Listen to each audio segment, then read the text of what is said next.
Tribulation Force. Chapter 1. It was Rayford Steele's turn for a break. He pulled the headphones down onto his neck and dug into his flight bag for his wife's Bible, marveling at how quickly his life had changed. How many hours had he wasted during idle moments like this, poring over newspapers and magazines that had nothing to say? After all that had happened, only one book could hold his interest. The Boeing 747 was on auto from Baltimore to a 4 o'clock Friday afternoon landing at Chicago O'Hare. But Rayford's new first officer, Nick, sat staring ahead anyway, as if piloting the plane. Doesn't want to talk to me anymore, Rayford thought. Knew what was coming and shut me down before I opened my mouth. Is it going to offend you if I sit reading this for a while? Rayford asked. The younger man turned and pulled the left phone away from his own ear. Say again? Rayford repeated himself, pointing to the Bible. It had belonged to the wife he hadn't seen for more than 2 weeks and probably would not see for another 7 years. As long as you don't expect me to listen. I got that loud and clear, Nick. You understand, I don't care what you think of me, don't you? Sir? Rayford leaned close and spoke louder. What you think of me would have been hugely important a few weeks ago, he said. But, yeah, I know, okay? I got it, Steele, all right? You and lots of other people think the whole thing was Jesus. Not buying. Delude yourself, but leave me out of it. Rayford raised his eyebrows and shrugged. You wouldn't respect me if I hadn't tried. Don't be too sure. But when Rayford turned back to his reading, it was the Chicago Tribune sticking out of his bag that grabbed his attention. The Tribune, like every other paper in the world, carried the front-page story. During a private meeting at the United Nations, just before a Nikolai Carpathia press conference, a horrifying murder-suicide had occurred. New UN Secretary-General Nikolai Carpathia had just installed the 10 new members of the expanded Security Council, seeming to err by inaugurating 2 men to the same position of UN ambassador from the great states of Britain. According to the witnesses, billionaire Jonathan Stonegal, Carpathia's friend and financial backer, suddenly overpowered a guard, stole his handgun, and shot himself in the head, the bullet passing through and killing one of the new ambassadors from Britain. The United Nations had been closed for the day, and Carpathia was despondent over the tragic loss of his 2 dear friends and trusted advisers. Bizarre as it might seem, Rayford Steele was one of only 4 people on the planet who knew the truth about Nikolai Carpathia, that he was a liar, a hypnotic brainwasher, the Antichrist himself. Others might suspect Carpathia of being other than he seemed, but only Rayford, his daughter, his pastor, and his new friend, journalist Buck Williams, knew for sure. Buck had been one of the 17 in that United Nations meeting room, and he had witnessed something entirely different. Not a murder-suicide, but a double murder. Carpathia himself, according to Buck, had methodically borrowed the guard's gun, forced his old friend Jonathan Stonegal to kneel, then killed Stonegal and the British ambassador with 1 shot. Carpathia had choreographed the murders, and then, while the witnesses sat in horror, Carpathia quietly told them what they had seen, the same story the newspapers now carried. Every witness in that room but one corroborated it. Most chilling, they believed it. Even Steve Plank, Buck's former boss, now Carpathia's press agent. Even Hattie Durham, Rayford's one-time flight attendant, who had become Carpathia's personal assistant.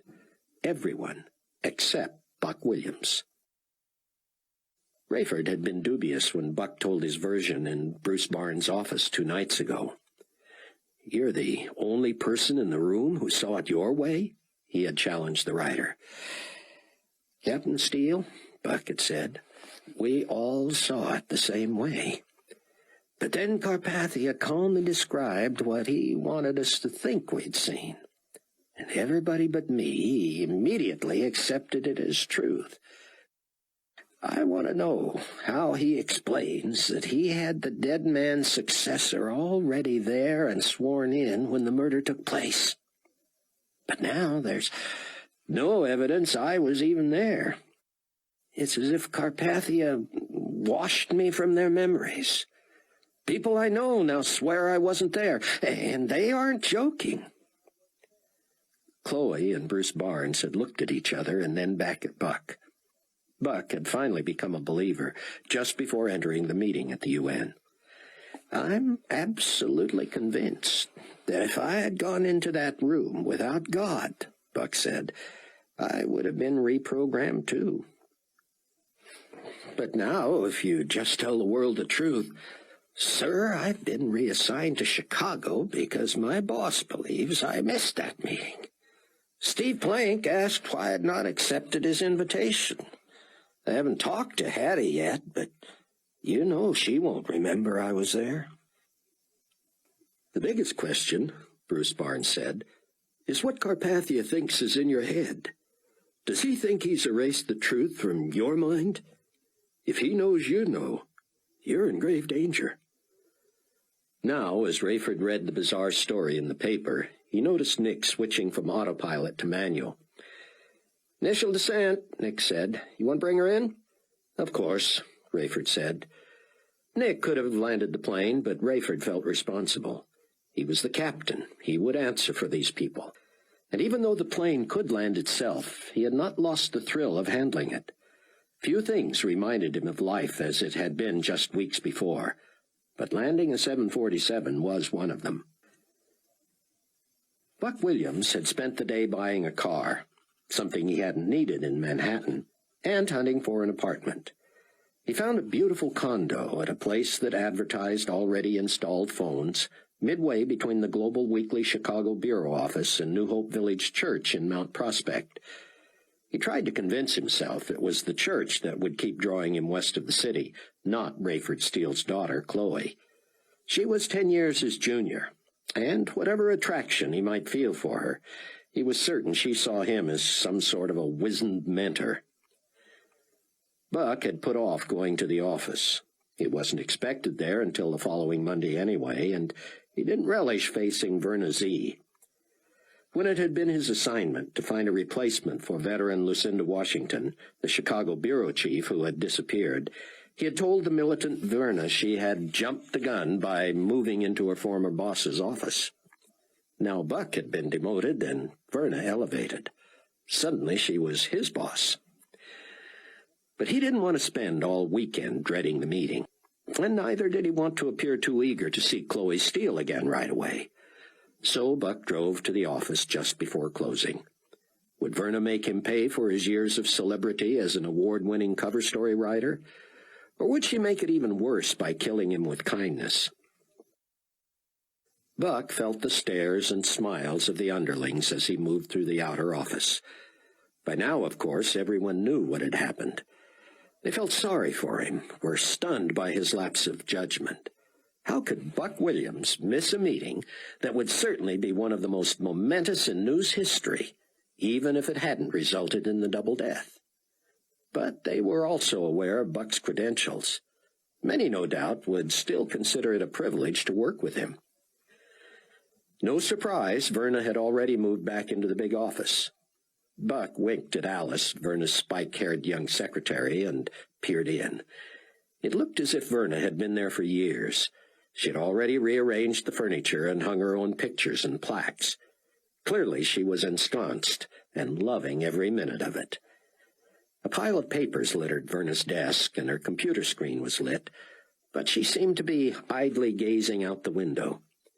Buck poked his head in and cleared his throat. He noticed a flash of recognition and then a quick recomposing. "Cameron," she said flatly, still seated.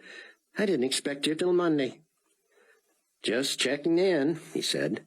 "You can call me Buck." "I'll call you Cameron, if you don't mind." "And I do mind." "Please call." "Then I'll call you Cameron, even if you do mind." "Did you let anyone know you were coming?" "I'm sorry." "Do you have an appointment?" "An appointment? With me. I have a schedule, you know." And there's no room for me on it? You're asking for an appointment, then? If it's not inconvenient, I'd like to know where I'm going to land and what kind of assignments you have in mind for me, that kind of... These sound like things we can talk about when we meet, Verna said. Alice, see if I have a slot in 20 minutes, please. You do, Alice called out, and I would be happy to show Mr. Williams his cubicle while he's waiting if you... I prefer to do that myself, Alice, thank you. And could you shut my door? Alice looked apologetic as she rose and moved past Buck to shut the door. He thought she even rolled her eyes. You can call me Buck, he whispered. Thanks, she said shyly, pointing to a chair beside her desk. I have to wait here, like seeing the principal? She nodded. Someone called for you here earlier, didn't leave her name. I told her you weren't expected till Monday. No message? Sorry. So, where is my cubicle? Alice glanced at the closed door as if fearing Verna could see her. She stood and pointed over the tops of several partitions toward a windowless corner in the back. That's where the coffee pot was last time I was here, Buck said. It still is, Alice said with a giggle. Her intercom buzzed. Yes, ma'am. Would you two mind whispering if you must talk while I'm working? Sorry. This time Alice did roll her eyes. I'm going to go take a peek, Buck whispered, rising. Please don't, she said. You'll get me in trouble with you-know-who. Buck shook his head and sat back down. He thought of where he'd been, whom he had met, the dangers he had faced in his career. And now he was whispering with a secretary he had to keep out of trouble from a wannabe boss who had never been able to write her way out of a paper bag. Buck sighed. At least he was in Chicago with the only people he knew who really cared about him. Despite his and Chloe's new faith, Rayford Steele found himself subject to deep mood swings. As he strode through O'Hare, passed brusquely and silently by Nick, he suddenly felt sad. How he missed Irene and Ramey. He knew beyond doubt they were in heaven, and that if anything, they should be feeling sorry for him. But the world had changed so dramatically since the disappearances that hardly anyone he knew had recaptured any sense of equilibrium. He was grateful to have Bruce to teach him, and Chloe and now Buck to stand with him in their mission. But sometimes the prospect of facing the future was overwhelming. That's why it was such sweet relief to see Chloe's smiling face waiting at the end of the corridor. In 2 decades of flying, he had gotten used to passing passengers who were being greeted at the terminal. Most pilots were accustomed to simply disembarking and driving home alone. Chloe and Rayford understood each other better than ever. They were fast becoming friends and confidants, and while they didn't agree on everything, they were knit in their grief and loss, tied in their new faith, and teammates on what they called the Tribulation Force. Rayford embraced his daughter. Anything wrong? No, but Bruce has been trying to get you. He's called an emergency meeting of the core group for early this evening. I don't know what's up, but he'd like us to try to get a hold of Buck. How'd you get here? Cab. I knew your car was here. Where would Buck be? He was going to look for a car in an apartment today. He could be anywhere. Did you call the weekly office? I talked to Alice, the secretary there, early this afternoon. He wasn't expected until Monday, but we can try again from the car. I mean, you can. You should call him, don't you think, rather than me? Rayford suppressed a smile. Alice sat at her desk, leaning forward, her head cocked, gazing at Buck, and trying not to laugh aloud as he regaled her with whispered wisecracks. All the while he wondered how much of the stuff from his palatial Manhattan office would fit into the cubicle he was to share with the communal coffee pot. The phone rang, and Buck could hear both ends of the conversation from the speakerphone. From just down the hall came the voice of the receptionist. Alice, is Buck Williams still back there? Right here. Call for him. It was Rayford Steele calling from his car. At 7:30 tonight, Buck said. Sure, I'll be there. What's up? Well, tell her I said hi too, and I'll see you both at the church tonight. He was hanging up as Verna came to the door and frowned at him. A problem? He said. You'll have your own phone soon enough, she said. Come on in. As soon as he was seated, Verna sweetly informed him that he would no longer be the world-traveling, cover-story-writing star headliner of Global Weekly. We here in Chicago have an important but limited role in the magazine, she said. We interpret national and international news from a local and regional perspective and submit our stories to New York. Buck sat stiffly. So I'm going to be assigned to the Chicago livestock markets? You don't amuse me, Cameron. You never have. You will be assigned to whatever we need covered each week. Your work will pass through a senior editor and through me, and I will decide whether it is of enough significance and quality to pass along to New York. Buck sighed. I didn't ask the big boss what I was supposed to do with my works in progress. I don't suppose you know. Your contract with Stanton Bailey will now funnel through me as well. Is that understood?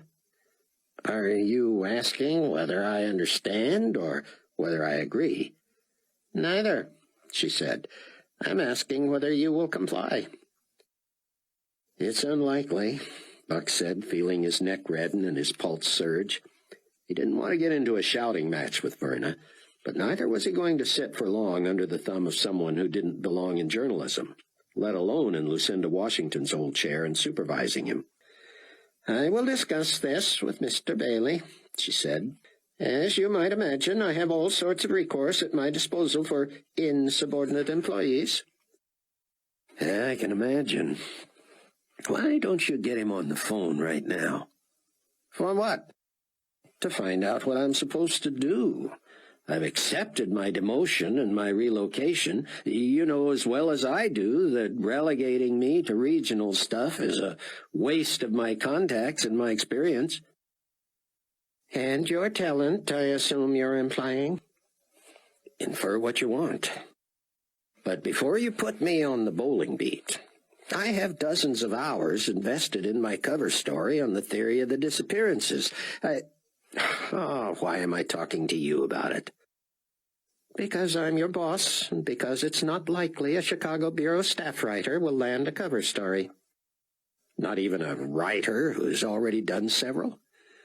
I dare you to call Bailey. The last time he said anything about my piece, he said he was sure it would be a winner. Yeah, the last time I talked to him, he told me about the last time he talked to you. It was a misunderstanding. It was a lie. You said you were someplace, and everybody who was there says you weren't. I'd have fired you. If you'd had the power to fire me, I'd have quit. You want to quit? I'll tell you what I want, Verna. I expect all my subordinates to call me Ms. Z. You have no subordinates in this office, Buck said. And aren't you? You're dangerously close to the line, Cameron. Aren't you afraid Ms. Z sounds too much like Missy? She stood. Follow me. She bristled past him, stomping out of her office and down the long hallway in her sensible shoes. Buck stopped at Alice's desk. Thanks for everything, Alice, he said quickly. I've got a bunch of stuff that's being shipped here that I might need to have you forward to my new apartment. Alice was nodding, but her smile froze when Verna hollered down the hall. Now, Cameron. Buck slowly turned. I'll get back to you, Alice. Buck moved deliberately enough to drive Verna crazy, and he noticed people in their cubicles pretending not to notice, but fighting smiles. Verna marched to the corner that served as the coffee room and pointed to a small desk with a phone and a file cabinet. Buck snorted. You'll have a computer in a week or so, she said. Have it delivered to my apartment. No, I'm afraid that's out of the question. No, Verna. What's out of the question is you trying to vent all your frustration from who knows where in one breath. You know as well as I do that no one with an ounce of self-respect would put up with this. If I have to work out of the Chicago area, I'm going to work at home with a computer and modem and fax machine. And if you expect to see me in this office again for any reason, you'll get Stanton Bailey on the phone right now. Verna looked prepared to stand her ground right there. So Buck headed back to her office with her trailing him. He passed Alice, who looked stricken, and waited at Verna's desk until she caught up. "Are you dialing, or am I?" he demanded. Rayford and Chloe ate on the way home and arrived to an urgent phone message from Rayford's chief pilot. "Call me as soon as you get in." With his cap under his arm and still wearing his uniform trench coat, Rayford punched the familiar numbers. "What's up, Earl?" "Thanks for getting back to me right away, Ray. You and I go back a long way." "Long enough that you should get to the point, Earl. What'd I do now?" "This is not an official call, okay? Not a reprimand or warning or anything. This is just friend to friend." "So, friend to friend, Earl. Should I sit down?" "No, but let me tell you, buddy, you've got to knock off the proselytizing. The talking about God on the job, man." "Earl, I back off when anyone says anything, and you know I don't let it get in the way of the job. Anyway, what do you think the disappearances were all about?" "We've been through that, Ray. I'm just telling you, Nicky Edwards is going to write you up. And I want to be able to say you and I have already talked about it, and you've agreed to back off." "Write me up? Did I break a rule, violate procedure, commit a crime?" "I don't know what he's going to call it, but you've been warned, all right." "I thought you said this wasn't official yet." "It's not, Ray. Do you want it to be? Do I have to call you back tomorrow and drag you in here for a meeting and a memo for your file and all that, or can I just smooth everybody's feathers, tell them it was a misunderstanding, you're cool now, and it won't happen again?" Rayford didn't respond at first. "Come on, Ray, this is a no-brainer. I don't like you having to think about this one." "Well, I will have to think about it, Earl. I appreciate you tipping me off, but I'm not ready to concede anything just yet." "Don't do this to me, Ray." "I'm not doing it to you, Earl. I'm doing it to myself." "Yeah, and I'm the one who has to find a replacement pilot certified for the 47 and the 57. "You mean it's that serious? I could lose my job over this?" "You bet you could." "I'll still have to think about it." "You've got it bad, Ray. Listen, in case you come to your senses and we can make this go away, you need to recertify on the 57 soon. They're adding a half dozen more within a month or so, and they're going to be running them out of here. You want to be on that list. More money, you know." "Not that big a deal to me anymore, Earl." "I know, but the idea of flying the 757 is attractive. I'll get back to you. Don't make me wait, Ray."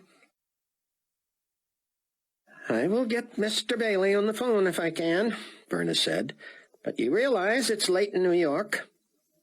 "He's always there, you know that. Use his direct after-hours number." "I don't have that." "I'll write it down for you. He's probably interviewing a replacement for me." "I'll call him, Cameron, and I will even let you have your say. But I am going to speak to him first, and I reserve the right to tell him how insubordinate and disrespectful you've been. Please wait outside."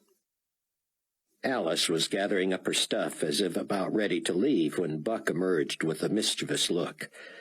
Others were streaming from the office to the parking lot in the train. "Did you hear all that?" Buck whispered. "I hear everything," she mouthed. "And you know those new speakerphones, the ones that don't make you wait till the other person is done talking?" He nodded. "Well, they don't make it obvious you're listening in either. You just shut off the transmit button like this. And then, if something happens, to hit the speakerphone button, oops, Then you can hear a conversation without being heard. Is that cool or what?" From the speakerphone on her desk came the sound of the phone ringing in New York. "Stanton, who's this?" Sorry to bother you at this hour." "You got the number. You must have something important. Now, who is this?" "Verna Z. in Chicago." "Yeah, Verna, what's happening?" "I've got a situation here. Cameron Williams." "Yeah, I was going to tell you to just stay out of his hair. He's working on a couple of big pieces for me. You got a nice spot where he can work in, or should we just let him work out of his apartment?" "We have a place for him here, sir, but he was rude and insubordinate to me today, and—" "Listen, Verna, I don't want you to have to worry about Williams. He's been put out to pasture for something I can't figure out, but let's face it, he's still our star here, and he's going to be doing pretty much the same thing he's been doing. He gets less money and a less prestigious title, and he doesn't get to work in New York. But he's going to get his assignments from here. You just don't worry yourself about him, all right? In fact, I think it would be better for you and for him if he didn't work out of that office." "But, sir—" "Something else, Verna?" "Well, I wish you had let me know this in advance. I need you to back me on this. He was inappropriate with me, and—" "What do you mean? He came on to you, made a pass at you, what?" Buck and Alice pressed their hands over their mouths to keep from bursting with laughter. "No, sir, but he made it clear he is not going to be subordinate to me." "Well, I'm sorry about that, Verna, but he's not, okay? I'm not going to waste Cameron Williams on regional stuff. Not that we don't appreciate every inch of copy that comes out of your shop, understand?" But, sir—" "I'm sorry, Verna. Is there more? Am I not being clear, or what's the problem? Just tell him to order his equipment, charge it to the Chicago account, and work directly for us here. Got that?"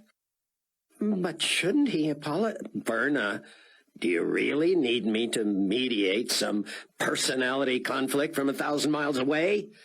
If you can't handle that job there—" "Oh, I can, sir, and I will. Thank you, sir. Sorry to trouble you." The intercom buzzed. "Alice, send him in." "Yes, ma'am. And then may I—" "Yes, you may go." Buck sensed Alice taking her time gathering her belongings, however, staying within earshot. He strode into the office as if he expected to talk on the phone with Stanton Bailey. "He doesn't need to talk with you. He made it clear that I'm not expected to put up with your shenanigans. I'm assigning you to work from your apartment." Buck wanted to say that he was going to find it hard to pass up the digs she had prepared for him, but he was already feeling guilty about having eavesdropped on her conversation. This was something new. Guilt. "I'll try to stay out of your way," he said. "I'd appreciate that." When he reached the parking lot, Alice was waiting. "That was great," she said. "You ought to be ashamed of yourself." He smiled broadly. "You listened too." "That I did. See ya." "I'm going to miss the 6:30 train," she said, "but it was worth it."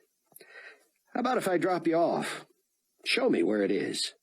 Alice waited while he unlocked the car door. "Nice car." "Brand new," he answered. And that was just how he felt. Rayford and Chloe arrived at New Hope early. Bruce was there, finishing a sandwich he had ordered. He looked older than his early 30s. After greeting them, he pushed his wire rims up into his curly locks and tilted back in his squeaky chair. "You get hold of Buck?" he asked. "Said he'd be here," Rayford said. "What's the emergency?" "You hear the news today?" "Thought I did. Something significant?" "I think so. Let's wait for Buck." "Then let me tell you in the meantime how I got in trouble today," Rayford said. When he finished, Bruce was smiling. "Bet that's never been in your personnel file before." Rayford shook his head and changed the subject. "It seems so strange to have Buck as part of the inner core, especially when he's so new to this." "We're all new to it, aren't we?" Chloe said. "True enough. Bruce looked up and smiled. Rayford and Chloe turned to see Buck in the doorway. Chapter 2. Buck didn't know how to respond when Rayford Steele greeted him warmly. He appreciated the warmth and openness of his three new friends, but something nagged at him, and he held back a little. He still wasn't quite comfortable with this kind of affection. And what was this meeting about? The Tribulation Force was scheduled to meet regularly, so a specially called meeting had to mean something. Chloe looked at him expectantly when she greeted him, yet she did not hug him as Steele and Bruce Barnes had done. Her reticence was his fault, of course. They barely knew each other, but clearly there had been chemistry. They had given each other enough signals to begin a relationship, and in a note to Chloe, Buck had even admitted he was attracted to her. But he had to be careful. Both were brand new in their faith, and they were only now learning what the future held. Only a fool would begin a relationship at a time like this. And yet, wasn't that exactly what he was, a fool? How could it have taken him so long to learn anything about Christ when he had been a stellar student, an international journalist, a so-called intellectual? And what was happening to him now? He felt guilty about listening in on the phone while his bosses discussed him. He would never have given eavesdropping a second thought in the past. The tricks and schemes and outright lies he had told just to get a story would have filled a book. Would he be as good a journalist now with God in his life, seeming to prick his conscience over even little things? Rayford sensed Buck's uneasiness and Chloe's hesitancy, but mostly he was struck by the nearly instantaneous change in Bruce's countenance. Bruce had smiled at Rayford's story of getting into trouble on the job, and he had smiled when Buck arrived. Suddenly, however, Bruce's face had clouded over. His smile had vanished, and he was having trouble composing himself. Rayford was new to this kind of sensitivity. Before his wife and son had disappeared, he had not wept in years. He had always considered emotion weak and unmanly. But since the disappearances, he had seen many men weep. He was convinced that the global vanishings had been Christ rapturing his church. But for those who remained behind, the event had been catastrophic. Even for him and for Chloe, who had become believers because of it, the horror of losing the rest of their family was excruciating.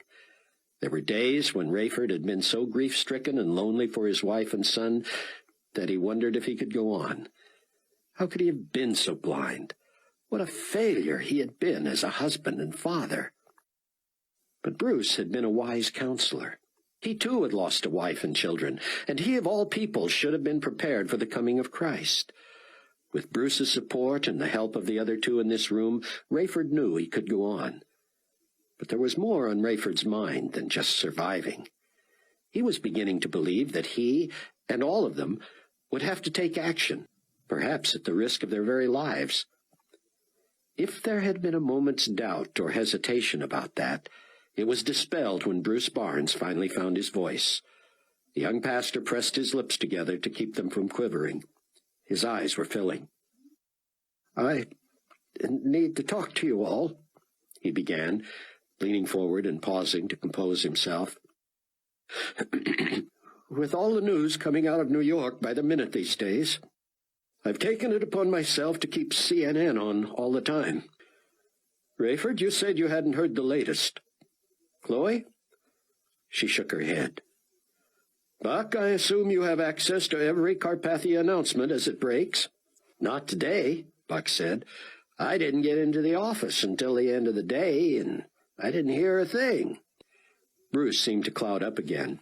Then he gave an apologetic smile. "It isn't that the news is so devastating," he said. "It's just that I feel such a tremendous responsibility for you all. You know I'm trying to run this church, but that seems so insignificant compared to my study of prophecy. I'm spending most of my days and evenings poring over the Bible and commentaries, and I feel the press of God on me." "The press of God," Rayford repeated. But Bruce broke into tears. Chloe reached across the desk and covered one of his hands with hers. Rayford and Buck also reached to touch Bruce. "It's so hard," Bruce said, fighting to make himself understood. And I know it's not just me. It's you guys, everybody who comes to this church. We're all hurting. We've all lost people. We all miss the truth. But now we found it, Chloe said, and God used you in that. I know. I just feel so full of conflicting emotions that I wonder what's next, Bruce said. My house is so big and so cold and so lonely without my family that sometimes I don't even go home at night. Sometimes I just study until I fall asleep, and I go home in the morning only to shower and change and get back here. Uncomfortable, Rayford looked away. Had he been the one trying to communicate with his friends, he would have wanted someone to change the subject, to get him back to what the meeting was about. But Bruce was a different kind of guy. He had always communicated in his own way and in his own time. Bruce reached for a tissue, and the other three sat back. When Bruce spoke again, his voice was still husky. I feel an enormous weight on me, he said. One of the things I had never been good at was reading the Bible every day. I pretended to be a believer, a so-called full-time Christian worker, but I didn't care about the Bible. Now I can't get enough of it. Buck could identify. He wanted to know everything God had been trying to communicate to him for years. That was one reason, besides Chloe, that he didn't mind relocating to Chicago. He wanted to come to this church and hear Bruce explain the Bible every time the doors were opened. He wanted to immerse himself in Bruce's insight and teaching as a member of this little core group. He still had a job, and he was writing important stuff, but learning to know God and listening to him seemed his primary occupation. The rest was just a means to an end. Bruce looked up. Now I know what people meant when they said they feasted on the Word. Sometimes I sit drinking it in for hours, losing track of time, forgetting to eat, weeping and praying. Sometimes I just slip from my chair and fall to my knees, calling out to God to make it clear to me. Most frightening of all, he's doing just that. Buck noticed Rayford and Chloe nodding. He was newer at this than they were, but he felt that same hunger and thirst for the Bible. But what was Bruce getting at? Was he saying that God had revealed something to him? Bruce took a deep breath and stood. He stepped to the corner of the desk and sat on it, towering over the other three. I need your prayers, he said. God is showing me things, impressing truths on me that I can barely contain. And yet, if I say them publicly, I'll be ridiculed and maybe put myself in danger. Of course we'll pray, Rayford said. But what does this have to do with today's news? It has everything to do with the news, Rayford. Bruce shook his head. Don't you see? We know Nikolai Carpathia is the Antichrist. Let's assume, for the sake of argument, that Buck's story of Carpathia's supernatural hypnotic power and the murder of those two men is ridiculous. Even so, there's plenty of evidence that Carpathia fits the prophetic descriptions. He's deceptive. He's charming. People are flocking to support him. He's been thrust into power seemingly against his own wishes. He's pushing a one-world government, a one-world currency, a treaty with Israel, moving the UN to Babylon. That alone proves it. What are the odds that one man would promote all those things and not be the Antichrist? We knew this was coming, Buck said. But has he gone public with all that? All today. Buck let out a low whistle. What did Carpathia say? He announced it through his media guy, your former boss. What's his name? Plank. Right, Steve Plank. They held a press conference so he could inform the media that Carpathia would be unavailable for several days while he conducted strategic high-level meetings. And he said what the meetings were about. He said that Carpathia, while not seeking the position of leadership, felt an obligation to move quickly to unite the world in a move toward peace. He has assigned task forces to implement the disarming of the nations of the world and to confirm that it has been done. He is having the 10% of the weaponry that is not destroyed from each nation shipped to Babylon, which he has renamed New Babylon. The international financial community, whose representatives were already in New York for meetings, has been charged with the responsibility of settling on one currency. I never would have believed it, Buck frowned. A friend tried to tell me about this a long time ago. That's not all, Bruce went on. Do you think it was coincidental that leaders of the major religions were in New York when Carpathia arrived last week? How could this be anything but the fulfillment of prophecy? Carpathia is urging them to come together, to agree on some all-inclusive effort at tolerance that would respect their shared beliefs. Shared beliefs, Chloe said. Some of these religions are so far apart they would never agree. But they are agreeing, Bruce said. Carpathia is apparently making deals. I don't know what he's offering, but an announcement is expected by the end of the week from the religious leaders. I'm guessing we'll see a one-world religion. Who'd fall for that? Scripture indicates that many will.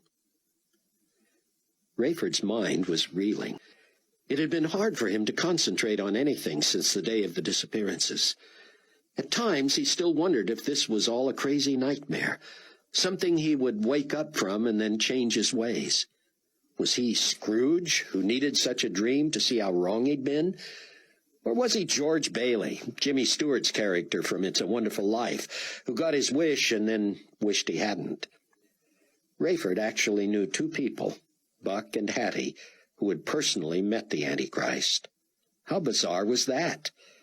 When he allowed himself to dwell on it, it sent a dark shiver of terror deep inside him. The cosmic battle between God and Satan had crashed into his own life. And in an instant he had gone from skeptical cynic, neglectful father, and lustful husband with a roving eye to fanatical believer in Christ. Why has the news today set you off so much, Bruce? Rayford asked. I don't think any of us doubted Buck's story or had any lingering question about whether Carpathia was the Antichrist. I don't know, Rayford. Bruce returned to his chair. All I know is that the closer I get to God, the deeper I get into the Bible, the heavier the burden seems on my shoulders. The world needs to know it's being deceived. I feel an urgency to preach Christ everywhere, not just here. This church is full of frightened people, and they're hungry for God. We're trying to meet that need, but more trouble is coming. The news that really got to me today was the announcement that the next major order of business for Carpathia is what he calls an understanding between the global community and Israel, as well as what he calls a special arrangement between the UN and the United States. Buck sat up straighter. What do you make of that? I don't know what the U.S. thing is, because as much as I study, I don't see America playing a role during this period of history. But we all know what the understanding with Israel will be. I don't know what form it will take or what the benefit will be to the Holy Land, but clearly this is the 7-year treaty. Chloe looked up. And that actually signals the beginning of the 7-year period of tribulation. Exactly. Bruce looked at the group. If that announcement says anything about a promise from Carpathia that Israel will be protected over the next 7 years, it officially ushers in the tribulation. Buck was taking notes. So the disappearances, the rapture, didn't start the 7-year period? No, Bruce said. Part of me hoped that something would delay the treaty with Israel. Nothing in Scripture says it has to happen right away. But once it does, the clock starts ticking. But it starts ticking toward Christ setting up his kingdom on earth, right? Buck asked. Rayford was impressed that Buck had learned so much so quickly. Bruce nodded. That's right. And that's the reason for this meeting. I need to tell you all something. I'm going to have a 2-hour meeting right here in this office every weeknight from 8 to 10, just for us. I'll be traveling a lot, Buck said. Me too, Rayford added. Bruce held up a hand. I can't force you to come, but I urge you. Any time you're in town, be here. In our studies, we're going to outline what God has revealed in the Scriptures. Some of it you've already heard me talk about. But if the treaty with Israel comes within the next few days, we have no time to waste. We need to be starting new churches, new cell groups of believers. I want to go to Israel and hear the 2 witnesses at the Wailing Wall. The Bible talks about 144,000 Jews springing up and traveling throughout the world. There's to be a great soul harvest, maybe 1 billion or more people coming to Christ. That sounds fantastic, Chloe said. We should be thrilled. I am thrilled, Bruce said, but there will be little time to rejoice or to rest. Remember the 7 seal judgments Revelation talks about? She nodded. Those will begin immediately, if I'm right. There will be an 18-month period of peace, but in the 3 months following that, the rest of the seal judgments will fall on the earth. 1/4 of the world's population will be wiped out. I don't want to be maudlin, but will you look around this room and tell me what that means to you? Rayford didn't have to look around the room. He sat with the 3 people closest to him in the world. Was it possible that in less than 2 years he could lose yet another loved one? Buck closed his notebook. He was not going to record the fact that someone in that room might be dead soon. He recalled that during his first day at college he had been asked to look to his right and to his left. The professor had said, "One of the 3 of you will not be here in a year." That was almost funny compared to this. "We don't want to simply survive, though," Buck said. "We want to take action." "I know," Bruce said. "I guess I'm just grieving in advance. This is going to be a long, hard road.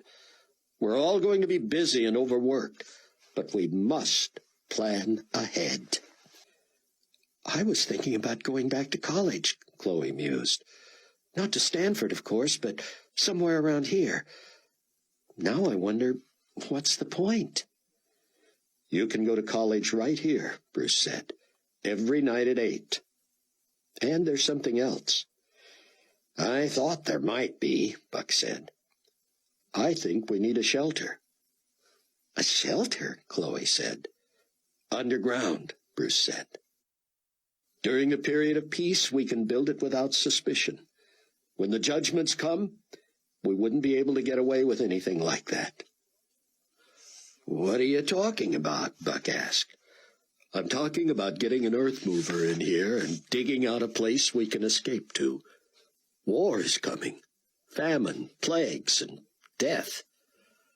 Rayford held up a hand. "But I thought we weren't going to turn tail and run." "We're not," Bruce said. "But if we don't plan ahead, if we don't have a place to retreat to regroup, to evade radiation and disease, we'll die trying to prove we're brave." Buck was impressed that Bruce had a plan, a real plan. Bruce said he would order a huge water tank and have it delivered. It would sit at the edge of the parking lot for weeks, and people would assume it was just some sort of a storage tank. Then he would have an excavator dig out a crater big enough to house it. Meanwhile, the 4 of them would stud up walls, run power and water lines into the hole, and generally get it prepared as a hideout. At some point, Bruce would have the water tank taken away. People who saw that would assume it was the wrong size or defective. People who didn't see it taken away would assume it had been installed in the ground. The Tribulation Force would attach the underground shelter to the church through a hidden passageway, but they would not use it until they had to. All their meetings would be in Bruce's office. The meeting that night ended with prayer, the 3 newest believers praying for Bruce and his weight of leadership. Buck urged Bruce to go home and get some sleep. On his way out, Buck turned to Chloe. I'd show you my new car, but it doesn't seem like that big a deal anymore. I know what you mean, she smiled. It looks nice, though. You want to join us for some dinner? I'm not really hungry. Anyway, I've got to get started moving into my new place. Do you have furniture yet? She asked. You can stay with us until you get some. We've got plenty of room. He thought about the irony of that. Thanks, he said. It's furnished. Rayford came up from behind. Where'd you land anyway, Buck? Buck described the condo halfway between church and the weekly. That's not far. No, Buck said. I'll have everybody over once I get settled. Rayford had opened his car door, and Chloe waited at the passenger door. The three of them stood silent and awkward in the dim light from the street lamps. Well, Buck said, I'd better get going. Rayford slid into the car. Chloe still stood there. See ya. Chloe gave a little wave, and Buck turned away.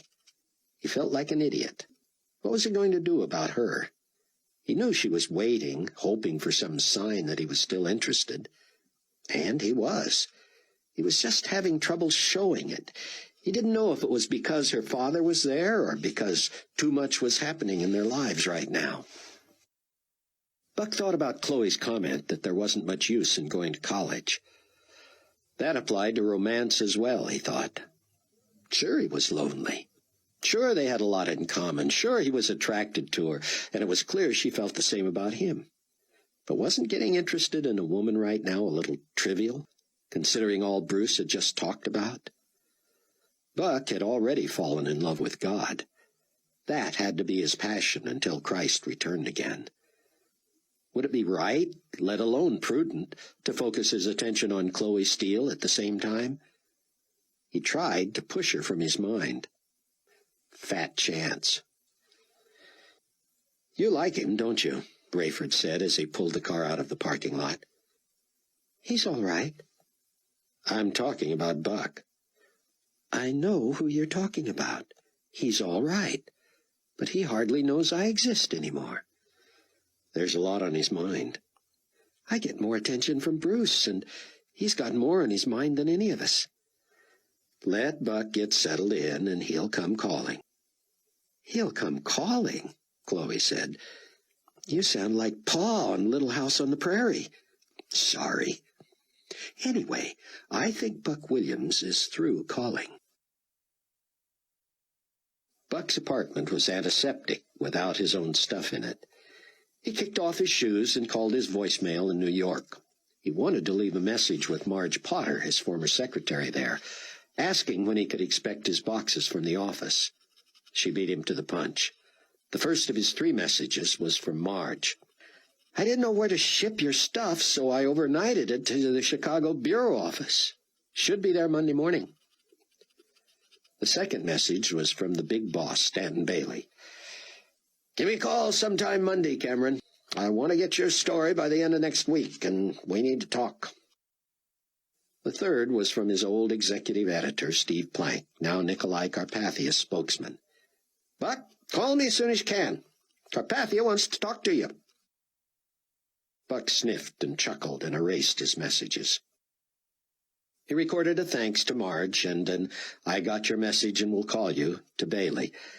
He merely made a note with Steve's phone number and decided to wait to call him. Carpathia wants to talk to you. Huh. What a casual way to say the enemy of God is after you. Buck could only wonder whether Carpathia knew he had not been brainwashed. What would the man do, or try to do, if he knew Buck's memory had not been altered? If he realized Buck knew he was a murderer, a liar, a beast. Rayford sat watching the television news, hearing commentators pontificate on the meaning of the announcements coming out of the United Nations. Most considered the scheduled move of the UN to the ruins of Babylon south of Baghdad a good thing. One said, if Carpathia is sincere about disarming the world and stockpiling the remaining 10% of the hardware, I'd rather he store it in the Middle East in the shadow of Tehran than on an island off New York City. Besides, we can use the soon-to-be-abandoned UN building as a museum, honoring the most atrocious architecture this country has ever produced. Pundits predicted frustration and failure in the proposed outcomes of the meetings between both the religious leaders and the financial experts. One said, "No single religion, as attractive as that sounds, and no one-world currency as streamlined as that would be. These will be Carpathia's first major setbacks, and perhaps then the masses will become more realistic about him. The honeymoon will soon be over." "Want some tea, Dad?" Chloe called from the kitchen. He declined, and she came out a minute later with her own. She sat on the other end of the couch from him, her slippered feet tucked up under her robe. Her freshly washed hair was wrapped in a towel. "Got a date this weekend?" Rayford asked when the news broke for a commercial. "Not funny," she said. "It wasn't meant to be. Would that be so strange, someone asking you out?" "The only person I want to ask me out has apparently changed his mind about me." "Nonsense," Rayford said. "I can't imagine all that must be on Buck's mind." "I thought I was on his mind, Dad. Now I sit here like a schoolgirl, wondering and hoping. It's all so stupid. Why should I care? I just met him. I hardly know him. I just admire him, that's all." "You admire him?" "Sure, who wouldn't? He's smart, articulate, accomplished." "Famous?" "Yeah, a little. But I'm not going to throw myself at him. I just thought he was interested, that's all. His note said he was attracted to me." "How did you respond to that?" "To him, you mean?" Rayford nodded. "I didn't. What was I supposed to do? I was attracted to him too, but I didn't want to scare him off." "Maybe he thinks he scared you off. Maybe he thinks he came on too strong too soon. But you didn't feel that way?" "In a way I did, but down deep it was right. I thought just being open to him and staying friendly would make the point." Dad shrugged. "Maybe he needs more encouragement." "He's not going to get it from me. Not my style. You know that." "I know, hon," Rayford said, "but a lot has changed about you recently." "Yeah, but my style hasn't." That made even her laugh. "Daddy, what am I going to do? I'm not ready to give up on him. But couldn't you see it wasn't the same? He should have asked me out for something to eat, but he didn't even accept our invitation." "Our invitation? I was in on that?" "Well, it wouldn't have been appropriate for me to ask him out by myself." "I know, but maybe he didn't want to go out with me around." "If he felt about me the way I thought he did, he would have. In fact, he would have asked me first and left you out of it. I mean, I didn't mean it that way, Dad." "I know what you meant. I think you're being a little too gloomy too soon about this. Give him a day. See what a difference a night's sleep makes." The news came back on, and Chloe sipped her tea. Rayford felt privileged that she would talk to him about things like this. He didn't remember that she had even talked to Irene much about guys. He knew he was her only port in a storm, but still he enjoyed her confidence. "I don't have to watch this if you want to talk some more," he told her. "There's nothing new since what Bruce told us."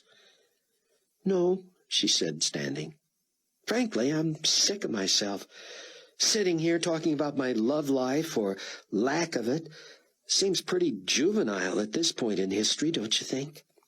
It's not like there's nothing to fill my time, even if I didn't go back to school. I want to memorize Ezekiel, Daniel, and Revelation for starters." Rayford laughed. "You're kidding." "Of course. But you know what I mean, Dad. I never would have dreamed the Bible would even interest me, but now I'm reading it like there's no tomorrow." Rayford fell silent, and he could tell Chloe was struck by her own unintentional irony. "I am too," he said. "I already know more about end-times prophecy than I ever knew existed. We're living it, right here, right now. There aren't many tomorrows left, are there?" Certainly not enough to waste pining away over a guy. He's a pretty impressive guy, Chloe. You're a big help. Let me forget him, will you? Rayford smiled. If I don't mention him, you'll forget him? Should we get him kicked out of the Tribulation Force? Chloe shook her head. And anyway, how long has it been since you called me Chloe? You used to like that. Yeah, when I was 9. Night, Dad. Night, sweetheart. I love you. Chloe had been heading toward the kitchen, but she stopped and turned and hurried back, bending to embrace him, careful not to spill her tea. I love you too, Dad, more than ever, and with all my heart. Buck Williams lay on his stomach in his new bed for the first time. It felt strange. His was a nice place in a good building, but suburban Chicago was not New York. It was too quiet. He had brought home a bag of fresh fruit, ignored it, watched the news, and turned on soft music. He decided to read the New Testament until he fell asleep. Buck had been soaking up whatever he could from Bruce Barnes about what was to come next, but he found himself turning to the Gospels rather than the Old Testament or the Revelation prophecies. What a revolutionary Jesus turned out to be. Buck was fascinated with the character, the personality, the mission of the man. The Jesus he had always imagined or thought he knew about was an impostor. The Jesus of the Bible was a radical, a man of paradoxes. Buck set the Bible on the nightstand and rolled onto his back, shielding his eyes from the light. If you want to be rich, give your money away, he told himself. That's the gist of it. If you want to be exalted, humble yourself. Revenge sounds logical, but it's wrong. Love your enemies. Pray for those who put you down. Bizarre. His mind wandered to Chloe. What was he doing? She wasn't blind. She was young, but she was not stupid. He couldn't lead her on and then change his mind, not without being upfront. But was he changing his mind? Did he really want to just forget about her? Of course not. She was a wonderful person, fun to talk to. She was a fellow believer and compatriot. She would be a good friend regardless. So, it had already come to that? He would give her the "let's be friends" line? Was that what he wanted? God, what am I supposed to do? He prayed silently. To tell you the truth, I'd love to be in love. I'd love to start a relationship with Chloe. But is she too young? Is this the wrong time to even be thinking about such a thing? I know you have a lot for us to do. What if we did fall in love? Should we get married? What would we do about children if you're coming back in 7 years? If there ever was a time to wonder about bringing children into this world, it's now. Buck pulled his arm away from his eyes and squinted at the light. Now what? Was God supposed to answer him aloud? He knew better than that. He swung his legs over the side and sat on the bed, his head in his hands. What had gotten into him? All he wanted to know was whether he should keep pursuing Chloe. He started praying about it, and all of a sudden he was thinking about marriage and children. Craziness! Maybe that's how God works, he thought. He leads you to logical or illogical conclusions. Based on that, he thought he had better not encourage Chloe any more. She was interested, he could see that. If he showed the same interest, it would lead only one direction. In the new chaotic world they lived in, they would eventually grow desperate for each other. Should he allow that? It didn't make sense. How could he let anything compete with his devotion to God? And yet he couldn't just ignore her, start treating her like a sister. No, he would do the right thing. He would talk to her about it. She was worth it, that was for sure. He would set an informal date and they would have a chat. He would tell her straight out that, left to his own wishes, he would want to get to know her better. That would make her feel good, wouldn't it? But would he have the courage to follow through and tell her what he really thought, that neither of them should pursue a romantic relationship now? He didn't know, but he was sure of one thing. If he didn't set it up right now, he probably never would. He looked at his watch. A little after 10:30. Would she still be up? He dialed the Steeles. Rayford heard the phone on his way up the stairs.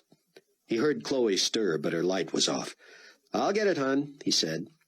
He hurried to his bed table and answered. "Mr. Steele, it's Buck." "Hey, Buck, you got to quit calling me mister. You're making me feel old." "Aren't you old?" Buck said. "Cute. Call me Ray. What can I do for you?" I was wondering if Chloe was still up." I don't think she is, but I can check and see if she's still awake." No, that's all right," Buck said. "Just have her call me at her convenience, would you?" He gave Rayford his new number. "Dad," Chloe said a few minutes later, "you knew I was awake." "You didn't answer when I said I'd get it," he said. "I wasn't sure. Don't you think this is for the best? Let him wait until morning." "Oh, Dad," she said, "I don't know. What do you think he wanted?" "I have no idea." "Ooh, I hate this." "I love it." "You would." Chapter 3. Saturday morning, Buck drove to New Hope Village Church, hoping to catch Bruce Barnes in his office. The secretary told him Bruce was finishing up his sermon preparation, but that she also knew he would want to see Buck. "You're part of Bruce's inner circle, aren't you?" she said. Buck nodded. He guessed he was. Should it have been an honor? He felt so new, like such a baby as a follower of Christ. Who would ever have predicted this for him? And yet who would have dreamed the rapture would take place? He shook his head. Only the millions who were ready, he decided. With the announcement that Buck was waiting, Bruce immediately swung open his door and embraced him. That was something new for Buck, too, all this hugging, especially among men. Bruce looked haggard.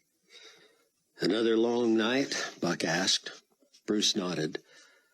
"But another long feast on the Word. I'm making up for lost time, you know.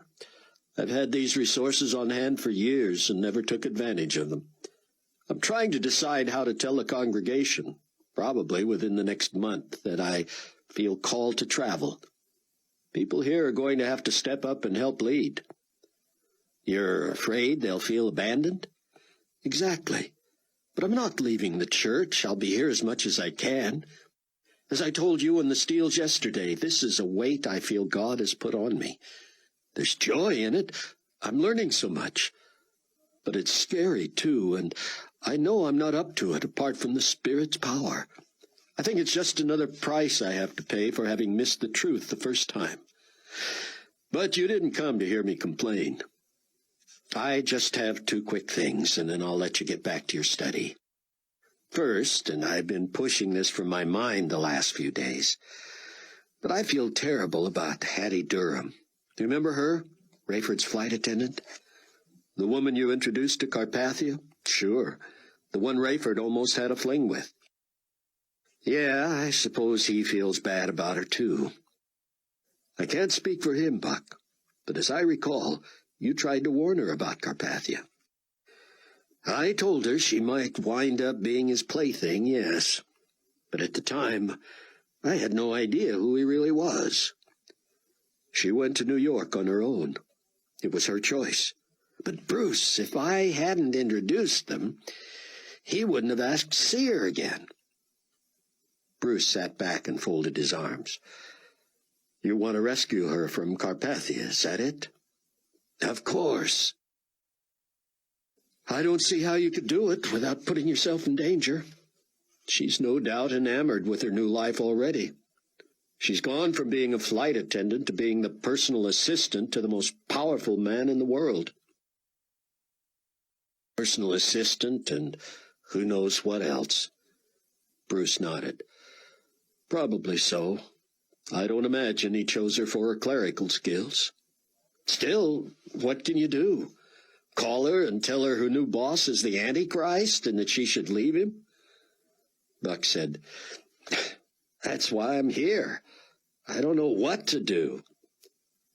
And you think I do? I was hoping. Bruce smiled wearily. Now I know what my former senior pastor, Vern Billings, meant when he said people think their pastor should know everything. No advice, then? This is going to sound trite, Buck, but you have to do what you have to do. Meaning, if you've prayed about it and feel a real leading from God to talk with Hattie, then do it. But you can imagine the consequences. The next person to know about it will be Carpathia. Look what he's done to you already. That's the issue, Buck said. Somehow I have to find out how much Carpathia knows. Does he think he wiped from my memory that I was at that meeting, the way he wiped it from everyone else's? Or does he know I know what went on, and that's why he got me in trouble, demoted, relocated, and all that? And you wonder why I'm weary, Bruce said. My gut feeling is that if Carpathia knew you were a believer now, and that you had been protected from his brainwashing, he'd have you killed. If he thinks he still has power over you, as he does over people without Christ in their lives, he'll try to use you. Buck sat back and stared at the ceiling. Interesting you should say that, he said. That leads me to the second thing I wanted to talk with you about.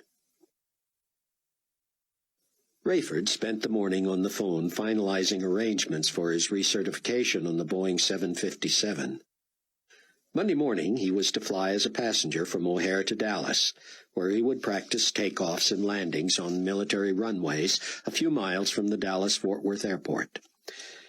I'm sorry, Chloe, he said when he was finally off the phone. I forgot you wanted to call Buck back this morning. Correction, she said. I wanted to call him back last night. In fact, I wanted to talk to him when he called. Rayford held up both hands in surrender. My mistake, he said. Guilty. The phone is yours. No thanks. Rayford raised his brows at his daughter. What? Now you're going to punish Buck because of me? Call him. No. The truth is, I think this worked out for the best. I wanted to talk to him last night, but you were probably right. I would have seemed too eager, too forward, and he said I should call him back at my convenience. Well, first thing in the morning wouldn't be that convenient. In fact, I'll see him in church tomorrow, right? Rayford shook his head. Now you're going to play games with him? You were worried about obsessing over him like a schoolgirl, and now you're acting like one. Chloe looked hurt. Oh, thanks, Dad. Just remember, letting him wait was your idea. That was just overnight. Don't involve me in this if it's going to get silly. Well, Buck, here's your chance to check in on Hattie, Bruce Barnes said. What do you think Carpathia wants? Buck shook his head. No idea. Do you trust this Steve Plank? Yeah, I trust him. I worked for Steve for years. The scary thing is he welcomed me to Carpathia's pre-press conference meeting, told me where to sit, told me who the various people were. Then later he asked why I hadn't shown up. Told me Carpathia was a little put out that I wasn't there. And you know him well enough to know whether he's being straight with you? Frankly, Bruce, he's the main reason I believe that Carpathia is the fulfillment of these prophecies we're studying. Steve is a hard-nosed journalist from the old school. That he could be talked into leaving legitimate news coverage to be spokesman for a world politician shows Carpathia's power of persuasion. Even I turned down that job. But to sit through that carnage and then forget that I was even there, that's just unnatural. Exactly. I'll tell you what was weird, though. Something in me wanted to believe Carpathia when he explained what had happened. Pictures began forming in my mind of Stonegal shooting himself and killing Todd Cothran in the process. Bruce shook his head. I confess that when you first told us that story, I thought you'd gone mad. I would have agreed with you, except for one thing. What's that? Well, all those other people saw it happen and remembered it one way. I remembered it entirely differently. If Steve had just told me I hadn't seen it right, maybe I would have thought I was going crazy and had myself committed. But instead, he told me I wasn't even there. Bruce, no one remembers I was there. Well, tell me I'm in denial, but that's hogwash. I was back in my office recording every detail into my computer by the time the news media got Carpathia's version. If I wasn't there, how did I know that Stonegal and Todd Cothran would be carried out of there in body bags? You don't have to persuade me, Buck, Bruce said. I'm on your side. The question now is, what does Carpathia want? Do you think if he talks to you in private, he'll reveal his true self? Or threaten you? Or let you know he's aware that you know the truth? For what purpose? To intimidate you? To use you? Maybe. Maybe all he wants to do is try to read me, try to determine whether he succeeded in brainwashing me, too. It's pretty dangerous business, that's all I've got to say. I hope that's not all you've got to say, Bruce. I was hoping for a little more counsel. I'll pray about it, Bruce said. But right now I don't know what to tell you. Well, at least I have to call Steve back. I don't know whether Carpathia wants to talk by phone or in person. Can you wait till Monday? Sure, I can tell him I assumed he wanted me to call him back during business hours. But I can't guarantee he won't call me in the meantime. He has your new number? No, Steve calls my voicemail in New York. Easy enough to ignore. Buck shrugged and nodded. If that's what you think I should do. Since when have I become your advisor? Since you became my pastor. When Rayford returned from running errands that morning, he realized from her body language and terse comments that he had offended Chloe. Let's talk, he said. About what? About how you have to cut me some slack. I was never very good at this parenting thing, and now I'm having trouble treating you like the adult that you are. I'm sorry I called you a schoolgirl. You handle Buck any way you think is right and ignore me, all right? Chloe smiled. I was ignoring you already. I don't need your permission for that. Then you forgive me? Don't worry about me, Dad. I can't stay mad at you for long anymore. Seems to me we need each other. I called Buck, by the way. Really? She nodded. No answer. I guess he wasn't waiting by the phone. Did you leave a message? No machine yet, I guess. I'll see him at church tomorrow. Will you tell him you called? Chloe smiled mischievously. Probably not. Buck spent the rest of the day tweaking his cover story for Global Weekly on the theories behind the disappearances. He felt good about it, deciding it might be the best work he had ever done. It included everything from the tabloid-like attack by Hitler's ghost, UFOs, and aliens, to the belief that this was some sort of cosmic evolutionary cleansing, a survival of the fittest adjustment to the world's population. In the middle of the piece, Buck had included what he believed was the truth, of course, but he did not editorialize. It was, as usual, a third-person, straight news analysis article. No one but his new friends would know that he agreed with the airline pilot and the pastor and several others he interviewed, that the disappearances had been a result of Christ's rapture of his church. Most interesting to Buck was the interpretation of the event on the part of other churchmen. A lot of Catholics were confused, because while many remained, some had disappeared, including the new pope, who had been installed just a few months before the vanishings. He had stirred up controversy in the church with a new doctrine that seemed to coincide more with the heresy of Martin Luther than with the historic orthodoxy they were used to. When the Pope had disappeared, some Catholic scholars had concluded that this was indeed an act of God. Those who opposed the orthodox teaching of the Mother Church were winnowed out from among us, Peter Cardinal Matthews of Cincinnati, a leading archbishop, had told Buck. The Scripture says that in the last days it will be as in the days of Noah. And you'll recall that in the days of Noah the good people remained and the evil ones were washed away. So, Buck concluded, the fact that we're still here proves that we're the good guys. I wouldn't put it so crassly, Archbishop Matthews had said, but yes, that's my position. Oh, what does that say about all the wonderful people who vanished? That perhaps they were not so wonderful.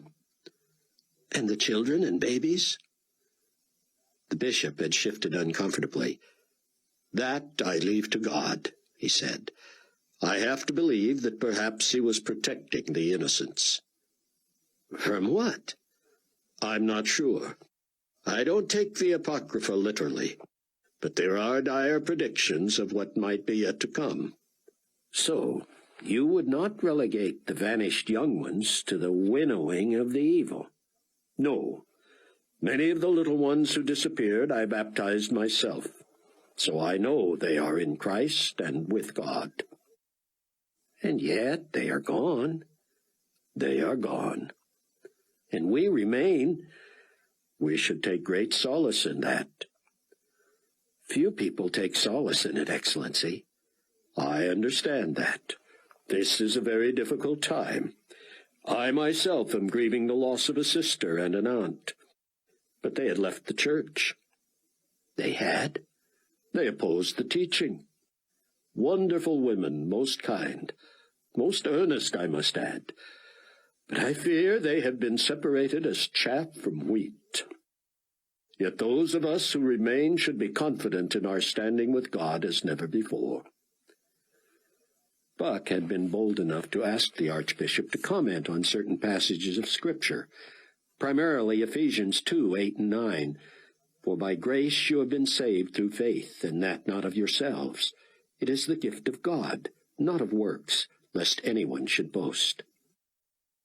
Now you see, the Archbishop said, this is precisely my point. People have been taking verses like that out of context for centuries and trying to build doctrine on them. But there are other passages just like those, Buck said. I understand that. But listen, you're not Catholic, are you? No, sir. Well, see, you don't understand the broad sweep of the historical church. Excuse me, but explain to me why so many non-Catholics are still here if your hypothesis is right. God knows, Archbishop Matthews had said. He knows hearts. He knows more than we do. That's for sure, Buck said. Of course, Buck left his personal comments and opinions out of the article, but he was able to work in the Scripture in the Archbishop's attempt to explain away the doctrine of grace. Buck planned to transmit the finished article to the Global Weekly offices in New York on Monday. As he worked, Buck kept an ear open for the phone. Very few people had his new number. Only the Steeles, Bruce, and Alice, Vernezee's secretary. He expected his answering machine, his desktop computer, fax machine, and other office equipment, along with the files from the office, to arrive at the Chicago Bureau Monday. Then he would feel more at home and equipped to work out of the second bedroom. Buck had half expected to hear from Chloe. He thought he had left it with Rayford that she would call at her convenience. Maybe she was the type who didn't call men, even when she had missed their call. On the other hand, she was not quite 21 yet, and he admitted he had no idea about the customs and mores of her generation. Maybe she saw him as a big brother or even a father figure and was repulsed by the idea that he might be interested in her. That didn't jibe with her look and her body language from the night before. But he hadn't been encouraging then, either. He simply wanted to do the right thing, to talk with her, to clarify that the timing was bad for them and that they should become close friends and compatriots in the common cause. But then he felt foolish. What if she had not even considered anything more than that? He would be explaining away something that wasn't even there. But maybe she had phoned when he was with Bruce that morning. He would just call her, invite her to see his new place when she had time, and then they would have their talk. He would play it by ear, trying to determine what her expectations had been, and then either let her down easy or ignore a subject that didn't need to be raised. Rayford answered the phone. "Chloe," he called out. "Buck Williams for you." He could hear her voice in the background. "Could you tell him I'll call him back? Better yet, I'll see him in church tomorrow." "I heard that," Buck said. "Fair enough. See you then." Apparently she's not wasting any energy worrying about us, Buck decided. He dialed his voicemail in New York. The only message was from Steve Plank. "Buck, what's the deal? How long does it take to get settled? Do I have to call the Chicago Bureau? I've left messages there, but old man Bailey told me you'd be working out of your own place. Did you get my message that Carpathia wants to talk to you? People don't make a habit of making him wait, my friend. I'm stalling him, telling him you're in transit, relocating, all that, but he had sort of hoped to see you this weekend. I honestly don't know what he wants, except he's still high on you. He's not holding a grudge over your standing him up on his invitation to that meeting, if you're worried about that. Tell you the truth, Buck, the newsman in you would have wanted to be there and should have been there. But you'd have been as rattled by it as I've been. A violent suicide before your eyes is no easy thing to forget. Listen, call me so I can get you two together. Bailey tells me you're putting the finishing touches on the theory article. If you can get with Carpathia soon enough, you can include his ideas. He's made no secret of them. But an exclusive quote or two wouldn't hurt either, right? You know where to reach me any time of day or night." Buck stored the message. What was he supposed to do? It sounded as if Carpathia wanted a private face-to-face. Not many days before, Buck would have jumped at the chance.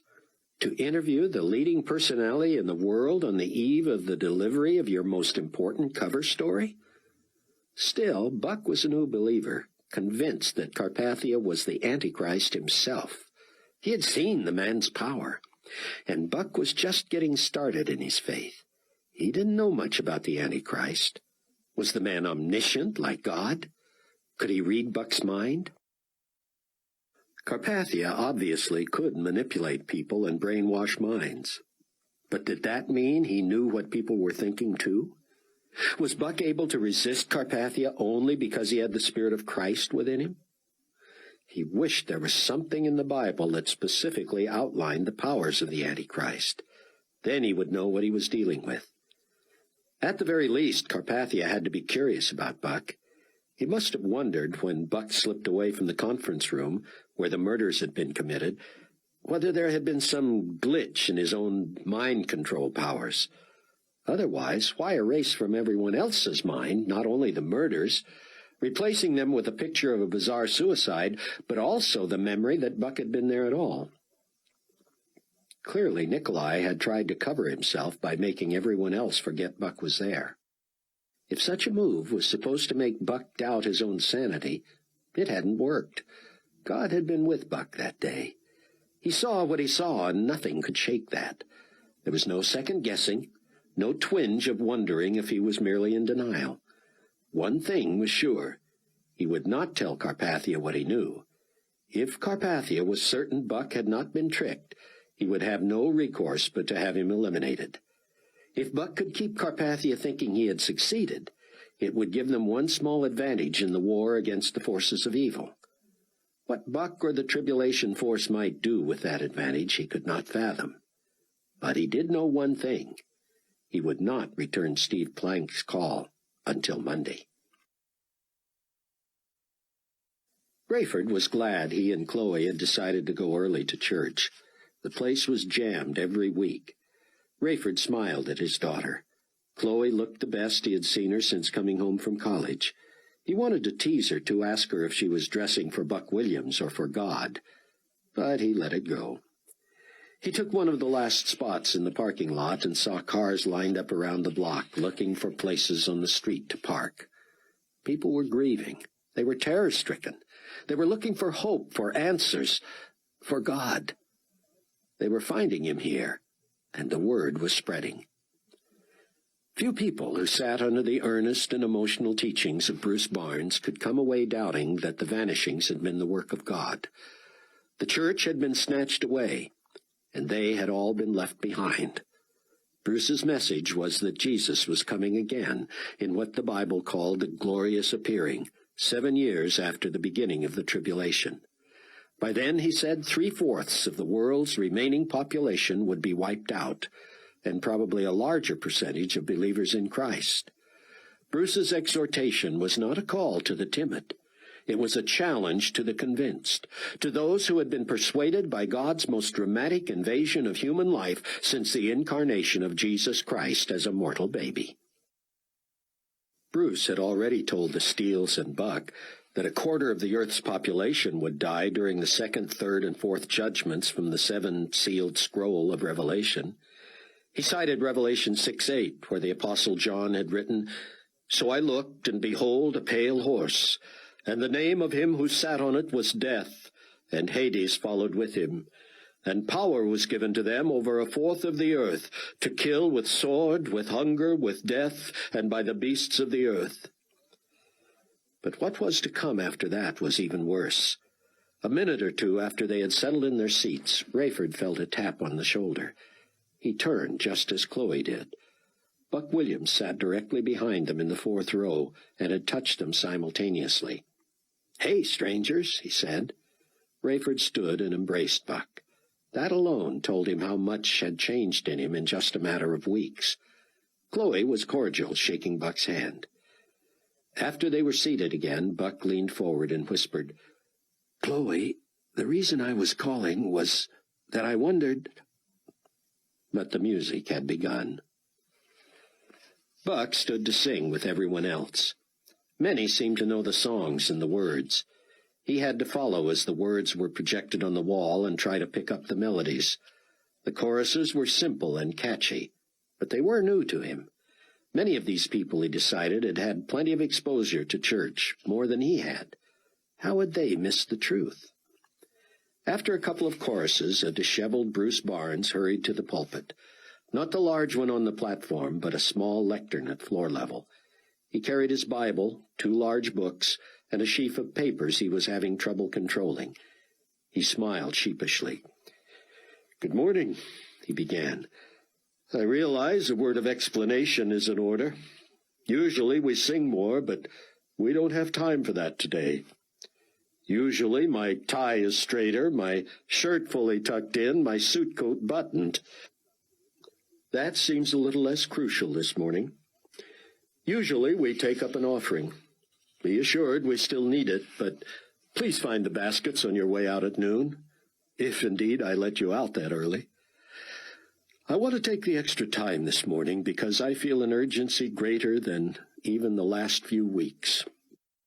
I don't want you to worry about me. I haven't become a wild-eyed madman, a cultist, or anything other than what I have been since I realized I'd missed the rapture. I've told my closest advisers that God has weighed heavily upon me this week, and they are praying with me that I will be wise and discerning, that I will not go off half-cocked and shooting at some new and strange doctrine. I have read more, prayed more, and studied more this week than ever, and I am eager to tell you what God has told me. Does God speak to me audibly? No. I wish he would. I wish he had. If he had, I probably would not be here today. But he wanted me to accept him by faith, not by his proving himself in some more dramatic way than simply sending his son to die for me. He has left us his word, and it gives us all we need to know. Buck felt a lump in his throat as he watched his new friend beg and plead and cajole his listeners to hear, to understand, to make themselves available to God for the instruction God wanted them to have. Bruce told his own story yet again, how he had lived a phony life of pietism and churchianity for years, and how when God came to call, he had been found wanting and had been left behind, without his wife and precious children. Buck had heard the story more than once, yet it never failed to move him. Some sobbed aloud. Those hearing it for the first time got Bruce's abbreviated version. "I never want to stop telling what Christ has done for me," he said. "Tell your stories. People can identify with your grief and your loss and your loneliness. I will never again be ashamed of the gospel of Christ. The Bible says that the cross offends. If you are offended, I am doing my job. If you are attracted to Christ, the Spirit is doing his work. We've already missed the rapture, and now we live in what will soon become the most perilous period of history. Evangelists used to warn parishioners that they could be struck by a car or die in a fire, and thus they should not put off coming to Christ. I'm telling you that should you be struck by a car or caught in a fire, it may be the most merciful way you can die. Be ready this time. Be ready. I will tell you how to get ready." My sermon title today is The Four Horsemen of the Apocalypse, and I want to concentrate on the first, the rider of the white horse. If you always thought the Four Horsemen of the Apocalypse was a Notre Dame football backfield, God has a lesson for you today. Buck had never seen Bruce so earnest, so inspired. As he spoke, he referred to his notes, to the reference books, to the Bible. He began to perspire, and often wiped sweat from his brow with his pocket handkerchief, which he took time to admit he knew was a faux pas. It seemed to Buck that the congregants, as one, merely chuckled with him as encouragement to keep on. Most were taking notes. Nearly everyone followed along in a Bible, their own or one provided in the pews. Bruce explained that the book of Revelation, John's account of what God had revealed to him about the last days, spoke of what was to come after Christ had raptured his church. "Does anyone here doubt we're in the last days right now?" he thundered. "Millions disappear. And then what? Then what?" Bruce explained that the Bible predicts first a treaty between a world leader and Israel. Some believe the 7-year tribulation period has already begun, and that it began with the rapture. We feel the trials and tribulations already from the disappearance of millions, including our friends and loved ones, don't we? But that is nothing compared to the tribulation to come. During these 7 years, God will pour out 3 consecutive sets of judgments, 7 seals in a scroll, which we call the seal judgments, 7 trumpets, and 7 bowls. These judgments, I believe, are handed down for the purposes of shaking us loose from whatever shred of security we might have left. If the rapture didn't get your attention, the judgments will. And if the judgments don't, you're going to die apart from God. Horrible as these judgments will be, I urge you to see them as final warnings from a loving God who is not willing that any should perish.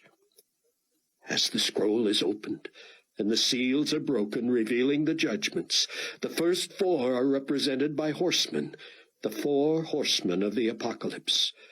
If you have ever been exposed to such imagery and language before, you probably considered it only symbolic, as I did. Is there anyone here who still considers the prophetic teaching of Scripture mere symbolism? Bruce waited a dramatic moment. I thought not. Heed this teaching. The seal judgments will take us about 21 months from the signing of the treaty with Israel. In the coming weeks, I will teach about the 14 remaining judgments that will carry us through the end of the 7-year period. But for now, let's concentrate on the first 4 of the 7 seals. As Bruce plunged ahead, Buck was struck that the last speaker he had heard who was so captivating was Nikolai Carpathia. But Carpathia's impression had been choreographed, manipulated. Bruce wasn't trying to impress anyone with anything but the truth of the Word of God. Would he tell this body that he believed he knew who the Antichrist was? In a way, Buck hoped he would. But that might be considered slander to publicly finger someone as the archenemy of Almighty God. Or would Bruce simply tell what the Bible said and let the people come to their own conclusions?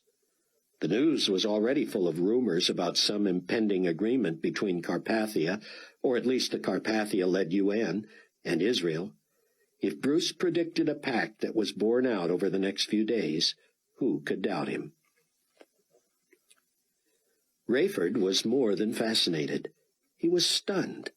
In many ways, Bruce was reading his mind. Not long ago, he would have scoffed at such teaching, at such a literal take on so clearly a poetic and metaphoric passage. But what Bruce said made sense. The young man hadn't been preaching more than a few weeks. That had not been his calling or his training. But this wasn't preaching as much as teaching. And Bruce's passion, the immersion of his soul into the subject, made it all the more compelling.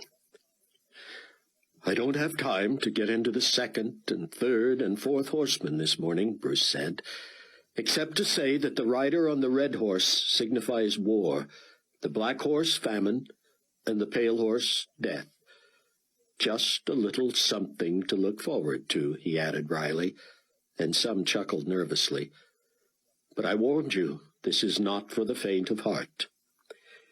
He sped toward his point and his conclusion by reading from Revelation 6, 1 and 2.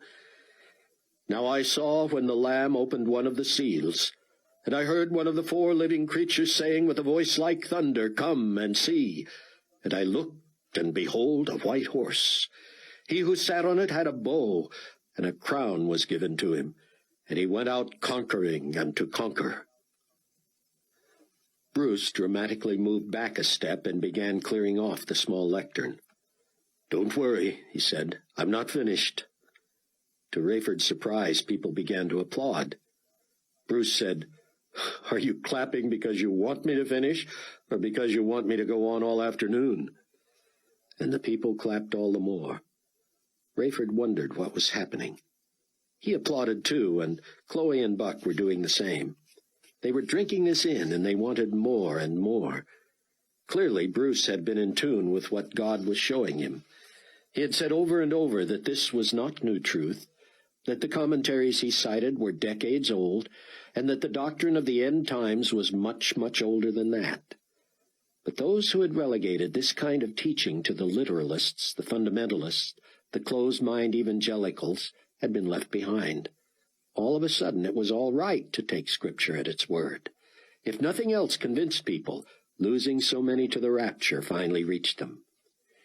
Bruce stood before the bare lectern now with only his Bible in his hand. "I want to tell you now what I believe the Bible is saying about the rider of the white horse, the first horseman of the apocalypse. I will not give my opinion. I will not draw any conclusion. I will simply leave it to God to help you draw any parallels that need to be drawn. I will tell you only this in advance. This millennium's-old account reads as fresh to me as tomorrow's newspaper." Chapter 4. Buck sat in the pew behind Rayford and Chloe Steele and glanced at his watch. More than an hour had flown by since he had last checked. His stomach told him he was hungry, or at least that he could eat. His mind told him he could sit there all day listening to Bruce Barnes explain from the Bible what was happening today and what would happen tomorrow. His heart told him he was on a precipice. He knew where Bruce was going with this teaching, with this imagery from the book of Revelation. Not only did he know who the rider of the white horse was, Buck knew the rider personally. He had experienced the power of the Antichrist. Buck had spent enough time with Bruce and the Steeles poring over the passages to know beyond doubt that Nikolai Carpathia embodied the enemy of God.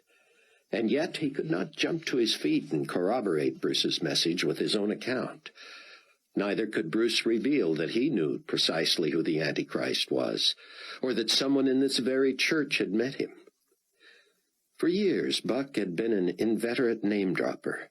He had run in high circles for so long that it was not uncommon for him to be able to say, met him, interviewed her, know him, was with her in Paris, stayed in their home. But that self-centeredness had been swept away by the disappearances and his experiences on the front lines of supernatural events.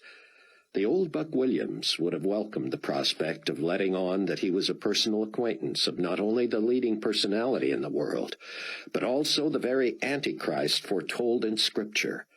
Now he simply sat riveted as his friend preached on. "Let me clarify," Bruce was saying, "that I don't believe it is God's intent to convey individual personality through the imagery of these horsemen, but rather world conditions. They don't all refer to specific people, because, for instance, the fourth horseman is called Death. But the first horseman. Notice that it is the Lamb who opens the first seal and reveals that horseman. The Lamb is Jesus Christ, the Son of God, who died for our sins, was resurrected, and recently raptured his church. In Scripture, the first in a succession is always important. The firstborn, the first day of the week, the first commandment, the first rider, the first of the 4 horses of the first 7 judgments is important. He sets the tone. He is the key to understanding the rest of the horsemen, the rest of the seal judgments, indeed the rest of all the judgments. Who is this first horseman? Clearly he represents the Antichrist and his kingdom. His purpose is conquering and to conquer. He has a bow in his hand, a symbol of aggressive warfare, and yet there's no mention of an arrow. So, how will he conquer? Other passages indicate that he is a willful king, and that he will triumph through diplomacy. He will usher in a false peace, promising world unity. Will he be victorious? Yes, he has a crown. In one way, this was all new to Rayford, and he knew it was to Chloe as well. But they had been so immersed in this teaching with Bruce since they had come to faith in Christ that Rayford anticipated every detail. It seemed he was becoming an instant expert, and he could not recall having ever picked up on a subject so quickly. He had always been a good student, especially in science and math. He had been a quick study in aviation. But this was cosmic. This was life. This was the real world. It explained what had happened to his wife and son, what he and his daughter would endure, and what would happen tomorrow and for the next several years. Rayford admired Bruce. The young man had instantly realized that his phony brand of Christianity had failed him at the most pivotal point in human history. He had immediately repented and dedicated himself to the task of rescuing everyone possible. Bruce Barnes had surrendered himself to the cause. Under other circumstances, Rayford might have worried about Bruce, fearing he was wearing himself out, stretching himself too thin. But Bruce seemed energized, fulfilled. He would need more sleep, sure, but for now he was brimming with the truth and eager to share it. And if the others were like Rayford, they could think of nothing they would rather do than sit here under that instruction. "We'll talk next week and following about the next 3 horsemen of the apocalypse," Bruce was saying. "But let me just leave you with something to watch for.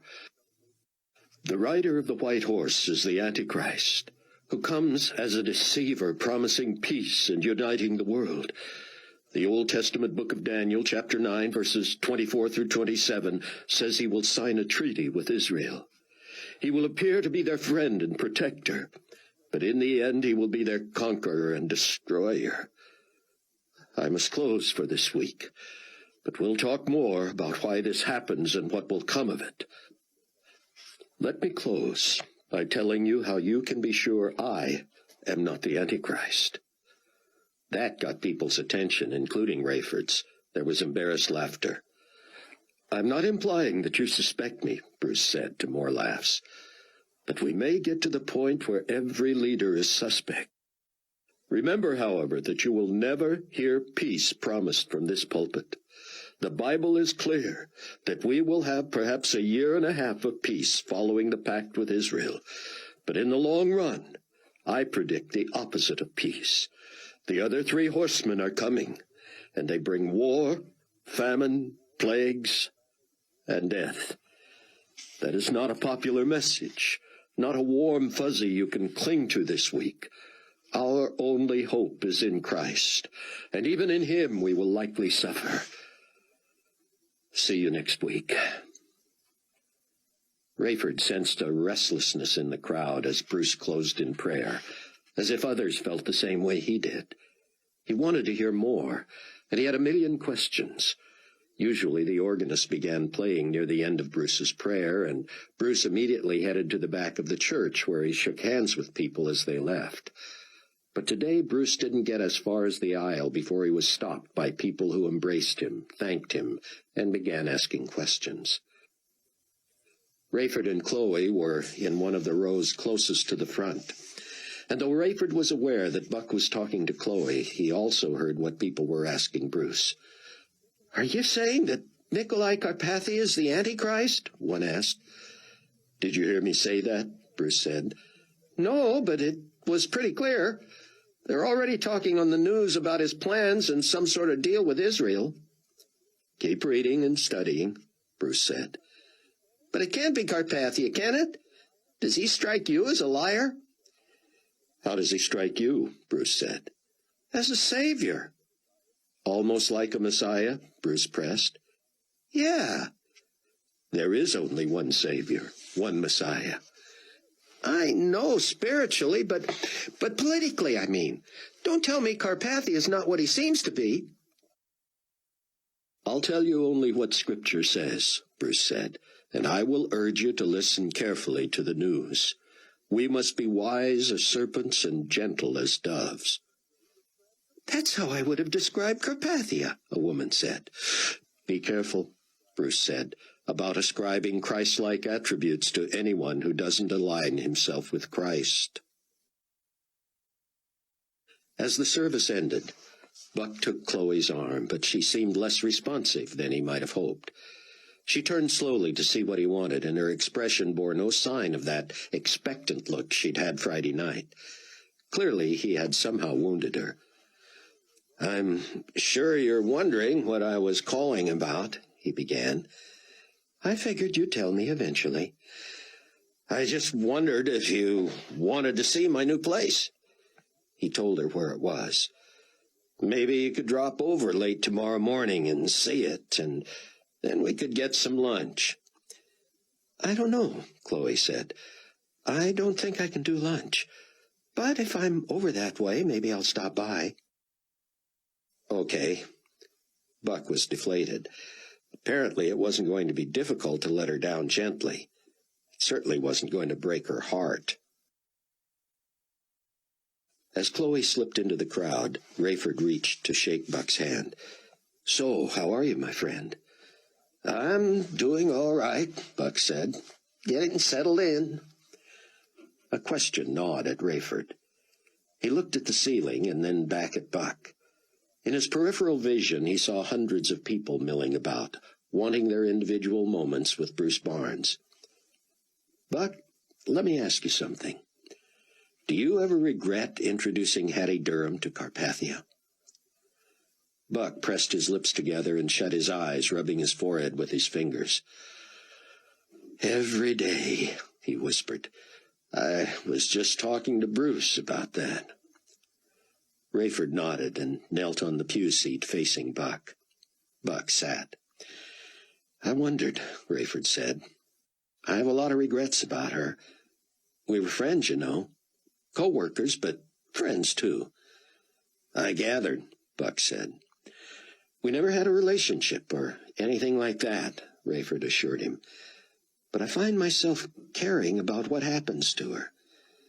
I hear she's taken a 30-day leave of absence from PanCon." "Yeah," Rayford said. "But that's just window dressing. You know Carpathia is going to want to keep her around, and he'll find the money to pay her more than she's making with us." "No doubt. She's got to be enamored of the job, not to mention him. and who knows where that relationship might go. Like Bruce says, I don't think he hired her for her brain, Buck said. Rayford nodded. So they agreed. Hattie Durham was going to become one of Carpathia's diversions. If there had ever been hope for her soul, it would be remote as long as she was in his orbit every day. I worry about her, Rayford continued. And yet, because of our friendship, I don't feel I'm in a position to warn her. She was one of the first people I tried to tell about Christ. She was not receptive. Before that, I had implied more of an interest in her than I had a right to have, and naturally she's not real positive about me just now. Buck leaned forward. Maybe I'll get a chance to talk to Hattie sometime soon. But what will you say? Rayford asked. For all we know, they may already be intimate. She'll tell him everything she knows. If she tells him you've become a believer and that you're trying to rescue her, he'll know he had no impact on your mind when he was brainwashing everyone else. Buck nodded. I've thought about that, but I feel responsible for her being there. I am responsible for her being there. We can pray for her, but I'm going to feel pretty useless if I can't do something concrete to get her out of there. We've got to get her back here where she can learn the truth. I wonder if she's already moved to New York, Rayford said. Maybe we'll find a reason for Chloe to call her apartment into Plains. As they separated and made their way out of the church, Rayford began wondering how much he should encourage the relationship between Chloe and Buck. He liked Buck a lot, what little he knew of him. He believed him, trusted him, considered him a brother. He was bright and insightful for a young guy, but the idea that his daughter might date or even fall in love with a man on speaking terms with the Antichrist, it was too much to fathom. He would have to be frank with them both about it, if it appeared their relationship was going anywhere. But once he joined Chloe in the car, he realized that that was not something he needed to fret about just yet. Don't tell me you've invited Buck to join us for lunch, she said. Didn't even think of it. Why? He's treating me like a sister, and yet he wants me to drop in and see his place tomorrow. Rayford wanted to say, so what, and ask her if she didn't think she was reading too much into the words and actions of a man she barely knew.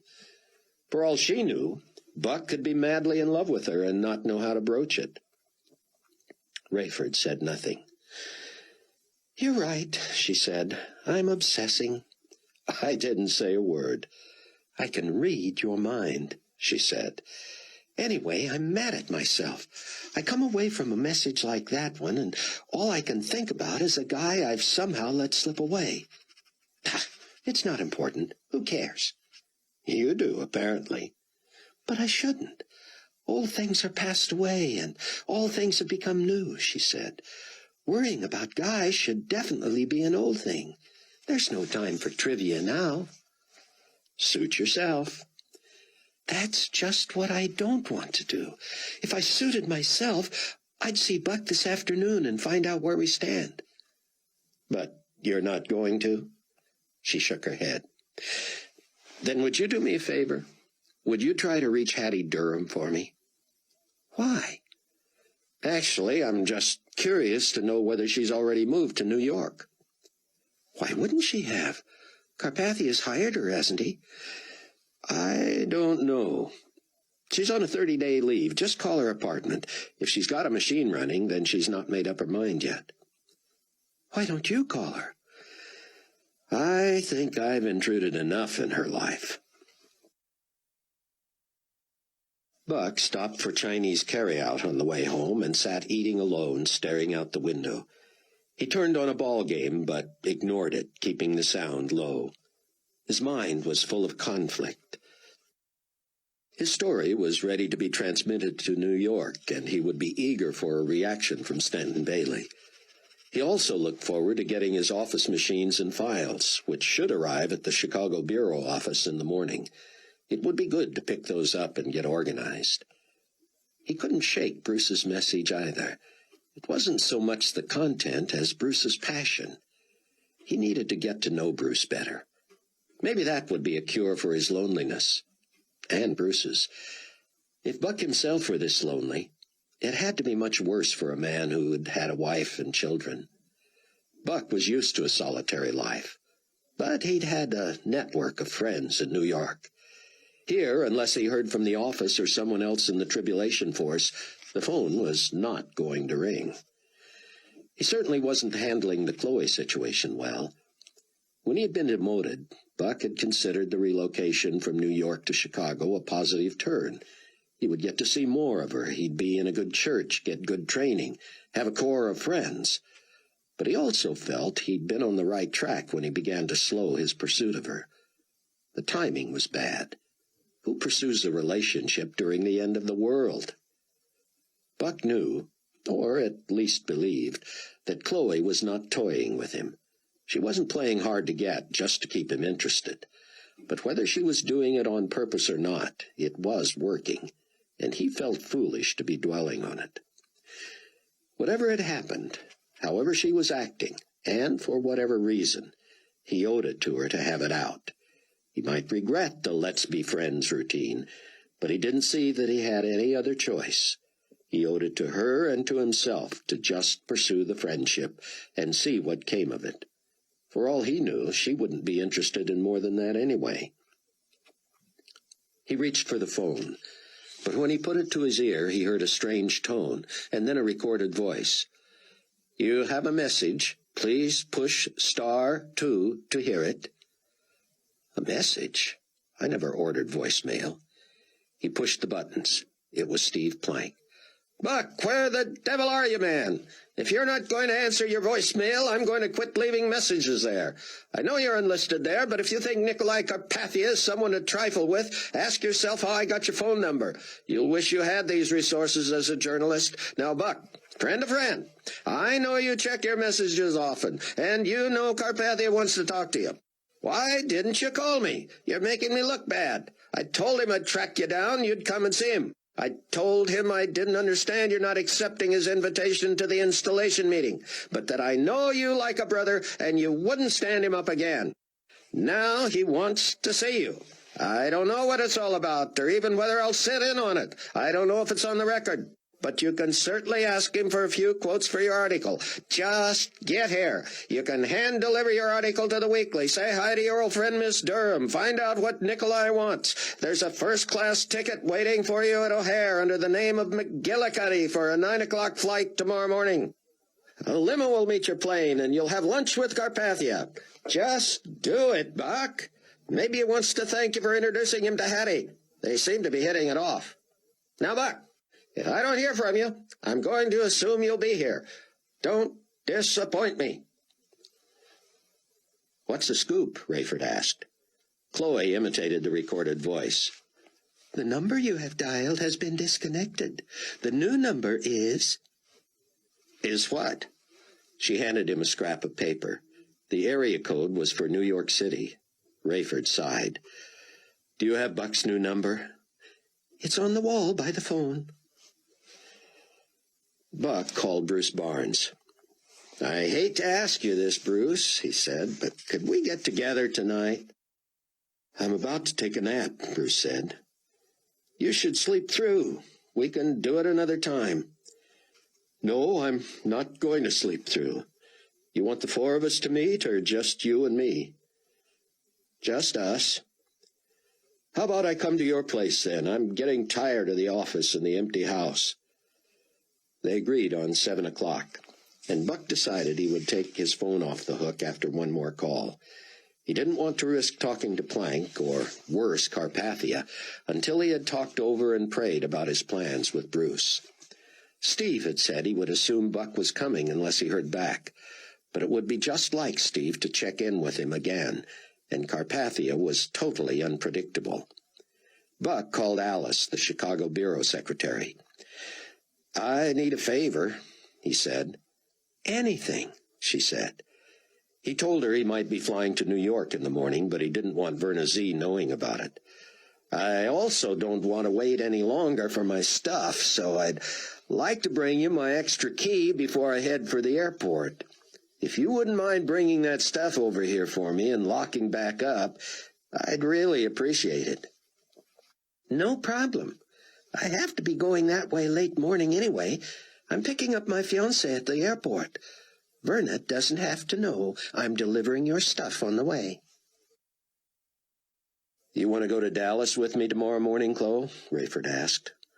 "I don't think so. You're going to be in 757s all day anyway, right?" Rayford nodded.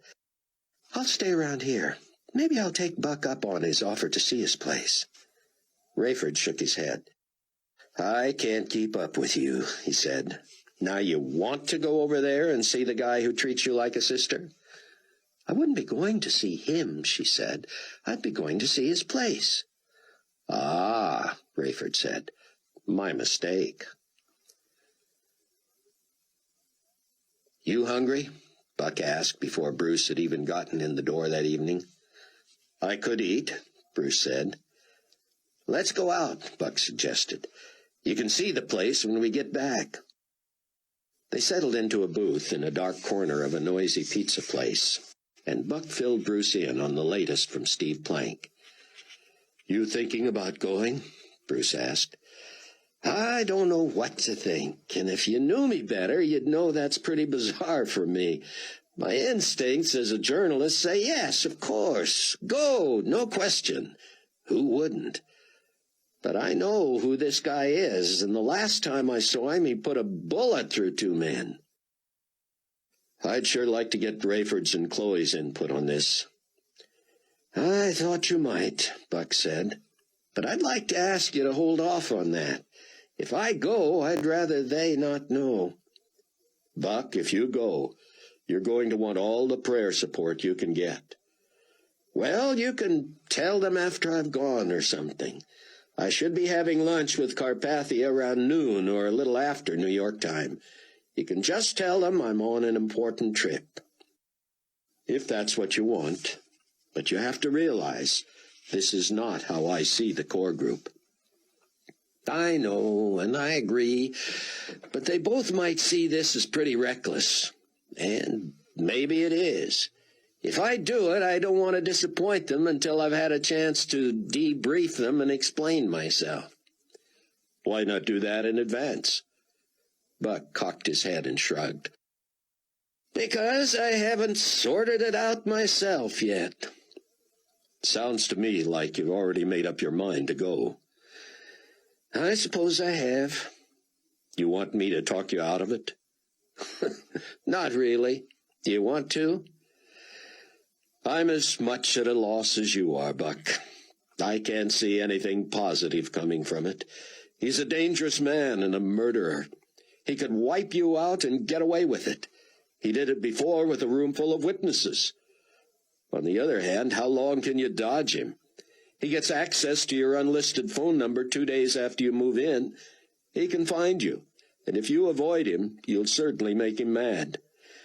"I know. This way I can just tell him I was busy moving in and getting settled." "Which you were." "Which I was, and then I'm there on time on his ticket wondering what he wants." "He'll be trying to read you, to find out how much you remember about what he did." "I don't know what I'll say. I didn't know what I'd do at the installation meeting either. I sensed the evil in that room, but I also knew God was with me. I didn't know what to say or how to react. But as I look back on it, God led me perfectly just to be silent and let Carpathia come to whatever conclusion he wanted to." "You can depend on God this time, too, Buck. But you should have some sort of plan, go over in your mind what you might say or not say, that sort of thing." "In other words, instead of sleeping tonight." Bruce smiled. "I don't suppose there's much prospect of that." "I don't suppose." By the time Buck gave Bruce the quick tour of his place, Buck had decided to go to New York in the morning. "Why don't you just call your friend?" Bruce began. "Plank?" "Yeah, Plank, and tell him you're coming. Then you can quit dreading his call and leave your phone open for me or whoever else might want to talk to you." Buck nodded. Good idea. But after leaving a message for Steve, Buck got no more calls that night. He thought about calling Chloe to tell her not to come by the next morning, but he didn't want to have to tell her why or make up something, and he was convinced she wasn't coming anyway. She certainly hadn't sounded interested that morning. Buck slept fitfully. Fortunately, the next morning he didn't see Verna until after he had dropped off his key to Alice and was driving out of the lot. Verna was driving in, and she did not see him. Buck had no identification with the name McGillicuddy on it. At O'Hare, he picked up an envelope under the phony name and realized that not even the young woman at the counter would have known a ticket was inside. At the gate, he checked in about a half an hour before boarding was to begin. "Mr. McGillicuddy," the middle-aged man at the counter said, "you're free to pre-board if you wish." "Thanks," Buck said. He knew that first-class passengers, frequent flyers, the elderly, and people with small children boarded first. But as Buck went to sit in the waiting area, the man asked, "You don't wish to board right away?" "I'm sorry," Buck said. "Now?" "Yes, sir." Buck looked around, wondering if he had missed something. Few people were even in line yet, let alone pre-boarding. "You have the exclusive privilege of boarding at your leisure. But, of course, it's not required. Your choice." Buck shrugged. "Sure, I'll board now." Only one flight attendant was on the plane. The coach section was still being cleaned. Nevertheless, the flight attendant offered him champagne, juice, or a soft drink, and allowed him to look at a breakfast menu. Buck had never been a drinker, so he declined the champagne, and he was too keyed up to eat. The flight attendant said, "Are you sure? An entire bottle has been set aside for you." She looked at her clipboard. "Compliments of N.C." "Thanks anyway," Buck shook his head. Was there no end to what Carpathia could or would do? "You don't want to take it with you?" "No, ma'am, thanks. Would you like it?" The attendant gave him a stunned look. "Are you kidding? It's Dom Perignon." "Feel free." "Really?" "Sure." "Well, would you sign that you accepted it so I don't get in trouble for taking it?" Buck signed the clipboard. What next? "Sir," the attendant said, "what is your name?" "Oh, I'm sorry," Buck said. "I wasn't thinking." He took the clipboard, crossed out his own name, and signed B. McGillicuddy. Normally, coach passengers would steal glances at those in first class, but now even the other first-class passengers checked Buck out. He had tried not to be showy, but clearly he was getting preferential treatment. He was waiting on board when they arrived, and during the flight the attendants hovered felicitously about him, topping off his drink and asking if he wanted anything else. Whom had Carpathia paid for this treatment, and how much? At Kennedy International, Buck did not have to look for someone holding a placard with his name on it. A uniformed driver strode directly to him as he appeared at the end of the jetway, reached for his carry-on, and asked if he had checked any bags. "No." "Very good, sir. Follow me to the car, please." Buck was a world traveler and had been treated like both a king and a pauper over the years. Yet even he found this routine unsettling. He followed the driver meekly through the airport to a black stretch limo at the curb. The driver opened the door, and Buck stepped from the sun into the dark interior. He had not told the driver his name and had not been asked. He assumed this was all part of Carpathia's hospitality. But what if he had been mistaken for someone else? What if this was just a colossal blunder? As his eyes adjusted to the low light and the tinted windows, Buck noticed a man in a dark suit sitting with his back to the driver, staring at him. "You with the UN?" Buck asked, "or do you work directly for Mr. Carpathia?" The man did not respond, nor did he move. Buck leaned forward. "Excuse me," he said, "do you—" The man put a finger to his lips. Fair enough, Buck thought. I don't need to know. He was curious, though, whether he was meeting Carpathia at the UN or at a restaurant.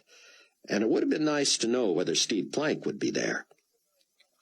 "You mind if I talk to the driver?" Buck said. No reaction. "Excuse me, driver?" But there was plexiglass between the front seat and the rest of the chassis. The man who looked like a bodyguard still sat staring, and Buck wondered if this would be his last ride. Strangely, he didn't experience the dread that had overwhelmed him that last time. He didn't know if this was from God or if he was just naive. For all he knew, he could be on his way to his own execution. The only record of his trip was a mistaken signature on the flight attendant's clipboard, and he had crossed that out. Rayford Steele sat in the cockpit of a Boeing 757 on the military runway in the shadow of Dallas-Fort Worth. A certifying examiner in the first officer's seat had already clarified that he was there only to take notes. Rayford was to run through the proper pre-flight checklist, communicate to the tower, wait for clearance, take off, follow tower instructions for the proper flight path, enter a holding pattern, and land. He was not told how many times he might have to repeat that entire sequence, or whether anything else would be required. "Remember," the examiner said, "I'm not here to teach you a thing or to bail you out. I answer no questions, and I touch no controls." The pre-flight check went off without a hitch. Taxiing the 757 was different from the huge, bulky feel of the 747, but Rayford managed. When he received clearance, he throttled up and felt the unusually responsive thrust from the aerodynamic wonder. As the plane hurtled down the runway like a racehorse eager to run, Rayford said to the examiner, "This is like the Porsche of airplanes, isn't it?" The examiner didn't even look at him, let alone answer. The takeoff was powerful and true, and Rayford was reminded of flying the powerful but much smaller fighter planes from his military days. "More like a Jaguar?" he asked the examiner, and that at least elicited a tiny smile and a slight nod. Rayford's landing was picture perfect. The examiner waited until he had taxied back into position and shut down the engines. Then he said, "Let's do that 2 more times and get you on your way." Buck Williams' limo was soon stuck in traffic. Buck wished he'd brought something to read. Why did this have to be so mysterious? He didn't understand the point of his treatment on both ends of the plane ride. The only other time someone had suggested he use an alias was when a competing magazine was making an offer they hoped he couldn't refuse, and they didn't want Global Weekly to get wind he was even considering it. Buck could see the United Nations headquarters in the distance, but he still didn't know whether that was his destination until the driver swept past the appropriate exit. He hoped they were headed somewhere nice for lunch. Besides the fact that he had skipped breakfast, he also liked the prospect of eating more than that of dying. As Rayford was escorted to the PanCon courtesy man for his ride to DFW Airport, his examiner handed him a business-sized envelope. "So, did I pass?" Rayford said lightly. "You won't know that for about a week," the man said. "Then what's this?" Rayford wondered, entering the van and tearing open the envelope. Inside was a single sheet of United Nations stationery, already embossed with Hattie Durham, personal assistant to the Secretary General. The handwritten message read simply, "Captain Steele, I assume you know that the brand new Air Force One is a 757. Your friend, Hattie Durham." Hattie Durham. Chapter 5. Buck began to feel more confident that he wasn't in mortal danger. Too many people had been involved in getting him from Chicago to New York, and now to Midtown. On the other hand, if Nikolai Carpathia could get away with murder in front of more than a dozen eyewitnesses, he could certainly eliminate one magazine writer. The limo eventually wound its way to the docks, where it stopped on the Circle Drive in front of the exclusive Manhattan Harbor Yacht Club. As the doorman approached, the chauffeur lowered the front passenger window and waved a finger at him, as if warning him to stay away from the car. Then the bodyguard got out, holding the car door, and Buck stepped into the sunshine. "Follow, please," the bodyguard said. Buck would have felt right at home at the yacht club, except that he was walking with a suited man who conspicuously guided him past a long line of patrons waiting for tables. The maitre d' glanced up and nodded as Buck followed his escort to the edge of the dining room. There the man stopped and whispered, "You will dine with the gentleman in the booth by the window." Buck looked. Someone waved vigorously at him, drawing stares.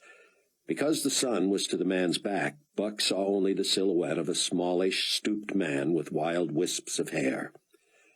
"I will be back for you at 1:30 sharp," the bodyguard said. "Don't leave the dining room without me." "But—" The bodyguard slipped away, and Buck glanced at the maitre d', who ignored him.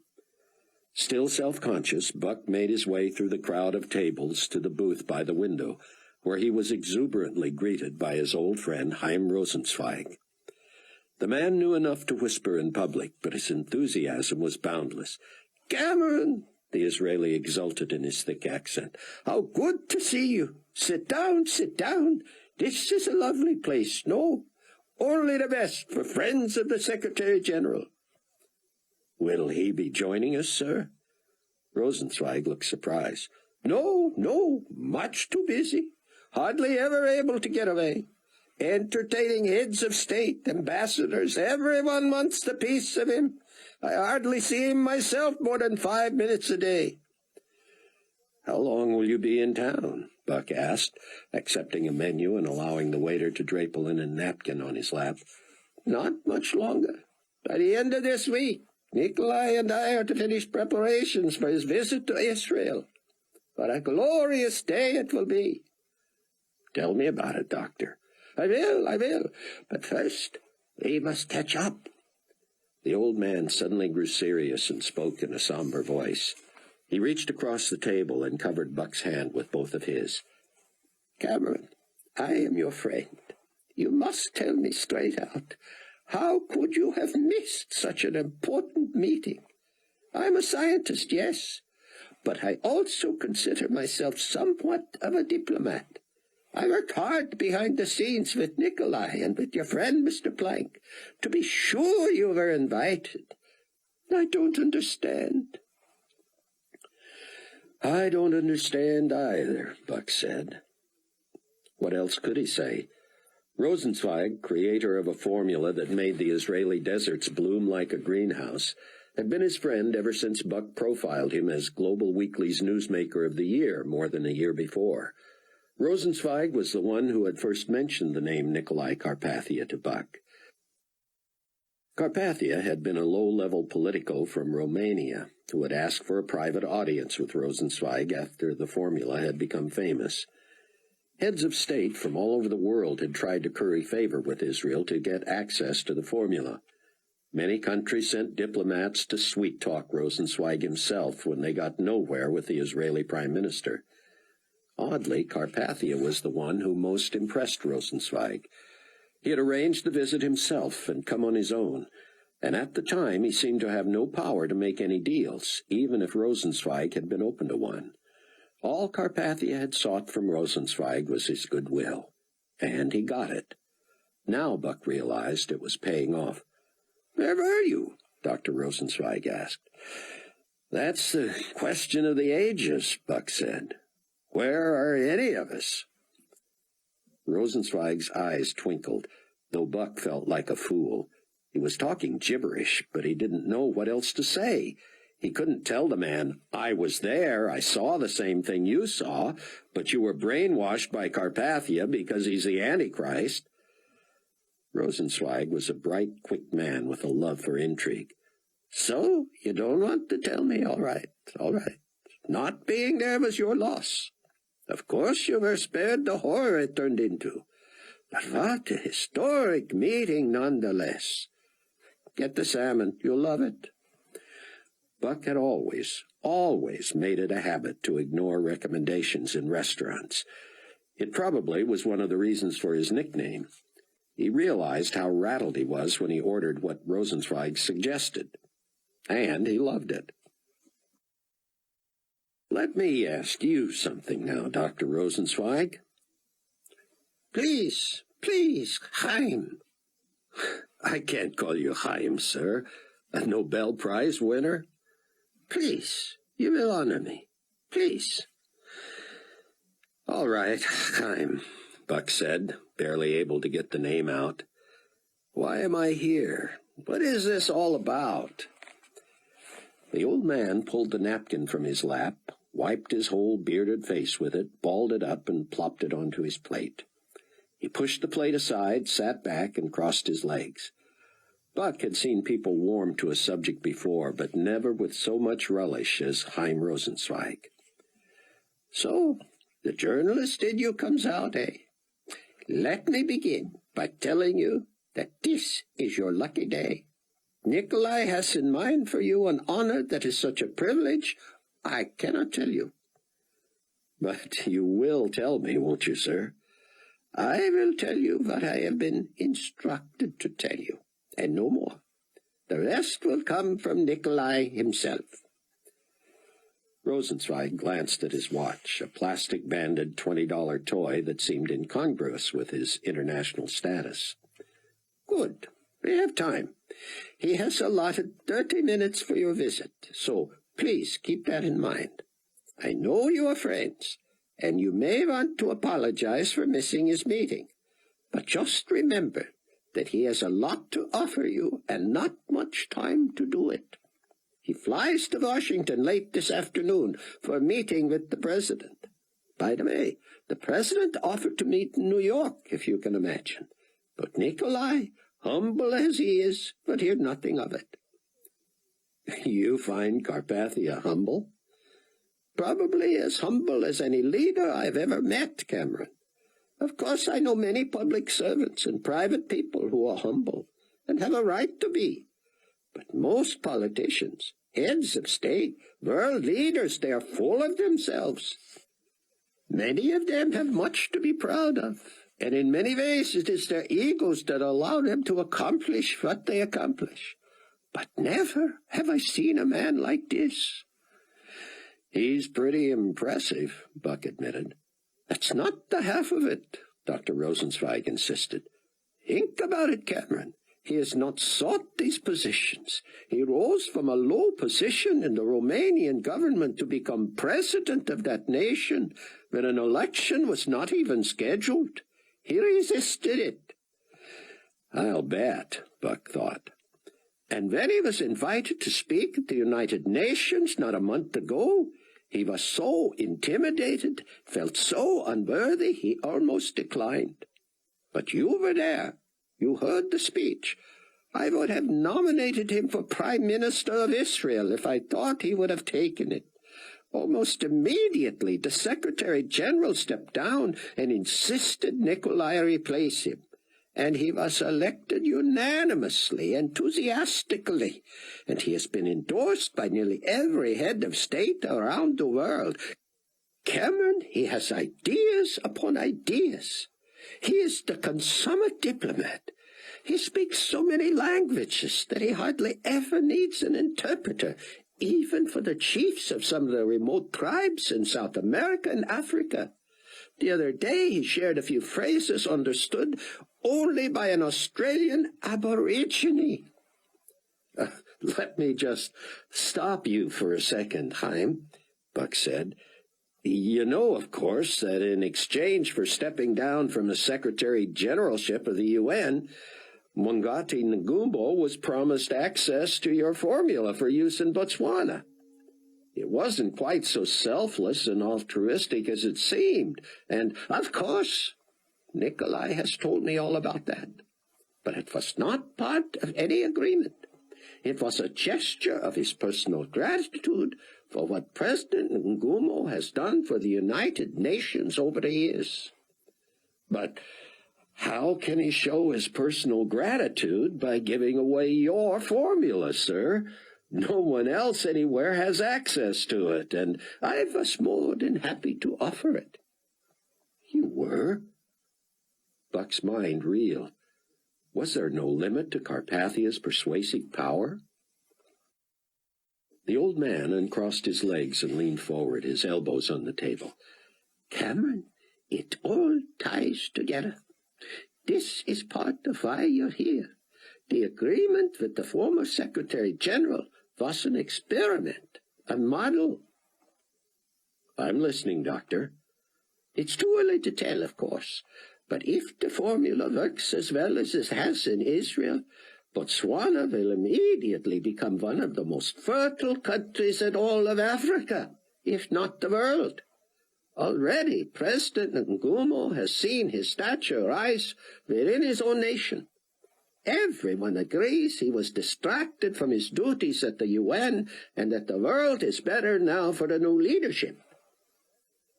Buck shrugged, but apparently Rosenzweig didn't notice. And so Carpathia plans to do more of this, brokering your formula for favors? No, you're missing the point. Yes, I have persuaded the Israeli government to license use of the formula to the Secretary General of the United Nations. Oh, Chaim, for what? Billions of dollars that Israel no longer needs? It makes no sense. Having the formula made you the richest nation on earth for its size and solved myriad problems. But it was the exclusivity that made it work. Why do you think the Russians attacked you?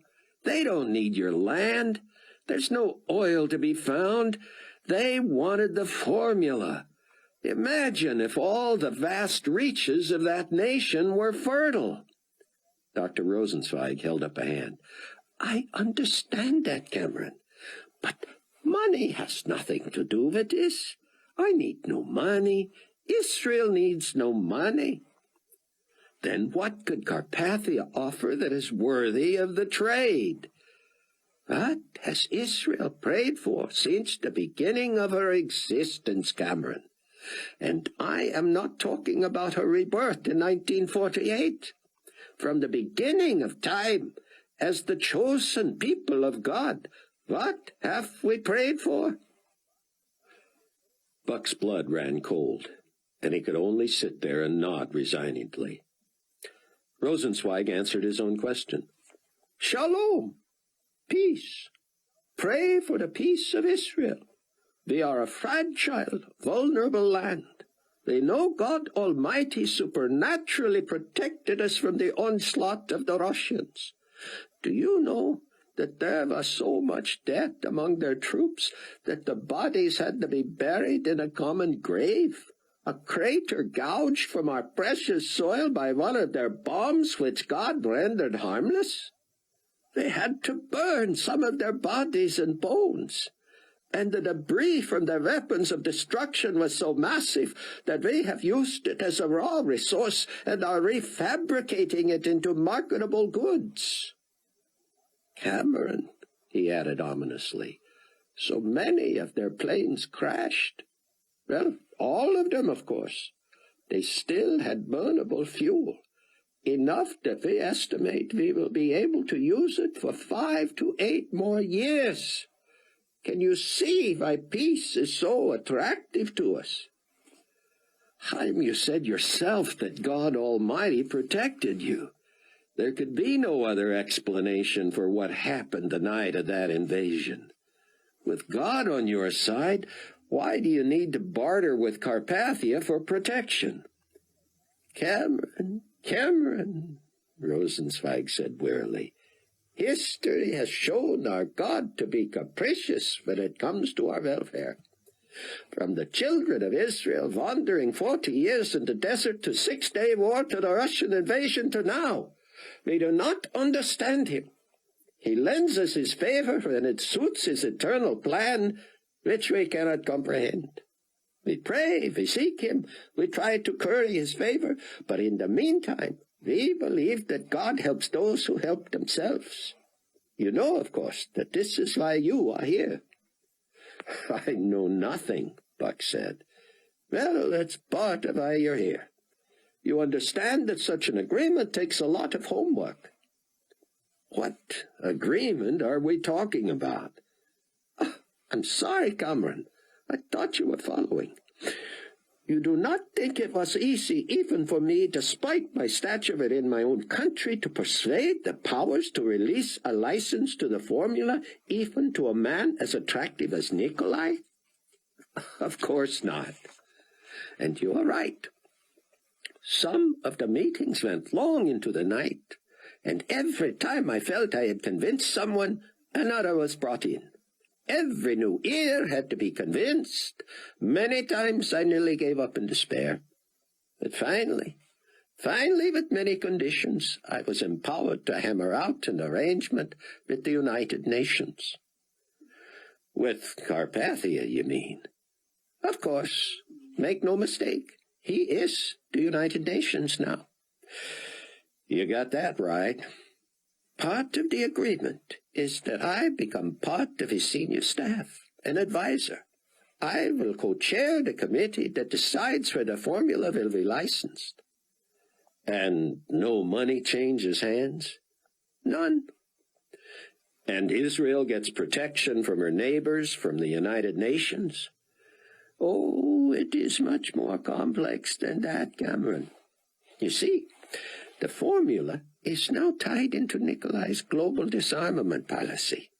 Any nation, even suspected of resisting the destruction of 90% of its weapons and the surrender of the remaining 10% to Nikolai, or I should say to the UN, will never be allowed to even be considered as an applicant for a license. Nikolai has pledged that he, and I will be there to ensure this, of course, will be more than judicious in licensing our nearest neighbors and most dangerous enemies. There has to be more than that. Oh, there is. But the crux of it is this, Cameron. Once the world has been disarmed, Israel should not have to worry about protecting her borders. That's naive. Not as naive as it might appear. Because if there is one thing Nikolai Carpathia is not, it is naive.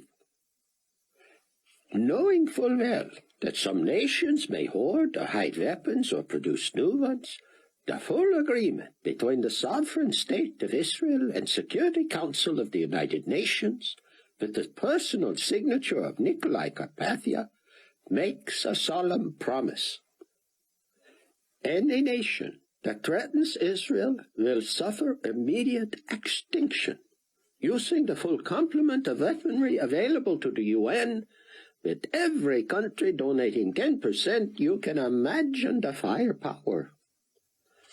What I cannot imagine, Chaim, is an avowed pacifist, a rabid global disarmament proponent for his entire political career, threatening to blow countries off the face of the earth.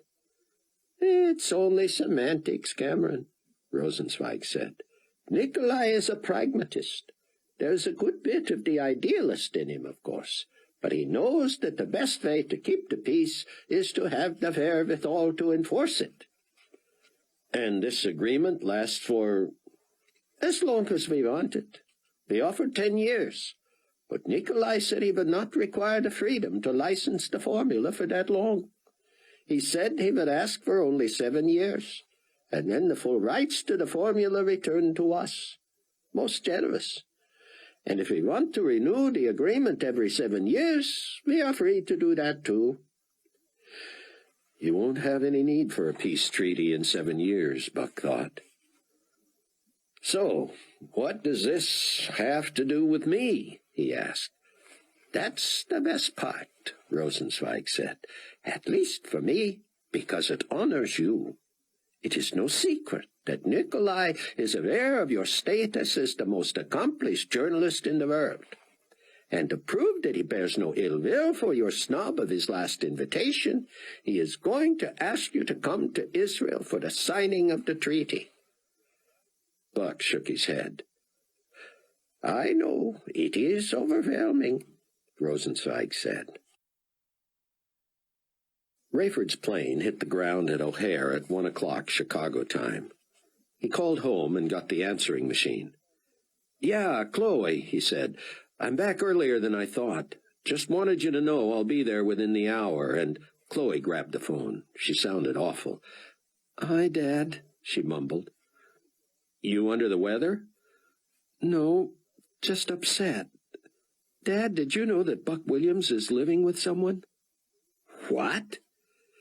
"It's true, and they're engaged. I saw her. She was carrying boxes into his condo, a skinny little spike-haired girl in a short skirt." "Maybe you had the wrong place." "It was the right place." "You're jumping to conclusions." "Dad, listen to me. I was so mad. I just drove around a while, then sat in a parking lot and cried. Then around noon I went to see him at the Global Weekly office, and there she was, getting out of her car. I said, 'Do you work here?' And she said, 'Yes, may I help you?' And I said, 'I think I saw you early today.' And she said, 'You might have. I was with my fiancé. Is there someone here you need to see?' I just turned and left, Dad." "You didn't talk to Buck then?" "Are you kidding? I may never talk to him again. Just a minute. Someone's at the door." A minute later, Chloe came back on. "I can't believe it. If he thinks this makes any difference." "What?" "Flowers. And of course they're anonymous. He had to have seen me driving by and knew how I'd feel. Unless you want these, you'll find them in the trash when you get home." At a few minutes after 2 in New York, Buck waited with Chaim Rosenzweig in the opulent waiting room outside the office of the Secretary General of the United Nations. Chaim was merrily going on about something, and Buck pretended to pay attention. He was praying silently, not knowing if his foreboding sense of evil was psychological because he knew Nikolai Carpathia was nearby, or if the man truly emitted some sort of demonic aura detectable to followers of Christ. Buck was warmed by the knowledge that Bruce was praying for him right then, and he was having second thoughts about not informing Rayford and Chloe of his trip. His return ticket was for the 5 p.m. flight, so he knew he'd be back in time for the first of the 8 p.m. study sessions Bruce had planned. Buck looked forward to it already. He might even see if Chloe wanted to have a late dinner, just the two of them, before the meeting. "So, what do you think about that?" Dr. Rosenzweig said. "I'm so sorry, Doctor," Buck said. "My mind was elsewhere." "Cameron, don't be nervous. Nikolai was upset, yes, but he has only good things in store for you." Buck shrugged and nodded. "Anyway, I was saying, my dear friend Rabbi Tzion Ben Judah has finished his 3-year study, and it wouldn't surprise me if he wins a Nobel Prize for it." "His 3-year study?" "You weren't listening at all, were you, my friend?" "I'm sorry." "You must do better when you are with Nikolai. Promise me?" "I will. Forgive me." "It's all right. But listen, Rabbi Ben Judah was commissioned by the Hebrew Institute of Biblical Research to do a 3-year study." "A study of what?" "Something about the prophecies relating to Messiah, so we Jews will recognize him when he comes." Buck was stunned. The Messiah had come, and the Jews left behind had missed him. When he had come the first time, most did not recognize him. What should Buck say to his friend? If he declared himself a tribulation saint, as Bruce liked to refer to new believers since the rapture, what might he be doing to himself? Rosenzweig was a confidant of Carpathia's. Buck wanted to say that a legitimate study of messianic prophecies could lead only to Jesus, but he said only, "What are the major prophecies pointing to the Messiah?" "To tell you the truth," Dr. Rosenzweig said, "I don't know. I was not a religious Jew until God destroyed the Russian Air Force. And I can't say I'm devout now. I always took the messianic prophecies the way I took the rest of the Torah, symbolic. The rabbi at the temple I attended occasionally in Tel Aviv said himself that it was not important whether we believed that God was a literal being or just a concept. That fit with my humanist view of the world. Religious people, Jewish or otherwise, seldom impressed me any more than the atheist with a good heart. Dr. Ben-Judah was a student of mine 25 years ago. He was always an unabashed religious Jew, orthodox, but short of a fundamentalist. Of course he became a rabbi, but certainly not because of anything I taught him. I liked him, and always have. He recently told me he had finished the study, and that it was the most fulfilling and rewarding work he has ever done. Rosenzweig paused. I suppose you are wondering why I tell you this? Frankly, yes. I'm lobbying for Rabbi Ben-Judah's inclusion on Nikolai Carpathia's staff as spiritual advisor. He's looking for one? Not that he knows of, Rosenzweig said, roaring with laughter and slapping his knee. But so far he has trusted my judgment. That's why you're here. Buck lifted an eyebrow. I thought it was because Carpathia thinks I'm the best journalist in the world. Dr. Rosenzweig leaned forward and whispered conspiratorially. And why do you think he believes that? Rayford had had trouble reaching Chloe from his car phone, but he finally got through. Wondered if you wanted to go out with your old man tonight, he suggested, thinking she needed to be cheered up. I don't know, she said. I appreciate it, Dad, but we're going to Bruce's 8 o'clock meeting, aren't we? I'd like to, Rayford said. Let's stay in. I'm all right. I was just on the phone with Bruce. I wanted to know if he knew whether Buck was coming tonight. And? He wasn't entirely sure. He hoped so. I hope not. Chloe, I'm just afraid of what I'll say, Dad. No wonder he's been cool toward me with that, whatever you call her in his life. But the flowers, what was that all about? You don't even know they were from him. Oh, Dad, unless they were from you, they were from Buck. Rayford laughed. I wish I'd thought of it. So do I. Hattie Durham approached Buck and Chaim Rosenzweig, and they both stood. Mr. Williams, she said, embracing him, I haven't seen you since I took this job. Yes, you have, Buck thought. You just don't remember. The Secretary General and Mr. Plank will see you now, she told Buck. She turned to Dr. Rosenzweig.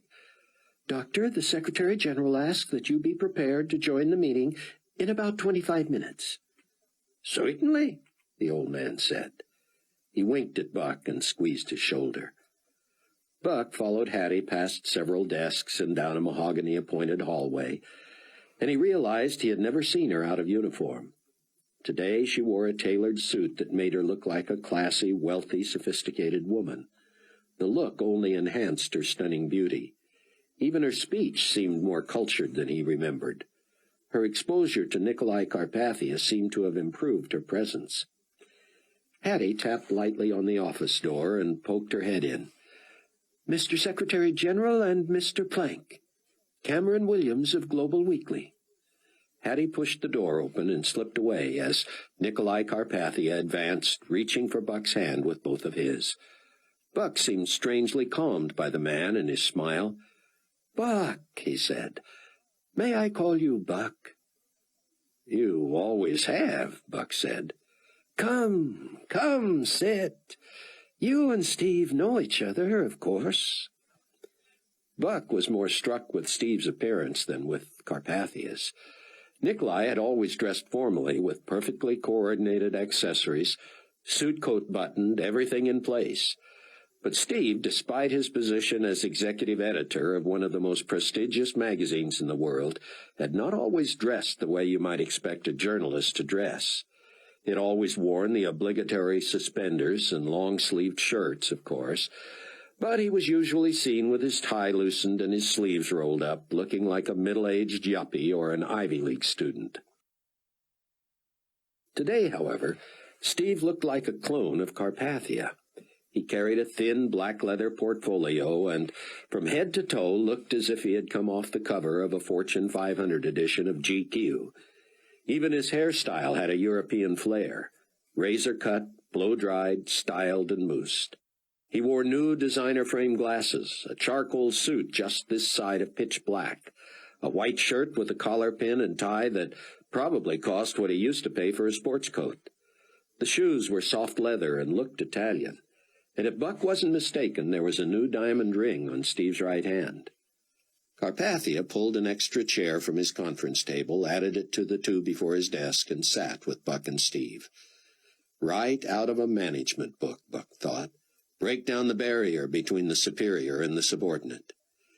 Yet, despite the attempt at an equal playing field, it was clear the intent of the meeting was to impress Buck.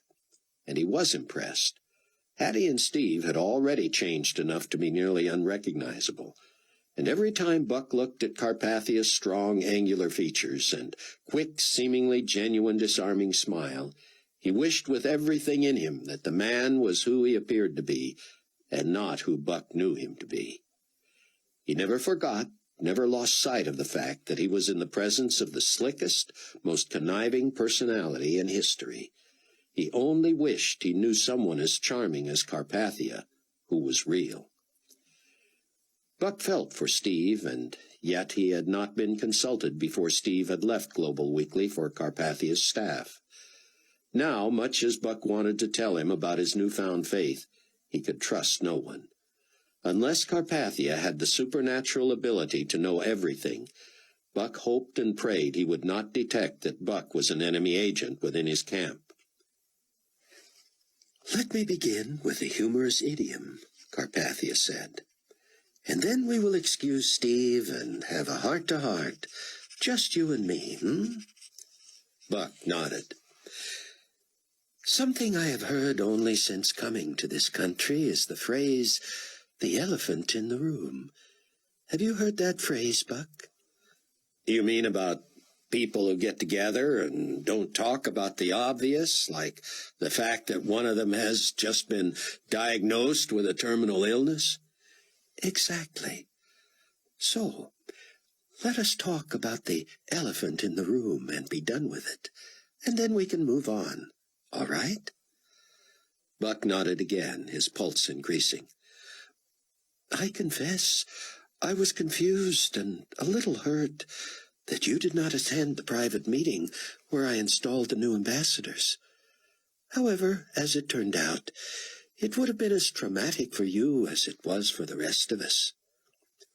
It was all Buck could do to keep from being sarcastic. One thing he could not and would not do was apologize.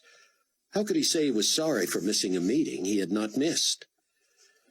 "I wanted to be there and wouldn't have missed it for anything," Buck said. Carpathia seemed to look right through him and sat as if waiting for the rest of the thought. "Frankly," Buck added, "that whole day seems a blur to me now."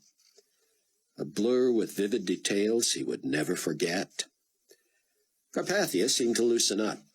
His formal pose melted, and he leaned forward, elbows on his knees, and looked from Buck to Steve and back. He looked peeved. "So, all right," he said. "Apparently there is no excuse, no apology, no explanation." Buck glanced at Steve, who seemed to be trying to communicate with his eyes and a slight nod, as if to say something, Buck, apologize, explain." "What can I say?" Buck said. "I feel badly about that day."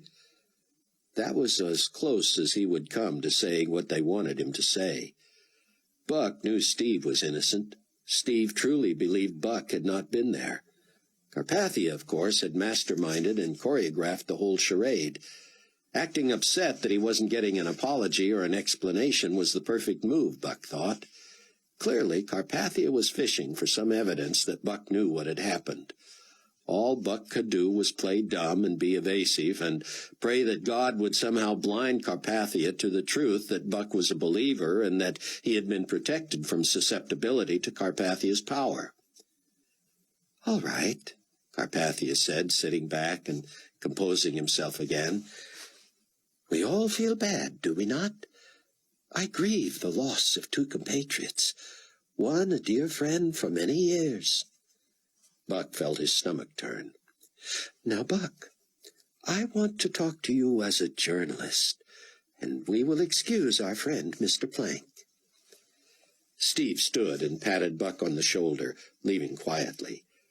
Buck became painfully aware that now it was just him and God sitting knee to knee with Nikolai Carpathia. But it wasn't knee to knee for long. Nikolai suddenly rose and went back around his desk to the executive chair behind it. Just before he sat, he touched the intercom button, and Buck heard the door open behind him.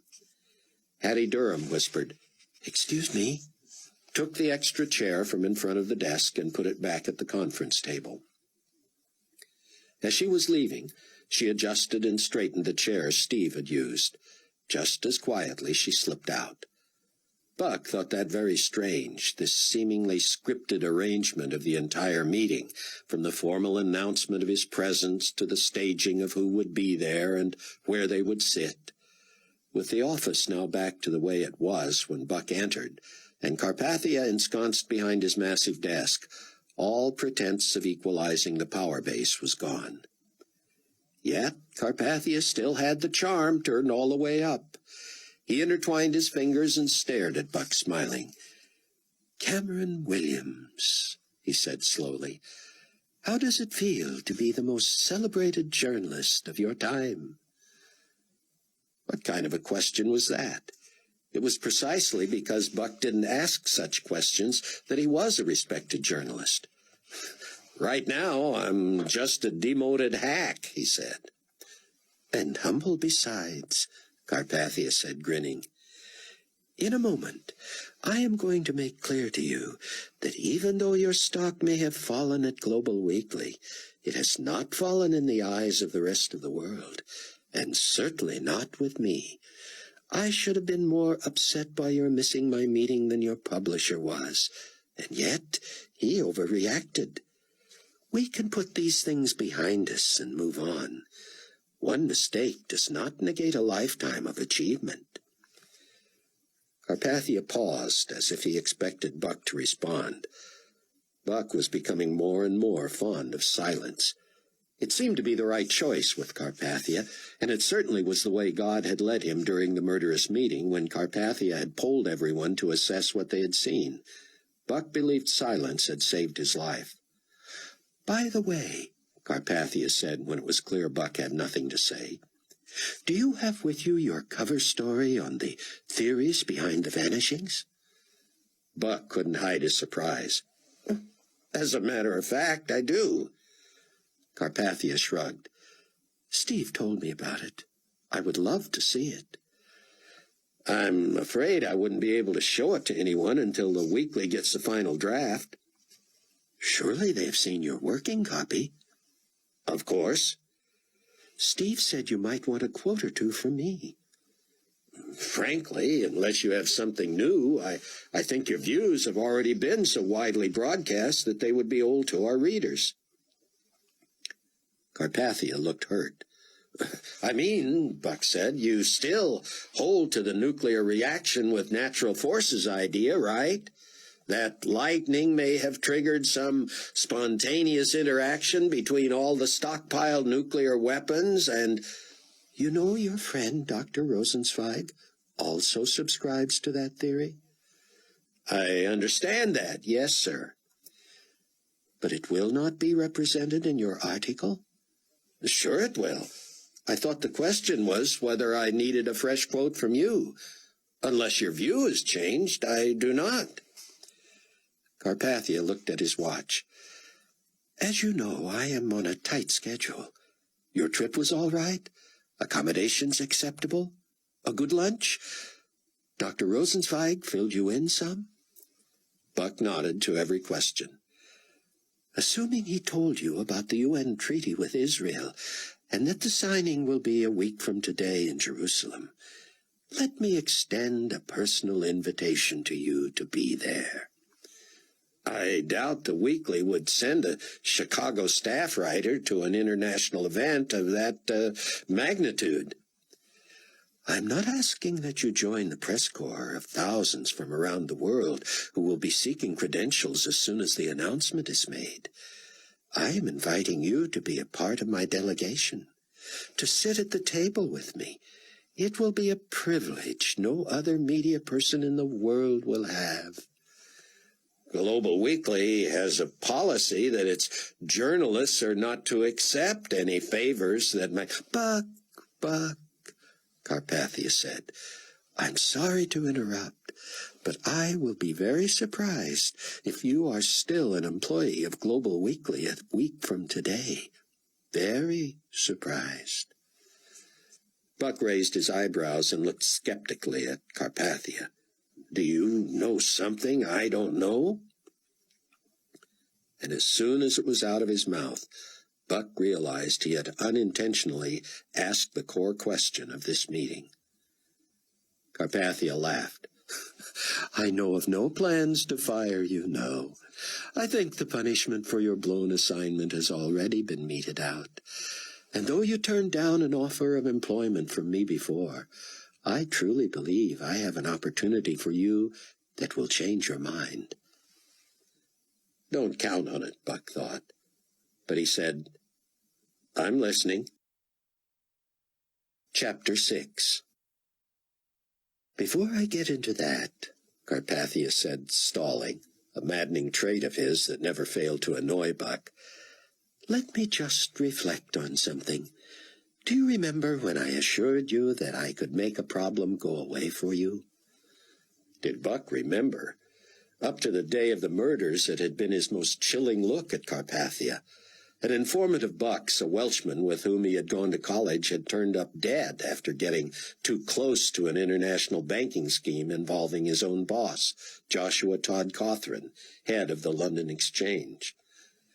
Buck had flown to England to investigate with a Scotland Yard friend, only to be nearly killed himself when the Yard agent died in a car bombing.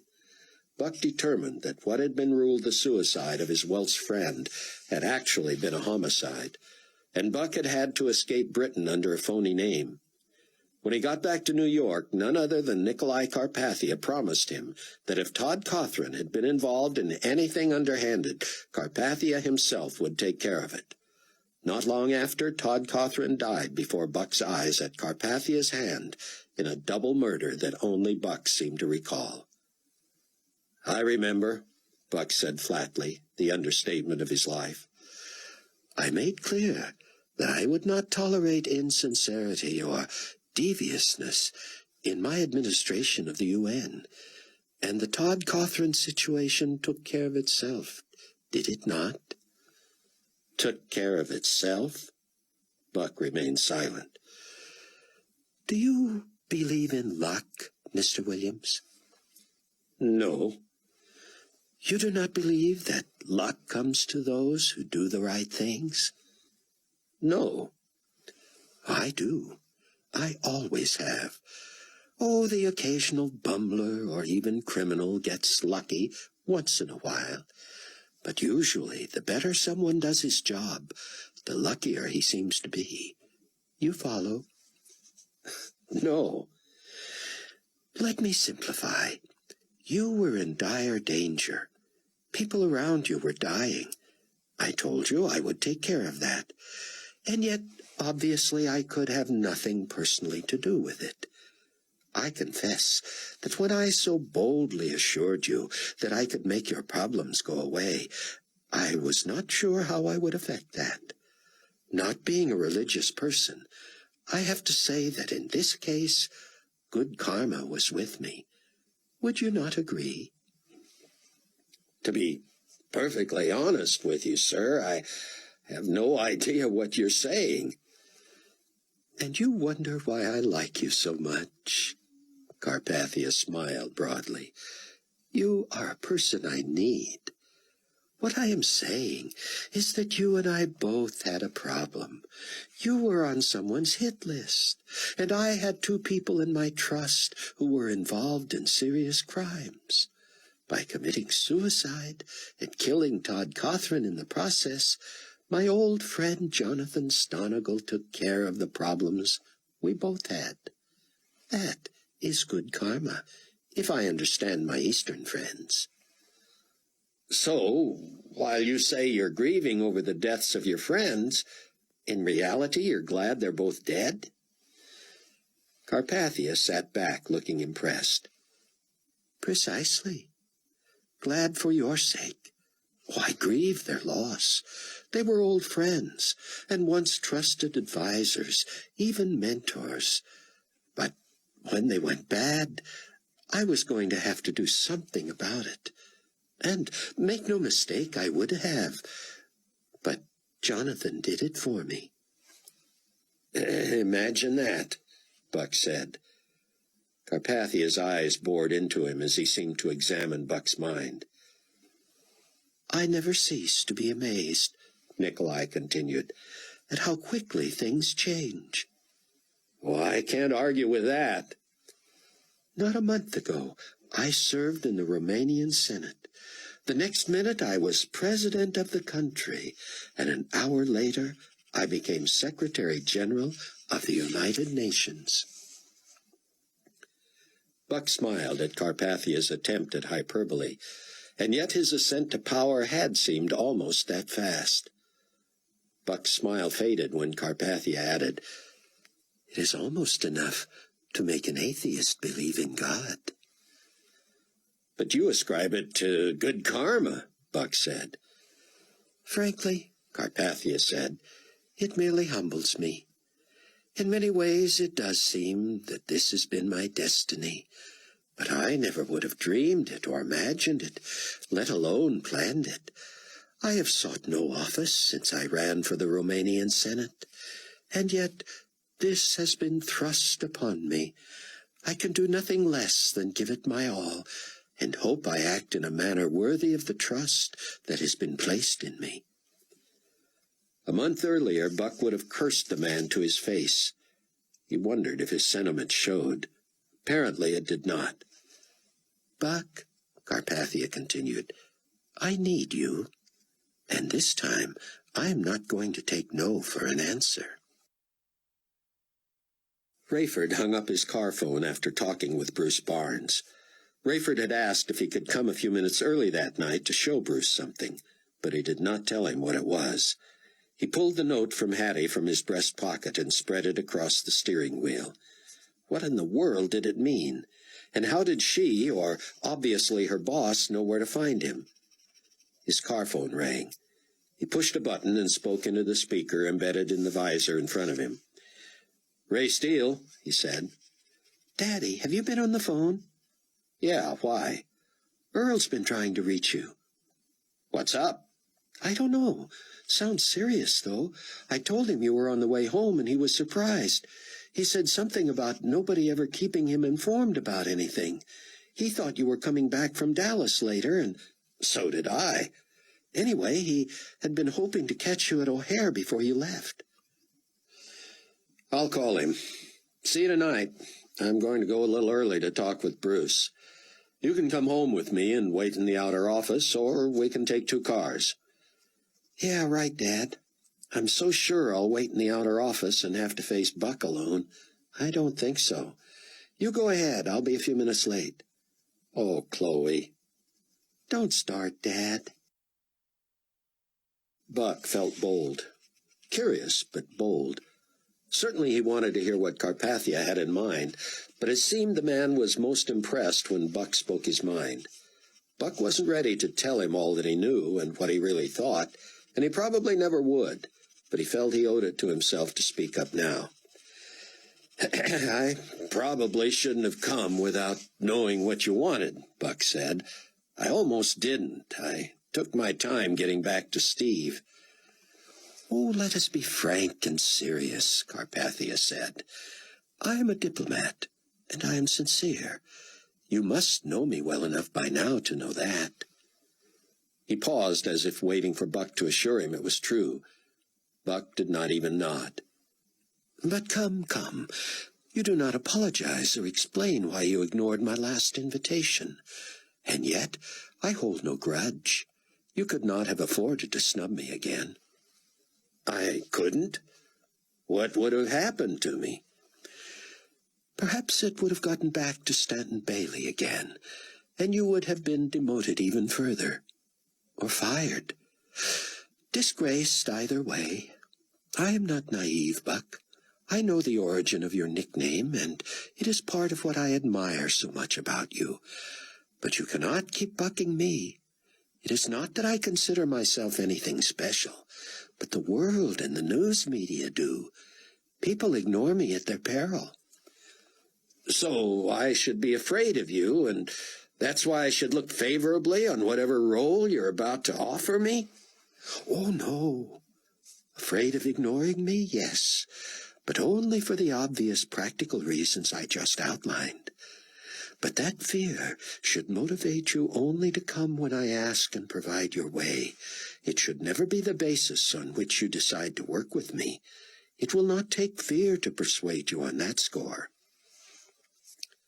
Buck wanted to ask what it would take, but it was clear that that was what Nikolai wanted him to ask. So he again said nothing. What is that old phrase from the movies you Americans are so fond of? An offer you cannot refuse? That is what I have for you. Rayford, I hate to do this to you, but we've got to talk face to face in this afternoon. Earl, I'm almost home. I'm sorry, I wouldn't ask you if it wasn't important. What's up?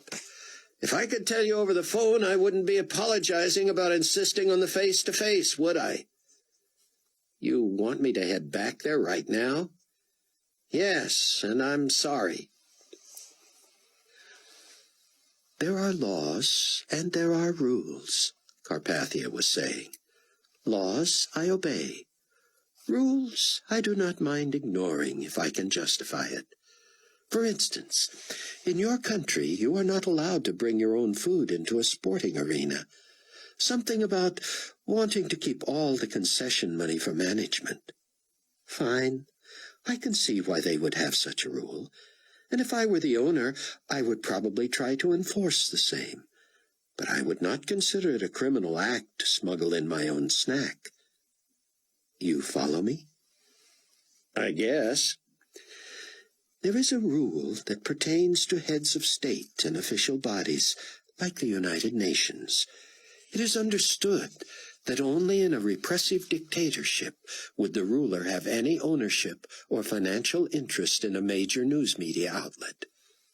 Absolutely. But is it a law? In the United States it is. But internationally? Not uniformly.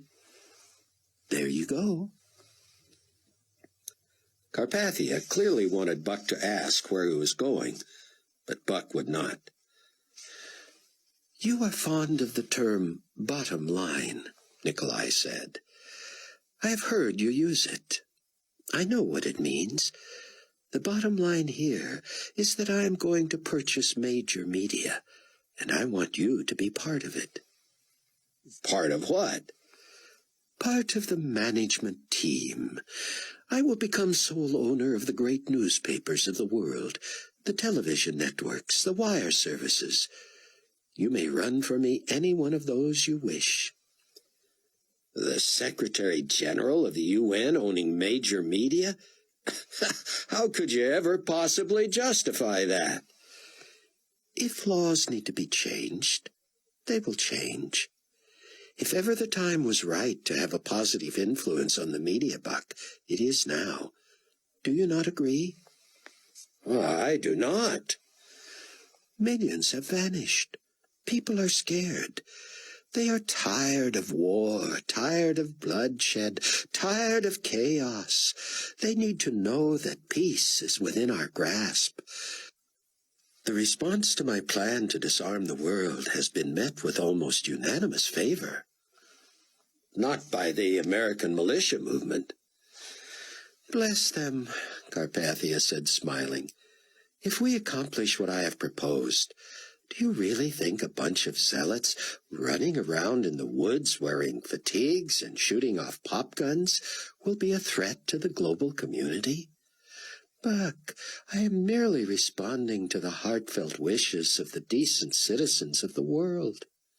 Of course there will still be bad apples, and I would never forbid the news media to give them fair coverage. But I do this with the purest of motives. I do not need money. I have a sea of money. The UN is that flush? Buck, let me tell you something that few others know. And because I trust you, I know you will keep my confidence. Jonathan Stonigal named me the sole beneficiary of his estate. Buck could not hide his surprise. That Carpathia might be named in the multi-billionaire's will would have shocked no one, but sole beneficiary? That meant Carpathia now owned the major banks and financial institutions in the world. But his family, Buck managed. I have already settled out of court with them. They pledged to keep silence and never again contest the will, and they get $100 million each. That would silence me, Buck said. But how much did they sacrifice by not getting their fair share? Carpathia smiled. And you wonder why I admire you. You know that Jonathan was the wealthiest man in history. To him, money was simply a commodity. He did not even carry a wallet. In his own charming way, he was frugal. He would let a lesser man pick up a dinner check, and in the next breath buy a company for hundreds of millions. It was just numbers to him. And what will it be for you? Buck, I say this from the bottom of my heart. What this tremendous resource gives me is the opportunity to achieve my lifelong dream. I want peace. I want global disarmament. I want the peoples of the world to live as one.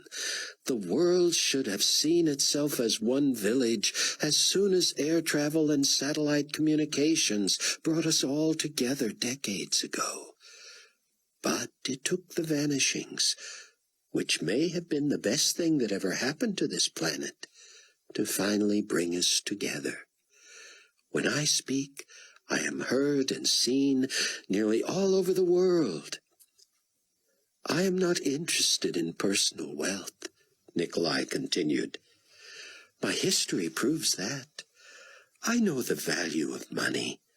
I do not mind using it as a form of persuasion, if it is what motivates a person. But all I care about is mankind.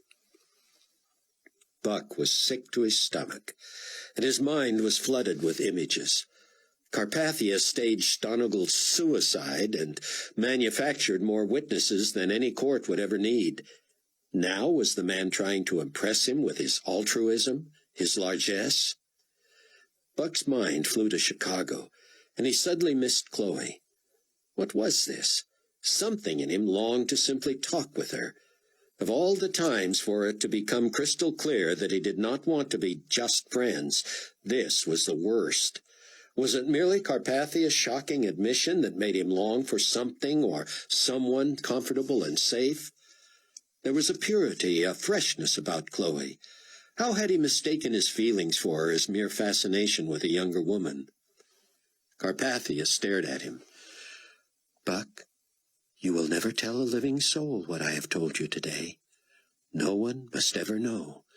You will work for me, and you will enjoy privileges and opportunities beyond your imagination. You will think about it, but you will say yes in the end. Buck fought to keep his mind on Chloe. He admired her father, and he was developing a deep bond with Bruce Barnes, a person with whom he would never have had anything in common before becoming a follower of Christ. But Chloe was the object of his attention, and he realized that God had planted these thoughts to help him resist the hypnotic, persuasive power of Nikolai Carpathia. Did he love Chloe Steele? He couldn't say. He hardly knew her. Was he attracted to her? Of course. Did he want to date her, to begin a relationship with her? Absolutely.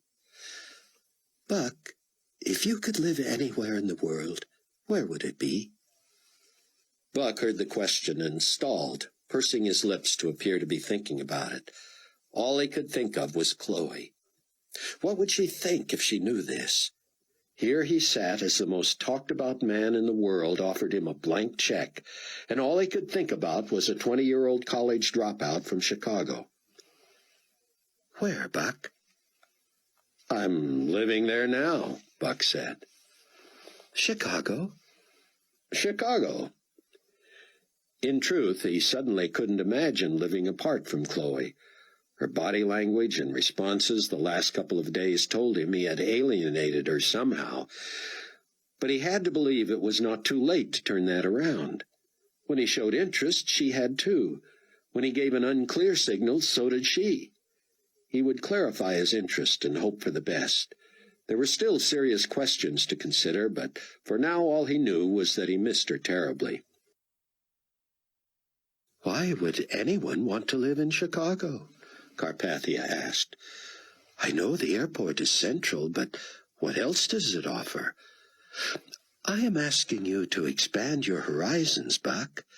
Think Washington, London, Paris, Rome, New Babylon. You have lived here for years, and you know it is the capital of the world, at least until we relocate our headquarters."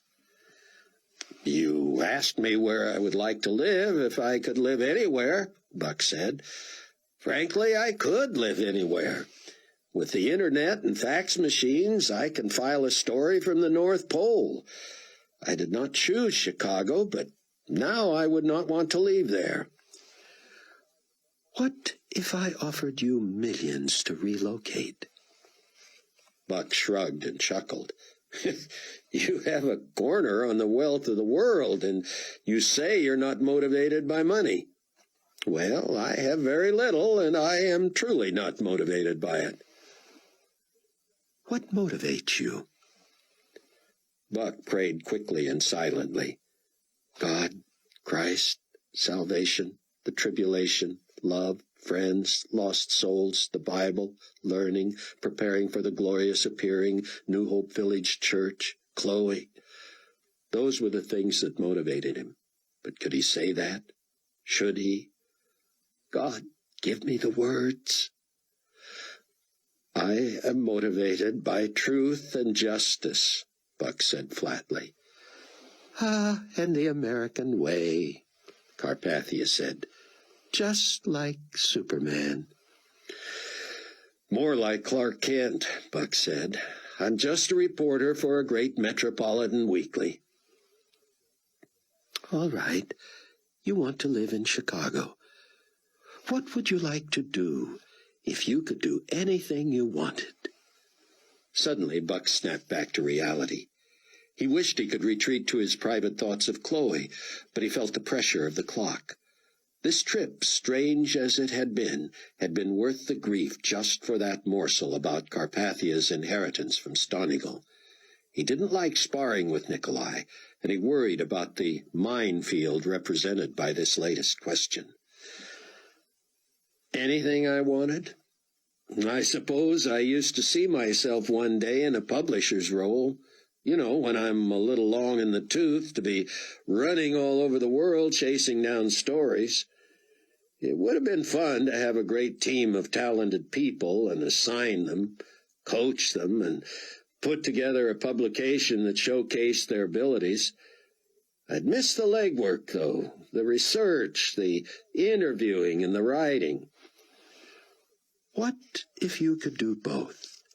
Have the authority and the staff and the publication, and also give yourself some of the best assignments?" "I suppose that would have been the ultimate." "Buck, before I tell you how I can make that happen, tell me why you talk about your dreams in the past tense, as if you no longer have them." Buck had not been careful. When he had relied on God for an answer, he had been given one. When he ventured out on his own, he had slipped. He knew the world had only 7 more years once the treaty was signed between Carpathia and Israel. I guess I just wonder how long this old world has, Buck said. We're still digging out from the devastation of the disappearances, and... Buck, you insult me. We are closer to world peace now than we have been in 100 years. My humble proposals have found such receptive ears that I believe we are about to usher in an almost utopian global society. Trust me. Stay with me. Join me. You can fulfill all your dreams. You're not motivated by money. Good. Neither am I. Let me offer you resources that will allow you to never think or worry about money again. I can offer you a position, a publication, a staff, a headquarters, and even a retreat that will allow you to do all you have ever wanted to do and even live in Chicago. Carpathia paused, as he always did, waiting for Buck to bite. And Buck bit. "This I've got to hear," he said. "Excuse me one moment, Buck," Carpathia said, and he buzzed Hattie. Apparently he signaled her in a different way than usual, because rather than answering on the intercom, she appeared at the door behind Buck. He turned to acknowledge her, and she winked at him. "Miss Durham," Carpathia said, "would you inform Dr. Rosenzweig, Mr. Plank, and President Fitzhugh that I am running a bit behind schedule?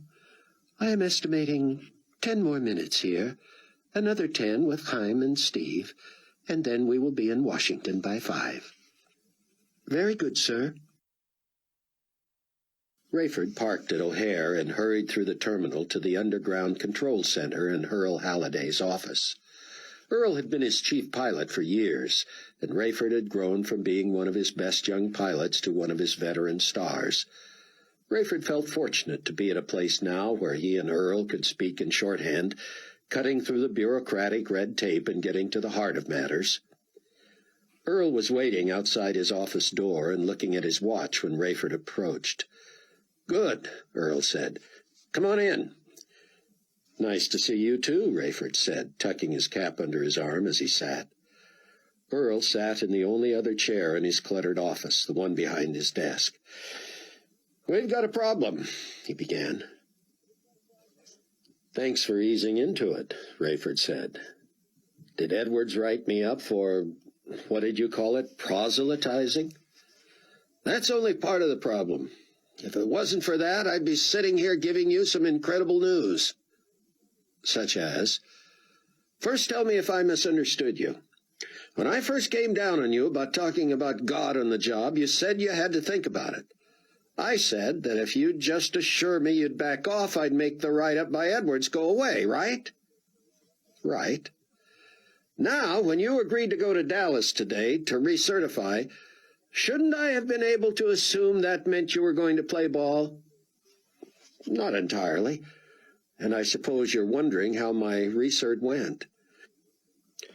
"I already know how it went, Ray," Earl snapped. "Now answer my question. Are you saying you went down there to get your papers on the 5-7 and all the while you had no intention of backing off from sounding so religious on the job?" "I didn't say that." "Say what you mean then, Ray. You've never played games with me, and I'm too old for this. You hit me with all that church and rapture stuff, and I was polite, wasn't I?" "A little too polite." "But I took it as a friend. Just like you listen to me when I brag about my kids, right?" "I wasn't bragging about anything." "No, but you were excited about it. You found something that gave you comfort and helped explain your losses, and I say great, whatever makes your boat float. You started pressing me about coming to church and reading my Bible and all that, and I told you kindly I hoped that I considered that personal and that I would appreciate it if you'd lay off. And I did, though I still pray for you." "Well, hey, thanks. I also told you to watch it on the job, but no, you were still too new to it, still flush with the novelty of it, high as a guy who's just found the latest get-rich-quick scheme. So what do? You start pushing Nick Edwards, of all people. He's a comer, Ray, and people in high places here like him." "I like him, too. That's why I care about him and his future. Yeah, all right, but he made it pretty clear he didn't want to hear any more, just like I did. You let up on me, so why couldn't you let up on him? I thought I did. You thought you did? Earl pulled a file from his drawer and fingered his way to a certain page. Then you deny telling him, and I quote, "I don't care what you think of me"? That's a little out of context, but no, I wouldn't deny the spirit of that. All I was saying was that I know what you were saying, Ray. All right, because you said it to me, too. I told you I didn't want to see you become one of those wild-eyed fanatics who thinks he's better than everybody else and tries to get him saved. You said you just cared about me, which I appreciate. But I said you were getting close to losing my respect. And I said I didn't care. Well, can't you see how insulting that is? Earl, how can I insult you when I care enough about your eternal soul to risk our friendship? I told Nick the same thing I told you, that what people feel about me isn't that important anymore. Part of me still cares, sure. Nobody wants to be seen as a fool. But if I don't tell you about Christ just because I'm worried about what you'll think of me, what kind of friend would I be? Earl sighed and shook his head, staring at the file again. So you contend that Nick took you out of context, but everything you just said is right here in this report. It is. It is. Rayford cocked his head. What do you know about that? He heard me. He got the point. He certainly must not have agreed with the point, otherwise why this? Earl shut the folder and slapped it. Earl, I was right where you and Nick are the night before the disappearances. I've heard all this, Earl said. I'm just saying I understand your position. I was almost estranged from my wife because I thought she had become a fanatic. You told me. But my point now is that she had become a fanatic. She was right. She was proven right. Rayford, if you want to preach, why don't you get out of aviation and into the ministry? Are you firing me? I hope I don't have to. Do you want me to apologize to Nicky? Tell him I realized I pushed him too far, but my intentions were good? I wish it was that easy. Isn't that what you offered the other day? Yes, and I upheld my end of the bargain. I have not copied this file to personnel or to my superiors, and I told Nicky I wouldn't. I said I would keep it, that it would become a permanent part of my personal file on you as my subordinate. Which means nothing. Of course you and I know that, and Nick is no dummy either. But it seemed to satisfy him. I assumed that your going to Dallas for research was your way of telling me you heard what I was saying and that we were helping each other out. Rayford nodded. I had planned to be more judicious and try to be sure I didn't get you into trouble defending me for my actions. I didn't mind doing this, Ray. You're worth it. But you turned around and pulled the same stunt this morning. What were you thinking? Rayford flinched and sat back. He set his hat on the desk and held out both hands, palms up. This morning? What are you talking about? I thought it went well, perfect, in fact. Didn't I pass? Earl leaned across the desk and scowled. You didn't pull the same thing with your examiner this morning that you pulled with me and Nick and every other first officer you've worked with for the past few weeks? Talk to him about God, you mean? Yes. No. In fact, I felt a little guilty about it. I said hardly anything to him. He was pretty severe, giving me the usual prattle about what he was and wasn't there for. You didn't preach at him?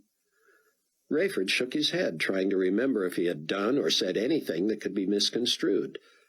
No, I didn't hide my Bible. Usually it's in my flight bag, but I had it out when I first met him because I'd been reading it in the van. Hey, are you sure this complaint didn't come from the van driver? He saw me reading and asked about it, and we discussed what had happened. Your usual. Rayford nodded, but I didn't get any negative reaction from him. Neither did I. This complaint comes from your examiner. I don't understand it, Rayford said. You believe me, don't you, Earl?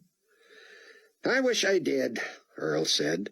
Now, don't give me that look. I know we've been friends a long time, and I never once thought you lied to me. Remember that time you voluntarily grounded yourself because you didn't think your flight was going out and you'd had a few drinks? I even offered to pay for another pilot. I know. But what am I supposed to think now, Ray? You say you didn't hassle this guy. I want to believe you. But you've done it to me and to Nick and to others. I gotta think you did it this morning, too. Well, I'm going to have to talk with this guy, Rayford said. No, you're not. What? I can't confront my accuser? Earl, I didn't say a word to the man about God. I wish I had, especially if I'm going to have to take grief for it. I want to know why he said that. It had to be a misunderstanding, some second-hand complaint from the van driver. But like I say, I didn't sense any resistance from him. He must have said something to the examiner, though. Otherwise, where would the examiner even get the idea that I've done this before, unless the Bible just set him off? I can't imagine the van driver having any contact with the examiner. Why would he, Ray? I'm at a loss, Earl. I'm not sure I would have apologized if I had legitimately been in trouble for this, so I sure can't apologize for something I didn't do. Buck recalled Rosenzweig telling him how the president had offered to come to New York to meet with Carpathia, but out of his vast humility, Nikolai had insisted on going to Washington. Now Carpathia casually has his personal assistant send word that he'll be late. Had he planned this? Was he systematically letting everyone know where they stood with him? A few minutes later, Hattie knocked and entered. "Mr. Secretary General," she said, "President Fitzhugh is sending Air Force One for you." "Oh, tell him that will not be necessary," Carpathia said. "Sir, he said it's already in the air and that you should come at your leisure. The pilot will let the White House know when you're on your way." "Thank you, Miss Durham," Carpathia said. And to Buck, "What a nice man. You have met him?" Buck nodded. "My first Newsmaker of the Year subject." "His first or second time winning?" "His second." Buck marveled anew at the encyclopedic memory of the man. Was there any doubt who the subject of this year's Newsmaker would be? It was an assignment Buck did not relish. Earl shifted nervously. "Well, let me tell you, this comes at the worst possible time. The new Air Force One, which is scheduled to go into service next week, is a 757. Rayford was nonplussed. The note from Hattie Durham saying the same thing was still in his pocket. Chapter 7. Rayford shifted in his chair and watched his chief pilot's face. "I had heard that, yes," he hedged. "Is there anyone in America who hasn't heard about the new plane? I wouldn't mind seeing it with everything they say is in it." "It's top of the line for sure," Earl said. "Absolute latest in technology, communications, security, and accommodations." "You're the second person who's reminded me about that plane today. What's the point?" "The point is, the White House has contacted our brass. Seems they think it's time their current pilot be put out to pasture. They want us to recommend a new guy. The people in Dallas narrowed a list to a half a dozen senior pilots, and it came to me because your name is on it." "Not interested." "Not so fast. How can you say that? Who wouldn't want to fly one of the most advanced planes in the world, one outfitted like that for the most powerful man on Earth? Or I guess I should say the second most powerful, now that we got this Carpathia guy at the UN. Simple. I'd have to move to Washington. What's keeping you here? Is Chloe going back to school? No. Then she's mobile too. Or does she have a job? She's looking for one. Then let her find one in Washington. The job pays twice what you're making now, and you're already in the top 5% at PanCon. Money doesn't mean that much to me, Rayford said. Get off it, Earl snapped. Who calls me first when new numbers are in the air? It's just not true of me anymore, Earl, and you know why. Yeah, spare me the sermon. But, Ray, the financial freedom to get a bigger, nicer place, run in different circles, It's the circle I'm running in that's keeping me in Chicago. My church. Ray, the salary. I don't care about the money. It's just Chloe and me now, remember? Sorry. If anything, we ought to be downsizing. We've got more house than we need, and I've certainly got more money than I can spend. Then do it for the challenge. No regular route, a staff of first officers and navigators. You'll fly all over the world, a different place every time. It's an accomplishment, Ray. You said there were 5 other names. There are, and they're all good men. But if I lobby for you, you've got it. The problem is I can't lobby for you with this Nick Edwards thing in the file. You said it was only in your file. It is, but with this morning's snafu, I can't risk hiding it. What if I get you the White House assignment and that examiner squawks? As soon as that gets out, Edwards sees it and corroborates the story. No assignment for you, and I look like an idiot for burying the complaint and championing you. End of story. It's the end of the story anyway, Rayford said. I can't move. Earl stood. Rayford, he said slowly, calm down and listen to me. Open your mind a little. Let me tell you what I'm hearing, and then just give me one more chance to persuade you. Rayford started to protest, but Earl cut him off. Please, I can't make your decision for you, and I won't try, but you have to let me finish. Even though I don't agree with your take on the disappearances, I'm happy for you that you found some comfort in religion. It's not, Ray, I know, I've listened to you and I've heard you. To you, it's not religion, it's Jesus Christ. Did I listen well or what? I admire you've given yourself to this. You're devout, I don't doubt you. But you don't just thumb your nose in an assignment that 1,000 pilots would die for. Frankly, I'm not entirely sure you'd have to relocate. How often do you see a president of the United States traveling on a Sunday? Surely not more than you fly Sundays now. Because of seniority, I hardly ever fly Sundays. You can assign someone else to fly Sundays for you. You'll be the captain, the senior guy, in charge, the boss. You won't have me to answer to anymore. I'll do it, Rayford said, smiling. No, I'm kidding. Of course it would make more sense for you to live in Washington, but I'll bet if your only condition is living in Chicago, they'd do it. No possible way. Why? Because my church is not just about Sundays. We meet frequently. I'm close to the pastor. We meet almost every day. And you can't see living without that. I can't. Ray, what if this is a phase? What if you eventually lose your zeal? I'm not saying you're a phony or that you're going to turn your back on what you found. I'm just saying the novelty might wear off, and you might be able to work somewhere else if you can get back to Chicago on the weekends. Why is this so important to you, Earl? You don't know? I don't. Because it's something I've dreamed of all my life, Earl said. I kept up on all the latest certifications all my years in this position, and I've applied for the pilot's job with every new president. I never knew that. Of course you didn't. Who would admit that and let the world know he got his guts ripped out every 4 or 8 years seeing other guys get the job? Your getting it would be the next best thing. I could enjoy it vicariously. For that reason alone, I wish I was free to take it. Earl sat back down. Well, thanks for that table scrap. I didn't mean it that way, Earl. I'm serious. I know you are. Truth is, I know a couple of the other yokels on the list, and I wouldn't let them drive my car. I thought you said they were good men. I'm just trying to tell you that if you don't take this, someone else will. Earl, I don't really think... Earl held up a hand. Ray, do me a favor, will you?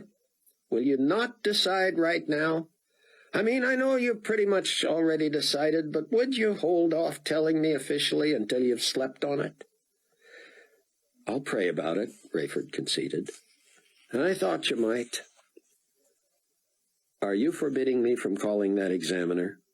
Absolutely. You want to file a grievance? Do it on paper, through channels, the right way.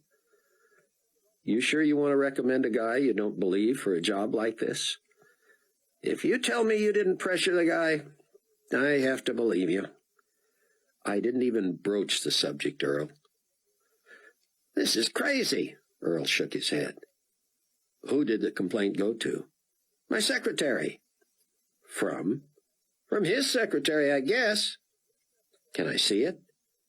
I shouldn't. Let me see it, Earl. What do you think? I'm going to turn you in? Earl buzzed his secretary. Francine, bring me your notes on the complaint you got from Dallas this morning. She brought him a single-typed sheet. Earl read it and slid it across the desk to Rayford. It read, "Took a call at 11:37 a.m. from a woman who identified herself as Jean Garfield, secretary to PanCon certification examiner Jim Long of Dallas. Asked how to go about lodging a complaint of religious harassment against Rayford Steele due to his pressuring Long during his research this a.m. Told her I would get back to her. She did not leave a number, but said she would call back later." Rayford held up the paper. "Earl, you're a better detective than this." "What do you mean?" "This smells." "You don't think it's legit?" "First of all, my guy had a 2-syllable last name on his ID badge. And when was the last time you remember an examiner having a secretary?" Earl made a face. Good call." "Speaking of calls," Rayford said, "I'd like to know where that call came from. How hard would that be to determine?" "Not hard. Francine, call security for me, please." "Would you mind asking her to check something else for me?" Rayford said. "Ask her to call personnel and see if we have a Jim Long or a Jean Garfield working for PanCon." "If you do not mind," Carpathia said, "I would now like to ask your friends to join us." "Now? Already?" Buck wondered. "Just in time for the big news, whatever it is?" "This is your show," Buck said, surprised at Carpathia's pained expression. "Your meeting, I mean. Sure, invite them in." Buck didn't know whether it was just his imagination, but it seemed both Steve Plank and Chaim Rosenzweig had bemused, knowing looks when they entered, trailed by Hattie.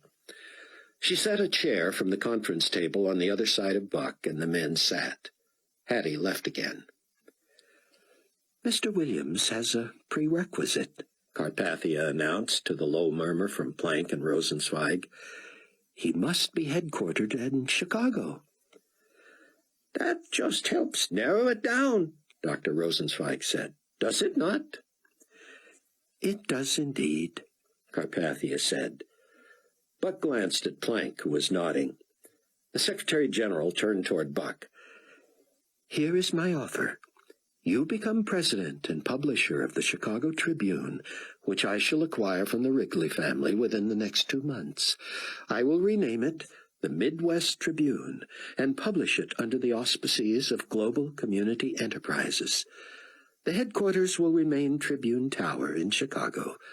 Along with your job comes a limousine with driver, a personal valet, whatever staff you deem necessary, a home on the North Shore with domestic help, and a retreat home on Lake Geneva in southern Wisconsin. Beyond naming the publication and the publishing company, I will not intrude on your decision-making. You will have complete freedom to run the paper any way you wish." His voice took a tone of sarcasm. "With your twin towers of truth and justice undergirding every word." Buck wanted to laugh aloud. It didn't surprise him that Carpathia could afford such a purchase, but there was no way a man so visible could hide behind a publishing company name and break every rule of journalistic ethics by owning a major media outlet while serving as Secretary General of the United Nations. "You'll never get away with it," Buck said. He kept silent about the real issue, that Carpathia would never give anyone in his charge complete freedom unless he believed he had total control of their mind. "That will be my problem," Carpathia said. "But with complete freedom," Buck said, "I would be your problem too." I'm devoted to the tenet that the public has a right to know. So the first investigative piece I assign, or write myself, would be about ownership of the publication. I would welcome the publicity, Carpathia said. What would be wrong with the United Nations owning a paper dedicated to news of the global community? You wouldn't own it personally? That is semantics. If it would be more appropriate for the UN to own it than for me, I would donate the money or buy it and donate the company to the UN. But then the Tribune becomes a house organ, an in-house sheet promoting the interests of the UN. Which makes it legal. But which also makes it impotent as an independent news voice. That will be up to you. Are you serious? You would allow your own publication to criticize you? To take issue with the United Nations? I welcome the accountability. My motives are pure, my goals are peaceful, and my audience is global. Buck turned in frustration to Steve Plank, knowing full well that Steve was one who had already proven susceptible to Carpathia's power. Steve, you're his media advisor. Tell him there's no credibility in such a venture.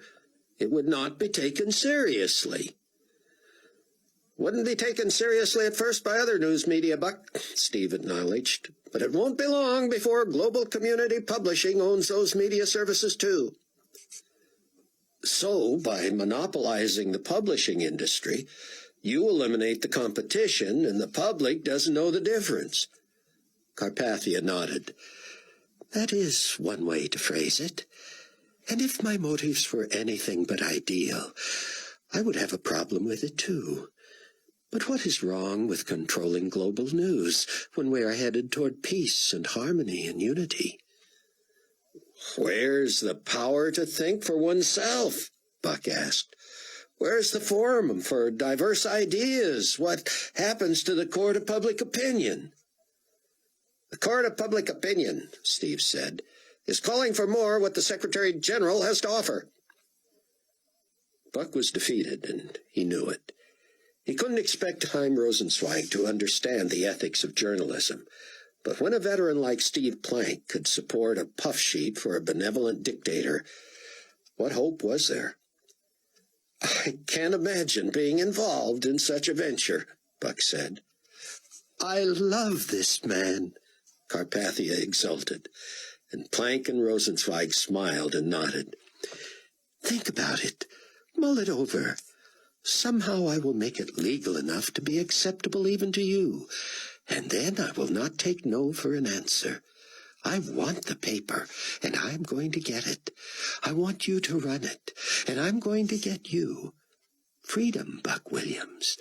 Total freedom. The day you believe I am intruding, you may quit with full pay. Having thanked Earl Halliday for his confidence and promising not to declare himself just yet, though Rayford could not imagine taking the job, he stood in the terminal at an otherwise deserted bank of payphones. Francine, Earl's secretary, had confirmed that there was no Gene Garfield working for PanCon, and while there were no fewer than 6 James Longs, 4 of them were baggage handlers and the other 2 were mid-level bureaucrats. None worked in Dallas, none was an examiner, and none had a secretary. "Who's out to get you?" Earl had asked. "I can't imagine." Francine reported that the call she took that morning had been traced to New York. "It'll take them a few hours to get an exact phone number," she said, but Rayford knew in a flash who it was. He couldn't be sure why she would do it, but only Hattie Durham would pull a stunt like that. Only she would have access to PanCon people who would know where he was and what he was doing that morning. And what was that business about Air Force One? He called information and got the number for the United Nations. After reaching the switchboard and then the administrative offices, he finally got Hattie, the 4th person to pick up the phone. "Rayford Steele here," he said flatly. "Oh, hi, Captain Steele." The brightness in her voice made him cringe. "I give up," Rayford said. Whatever you're doing, you win. I don't follow. Come on, Hattie, don't play dumb. Oh, my note. I just thought it was funny, because I was talking to a friend in PanCon traffic the other day, and she mentioned that my old friend was recerting on the 757 this morning in Dallas. Wasn't it funny that I had mail waiting for you? Wasn't that just the funniest? Yeah, hilarious. What does it mean? The message? Oh, nothing. Surely you knew that, right? Everybody knows the new Air Force One is going to be a 57, don't they? Yeah, so why remind me? It was a joke, Rayford. I was kidding you about recertifying as if you were going to be the president's new pilot. Don't you get it? Was it possible? Could she be that naive and innocent? Could she have done something that vapid and have been so coincidentally lucky? He wanted to ask how she knew he would be offered the job, but if she didn't know it, he certainly did not want to tell her. I get it. Very funny. So what was the phony complaint all about? The phony complaint? Don't waste my time, Hattie. You're the only person who knew where I was and what I was doing, and I come back to some bogus charge about religious harassment. Oh, that, she laughed. That was just a wild guess. You had an examiner, didn't you?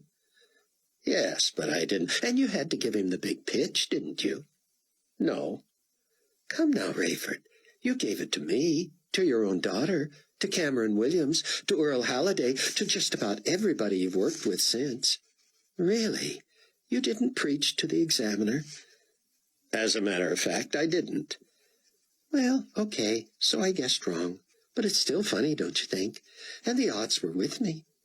What would you have thought if you had come on strong with him and then came back to a complaint? You would have apologized to him, and he would have denied it.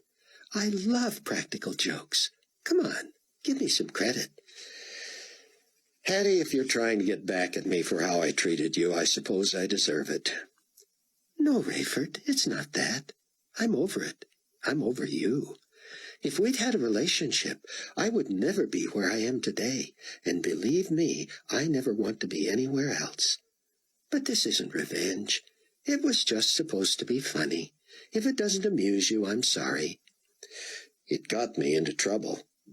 Oh, come on. How long would it take to check out a story like that? All right, you win. Any more surprises for me? Don't think so, but stay on your toes. Rayford didn't buy a word of it. Carpathia had to know about the White House offer. Hattie's note and that offer and what her little joke almost did to scotch the deal were too coincidental to be her lame attempt at a practical joke. Rayford was not in a good mood when he returned to the parking garage. He only hoped Chloe was not still upset. If she was, maybe both of them could cool down before the meeting that night. Chaim Rosenzweig put a gnarled hand on Buck's knee. I urge you to accept this most prestigious position.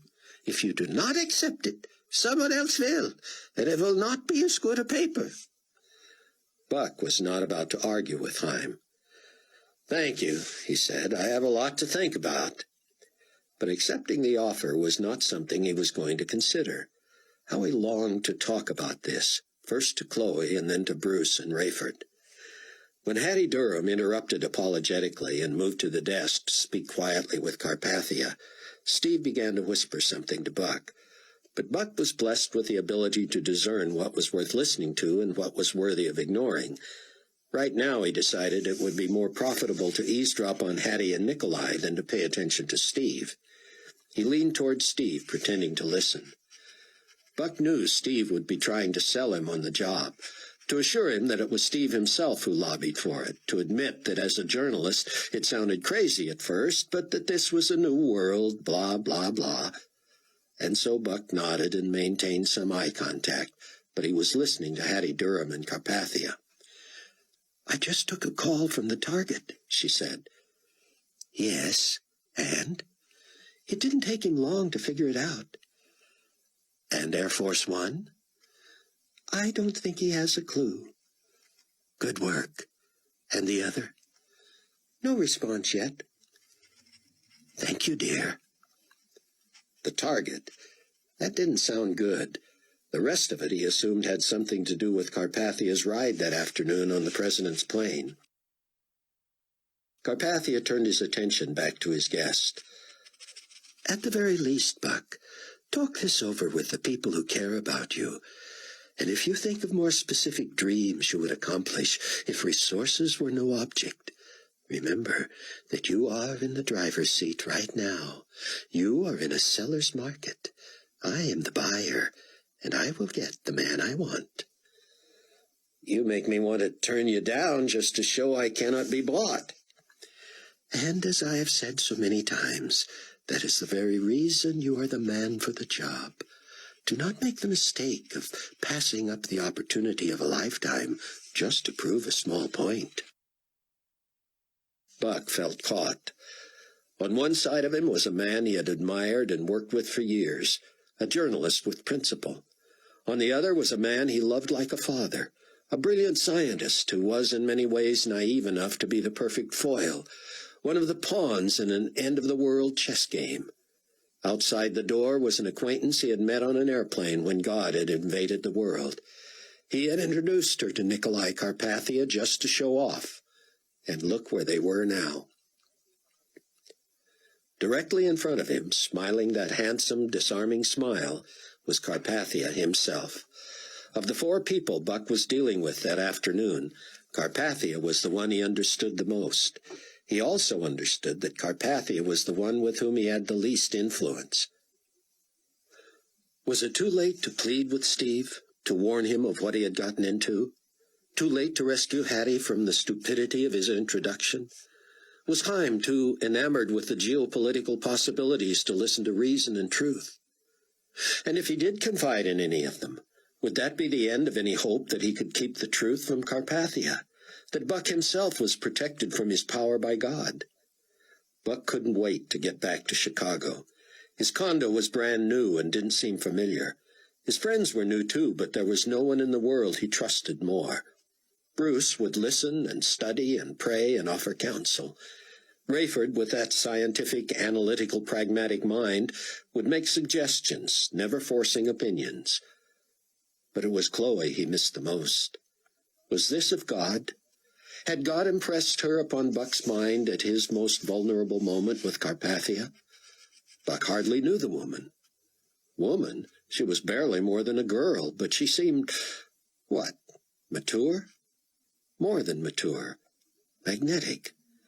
When she listened to him, her eyes seemed to drink him in. She understood, empathized. She could give advice and feedback without saying a word. There was a comfort zone with her, a feeling of safety. He had barely touched her twice, once to wipe from her mouth a dab of chocolate from a cookie, and in church the morning before just to get her attention. And yet now, a 2-hour plane ride from her, he felt an overwhelming need to embrace her. He couldn't do that, of course. He scarcely knew her and didn't want to scare her away.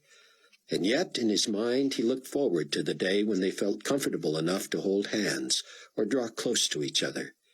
He imagined them sitting somewhere, just enjoying each other's company, her head on his chest, his arm around her.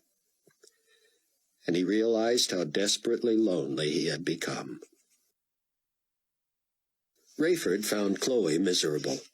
He had decided not to tell her yet of the events of his day.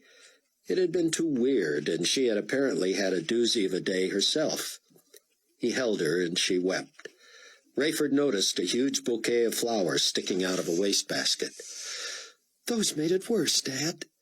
At least my reaction showed me something, how much I cared for Buck." "That sounds pretty analytical for you," Rayford said, regretting it as soon as it was out of his mouth. "I can't be analytical because I'm a woman, is that it?" "Sorry, I shouldn't have said it." "I'm sitting here crying, so my whole response to this is emotional, right? Don't forget, Dad, 5 semesters on the dean's list. That's not emotional, that's analytical. I'm more like you than Mom, remember?" "Don't I know it? And because we are the way we are, we're still here." "Well, I'm glad we've got each other. At least I was until you accused me of being a typical woman. I never said that. It's what you were thinking. Now you're a mind reader, too? Yeah, I'm an emotional fortune-teller. I surrender, Rayford said. Oh, come on, Dad. Don't give in so soon. Nobody likes an easy loser. On the plane, again coddled in first class, Buck had trouble not chuckling aloud. Publisher of the Tribune. In 20 years, maybe, if it wasn't owned by Carpathia and Christ wasn't returning first. Buck felt as if he had won the lottery in a society where money was useless. After dinner, he settled back and gazed at the setting sun. It had been many, many years since he had been drawn to a city because of a person. Would he be back in time to see her before tonight's meeting? If the traffic wasn't too bad, he might have enough time to talk the way he really wanted to. Buck didn't want to scare Chloe off by being too specific, but he wanted to apologize for his waffling. He didn't want to push anything. Who knew? Maybe she had no interest.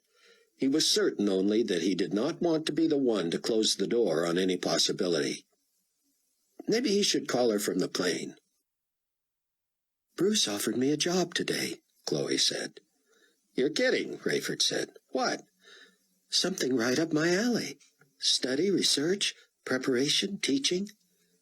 Where? What? At the church. He wants to multiply his ministry. A paid position? Yep, full time. I could work at home or at the church. He would give me assignments, help me develop curriculum, all that. He wants to go slow on the teaching part since I'm so new at this. A lot of the people I'd be teaching have spent their lives in church and Sunday school. What would you teach? The same things he's teaching. My research would help in lesson preparation, too. I would eventually teach Sunday school classes in small groups. He's going to ask you and Buck to do the same, but of course he doesn't know yet what Buck's up to with his little fiancée. And you were prudent enough not to tell him. For now, Chloe said. If Buck doesn't realize it's wrong, and maybe he doesn't, somebody needs to tell him. And you're signing up for the job. I will if no one else will. I'm the only one who knows firsthand right now. But don't you have just a little conflict of interest? Dad, I had no idea how much I hoped that something would develop with Buck. Now I wouldn't want him if he threw himself at me. The phone rang. Rayford answered it, then covered the mouthpiece. Here's your chance to prove that, he said. Buck calling from an airplane. Chloe squinted as if trying to decide whether to be available. Give me that, she said. Buck was certain Rayford Steele would have told his daughter who was calling, but her hello sounded flat and did not include his name, so he felt obligated to identify himself. Chloe, it's Buck. How are you? I've been better. What's up? You sick? I'm fine. Did you want something? Yeah, I kind of wanted to see you tonight. Kind of? Well, yeah, I do. Can I? I'll be seeing you at the meeting at 8, right? She said. Yeah, but I was wondering if you'd have a little time before that. I don't know. What did you want? Just to talk with you. I'm listening. Chloe, is something wrong? Am I missing something? You seem upset. The flowers are in the trash, if that's any hint, she said. The flowers are in the trash, he repeated in his mind. That was an expression he hadn't heard. It must mean something to someone from her generation. He might be a famous writer, but he had sure missed that one. I'm sorry, he said. It's a little too late for that, she said. I'm sorry I missed what you were saying. You didn't hear me? I heard you, but I don't get your meaning. What about the flowers are in the trash? Do you not understand? Buck had been a little distant from her Friday night, but what was this? Well, she was worth the work. Let's start with the flowers, he said. Yes, let's, she said.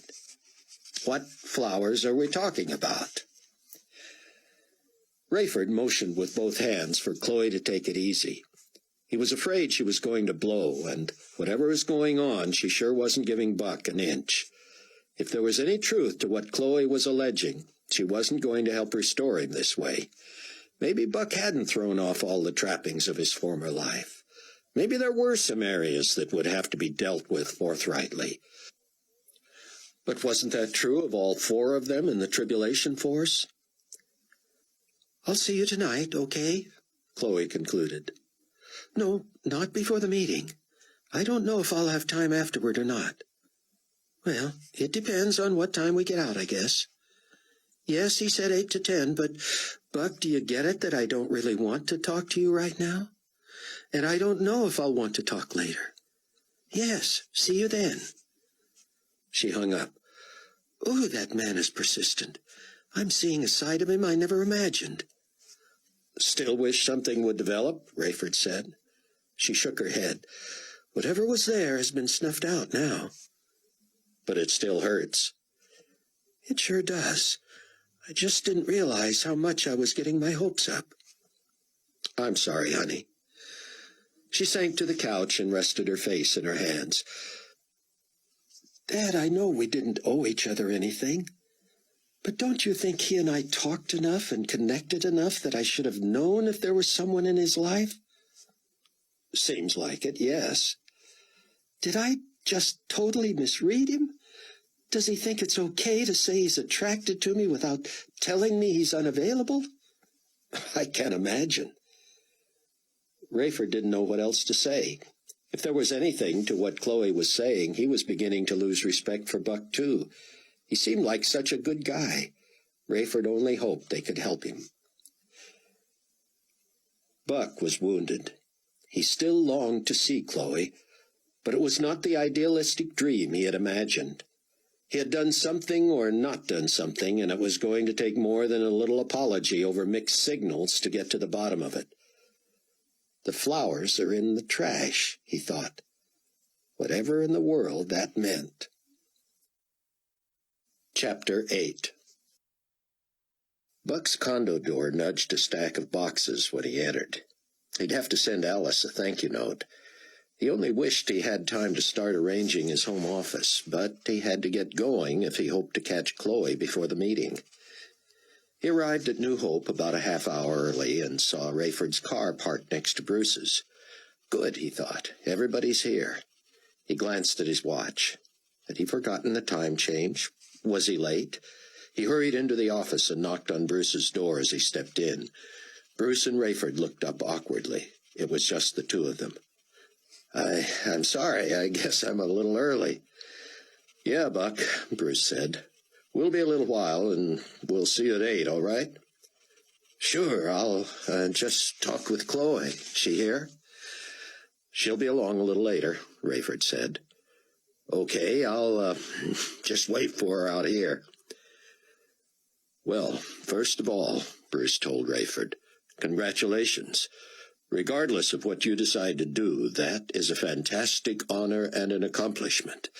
I can't imagine many pilots turning down that offer." Rayford sat back. "Truthfully, I haven't spent much time thinking of it that way. I guess I should be grateful." Bruce nodded. "I guess you should. Did you want advice or just an ear? Obviously, I'll pray with you about it." "I'm open to advice." "Well, I feel so inadequate, Rayford. I appreciate that you want to stay here in Chicago, but you also have to consider whether this opportunity is from God. I want to stay around here too, but I feel him leading me to travel, to start more small groups, to visit Israel.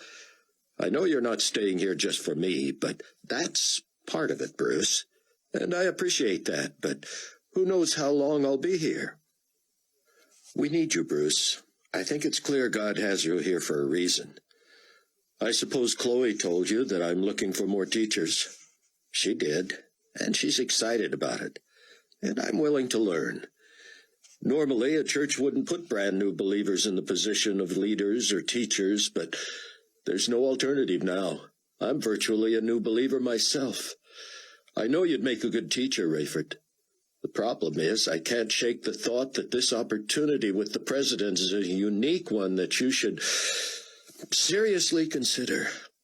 Imagine the impact you might have on the President of the United States. Oh, I don't think the President and his pilot interact much, if at all. He doesn't interview a new pilot? I doubt it. You'd think he'd want to get to know the man who has his life in his hands every time that plane leaves the ground. I'm sure he trusts the people who make that decision. But surely there'll be occasions when you might interact. Rayford shrugged. Maybe.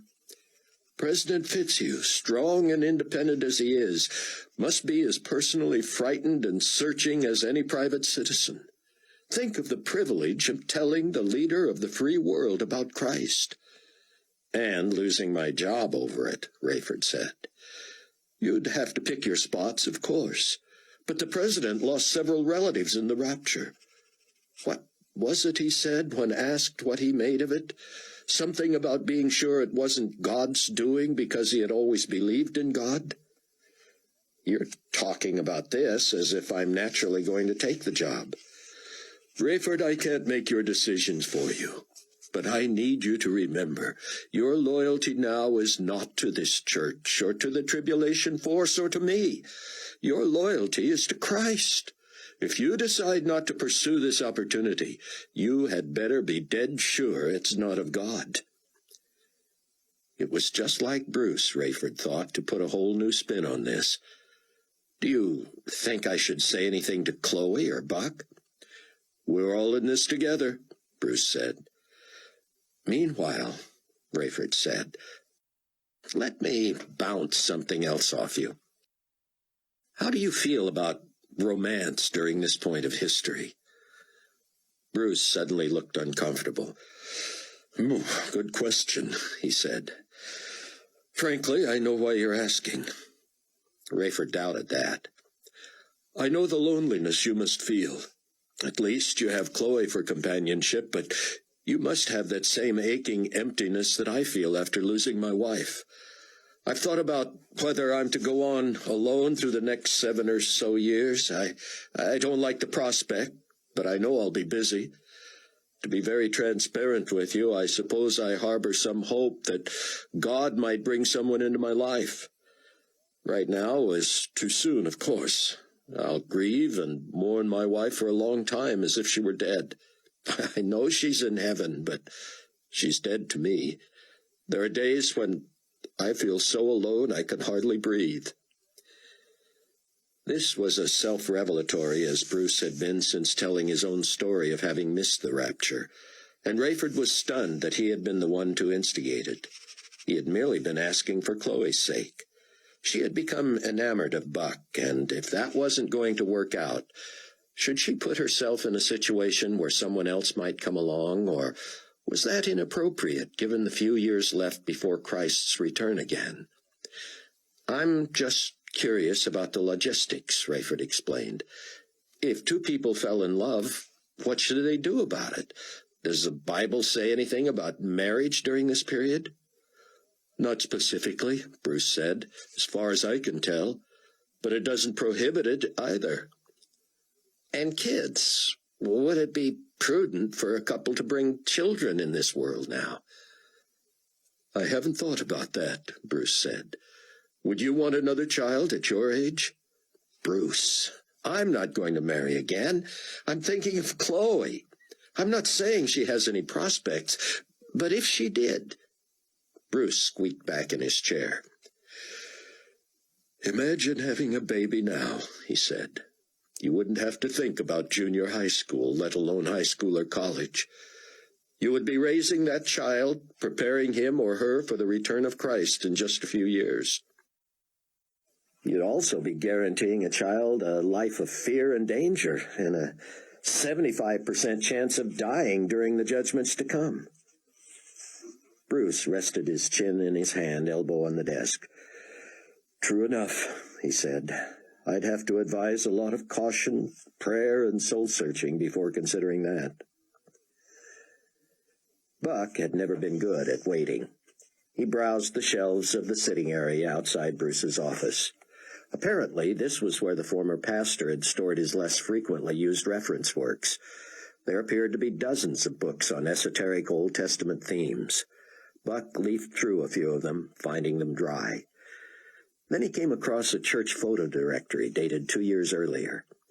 There, under the B's, was a picture of a younger, longer-haired Bruce Barnes.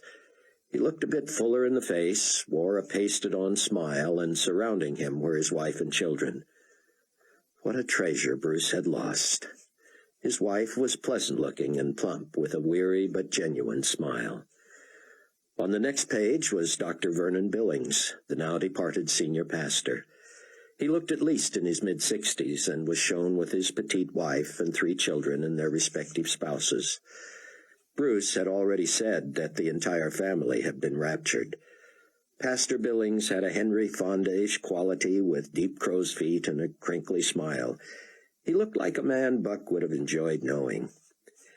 Buck flipped to the other end of the directory and found the Steeles. There was Rayford in his pilot's uniform, looking pretty much the same as he did today, with perhaps slightly less gray in the hair and a little more definition in his face. And Irene. It was the first picture of her he had seen. She looked bright and cheery, and if you could believe the faddish study of photopsychology, she appeared more devoted to her husband than he did to her. Her body leaned toward him. He sat rigid, straight up.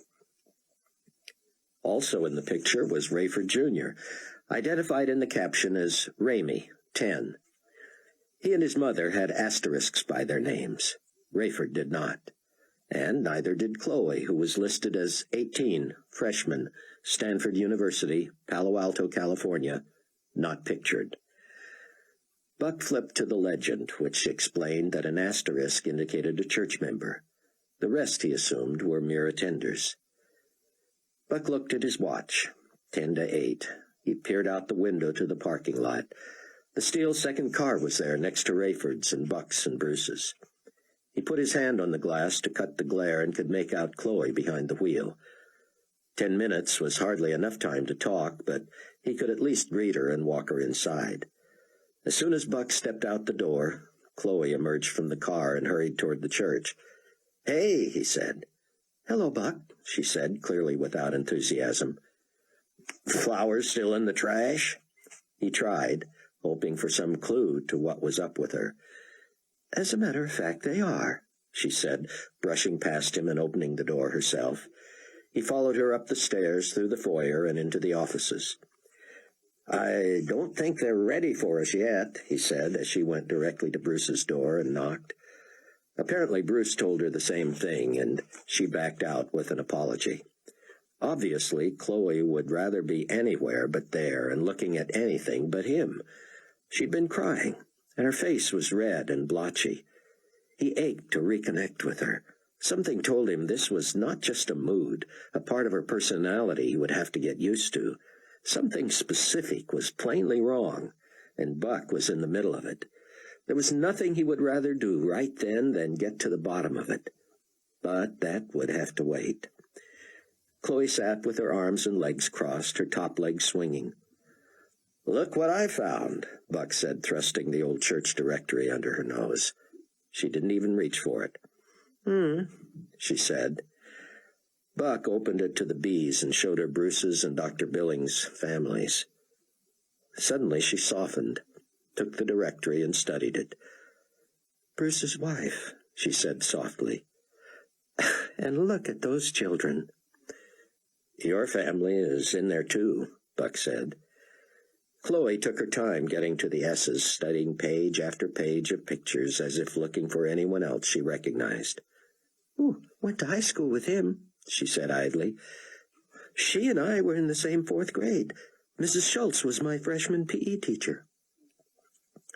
When she finally got to her own family, she was overcome. Her face contorted and she stared, the tears coming. "Ramey, when he was 10, she managed. Buck instinctively put a hand on her shoulder and she stiffened. "Please don't do that." "Sorry," he said, and the office door opened. "Ready," Rayford said. He noticed that Buck looked sheepish and Chloe looked terrible. He hoped she hadn't started in on him already. "Daddy, look." she said, standing and handing him the directory. Rayford's throat tightened, and he sucked in a huge breath when he saw the photo. He sighed painfully.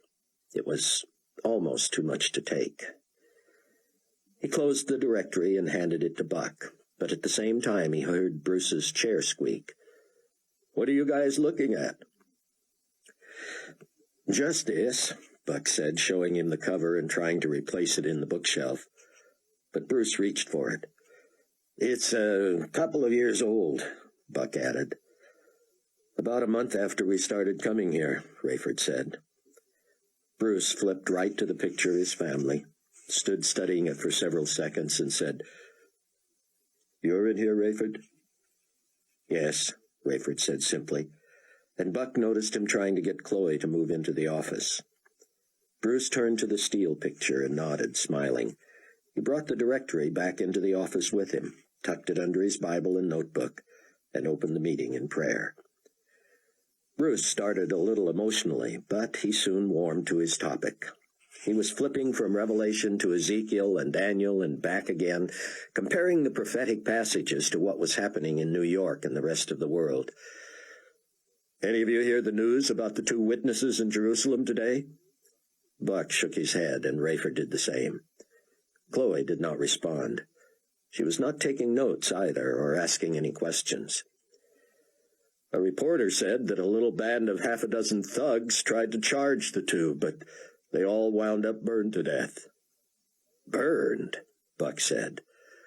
"No one knew where the fire came from," Bruce said.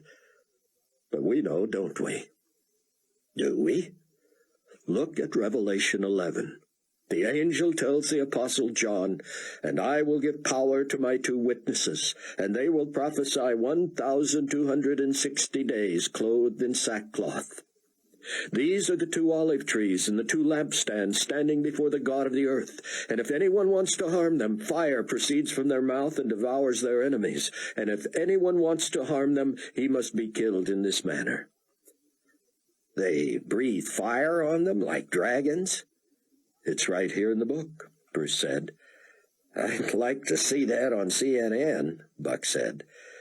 "Keep watching," Bruce said. "We'll see more than that." Rayford wondered if he would ever get used to the things God was revealing to him. He could hardly fathom how far he'd come, how much he had accepted in less than a month. There was something about the dramatic invasion of God into humankind and into himself specifically that had changed the way he thought.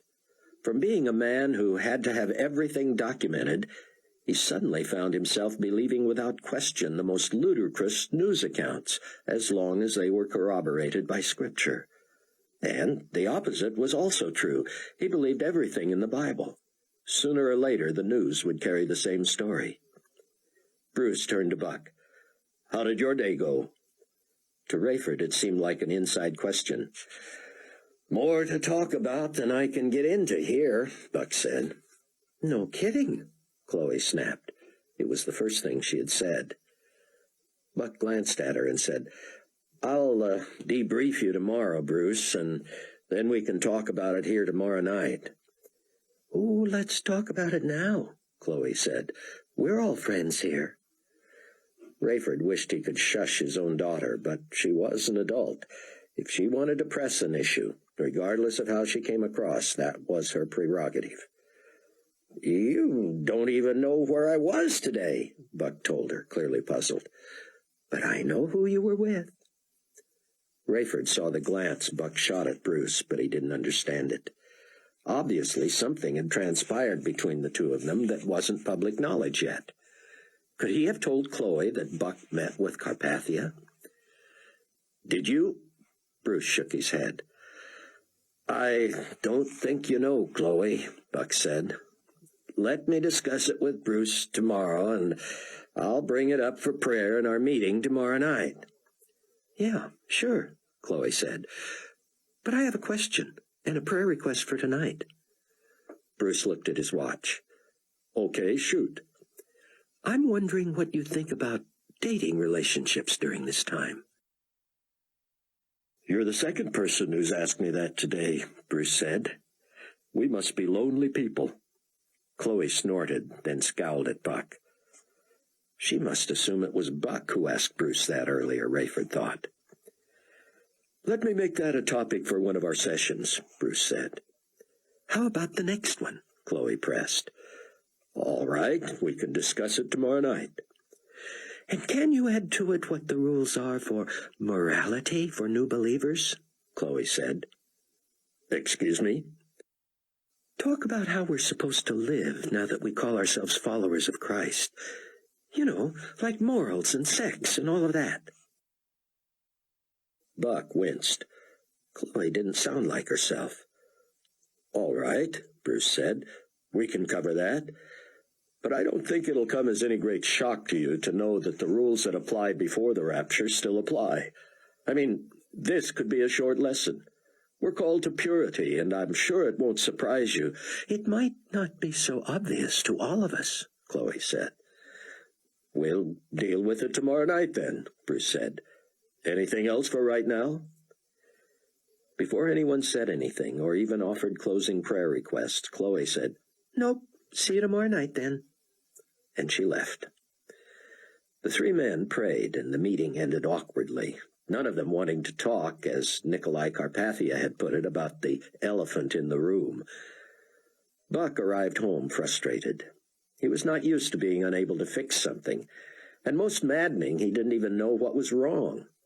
He changed out of his traveling clothes and into hiking boots, khakis, denim shirt, and leather jacket.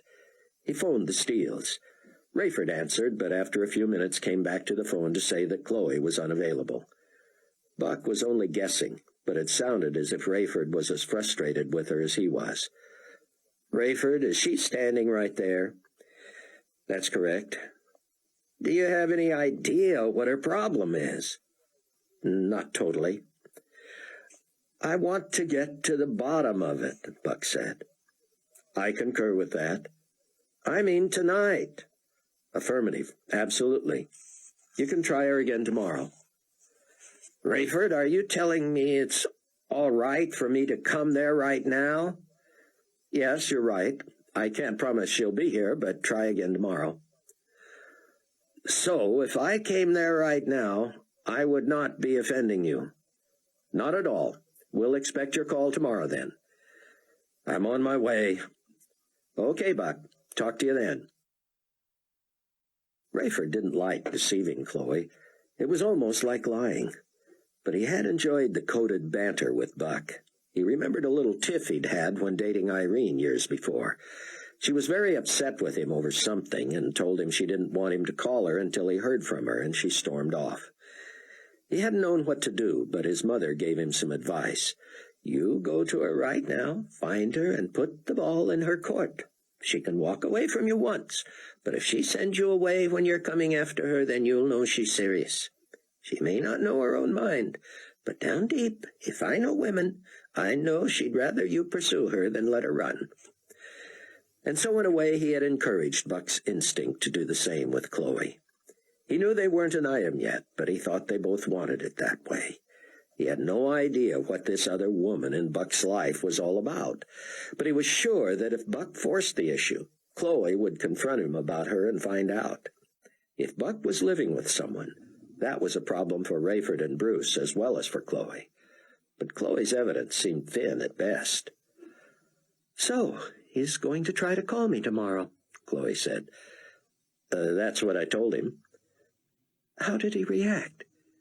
"He was just clarifying." "You sounded pretty clear." "I tried to be." "I'm going to bed," she said. "Why don't we talk a while first?"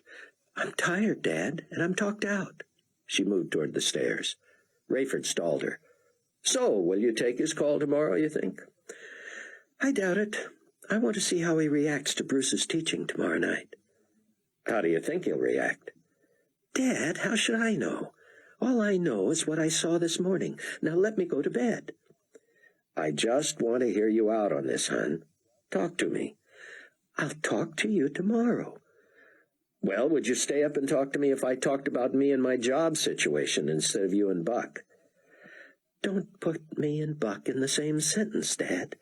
And no, unless you're getting fired or switching jobs or something, I'd really rather do it another time.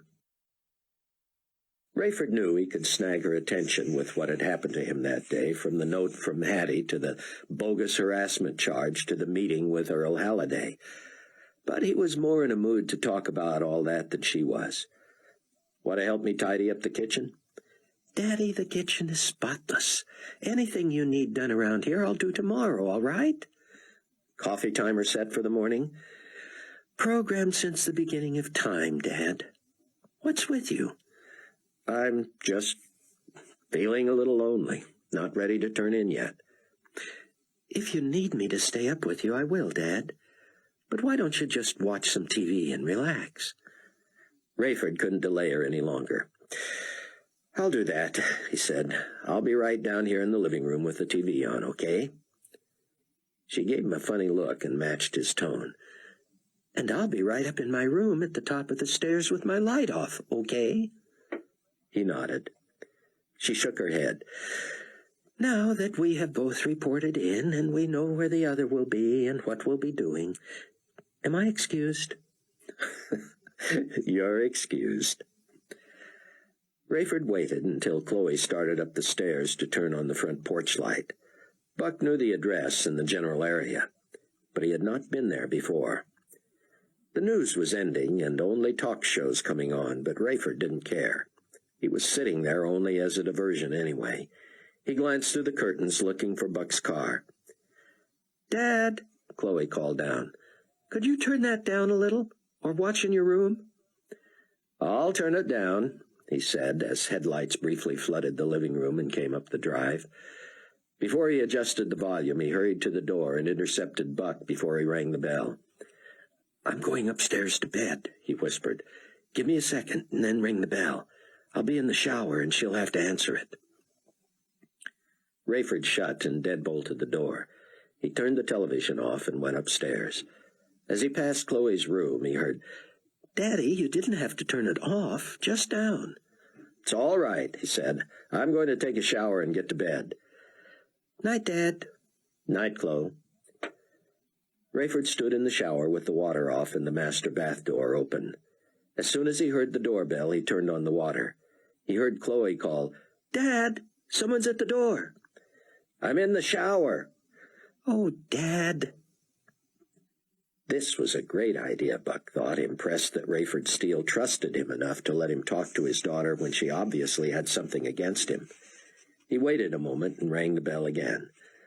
From inside he heard, Just a minute, I'm coming. Chloe's face appeared in the tiny window in the middle of the ornate door. She rolled her eyes. Buck, she called through the closed door. Call me tomorrow, will you? I was already in bed. I need to talk to you, Buck said. Not tonight. Yes, tonight, he said. I'm not leaving till you talk to me. You're not, she said. No, I'm not. Chloe called his bluff. The porch light went out, and he heard her trotting up the stairs. He couldn't believe it. She was tougher than he thought. But he had said he wasn't leaving, and so he could not. If nothing else, Buck was a man of his word. Stubborn was more like it, but that had made him the journalist he was. He still hadn't shaken the longing for Chloe that had come over him that afternoon in New York. He'd wait her out, he decided. He'd be on her stoop in the morning when she got up, if that's what it took. Buck moved to the step at the edge of the porch and sat with his back to the front door, leaning on one of the stately pillars. He knew she would be able to see him if she came back to check. She'd probably be listening for his car, and she wouldn't hear a thing. Daddy, Chloe called from Rayford's bedroom door. Are you about done? Not really. What's up? Buck Williams is at the door, and he won't leave. What do you want me to do about it? Get rid of him. You get rid of him. He's your problem. You're my dad. It's your duty. Did he harm you? Has he threatened you? No. Now, Dad. I don't want him to leave, Chloe. If you do, you send him away. I'm going to bed, she said. So am I. Rayford turned off the shower and heard Chloe slam his bedroom door. then hers. Would she really go to bed and leave Buck on the porch? Would Buck stay? Rayford tiptoed to his door and opened it far enough to be able to keep tabs on Chloe. Her door was still shut. Rayford slipped into bed and didn't move, listening. It was all he could do to keep from chuckling aloud. He had been put on the short list of candidates to be the new pilot for the President of the United States, and here he was, eavesdropping on his own daughter. It was the most fun he'd had in weeks. Buck hadn't realized how chilly the night was until he had sat next to that cold pillar for a few minutes. His jacket squeaked when he moved, and he raised the fur-lined collar around his neck. The smell reminded him of the many places in the world he had dragged this old bomber jacket. More than once he'd thought he'd die in the thing. Buck stretched his legs in front of him and crossed them at the ankles, suddenly realizing how tired he was. If he had to sleep on this porch, he would. Then, in the stillness, he heard the faint creaking of the steps inside. Chloe was creeping down to see if he was still there. If it had been Rayford, the steps would have been louder and more sure. Rayford would probably have told him to give it up and go home, that they would try to deal with the problem later. Buck heard the floor near the door creak. Just for effect, he tilted his head toward the pillar and rearranged his posture as if settling in for a snooze. The footsteps back up the stairs were not so muffled. What now? Rayford had heard Chloe open her door and make her way down the stairs in the darkness. Now she was on her way back up. She whipped her door open and slapped at the light switch. Rayford leaned so he could see her emerge, which she did a moment later just before she turned out the light. Her hair was pinned atop her head, and she wore her floor-length terry-cloth robe. She turned on the light at the top of the stairs and descended with a purpose. If Rayford had to guess, he didn't think she was running the man off. Buck saw his shadow on the lawn and knew a light was on behind him, but he didn't want to appear either overconfident or too eager. He stayed right where he was, as if already asleep. The door was unlocked and opened, but he heard nothing else. He sneaked a peek. That apparently was her invitation to come in. I've come this far, Buck thought. That's not good enough. He resumed his position, his back to the door. Half a minute later, he heard Chloe stomping to the door again. She swung open the storm door and said, "What do you want, an engraved invitation?" "What?" Buck said, pretending to be startled and turning around. "Is it morning already?" "Very funny. Get in here. You've got 10 minutes. He stood to go in, but Chloe let the storm door slam shut as she went to sit on one end of the couch in the living room. Buck let himself in. That's all right, he said. I'll keep my coat. This visit was your idea, not mine, she said. Forgive me if I don't treat you as if you were invited. Chloe sat with her feet tucked under her, arms crossed, as if granting him an extremely reluctant audience. Buck draped his jacket across an easy chair and slid the footstool in front of Chloe. He sat there staring at her as if trying to think of where to begin. I'm hardly dressed for visitors, she said. You look great no matter what you're wearing. Spare me, she said. What do you want? Actually, I wanted to bring you flowers, he said, seeing as how yours are in the trash. Did you think I was kidding? She said, pointing past him. He turned and looked. Sure enough, a huge bouquet of flowers was jammed in a wastebasket. I didn't think you were kidding, Buck said. I just thought you were being figurative, and I hadn't heard the expression. What are you talking about? When you told me the flowers were in the trash, I thought it was some sort of phrase I'd never heard. It had the flavor of the cat is out of the bag or the water is under the bridge. I said the flowers were in the trash, and that's what I meant. I mean what I say, Buck. Buck was at a loss. They seemed to be on different pages, and he wasn't even sure if it was the same script.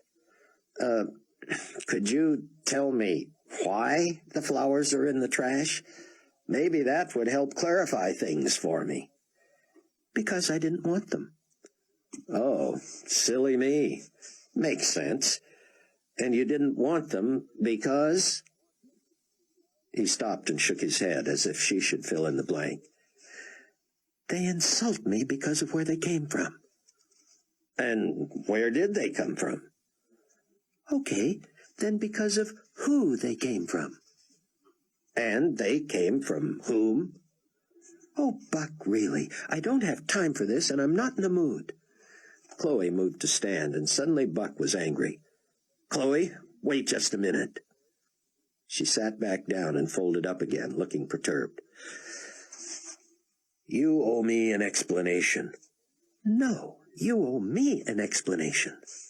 Buck sighed. I'll explain anything you want, Chloe, but no more games. It was clear we were attracted to each other, and I know I gave off some less than interested signals Friday night.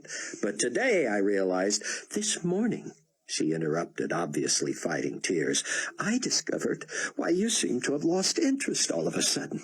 You were feeling guilty about not telling me everything, and if you think those flowers fixed anything... Chloe, let's talk about real problems. I had nothing to do with those flowers. For once, Chloe was silent. Chapter 9. Chloe sat looking skeptically at Buck. You didn't? She managed finally. He shook his head. Apparently you have another admirer. Yeah, right, she said. Another? As if that makes two? Buck spread his hands before him. Chloe, there's obviously been a lack of communication here. Obviously. Call me presumptuous, but I was under the impression that we sort of hit it off from the moment we met. He paused and waited for a response. She nodded. Nothing serious, she said. But yes, I thought we liked each other. And I was with you on the plane when you prayed with your dad, he said. She nodded slightly. That was a special time, he continued. Okay, she agreed. Then I went through my ordeal and couldn't wait to get back here to tell all of you about it. Chloe's lip quivered. That was the most incredible story I'd ever heard, Buck. And I didn't doubt you for a second. I knew you were going through a lot, but I thought we had connected. I didn't know what to call it, Buck said. But as I told you in my note that Sunday, I was attracted to you. Not only to me, apparently. Buck was speechless. Not only to you, he repeated. Just go on with your speech. Speech? She thinks this is a speech? And she thinks there's someone else? There hasn't been anyone else in years. Buck was deflated and thought of giving up, but he decided she was worth it. Misguided, jumping to strange conclusions for some reason, but worth it. Between Sunday and Friday night, I did a lot of thinking about us. Here it comes, she said, tearing up again. What did she think? That he was prepared to sleep on her porch just to dump her for someone else when she finally let him in? I realized that Friday night I was giving you mixed signals, he said.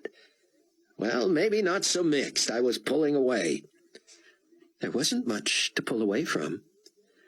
But we were getting there, weren't we? Buck said. Didn't you think we were going to progress? Sure, until Friday night. I'm a little embarrassed to admit this, he said hesitantly. You should be, she said. But I realized I was being pretty premature, given how recently we'd met and your age, and so there it is. It's not your age that's the problem, is it? It's my age. Chloe, I'm sorry. The issue was not your age or my age. The issue was the difference in our ages. Then I realized that with only about 7 more years ahead of us, that becomes a non-issue. But I was all mixed up. I was thinking about our future, what might come of our relationship, and we don't even have a relationship yet. And we're not going to, Buck. I'm not going to share you. If there was a future for us, it would be an exclusive relationship. And, oh, never mind. Here I go talking about stuff neither of us even considered before. Apparently we did, Buck said. I just said I did, and it sounds like you've been looking ahead a little too. Not anymore. Not since this morning. Chloe, I'm going to have to ask you something, and I don't want you to take it the wrong way. This may sound a little condescending, even parental, and I don't mean it to be. She sat stiffly, as if expecting a reprimand. I'm going to ask you not to say anything for a minute, all right? Pardon me, she said. I'm not allowed to speak? That's not what I'm saying. It's what you just said. Buck came just short of raising his voice. He knew his look and tone were stern, but he had to do something. Chloe, you're not listening to me. You're not letting me finish a thought. There's some subtext here I know nothing about, and I can't defend myself against mysteries and fantasies. You keep talking about not sharing me. Is there something you need to ask me or accuse me of before I can go on here? Rayford, who had been lying still and nearly holding his breath trying to listen, had heard very little of the conversation until Buck raised his voice. Rayford heard that and silently cheered. Chloe increased her volume, too. I want to know about anyone else in your life before I even think. Oh, Buck, what are we talking about? Aren't there a lot more important things to be thinking about right now? Rayford couldn't hear Buck's whispered response, and he was tired of trying. He moved to the doorway and called down to them. Could you two either speak up or just whisper? If I can't hear, I'm going to sleep. Go to sleep, Dad, Chloe said. Buck smiled. Chloe was also suppressing a grin.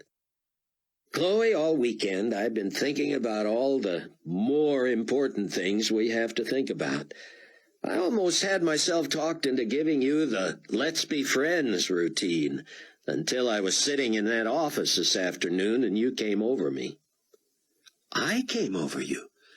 You saw me at the Global Weekly office? The Global Weekly office? What are you talking about? Chloe hesitated. Well, what office were you talking about?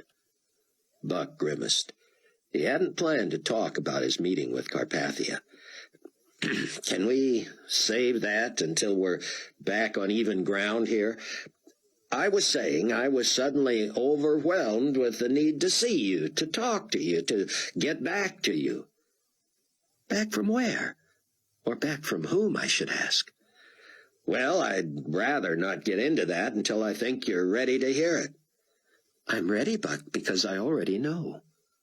How do you know? Because I was there.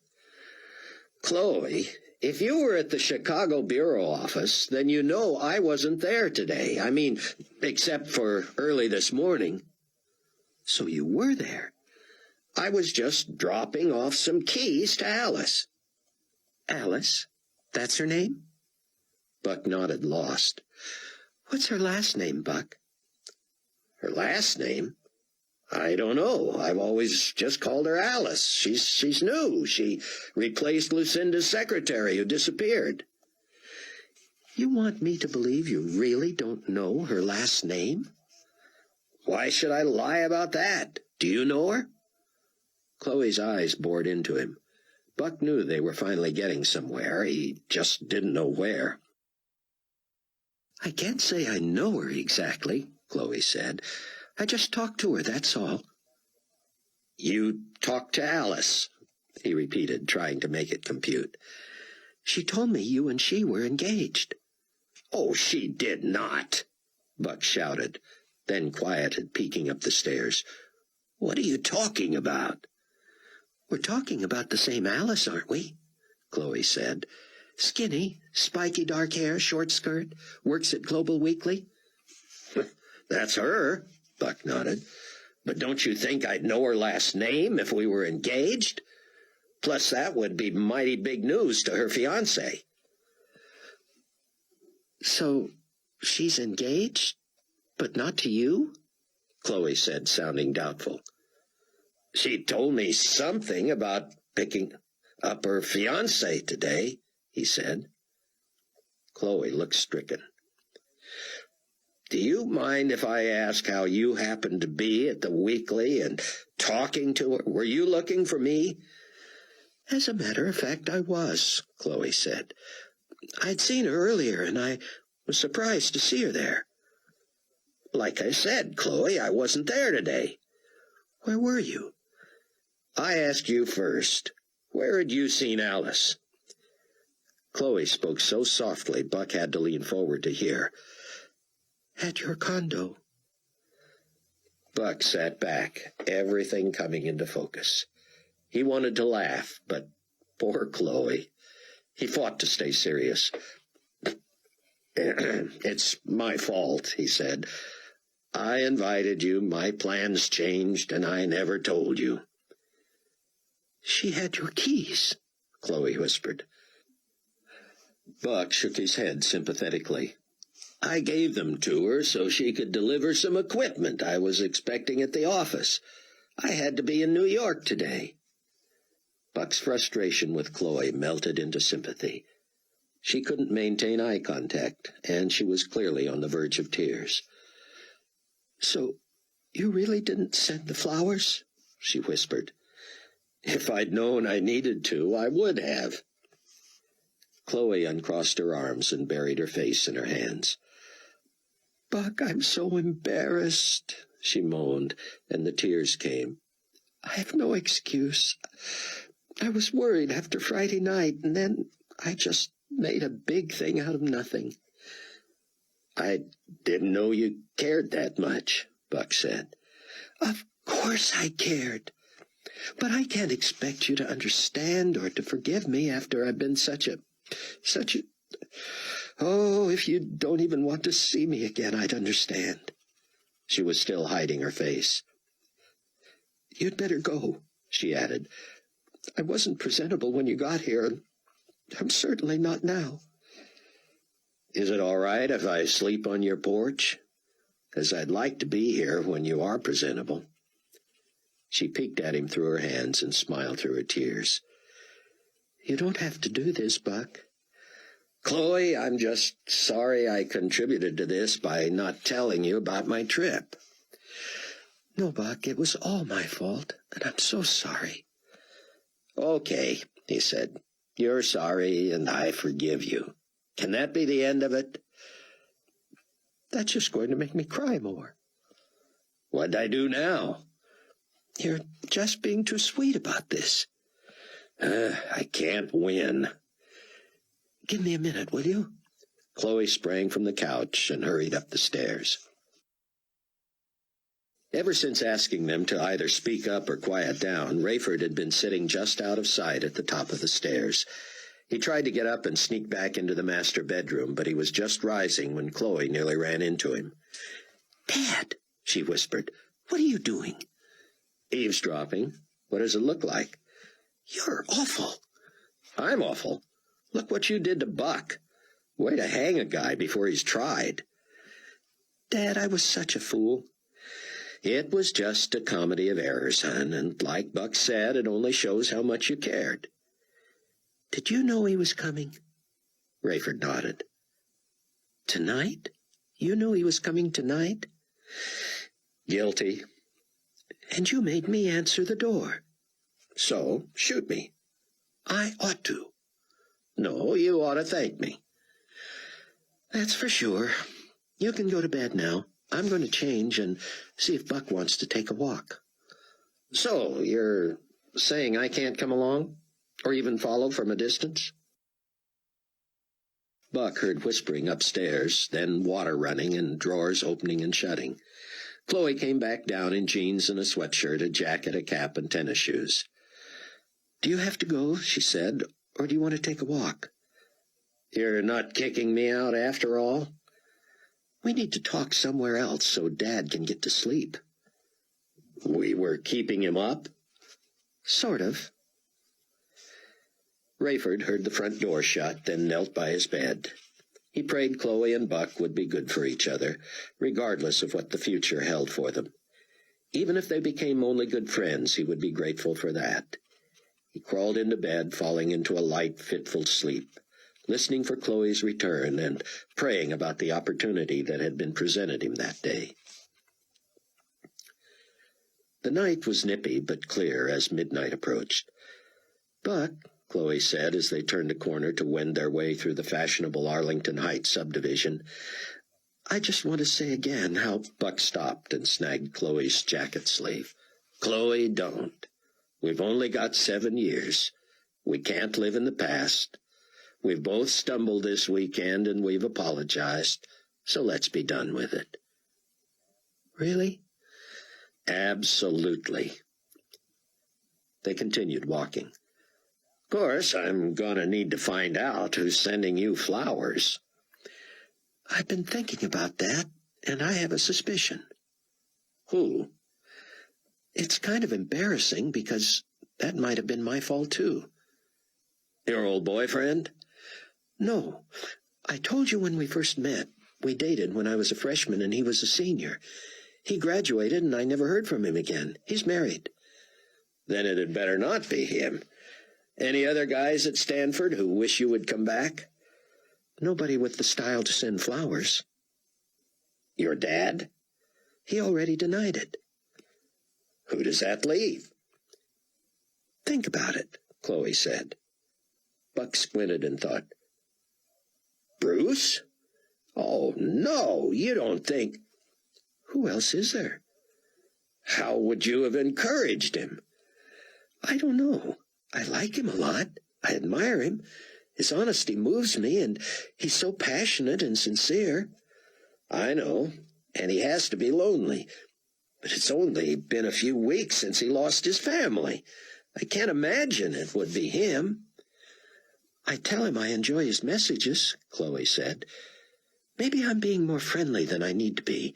It's just that I never thought of him that way, you know." "Could you? He's a sharp young guy." "Buck, he's older than you." "Not much." "Yeah, but you're on the very end of the age spectrum I'd even consider." "Well, thank you so much. How soon before you have to have me back to the home?" "Oh, Buck, it's so embarrassing. I need Bruce as a friend and as a teacher." "You're sure you wouldn't consider more?" She shook her head. "I just can't see it. It's not that he's unattractive, but I can't imagine ever thinking of him that way. You know, he asked me to work for him full time. I never even thought there might be an ulterior motive." "Now, don't jump to conclusions, Chloe." "I'm good at that, aren't I?" "You're asking the wrong person." "What am I going to do, Buck? I don't want to hurt him. I can't tell him I don't think of him in that way. You know, this all has to be just a reaction to his loss, like he's on the rebound." "I can't imagine what it would be like to lose a wife," Buck said. "And kids." "Yeah." "You told me once that you were never serious about anyone." "Right. Well, a couple of times I thought I was, but I had jumped the gun. One girl a year ahead of me in grad school dumped me because I was too slow to make a move on her." "No." "Guess I'm a little old-fashioned that way." "That's encouraging." "I lost whatever feeling I had for her real quick." "I can imagine. So you weren't the typical college guy." "You want the truth?" "I don't know, do I?" "Depends.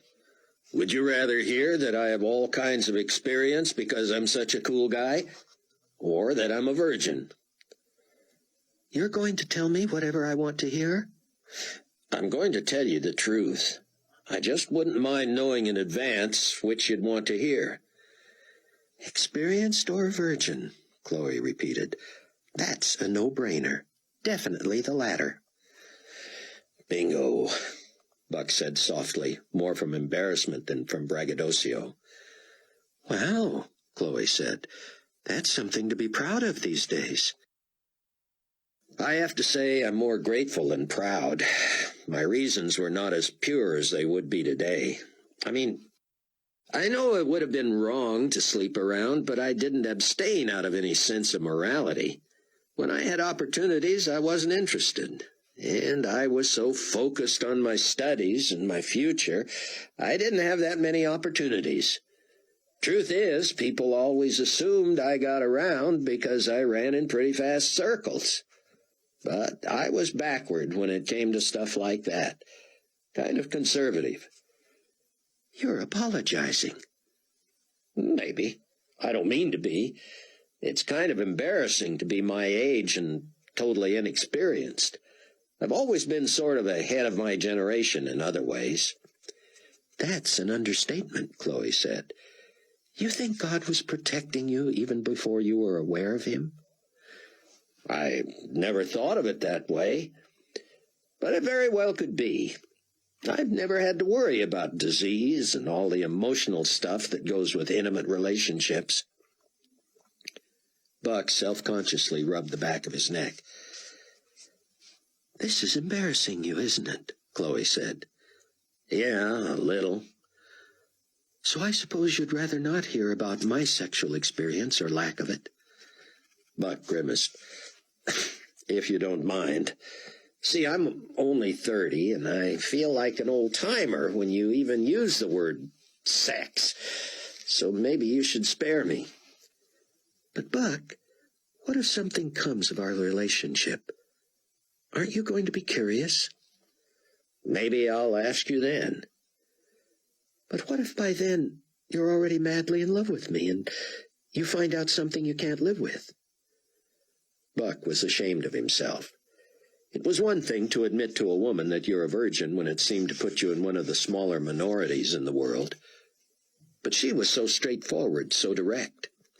He didn't want to talk about this, to hear about it, to know, especially if she was more experienced than he. And yet she had a point. She seemed more comfortable talking about their future than he did, but he was the one who had decided to pursue a relationship. Rather than respond to her question, he just shrugged. I'll spare you the mystery, Chloe said. My boyfriends in high school and my boyfriend my freshman year at Stanford and I were not models of, what did my mother call it, propriety? But I'm happy to say we never had sex. That's probably the reason I never lasted with any of them. Chloe, that's good news, but could we talk about something else? You are an old codger, aren't you? I guess. Buck blushed. I can interview heads of state, but this kind of frankness is new to me. Come on, Buck. You hear this and a lot worse on talk shows every day. But I don't put you in the category of a talk show guest. Am I too blunt? I'm just not used to it and not good at it. Chloe chuckled. What are the odds that two unmarried people are taking a walk at midnight in America and both of them are virgins? Especially after all the Christians were taken away. Amazing, she said. But you want to talk about something else. Do I? Tell me why you had to go to New York. It was after 1 o'clock when Rayford stirred at the sound of the front door. It opened, but did not close. He heard Chloe and Buck chatting from just inside the door. I've really got to get going, Buck said. I'm expecting a response from New York on my article tomorrow morning, and I want to be awake enough to interact. After Buck left, Rayford heard Chloe close the door. Her footsteps on the stairs seemed lighter than they had earlier in the evening. He heard her tiptoe to his door and peek in. I'm awake, hon, he said. Everything all right? Better than all right, she said, coming to sit on the edge of the bed. Thanks, Dad, she said in the darkness. You have a good talk? Yeah, Buck is incredible. He kiss you? No, Dad. Hold hands? No. Now stop it. We just talked. You wouldn't believe the offer he got today. Offer? I don't have time to get into it tonight. You flying tomorrow? No. We'll talk about it in the morning. I want to tell you about an offer I got today, too, Rayford said. What was it? Too involved for tonight. I'm not going to take it anyway. We can talk about it in the morning. Dad, tell me one more time you didn't send those flowers just to cheer me up. I'll feel awful if you did and I trashed them. I didn't, Chloe. That's good, I guess. But it wasn't Buck either. You're sure? Positive this time. Uh-oh. You thinking what I'm thinking, Dad? I've been wondering about Bruce ever since I heard Buck tell you it wasn't him. What am I going to do, Dad? If you're going to work with the man, you'll have to have a talk with him. Why is it my responsibility? I didn't start this. I didn't encourage it. At least I didn't mean to. Well, you could ignore it. I mean, he sent them anonymously. How were you supposed to know who they were from? Yeah, I don't really know, do I? Of course not. I'm supposed to see him tomorrow afternoon, she said, to talk about this job. Then talk about the job. And ignore the flowers? You sort of already did that, didn't you? Chloe laughed. If he's got the guts to own up to sending them, then we can talk about what it all means. Sounds good. But, Dad, if Buck and I keep seeing each other, it's going to become obvious. You don't want people to know? I don't want to shove it in Bruce's face, knowing how he feels about me. But you don't know. That's right, isn't it? If he doesn't tell me, I don't know. Good night, Chloe. But it's going to be awkward working for him or with him, won't it, Dad? Night, Chloe. I just don't want... Chloe, it's tomorrow already. Night, Dad. Buck was awakened mid-morning Tuesday by a call from Stanton Bailey. "Cameron," he shouted, "you awake?" "Yes, sir." "You don't sound like it." "Wide awake, sir." "Late night?" "Yes, but I'm awake now, mister." "You always were honest to a fault there, Cam. That's why I still don't understand your insisting you were at that meeting when... that's behind us. You're exiled. I'm wishing you were replacing Plank here, but hey, what's done is done, huh?" "Yes, sir." "Well, you still got it." "Sir?" "Still got the touch. How does it feel to write another award winner?" "Well, I'm glad you like it, Mr. Bailey, but I didn't write it for an award."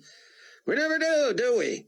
Ever craft one just to make it fit a category in some contest?" "Yeah, me neither. I've seen guys try it, though. Never works. They could take a lesson from you.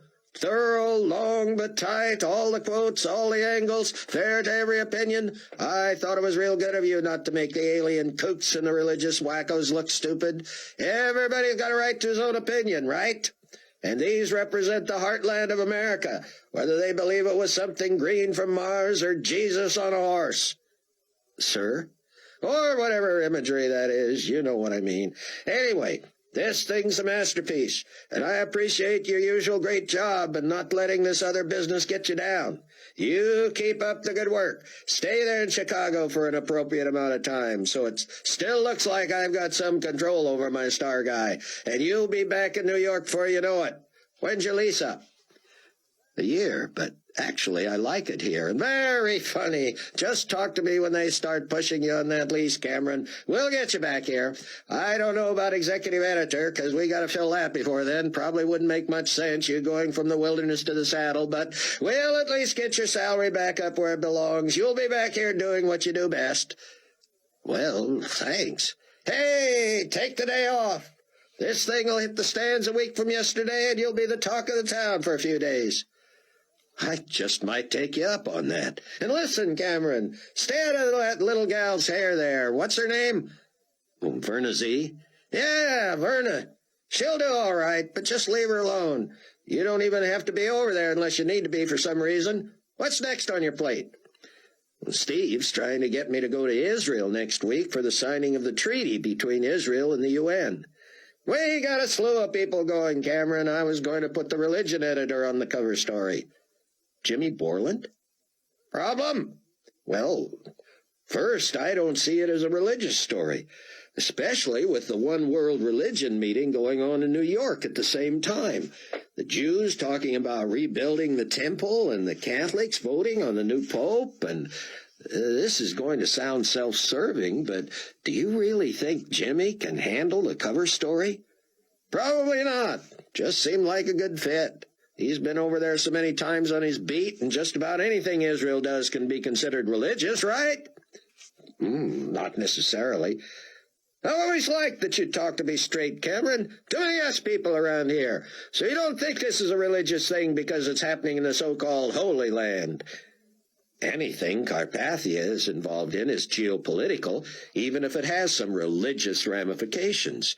A great religious angle over there, besides the temple thing, is those two preachers at the Wailing Wall. Yeah, what's with those crazies? Those two said it wasn't going to rain in Israel for 3.5 years. So far it hasn't. That's a dry land as it is, but if they go that long without rain, everything's going to dry up and blow away. How dependent is that scientist guy's, Rosenzweig's formula on rain? I'm not sure, sir. I know it requires less rain than if you tried to grow without it, but I think there still has to be water from somewhere to make it work. I'd like to see Jimmy get an exclusive with those two, Bailey said. But they're dangerous, aren't they? Sir? Well, 2 guys tried to kill him, wound up dropping dead on the spot. And what was this thing the other day? A bunch of guys got burned up. People said those two called down fire from heaven. Others were saying they breathed fire on them. I heard that too, Bailey said. That's some kind of halitosis problem, eh? Bailey was laughing, but Buck couldn't fake it. He believed the fire-breathing story because it was right out of Scripture. And neither did he put people who believed the rapture in the same category as the UFO wackos. Anyway, Bailey continued, I haven't told Borland he's got the cover, but I think rumor has it he's in line for it. I could put you on it, and I'd rather. But somebody else would have to get bumped from the trip because we're maxed out budget-wise. Maybe I could send one less photographer. Buck was eager for a photographer to get some supernatural evidence on film. No, don't do that, he said. Planck is offering to let me fly over there as part of the UN contingency. There was a long silence. Sir? I don't know about that, Cameron. I'm impressed that they've apparently forgiven you for stiffing them last time, but how do you maintain objectivity when you're on their dime? You have to trust me, sir. I've never traded favors. I know you haven't. Planck knows you haven't. But does Carpathia understand journalism? I'm not sure he does. Neither am I. You know what I'm afraid of? What's that? Then he'll try stealing you away. Not much chance of my going anywhere, Buck said. Still, I would have thought he'd be more upset at you than I was, and now he wants you to ride along on this deal-signing thing. He actually wants me to sit in on the signing as part of his delegation. That would be totally inappropriate. I know. Unless you could make it clear you're not part of the delegation. What a great spot. The only media person at the table. Yeah, but how would I do that? It could be something simple. Maybe you wear a patch on your jacket that makes it obvious you're with Weekly. I could do that. You could carry it with you and slap it on once everyone's in place. That sounds a little underhanded. Oh, don't kid yourself, son. Carpathia is a politician's politician. He has all kinds of reasons for wanting you there with him, not the least of which would be greasing the skids so you could slide out of Global Weekly. I have no such plans, sir. Well, I know you don't. Listen, do you think you could still get on the signing? I mean, be right there when it happens with the involved parties instead of the press corps, even if you didn't ride with the UN delegation? I don't know. I could ask. Well, ask, because I'll spring for an extra ticket on a commercial flight before I'll see you go over there at UN expense. I don't want you owing Carpathia any favors, but there's not much I wouldn't do to see you peeking over his shoulder when he signs that treaty. Chapter 10. Buck liked the idea of taking the day off. Not that he had anything ambitious planned anyway. He puttered around in the spare bedroom, setting up his office. Once everything was plugged in and tested, he checked his email and found one long message from James Borland, religious editor of Global Weekly. Uh-oh, he thought. I'd get on the phone and have it out with you voice to voice, but I think better on paper and want to vent a little here before I get your usual excuses. You knew full well that I was in line for the treaty signing cover story. The thing's happening in the religious capital of the world, Cameron. Who did you think would handle it? Just because I'm not your typical cover story writer and haven't done one before doesn't mean I couldn't handle it. I might have come to you for advice on it anyway, but you probably would have wanted to share the byline. Your name first. The old man tells me that your writing it was his idea, but don't think I can't envision you talking your way into this one and me out of it. Well, I'm going to be in Israel, too. I'll stay out of your hair if you'll stay out of mine. Buck immediately phoned Borland. Jimmy, he said, it's Buck. You got my email? I did. I have nothing more to say. I imagine not, Buck said. You were pretty clear. Then what do you want? Just to set the record straight. Yeah, you're going to convince me that your story lines up with Bailey's, that you didn't even ask for the assignment.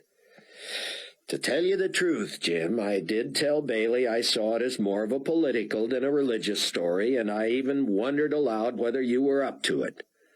And you don't think that constitutes running me off the story so you can write it? I may have, Jim, but it wasn't intentional. I'm sorry. And if it means that much to you, I'll insist that you do it. Right. What's the catch? That I get your stories and one new one. You want my beat? Just for a few weeks. In my mind, you've got the most enviable job on the weekly. Why don't I trust you, Buck? You sound like Tom Sawyer trying to get me to paint your fence. I'm dead serious, Jim. You let me cover the one world religion story, the rebuilding of the temple story, the two preachers at the Wailing Wall story, the vote for a new pope story, and another one in your bailiwick I haven't told anyone about yet, and I'll see to it you get to do the cover story on the treaty. I'll bite. What's the big scoop on my beat that I've missed? You didn't miss it. I just have a friend who was in the right place at the right time. Who? What? I won't reveal my source, but I happen to know that Rabbi Tzion ben Judah— I know him. You do? Well, I know of him. Everybody does. Pretty impressive guy. Have you heard what he's up to? Some research project, isn't it?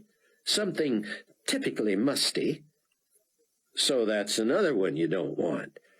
It sounds like I'm asking for Baltic and Mediterranean and offering Boardwalk and Park Place. That's exactly what it sounds like, Buck. You think I'm stupid?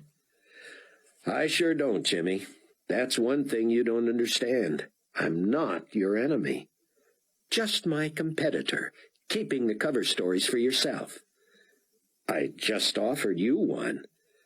Something doesn't wash, Buck. The One World Religion meeting is dry as dust, and the thing will never work anyway. Nobody's going to stand in the way of the Jews rebuilding their temple, because no one but the Jews care. I'll grant you that those two guys at the Wailing Wall would be a great story, but more than a half-dozen people who've tried to get near them wound up dead. I have to think every journalist in the world has asked for an exclusive, but no one's had the guts to go in there. Everyone knows who the new pope's going to be, and who in the world cares about the rabbi's research. Whoa, back up a second there, Jim, Buck said. Now see, you've got a leg up on me on the pope thing because I have no idea who the new one will be. Oh, come on, Buck. Where have you been? All the smart money is on Archbishop Matthews out of Cincinnati. Really? I interviewed him for the— I know, Buck, I saw it. Everybody around here has seen your next Pulitzer." Buck was silent. Did the depths of jealousy know no bounds? Borland must have sensed he'd gone too far. "Truthfully, Buck, I've got to hand it to you. That's going to be one good read. But you got no hint that he's got the inside track on the papacy?" "None. He's a pretty crafty guy. He's got support coming out of his ears, and I think he's a shoo-in. So do a lot of other people. So, since I know him and I think he trusts me, you won't mind that story being part of the trade." "Oh, you must assume we're making this trade now, is that it?" Jimmy said. "Why not? How bad do you want the cover?" "Buck, you think I don't know you're going to be part of the UN contingent at the signing, and that you're going to be wearing a global weekly blazer or hat or something to get us a little play.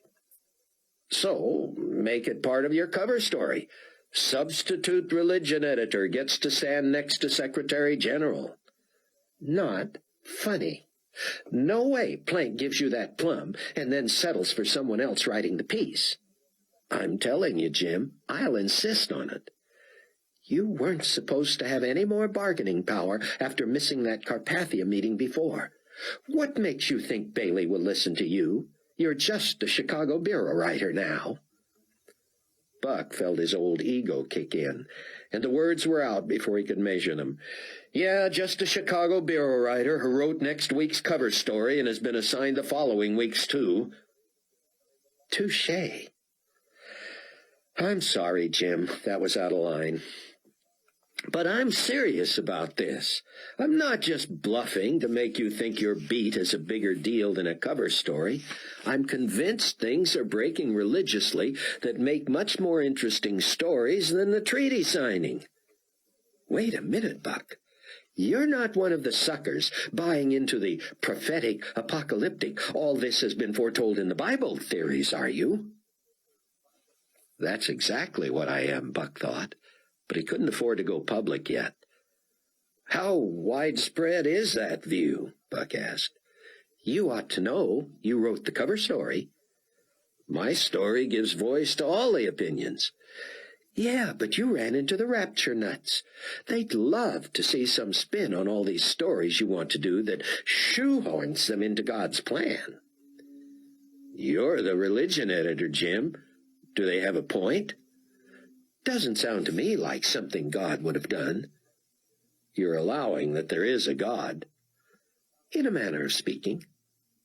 "What manner?" "God is in all of us, Buck. You know my view." "Your view hasn't changed since the disappearances?" "No." "Was God in the people who disappeared?" "Sure." "So now part of God is gone?" "Oh, you're way too literal for me, Buck. Next, you're going to tell me the treaty proves Carpathia is the Antichrist." How I'd love to convince you, Buck thought, and someday I'll try. "I know the treaty is a big deal," he said, "probably bigger than most people realize, but the signing is just the show. The fact that there's an agreement was the story, and that story has been told. The signing may be just show, but it's worth a cover, Buck. Why wouldn't you think I could handle it? Tell me I can have the other stuff, I'll see that you get it." "Deal." "You're serious?" "Course I'm serious. I'm sure you think you've pulled one over on me, but I'm no kid anymore, Buck. I don't care where this cover ranks with all the ones you've done. I'd like to have it for my scrapbook, my grandkids, all that." "I understand." "Yeah, you understand. You've got your whole life ahead of you, and you'll do twice as many covers as you've already done." "Chloe, come down here." Rayford stood in the living room, too stunned to even sit. He had just flipped on the TV and heard the special news bulletin. Chloe came hurrying down the stairs. "I've got to get to the church," she said. "What's up?" Rayford shushed her, and they watched and listened. A CNN White House correspondent spoke. Apparently, this unusual gesture came as a result of a meeting early last evening between UN Secretary-General Nikolai Carpathia and President Gerald Fitzhugh. Fitzhugh has already led the way among heads of state in his unwavering support of the administration of the new Secretary-General, but this lending of the new presidential aircraft sets a whole new standard. The White House sent the current Air Force One to New York late yesterday afternoon to collect Carpathia, and today comes this announcement that the maiden flight of the new Air Force One will carry Carpathia and not the President himself. What? Chloe asked. The treaty signing in Israel, Rayford said. But the President is going, isn't he? Yes, but on the old plane. I don't get it. Neither do I. The CNN reporter continued. Skeptics suspect a behind-the-scenes deal, but the President himself made this statement from the White House just moments ago. CNN ran a tape. President Fitzhugh looked perturbed. Naysayers and wholly political animals can have a field day with this gesture, the President said. But peace-loving Americans and everyone tired of politics as usual will celebrate it. The new plane is beautiful. I've seen it. I'm proud of it. There's plenty of room on it for the entire United States and United Nations delegations. But I have decided it is only right that the UN contingency have the plane to themselves for this maiden voyage. Until our current Air Force One becomes Air Force Two, we will christen the new 757 Global Community One and offer it to Secretary-General Carpathia with our best wishes. It's time the world rallies around this lover of peace, and I am proud to lead the way by this small gesture. I also call upon my colleagues around the globe to seriously study the Carpathia disarmament proposal. Strong defense has been a sacred cow in our country for generations, but I'm sure we all agree that the time for a true, weaponless peace is long past due. I hope to have an announcement soon on our decisions in this regard. Dad, does this mean you would— But Rayford silenced Chloe again with a gesture as CNN cut to New York for a live response from Carpathia. Nikolai gazed directly into the camera, appearing to look right into the eyes of each viewer. His voice was quiet and emotional. I would like to thank President Fitzhugh for this most generous gesture. We at the United Nations are deeply moved, grateful, and humbled. We look forward to a wonderful ceremony in Jerusalem next Monday. Man, is he slick. Rayford shook his head. That's the job you told me about. You'd be flying that plane? I don't know. I suppose. I didn't realize the old Air Force One was going to become Air Force Two, the Vice President's plane. I wonder if they're really retiring the current pilot. It's like musical chairs. If the current pilot stays with the 747 when it becomes AF2, what happens to the current AF2 pilot? Chloe shrugged. You're sure you don't want the job flying the new plane? Surer now than ever. I don't want to have anything to do with Carpathia. Buck took a call from Alice at the Chicago office. You'd better get 2 lines into there, she said, if you're going to keep working from home. I've got 2 lines, Buck said, but one of them's for my computer. Well, Mr. Bailey's been trying to reach you, and he's been getting a busy signal. What did he call there for? He has to know I'm here. He didn't call here. Marge Potter was on with Verna about something else and told her. Bet Verna loved that. She sure did. She all but danced. She thinks you're in trouble with the big boss again. I doubt it. Know what she's guessing? I can't wait. That Bailey didn't like your cover story, and he's firing you. Buck laughed. Not true, Alice said. Quite the opposite, Buck said. But Do me a favor and don't tell Verna." Buck thanked her for the deliveries the day before, spared her the story about Chloe having thought Alice was his fiancée, and got off so he could call Bailey. He got to Marge Potter first. "Buck, I miss you already," she said. "What in the world happened?" "Someday I'll lay it all out for you," he said. "I hear the boss has been trying to reach me." "Well, I've been trying for him. Right now he's got Jim Borland in there, and I hear raised voices. Don't think I've ever heard Jim raise his voice before." "You've heard Bailey raise his?" Marge laughed. "Not more than twice a day," she said. "Anyway, I'll have him call you." "You might want to interrupt them, Marge. Their meeting may be the reason he was trying to reach me." Almost immediately, Stanton Bailey was on the line. "Williams, you got a lot of nerve acting like the executive editor you're not." "Sir?" "It's not your place to be assigning cover stories. Telling Borland I originally had him in mind for the treaty piece, then kissing up to him by offering to take his garbage stories and letting him have your cover article." "I didn't do that." "He didn't do that," Borland hollered. "I can't keep up with you two," Bailey said. "Now what's the deal?" With Chloe gone to see about her new job at the church, Rayford thought about calling his chief pilot. Earl Halliday wanted to hear from him as soon as possible, and would likely call him if Rayford didn't get back to Earl soon. Today's news was the very kind of development that would seal Rayford's decision. He couldn't deny the prestige that would accompany being the president's pilot, and being Carpathia's might be even noisier. But Rayford's motives and dreams had swung 180 degrees. Being known as the pilot of Air Force One, or even Global Community One, for 7 years was simply not on his wish list. The size of his own house had sometimes embarrassed Rayford, even when 4 people were living there. At other times he had been proud of it. It evidenced his status, his station in life, the level of his achievement. Now it was a lonely place.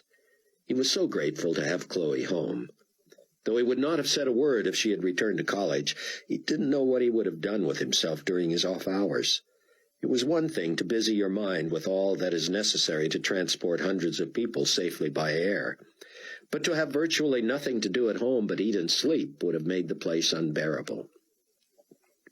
Every room, every knick-knack, every feminine touch reminded him of Irene.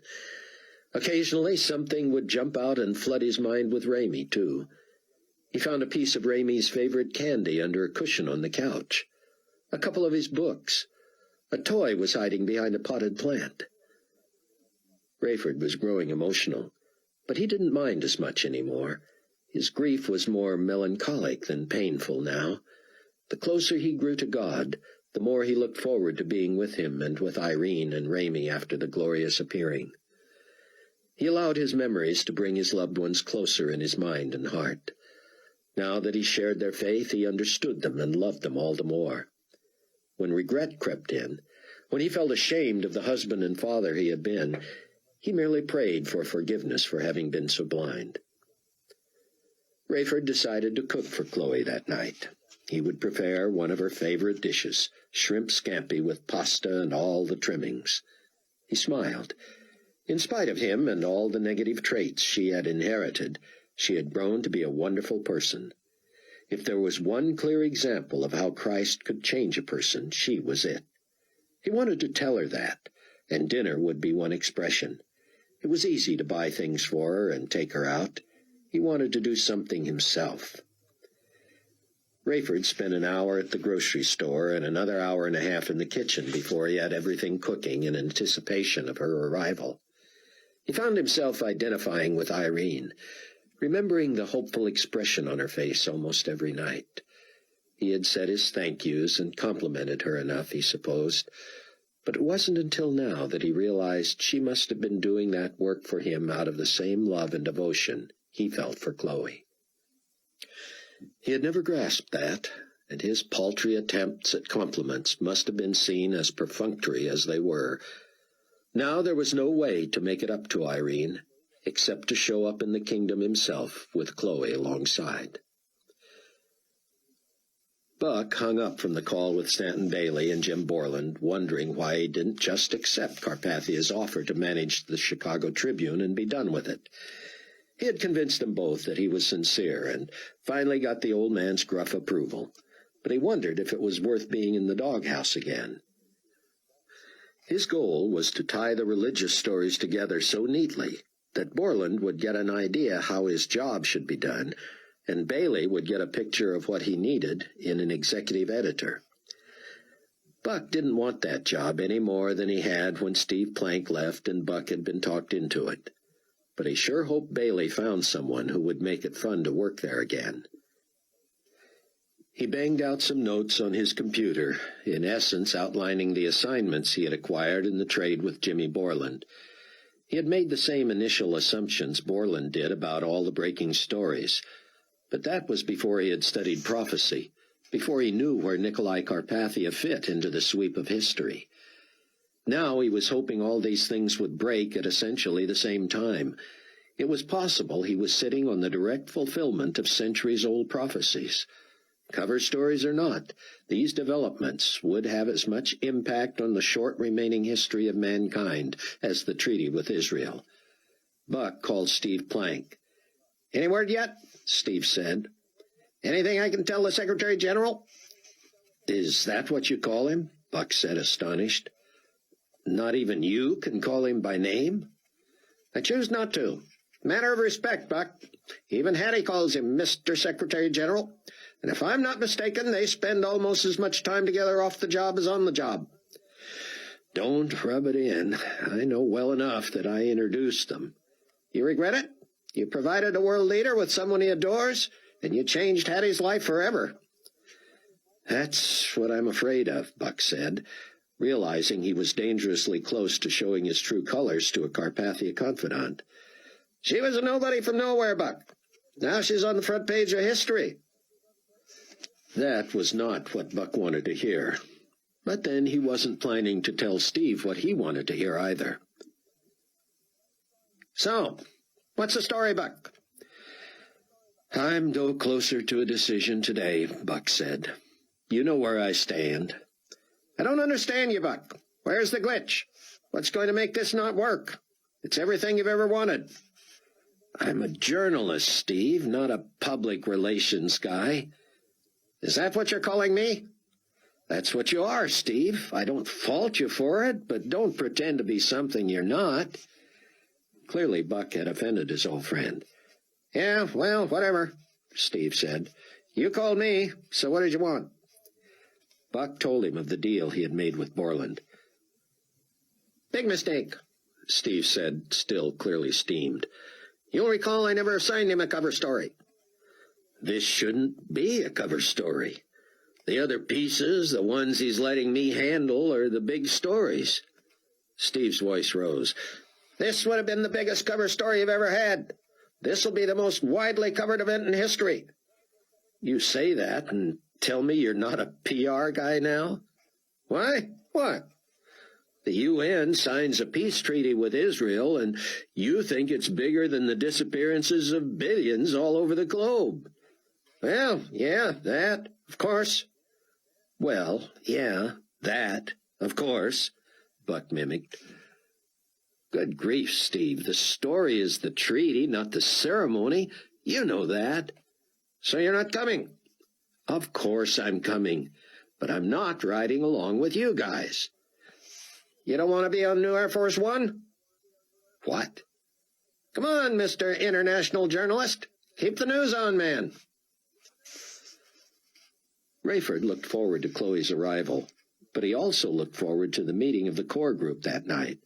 Chloe had told him Buck had been as much against accepting a job with Carpathia as Rayford was against accepting a job with the White House. But you never knew what Bruce would say. Sometimes he had a different view of things, and he often made a lot of sense. Rayford couldn't imagine how such changes could figure into their new lives, but he was eager to talk about it and pray about it. He looked at his watch. His dinner should be done in half an hour, and that was when Chloe had said she'd be home. "No," Buck said, "I wouldn't want to go over there on the new or the old Air Force One. I appreciate the invitation to be part of the delegation, and I'll still take you up on being at the table for the signing. But even Bailey agrees that Global Weekly ought to send me. You told Bailey about our offer? Not the job offer, of course, but about riding along, sure. Why do you think the trip to New York was so clandestine, Buck? You think we wanted the Weekly to know about this? I figured you didn't want them to know I was being offered a job, which they don't know. But how was I supposed to explain showing up in Israel and being in on the signing? We hoped it wouldn't make any difference to your former employer by then. Just don't make any assumptions, Steve, Buck said. You either. Meaning? Don't expect the offer of a lifetime to stay on the table if you're going to thumb your nose at an invitation like you did last time. So the job is tied to playing ball on the PR trip? If you want to put it that way. You're not making me feel any better about the idea, Steve. You know, Buck, I'm not sure you're cut out for politics and journalism at this level. I agree, it's sunk to a new low. That's not what I meant. Anyway, remember your big-shot predictions about a new one-world currency? That it would never happen? Watch the news tomorrow, pal. And remember, it was all Nikolai Carpathia's doing, diplomacy behind the scenes. Buck had seen Carpathia's so-called diplomacy. It was likely the same way he got the President of the United States to hand over a brand-new 757, not to mention how he got eyewitnesses to a murder to believe they'd seen a suicide. It was time to tell Bruce about his trip. Rayford, can you come in? When, Earl? Right now. Big doings with the new Air Force One. Have you heard? Yes, it's all over the news.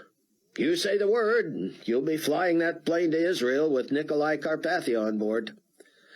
Not ready to decide yet. Ray, I need you in here. Can you come or not? Not today, Earl. I'm in the middle of something here, and I'll have to see you tomorrow. What's so important? It's personal. What? You've got another deal cooking? I'm cooking, but not another deal. I happen to be preparing dinner for my daughter. Rayford heard nothing for a moment. Finally, Rayford, I'm all for family priorities. Heaven knows we got enough pilots with bad marriages and messed up kids, but your daughter, Chloe, right, she's college age, right? She'd understand, wouldn't she? Couldn't she put off dinner with Dad for a couple of hours, knowing he might get the best flying job in the world? I'll see you tomorrow, Earl. I've got that Baltimore run late morning, back late afternoon. I can see you before that. 9 o'clock? Fine. Rayford, let me just warn you. If the other guys on the short list ever wanted this job, they're going to be drooling over it now. You can bet they're calling in all their chips, lining up their endorsements, trying to find out who knows who, all that. Good. Maybe one of them will get it, and I won't have to worry about it anymore. Earl Halliday sounded agitated. Now, Rayford, he began, but Rayford cut him off. Earl, after tomorrow morning, let's agree not to waste any more of each other's time. You know my answer, and the only reason I haven't made it final yet is because you asked me not to for the sake of our friendship. I'm thinking about it. I'm praying about it. And I'm talking about it with people who care for me. I'm not going to be badgered or shamed into it. If I turn down a job that everyone else wants and later I regret it, that'll be my problem. Buck was pulling into the parking lot at New Hope Village Church just as Chloe was pulling out. They drew up even with each other and rolled down their windows. Hey, little girl, Buck said. You know anything about this church? Chloe smiled. Just that it's crowded every Sunday. Good, I'll try it. So, are you taking the job? I could ask you the same question. I've already got a job. Looks like I have one, too, she said. I learned more today than I learned in college last year. How'd it go with Bruce? Did you tell him you knew he sent the flowers? Chloe looked over her shoulder as if afraid Bruce might hear. "I'll have to tell you all about it," she said, "when we have time." "After the meeting tonight?" She shook her head. "I was up too late last night. Some guy, you know." "Really?" "Yeah, couldn't get rid of him. Happens to me all the time." "Later, Chloe." Buck couldn't blame Bruce for whatever level of interest he had in Chloe. It just felt strange competing with your new friend and pastor for a woman. "Is that what it smells like?" Chloe exulted as she came in from the garage. "Shrimp scampi?" She entered the kitchen and gave her dad a kiss. "My favorite. Who's coming over?" "The guest of honor just arrived," he said.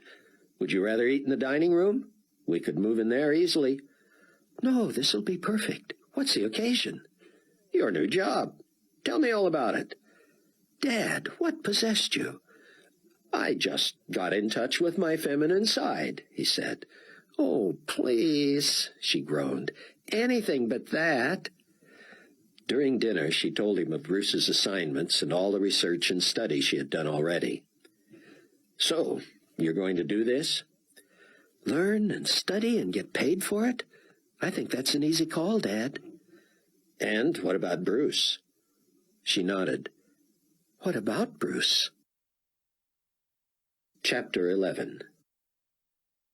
By the time Rayford and Chloe were doing the dishes, Rayford had heard all about her awkward encounter with Bruce. "So he never owned up to sending the flowers," Rayford said. "It was so strange, Dad," she said. "I kept trying to get the subject back onto loneliness and how much we all meant to each other, all four of us, and he seemed not to pick up on it. He would agree we all had needs, and then he would shift back to the subject of study or some other thing he wanted me to look up. I finally said I was just curious about romantic relationships during this period of history, and he said he might talk about it tonight.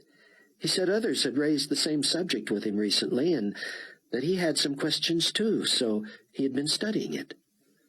"Maybe he'll come clean tonight." "It isn't a matter of coming clean, Dad. I don't expect him to tell me in front of you and Buck that he sent me the flowers, but maybe we'll be able to read between the lines and find out why he did it." Buck was still in Bruce's office when Rayford and Chloe arrived. Bruce began the nightly meeting of the Tribulation Force by getting everyone's permission to put on the table everything that was happening in each life. Everyone nodded. After outlining the offers that Buck and Rayford had received, Bruce said he felt the need to confess his own sense of inadequacy for the role of pastor of a church of new believers. "I still deal with shame every day. I know I've been forgiven and restored, but living a lie for more than 30 years wears on a person. And even though God says our sins are separated as far as the east is from the west, it's hard for me to forget." He also admitted his loneliness and fatigue. "Especially," he said, "as I think about this pull toward traveling and trying to unite the little pockets of what the Bible calls tribulation saints." Buck wanted to come right out and ask why he hadn't simply signed a card on Chloe's flowers, but he knew it wasn't his place. Bruce moved on to both Rayford's and Buck's new job opportunities. "This may shock all of you because I have not expressed an opinion yet, but Buck and Rayford, I think both of you should seriously consider accepting these jobs." That threw the meeting into an uproar. It was the first time the four of them had spoken so forcefully on such personal subjects. Buck maintained that he would never be able to live with himself if he sold out his journalistic principles and allowed himself to manipulate the news and be manipulated by Nikolai Carpathia. He was impressed that Rayford did not seem to have his head turned by such a choice job offer, but he found himself agreeing with Bruce that Rayford should consider it. "Sir," Buck said, "the very fact that you're not angling for it is a good sign. If you wanted it, knowing what you know now, we would all be worried about you. But think of the opportunity to be near the corridors of power." "What's the advantage?" Rayford said. "Maybe little to you personally," Buck said, "except for the income. But don't you think it would be of great benefit to us to have that kind of access to the president? Rayford told Buck he thought they all had a mistaken notion that the pilot of the president's plane would have more real knowledge than anyone who read the daily papers. That might be true now, Buck said, but if Carpathia really buys up the major media outlets, someone next to the president would be one of the few who knows what's really going on. All the more reason for you to work for Carpathia, Rayford said. Maybe I should take your job and you should take mine, Buck said, and finally they were able to laugh. You see what's happening here, Bruce said. We all see each other's situations more clearly and with more level heads than we see our own. Rayford chuckled. So you're saying we're both in denial? Bruce smiled. Maybe I am. It's possible God has sent these things your way just to test your motives and your loyalties, but they seem too huge to ignore. Buck wondered if Rayford was wavering as much as he was now.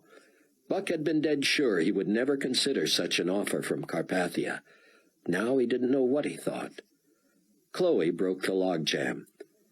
I think you should both take the jobs. Buck found it strange that Chloe would wait until a meeting of the four of them to make such an announcement, and it was clear her father felt the same. You said I should at least keep an open mind, Chloe, Rayford said. But you seriously think I should take this? Chloe nodded. This isn't about the president. It's about Carpathia. If he is who we think he is, and we all know that he is, he'll quickly become more powerful than the President of the United States. One or both of you should get as close to him as possible. I was close to him once, Buck said, and that's more than enough. If all you care about is your own sanity and safety, Chloe pressed. I'm not discounting the horror you went through, Buck, but without someone on the inside, Carpathia is going to deceive everyone. But as soon as I tell what's really happening, Buck said, he'll eliminate me. Maybe, but maybe God will protect you too. Maybe all you'll be able to do is tell us what's happening so we can tell the believers. I'd have to sell out every journalistic principle I have. And those are more sacred than your responsibilities to your brothers and sisters in Christ? Buck didn't know how to respond. This was one of the things he'd liked so much about Chloe. But independence and integrity had been so ingrained in him since the beginning of his journalism career that he could hardly get a mental handle on pretending to be something he was not. The idea of posing as a publisher while actually on Carpathia's payroll was too much to imagine. Bruce jumped in and focused on Rayford. Buck was glad to have the spotlight off himself, but he could understand how Rayford must have felt. I think yours is actually the easier decision, Rayford, Bruce said. You put some major conditions on it, like being allowed to live here as if it's important to you, and see how serious they are. Rayford was shaken. He looked at Buck. If we were voting, would you make it 3-1? I could ask you the same, Buck said. Apparently, we're the only ones who don't think we should take these jobs. Maybe you should, Rayford said, only half kidding. Buck laughed. I'm open to considering that I've been blind, or at least short-sighted. Rayford didn't know what he was open to considering, and he said so. Bruce suggested they pray on their knees, something each had done privately, but not as a group. Bruce brought his chair to the other side of the desk, and the four of them turned and knelt. Hearing the others pray always moved Rayford deeply. He wished God would just tell him audibly what to do. But when he prayed, he simply asked that God would make it plain to all of them. As Rayford knelt there, he realized he needed to surrender his will to God again. Apparently, this would be a daily thing, giving up the logical, the personal, the tight-fisted, closely held stuff. Rayford felt so small, so inadequate before God, that he could not seem to get low enough. He crouched, he squatted, he tucked his chin to his chest, and yet he still felt proud, exposed. Bruce had been praying aloud, but he suddenly stopped, and Rayford heard him weeping quietly. A lump formed in his own throat. He missed his family, but he was deeply grateful for Chloe, for his salvation, for these friends. Rayford knelt there in front of his chair, his hands covering his face, praying silently. Whatever God wanted was what he wanted, even if it made no sense from a human standpoint. The overwhelming sense of unworthiness seemed to crush him, and he slipped to the floor and lay prostrate on the carpet. A fleeting thought of how ridiculous he must look assailed him, but he quickly pushed it aside. No one was watching, no one cared, and anyone who thought the sophisticated airline pilot had taken leave of his senses would have been right. Rayford stretched his long frame flat on the floor, the backs of his hands on the gritty carpet, his face buried in his palms. Occasionally one of the others would pray aloud briefly, and Rayford realized that all of them were now face down on the floor. Rayford lost track of the time, knowing only vaguely that minutes passed with no one saying anything. He had never felt so vividly the presence of God. So this was the feeling of dwelling on holy ground. What Moses must have felt when God told him to remove his shoes. Rayford wished he could sink lower into the carpet, could cut a hole in the floor and hide from the purity and infinite power of God. He was not sure how long he lay there, praying, listening. After a while he heard Bruce get up and take his seat, humming a hymn. Soon they all sang quietly and returned to their chairs. All were teary-eyed. Finally, Bruce spoke. "We have experienced something unusual," he said. "I think we need to seal this with a recommitment to God and to each other. If there is anything between any of us that needs to be confessed or forgiven, let's not leave here without doing that. Chloe, last night you left us with some implications that were strong but unclear." Rayford glanced at Chloe. "I apologize," she said. "It was a misunderstanding. Cleared up now." "We don't need a session on sexual purity during the tribulation?" She smiled. "No, I think we're all pretty clear on that subject. There is something I would like clarified, though, and I'm sorry to ask you this in front of the others." "That's all right," Bruce said. "Anything." "Well, I received some flowers anonymously, and I want to know if they came from anyone in this room." Bruce glanced away. "Buck?" "Not me," Buck grimaced. "I've already suffered for being suspected." When Bruce looked at him, Rayford just smiled and shook his head. "That leaves me, then," Bruce said. "You?" Chloe said. "Well, doesn't it? Didn't you just limit your suspects to those in this room?" Chloe nodded. "I guess you'll have to widen your search," Bruce said, blushing. "It wasn't me, but I'm flattered to be suspected. I only wish I'd thought of it." Rayford's and Chloe's surprise must have showed, because Bruce immediately launched into an explanation. "Oh, I didn't mean what you think I mean," Bruce said. "It's just that, well, I think flowers are a wonderful gesture, and I hope they encouraged you, whoever they were from." Bruce seemed relieved to change the subject and return to his teaching. He let Chloe tell some of what she had researched that day. At 10 o'clock, when they were getting ready to leave, Buck turned to Rayford. "As wonderful as that prayer time was, I didn't get any direct leading about what to do." "Me either." "You must be the only two."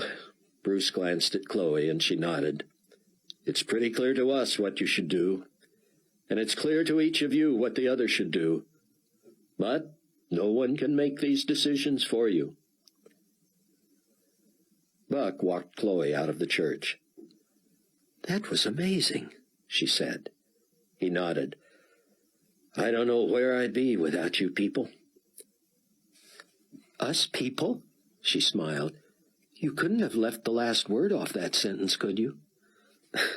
How could I say that to someone who has a secret admirer? She winked at him. Maybe you'd better. Seriously, who do you think it is? I don't even know where to begin. That many possibilities? That few. In fact, none. Rayford was beginning to wonder whether Hattie Durham had had anything to do with Chloe's flowers, but he wasn't going to suggest that to his daughter. What kind of crazy idea would have gone through Hattie's mind to spur such an act? Another example of her idea of a practical joke? Wednesday morning in Earl Halliday's office at O'Hare, Rayford was surprised to find the president of PanCon himself, Leonard Gustafson. He had met Gustafson twice before. Rayford should have known something was up when he got off the elevator on the lower level. The place looked different. Desks were neater, neckties were tied, people looked busier, clutter and mess had been swept out of sight. People raised their eyebrows knowingly at Rayford as he strode towards Earl's office. Gustafson, former military, was shorter than Rayford and thinner than Earl, but his mere presence was too big for Earl's little office. Another chair had been dragged in, but as Rayford entered, Gustafson leaped to his feet, his trench coat still draped over one arm, and pumped Rayford's hand. "Steelman, how are you?" he said, pointing to a chair as if this were his office. "I had to come through Chicago today on another matter, and when I found out you were coming to see Earl, well, I just wanted to be here and congratulate you and release you and wish you the best." "Release me?" "Well, not fire you, of course, but to set your mind at ease. You can rest assured there'll be no hard feelings here. You've had a remarkable, a stellar career with PanCon, and we'll miss you, but we're proud of you." "Is the news release already written?" Rayford said. Gustafson laughed a little too loudly. "That can be done right away, and of course we'll want to make the announcement. This will be a feather in your cap, just like it is in ours. You're our guy, and now you'll be his guy. You can't beat that, huh?" "The other candidates have dropped out?" "No, but suffice it to say we have inside information that the job is yours if you want it." "How does that work? Somebody owed some favors?" "No, Rayford, that's the crazy thing. You must have friends in high places." "Not really. I've had no contact with the president, and I don't know anyone on his staff." "Apparently you were recommended by the Carpathia administration. You know him?" "Never met him." "Know anyone who knows him?"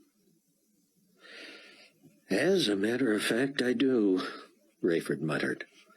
"Well, you played that card at the right time," Gustafson said. He clapped Rayford on the shoulder. "You're perfect for the job, Steele.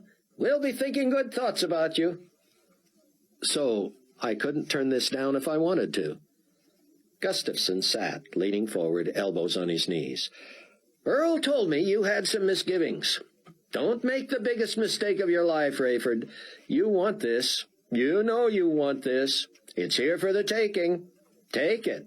I'd take it. Earl would take it. Anyone else on the list would die for it." "It's too late to make the biggest mistake of my life," Rayford said. "What's that?" Gustafson said, but Rayford saw Earl touch his arm, as if reminding him he was dealing with a religious fanatic who believed he had missed a chance to be in heaven. "Oh, yeah, that. Well, I mean since then," Gustafson added. "Mr. Gustafson, how does Nikolai Carpathia tell the President of the United States who should pilot his plane?" "I don't know. Who cares? Politics is politics, whether it's the Dems and the Repubs in this country or Labor and the Bolsheviks somewhere else." Rayford thought the analogy a little sloppy, but he couldn't argue the logic. "So, somebody's trading something for something, and I'm just the hired hand." "Isn't that the truth with all of us?" Gustafson said. "But everybody loves Carpathia. He seems above all the politics. If I had to guess, I'd say the president is letting him use the new 5.7 just because he likes him." Yeah, Rayford thought, and I'm the Easter Bunny. So, will you take the job? I've never been pushed out of a job before. You're not being pushed, Rayford. We love you here. We just wouldn't be able to justify not having one of our top guys get the best job in the world in his profession. What about my record? A complaint has been lodged against me. Gustafson smiled knowingly. A complaint? I know nothing of a complaint. Do you, Earl? Nothing's come across my desk, sir, he said. And if it did, I'm sure it could be expedited beyond danger in a very short time. By the way, Rayford, Gustafson said, are you familiar with a Nicholas Edwards? Rayford nodded. Friend of yours? First officer a couple of times. I'd like to think we're friends, yes. Did you hear he'd been promoted to captain? Rayford shook his head. Politics, he thought glumly. Nice, huh? Gustafson said. Real nice, Rayford said, his head spinning. Anything else standing in your way? Gustafson said. Rayford could see his choices disappearing. At the very least, and I'm still not saying I'll take it, I would have to be headquartered in Chicago. Gustafson grimaced and shook his head. Earl told me that. I don't get it. I would think you'd want to be out of here, away from the memories of your wife and other daughter. Son. Yeah, the college boy.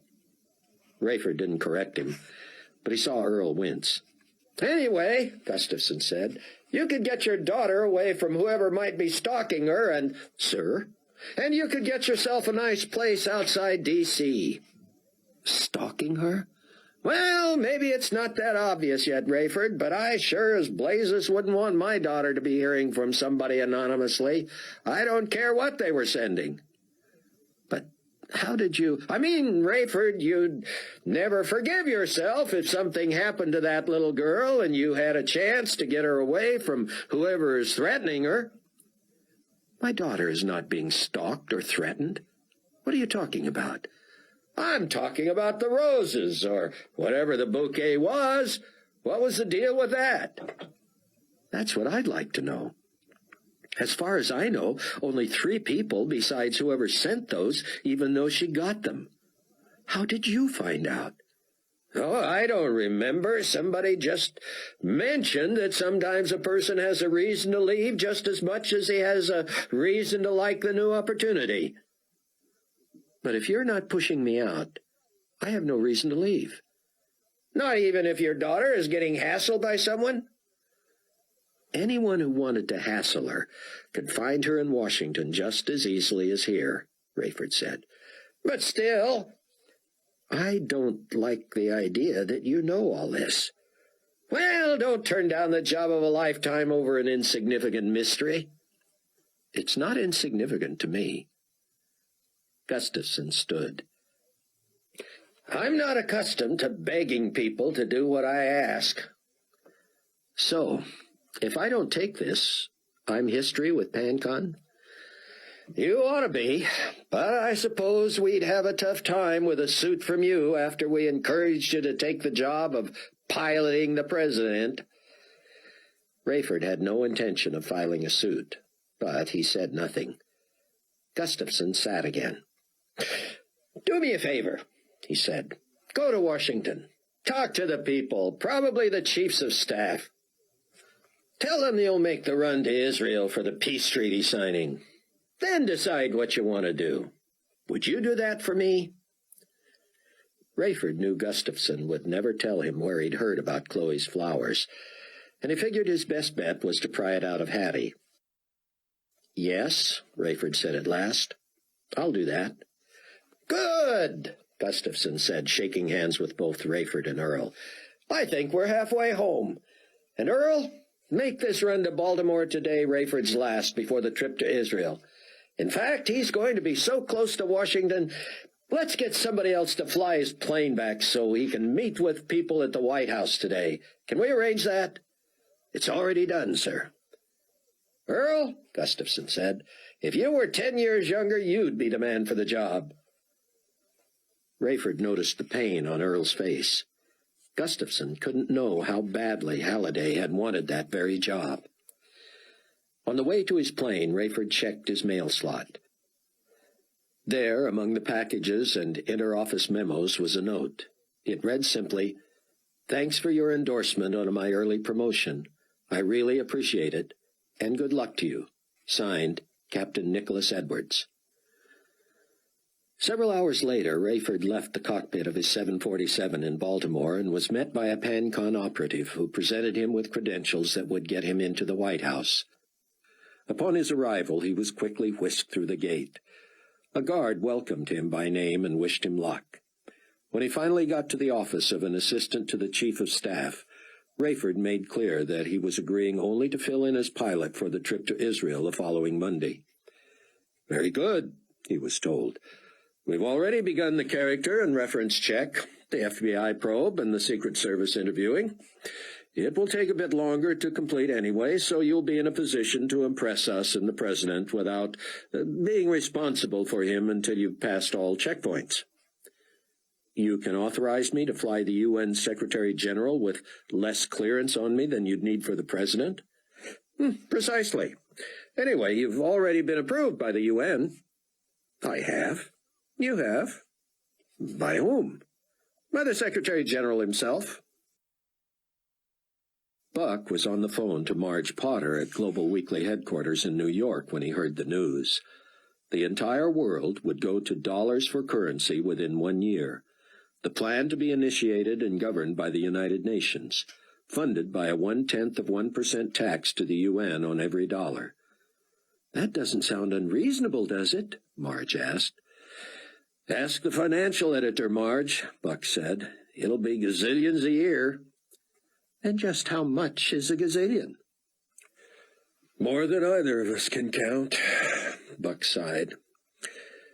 "You were going to do some checking, Marge, about finding someone to help arrange these religion interviews." He could hear her shuffling papers. "You can catch your One World Religion guys here in New York," she said. "They're heading out Friday, but very few of them will be in Israel.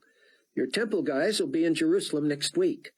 We'll try to get in touch with those 2 kooks you want at the Wailing Wall, but the smart money here says not to count on it." "I'll take my chances." "And where would you like us to send your remains?" "I'll survive." "No one else has."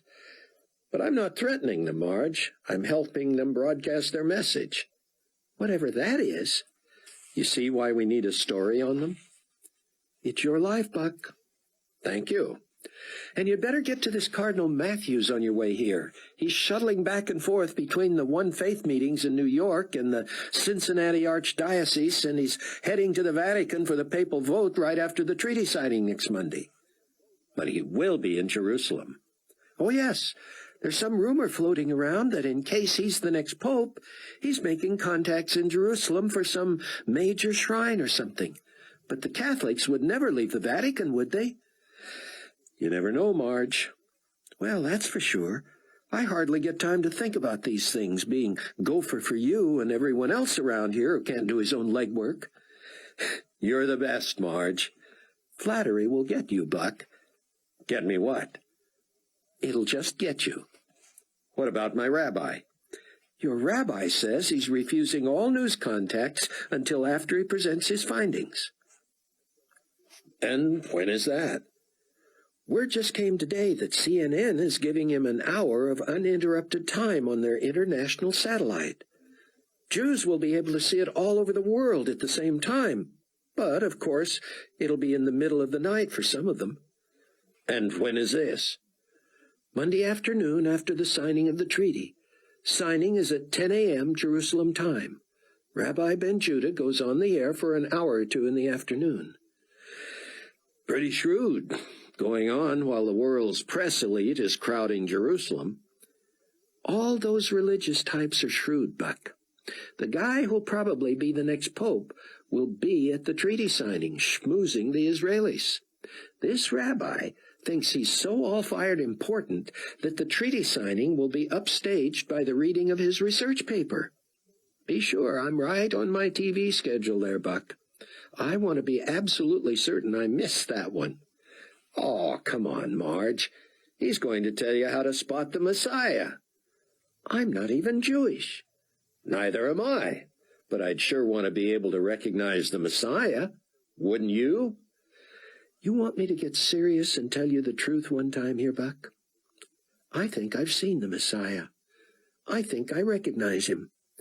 If there's really supposed to be somebody sent from God to save the world, I think he's the new Secretary General of the United Nations. Buck shivered.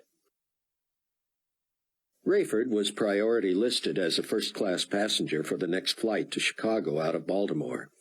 He called Chloe from the airport to let her know why he would be later than expected. Hattie Durham's been trying to reach you. What does she want? She's trying to set up a meeting with you and Carpathia before you become his pilot. I'm going to fly him round trip to Tel Aviv. Why do I have to meet him? More likely he feels he has to meet you. Hattie told him you were a Christian. Oh, great. He'll never trust me. Probably wants to keep an eye on you. I want to talk to Hattie in person anyway. When does he want to see me? Tomorrow. My life's getting too busy all of a sudden. What's new with you? Something more from my secret admirer today, she said. Candy this time. Candy? Rayford said, spooked by the fears Leonard Gustafson had planted. You didn't eat any of it, did you? Not yet. Why? Just don't touch that stuff till you know who it's from. Oh, Dad. You never know, hon. Please, just don't take any chances. All right, but these are my favorites. They look so good. Don't even open them until we know, okay? All right, but you're going to want some too. They're the same ones you always bring me from New York, from that little department store chain. Windmill Mints from Holman Meadows? Those are the ones. That was the height of insult. How many times had Rayford mentioned to Hattie that he had to get those mints from that store during layovers in New York? She had even accompanied him more than once. So Hattie wasn't even trying to hide that she was sending the mysterious gifts. What was the point? It didn't seem to fit as vengeance for the cavalier way he had treated her. What did it have to do with Chloe? And was Carpathia aware of, or even behind, something so pedestrian? Rayford would find out, that was sure. Buck felt alive again. His life had been in such turmoil since the disappearances, he had wondered if it would ever settle back into the hectic norm he so enjoyed. His spiritual journey had been one thing, his demotion and relocation another. But now he seemed back in the good graces of the brass at Global Weekly, and he had used his instincts to trade for what he considered the top-breaking stories in the world. He sat in his new makeshift home office, faxing, emailing, phoning, working with Marge and with reporters at Weekly, and making contacts for himself as well. He had a lot of people to interview in a short time, and all the developments seemed to be breaking at once. Though part of him was horrified at what had happened, Buck enjoyed the rush of it. He desperately wanted to convince his own family of the truth. His father and brother would hear none of it, however, and if he had not been busy with challenging, exciting work, that fact alone would have driven him crazy. Buck had just a few days to get his work done before and after the treaty signing. It seemed his whole life was on fast forward now, trying to cram as much into 7 years as he could. He didn't know what heaven on earth would be like, though Bruce was trying to teach him and Rayford and Chloe. He longed for the glorious appearing and the 1,000-year reign of Christ on the earth. But in his mind, until he learned and knew more, anything normal he wanted to accomplish, like investigative reporting and writing, falling in love, getting married, maybe having a child, all had to be done soon. Chloe was the best part of this new life, but did he have the time to do justice to a relationship that promised to be more than anything he had ever experienced? She was different from any woman he had known, and yet he couldn't put a finger on that difference. Her faith had enriched her and made her a new person, and yet he had been attracted to her before either of them had received Christ. The idea that their meeting might have been part of some divine plan boggled his mind. How he wished they had met years before and had been ready together for the rapture. If he was going to get any time with her before starting his trip to Israel, it would have to be that very day. Buck looked at his watch. He had time for one more call. Then he would reach Chloe. Rayford dozed with his earphones on in first class. Images from the news filled the screen in front of him. But he had lost interest in reports of record crime waves throughout the United States. The name Carpathia finally roused him. The United Nations Security Council had been meeting several hours every day, finalizing plans for the one-world currency and the massive disarmament plan the Secretary-General had instituted. Originally, the idea was to destroy 90% of weapons and donate the remaining 10% to the UN. Now, each contributing country would also invest its own soldiers in the UN peacekeeping forces. Carpathia had asked the President of the United States to head up the Verification Committee, a highly controversial move. Enemies of the U.S. claimed Fitzhugh would be biased and untrustworthy, making certain they destroyed their weapons while the U.S. hoarded its own. Carpathia himself addressed these issues in his customarily direct and sympathetic way. Rayford shuddered as he listened. Undoubtedly, he would have trusted and supported this man if Rayford hadn't been a Christian. "The United States has long been a keeper of the peace," Carpathia said. "They will lead the way, destroying their weapons of destruction and shipping to New Babylon the remaining 10%. Peoples of the world will be free to come and inspect the work of the U.S., assuring themselves of full compliance, and then following in like manner." "Let me just add this," the Secretary-General said. "This is a massive, major undertaking that could take years. Every country could justify month after month of procedural protocol, but we must not let this occur. The United States of America will set the example, and no other country will take longer than they do to destroy their weapons and donate the rest. By the time the new United Nations headquarters is completed in New Babylon, the weapons will be in place.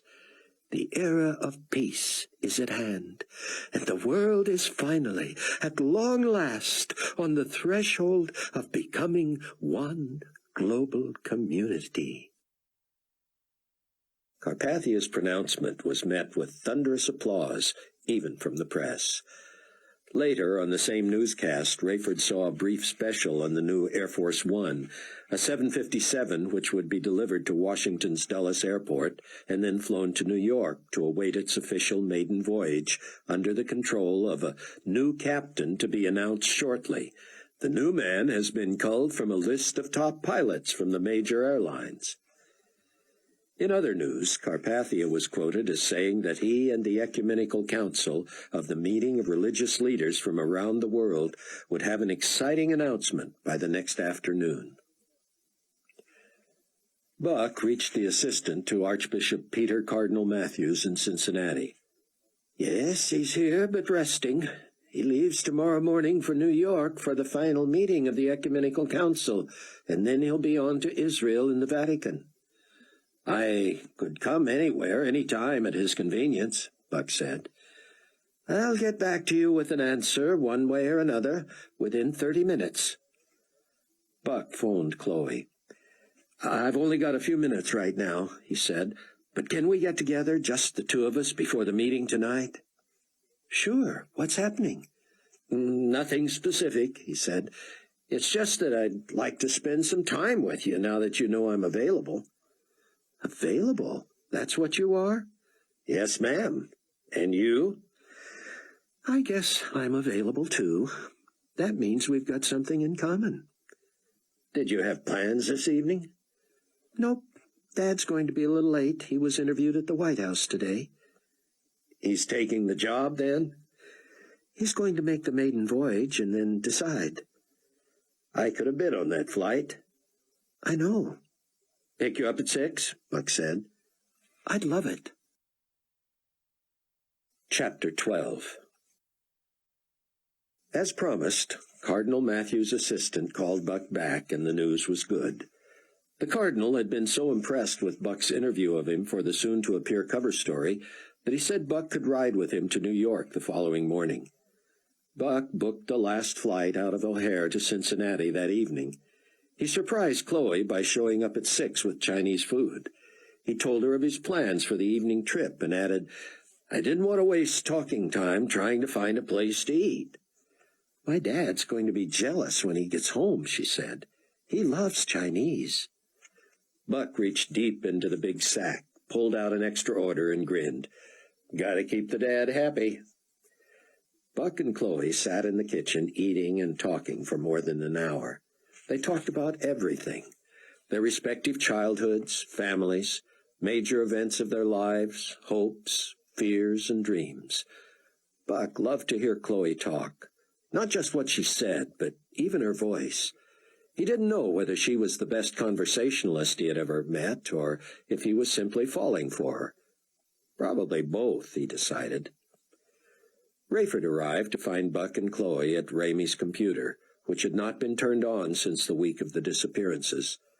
Within a few minutes, Buck had Chloe connected to the internet and set up with an email address. "Now you can reach me anywhere in the world," he said. Rayford left Buck and Chloe at the computer and examined the mints from Holman Meadows. The candies were still shrink-wrapped and had been delivered by a reputable company. They had been addressed to Chloe, but with no message. Rayford decided they had not been tampered with, and even if they had come from Hattie Durham for some inexplicable reason, there was no sense in not enjoying them. "Whoever's in love with your daughter sure has good taste," Buck said.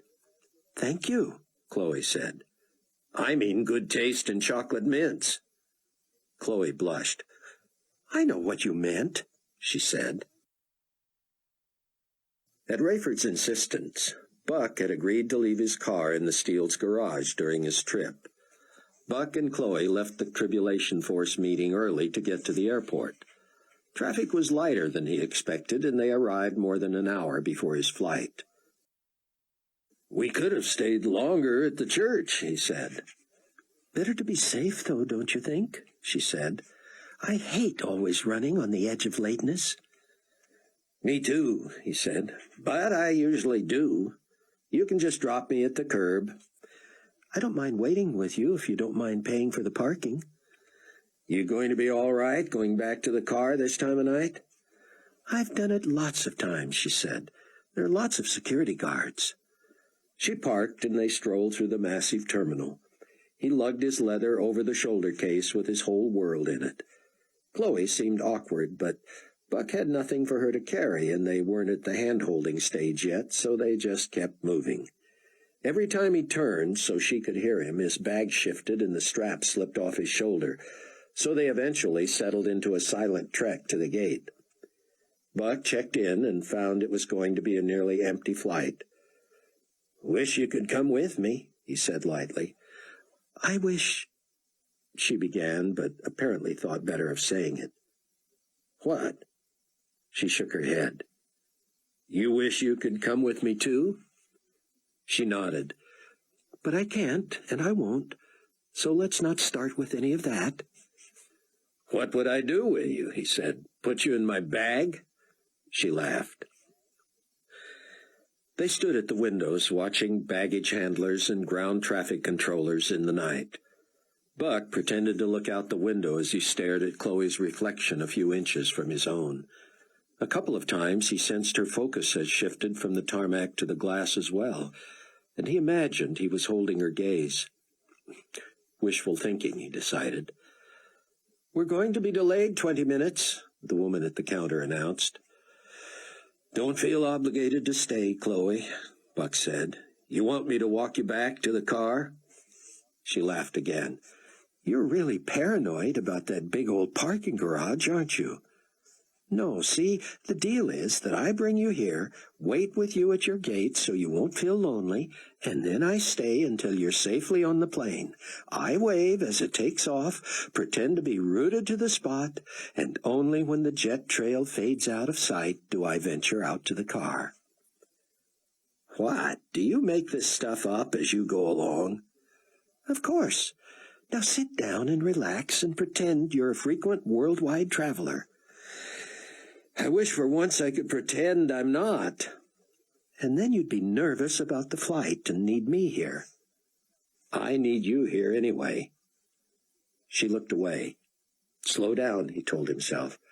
This was the fun part, the parrying stage, but it was also maddeningly uncertain. He didn't want to say things to her just because he would be gone for a few days that he wouldn't say otherwise. I need you here too, she said lightly, but you're leaving me. That is something I would never do. What, leave me? Absolutely. He kept a humorous tone in an effort not to scare her off. Well, that's encouraging. Can't have any of this leaving stuff. Rayford kept an ear out for Chloe while packing for his quick trip to New York the next afternoon. Earl had called, wanting to know if Carpathia's office had reached him. "And is that the same Hattie Durham who used to work for us?" Earl asked. "One and the same." "She's Carpathia's secretary?" "Something like that." "Small world." "I guess it would be silly to tell you to be careful in Cincinnati and New York and Israel, considering all you've been through," Chloe said. Buck smiled. "Don't start your goodbyes until you're ready to leave." "I'm not leaving till your plane is out of sight," she said. "I told you that." "We have time for a cookie," he said, pointing at a vendor in the corridor. "We already had dessert," she said. "Chocolates and a cookie." "Fortune cookies don't count," he said. "Come on. Don't you remember our first cookie?" The day they had met, Chloe had eaten a cookie and he had dabbed a tiny piece of chocolate from the corner of her mouth with his thumb. Not knowing what to do with it, he had licked it off. "I remember I was a slob," she said, "and you tried a very old joke." "You feel like a cookie?" he said, setting her up the way she had him in New York that first day. "Why, do I look like one?" Buck laughed, not because the joke was any funnier than the first time, he decided, but because it was theirs, and it was stupid. "I'm really not hungry," she said as they peered through the glass as a bored teenager waited for their order. "Me either," Buck said. "These are for later." "Tonight later or tomorrow later?" she asked. "Whenever we synchronize our watches." "We're going to eat them together? I mean at the same time?" "Doesn't that sound exciting?" "Your creativity never ceases." Buck ordered 2 cookies and 2 bags. "Can't do that," the teenager said. "Then I want 1 cookie," he said, handing over the money and slipping some to Chloe. "And I want 1 cookie," she said, money in hand. The teenager made a face, bagged the cookies for each of them, and made change. "More than one way to skin a cat," Buck said. They moseyed back to the gate. A few more passengers had gathered, and the woman at the counter announced that their plane had finally arrived. Buck and Chloe sat watching as the arriving passengers filed past, looking tired. Buck carefully folded his cookie sack and laid it in his carry-on bag. "I'll be on a plane to New York at 8 o'clock tomorrow morning," he said. "I'll have this with coffee and think of you." "That'll be 7 o'clock my time," Chloe said. "I'll still be in bed anticipating my cookie and dreaming of you." We're still playing around the edges, Buck thought. Neither of us will say anything serious. "I'll wait till you're up, then," he said. "Tell me when you're going to eat your cookie." Chloe studied the ceiling. She mused. "When will you be in your most important, most formal meeting?" "Probably sometime late morning at a big hotel in New York. Carpathia is coming for some joint announcement with Cardinal Matthews and other religious leaders." "Whenever that is, I'll eat my cookie," Chloe said. And I dare you to eat yours then, too. You'll learn not to dare me, Buck smiled, but he was only half kidding. I know no fear. Huh, she said. You're afraid of the parking garage here, and you're not even the one walking through it alone. Buck reached for her cookie sack. What are you doing? She said. We're not hungry, remember? Just smell this, he said. Fragrance is such a memory enhancer. He opened her cookie sack and held it up to his face. He said. Cookie dough, chocolate, nuts, butter, you name it. He tilted it towards her, and she leaned to sniff it. I do love that smell, she said. Buck reached with his other hand and cupped her cheek in his palm. She didn't pull away, but held his look. Remember this moment, he said. I'll be thinking of you while I'm gone. Me too, she said. Now close that bag. That cookie has to stay fresh, so the smell will remind me. Rayford awoke earlier than Chloe and padded down to the kitchen. He lifted the small cookie bag from the counter. One left, he thought, and was tempted. Instead, he wrote Chloe a note. Hope you don't mind. I couldn't resist. On the back, he wrote, just kidding, and laid the note atop the bag. He had coffee and juice, then changed into his workout clothes and went for a run. Buck sat in first class with Cardinal Matthews on the Cincy to New York morning flight. Matthews was in his late 50s, a beefy, jolly man with close-cropped black hair that appeared to be his own natural color. Only his collar evidenced his station. He carried an expensive briefcase and laptop computer, and Buck noticed from his ticket sleeve that he had checked 4 bags. Matthews traveled with an aide who merely deflected other people and said little. The aide moved to a seat in front of them so Buck could sit next to the Archbishop. "Why didn't you tell me you were a candidate for the papacy?" Buck began. "So we're just going to jump right into it, are we?" Matthews said. "Don't you like a little champagne in the morning?"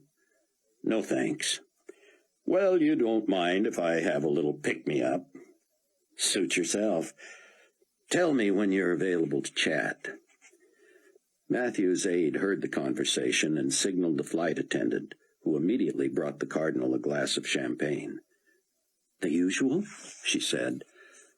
"Thank you, Karen," he said, as if to an old friend. Apparently she was. When she was gone, he whispered, "The Letevsky family for my first parish. Baptized her myself. She's worked this flight for years." "Now, where were we?" Buck did not respond. He knew the Cardinal had heard and remembered the question. If he wanted it repeated for his own ego, he could repeat it himself. "Oh, yes, you were wondering why I didn't mention the papacy. I guess I thought everyone knew. Carpathia knew." "I'll bet he did," Buck thought. "Probably engineered it. Is Carpathia hoping you'll get it?" "Off the record," Matthews whispered. "There is no hoping anymore. We have the votes." "We?" "That's the editorial, we. We, us, me. I have the votes. Understand?" "How can you be so sure?" "I've been a member of the College of Cardinals for more than 10 years. I have never yet been surprised by a papal vote. You know what Nikolai calls me? He calls me PM." Buck shrugged. "He calls you by your initials? Is there some significance?" Matthew's aide peeked back between the seats and shook his head. "So, I should know," Buck surmised. But he had never been afraid of asking a dumb question. "Pontifex Maximus," Matthews beamed. "Supreme Pope." "Congratulations," Buck said. "Thank you. But I trust you know that Nikolai has much more in mind for my papacy than merely leadership of the Holy Roman Catholic Mother Church." Tell me. It'll be announced later this morning, and if you do not quote me directly, I'll give you the first shot at it. Why would you do that? Because I like you. You hardly know me, but I know Nikolai. Buck sank in his seat. And Nikolai likes me. Exactly. So this little ride-along was not really entirely the result of my legwork. Ah, no, Matthews said. Carpathia endorsed you. He wants me to tell you everything. Just don't make me look bad or self-serving for what I tell you. Will the announcement make you appear that way? No, because Carpathia himself will make that announcement. I'm listening. Secretary General Carpathia's office, Miss Durham speaking. Rayford Steele here. Rayford, how art? Let me get to the point, Hattie. I want to come early this afternoon so I can speak with you privately for a few minutes. That would be wonderful, Captain Steele. I should tell you in advance, however, that I am seeing someone. That's not funny. I didn't intend it to be. Will you have time? Certainly. Secretary General Carpathia can see you at 4. Shall I look for you at 3:30? Rayford hung up the phone as Chloe came into the kitchen, dressed for work at the church. She saw his note. "Oh, Dad, you didn't," she said, and he thought she was on the verge of tears. She grabbed the bag and shook it. A relieved look came over her as she turned the note over and laughed. "Grow up, Dad. For once in your life, act your age." He was getting ready to head to the airport, and she for work, when CNN broadcast a press conference live from the meeting of international religious leaders in New York. "Watch this, Dad," she said. "Buck is there." Rayford set his carry-on bag on the floor and went to stand next to Chloe, who held a mug of coffee in both hands. The CNN correspondent intoned an explanation of what was to come. "We're expecting a joint statement from the Coalition of Religious Leaders in the United Nations, represented by new Secretary General Nikolai Carpathia. He seems the man of the hour here, having helped hammer out propositions and pulling together representatives of widely varying systems of belief. Since he has been in office, not a day has passed without some major development. Speculation here is that the religions of the world are going to make some fresh attempt at addressing global issues in a more cohesive and tolerant way than ever before. Ecumenism has failed in the past, but we'll soon see if this time around there is some new wrinkle that can finally make it work. Stepping to the podium is Archbishop Peter Cardinal Matthews, prelate of the Cincinnati Archdiocese of the Roman Catholic Church, and widely seen as a potential successor to Pope John XXIV, who served only a controversial 5 months before being listed among the missing in the disappearances just weeks ago."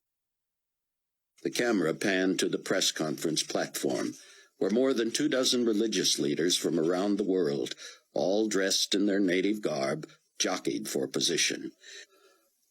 As Archbishop Matthews worked his way through to the bank of microphones, Rayford heard Chloe squeal. "There's Buck, Dad. Look, right there."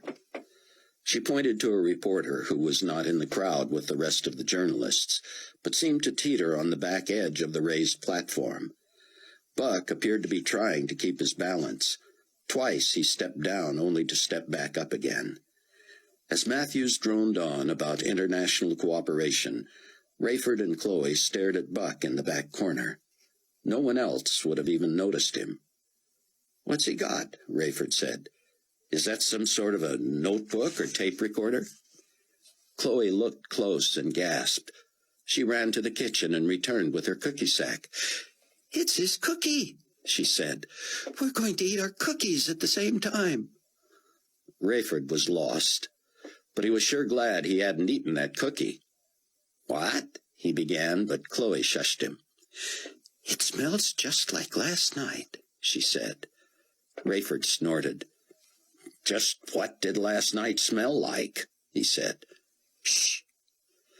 And sure enough, as they watched, Buck quickly and quietly reached into his little sack, surreptitiously and almost invisibly slid out the cookie, put it to his mouth, and took a bite.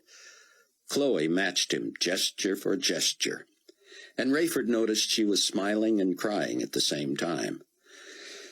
"You've got it bad," he said, and he left for the airport. Buck had no idea whether his little antic had been seen by anyone, let alone Chloe Steele. What was this girl doing to him? He had somehow gone from international star journalist to love-struck romantic doing silly things for attention. But, he hoped, not too much attention. Few people ever noticed anyone in the edge of a TV shot. For all he knew, Chloe could have been watching and not seen him at all. More important than his efforts was the major story that broke from what might otherwise have been labeled a typical international confab. Somehow Nikolai Carpathia, either by promising support for Matthew's papacy or by his uncanny ability to charm anyone, had gotten these religious leaders to produce a proposition of incredible significance. They were announcing not only an effort to cooperate and be more tolerant of each other, but also the formation of an entirely new religion, one that would incorporate the tenets of all. "Unless that sound impossible to the devout members of each of our sects," Matthews said, "we are all, every one of us, in total unanimity. Our religions themselves have caused as much division and bloodshed around the world as any government, army, or weapon. From this day forward, we will unite under the banner of the global community faith. Our logo will contain sacred symbols from religions that represent all, and from here on will encompass all. Whether we believe God is a real person or merely a concept, God is in all, and above all, and around all. God is in us. God is us. We are God." When the floor was open to questions, many astute religion editors zeroed in. "What happens to the leadership of, say, Roman Catholicism? Will there be the need for a pope?" "We will elect a pope," Matthews said, "and we expect that other major religions will continue to appoint leaders in their usual cycles. But these leaders will serve the global community faith and be expected to maintain the loyalty and devotion of their parishioners to the larger cause." "Is there one major tenet you all agree on?" This was met with laughter by the participants. Matthews called on a Rastafarian to answer. Through an interpreter, he said, "We believe two things concretely. First, in the basic goodness of humankind. Second, that the disappearances were a religious cleansing. Some religions saw many disappear. Others saw very few. Many saw none. But the fact that many were left from each proves that none was better than the other. We will be tolerant of all, believing that the best of us remain." Buck moved around to the front and raised his hand. "Cameron Williams, Global Weekly," he said. "Follow-up question for the gentleman at the microphone, or Matthews, or whomever. How does this tenet of the basic goodness of humankind jibe with the idea that the bad people have been winnowed out? How did they miss possessing this basic goodness?" No one moved to answer. The Rastafarian looked to Matthews, who stared blankly at Buck, clearly not wishing to act upset, but also wanting to communicate that he felt ambushed. Matthews finally took the microphone. "We are not here to debate theology," he said. I happen to be one of those who believes that the disappearances constituted a cleansing, and that the basic goodness of humankind is the common denominator of those who remain. And this basic goodness is found in greater measure in no one other than United Nations Secretary-General Nikolai Carpathia. Welcome him, please. The platform erupted with religious leaders cheering. Some of the press clapped, and for the first time, Buck became aware of a huge public contingent behind the press. Due to the spotlights, he had not seen them from the platform, and he had not heard them until Carpathia appeared. Carpathia was his typical masterful self, giving all the credit to the leadership of the ecumenical body and endorsing this historic, perfect idea whose time is long overdue. He took a few questions, including what would happen to the rebuilding of the Jewish temple in Jerusalem. That, I am happy to say, will proceed. As many of you know, much money has been donated to this cause for decades, and some prefabrication of the temple and other sites has been underway for years. Once the reconstruction begins, completion should be without delay. But what happens to the Islamic Dome of the Rock? I'm so glad you asked that question, Carpathia said, and Buck wondered if he hadn't planted it. Our Muslim brothers have agreed to move not only the shrine, but also the sacred section of the rock to New Babylon, freeing the Jews to rebuild their temple on what they believe is the original site. And now, if you will indulge me for a moment longer, I would like to say that we clearly are at the most momentous juncture in world history, with the consolidation to one form of currency, with the cooperation and toleration of many religions into one, with worldwide disarmament and commitment to peace. The world is truly becoming one. Many of you have heard me use the term global community. This is a worthy name for our new cause. We can communicate with one another, worship with one another, trade with one another. With communications and travel advancements, we are no longer a conglomeration of countries and nations, but one complete global community, a village made up of equal citizens. I thank the leaders here who have assembled this piece of the beautiful mosaic, and I would like to make an announcement in their honor. With the move of the United Nations headquarters to New Babylon will come a new name for our great organization. We will become known as the Global Community. When applause finally subsided, Carpathia concluded, Thus the name of the new one-world religion, Global Community Faith, is precisely appropriate. Carpathia was being whisked away as camera and sound crews began tearing down the press conference site. Nikolai saw Buck and broke stride, telling his bodyguards he wanted to talk with someone. They formed a human wall around him as Carpathia embraced Buck. It was all Buck could do to not recoil. Be careful of what you're doing to my journalistic independence, he whispered in Carpathia's ear. Any good news for me yet? Carpathia asked, holding Buck at arm's length and looking into his eyes. Not yet, sir. I will see you in Jerusalem. Of course. You will keep in touch with Steve? I will. You tell him what it will take, and we will do it. That is a promise. Buck sidled over to a small group where Peter Matthews was holding court. Buck waited until the Archbishop noticed him. Then he leaned forward and whispered, What did I miss? What do you mean? You were there. You said Carpathia would make some announcement about an expanded role for the next pope, something bigger and more important even than the Catholic Church. Matthews stood shaking his head. Perhaps I had you overrated, friend. I am not the pope yet.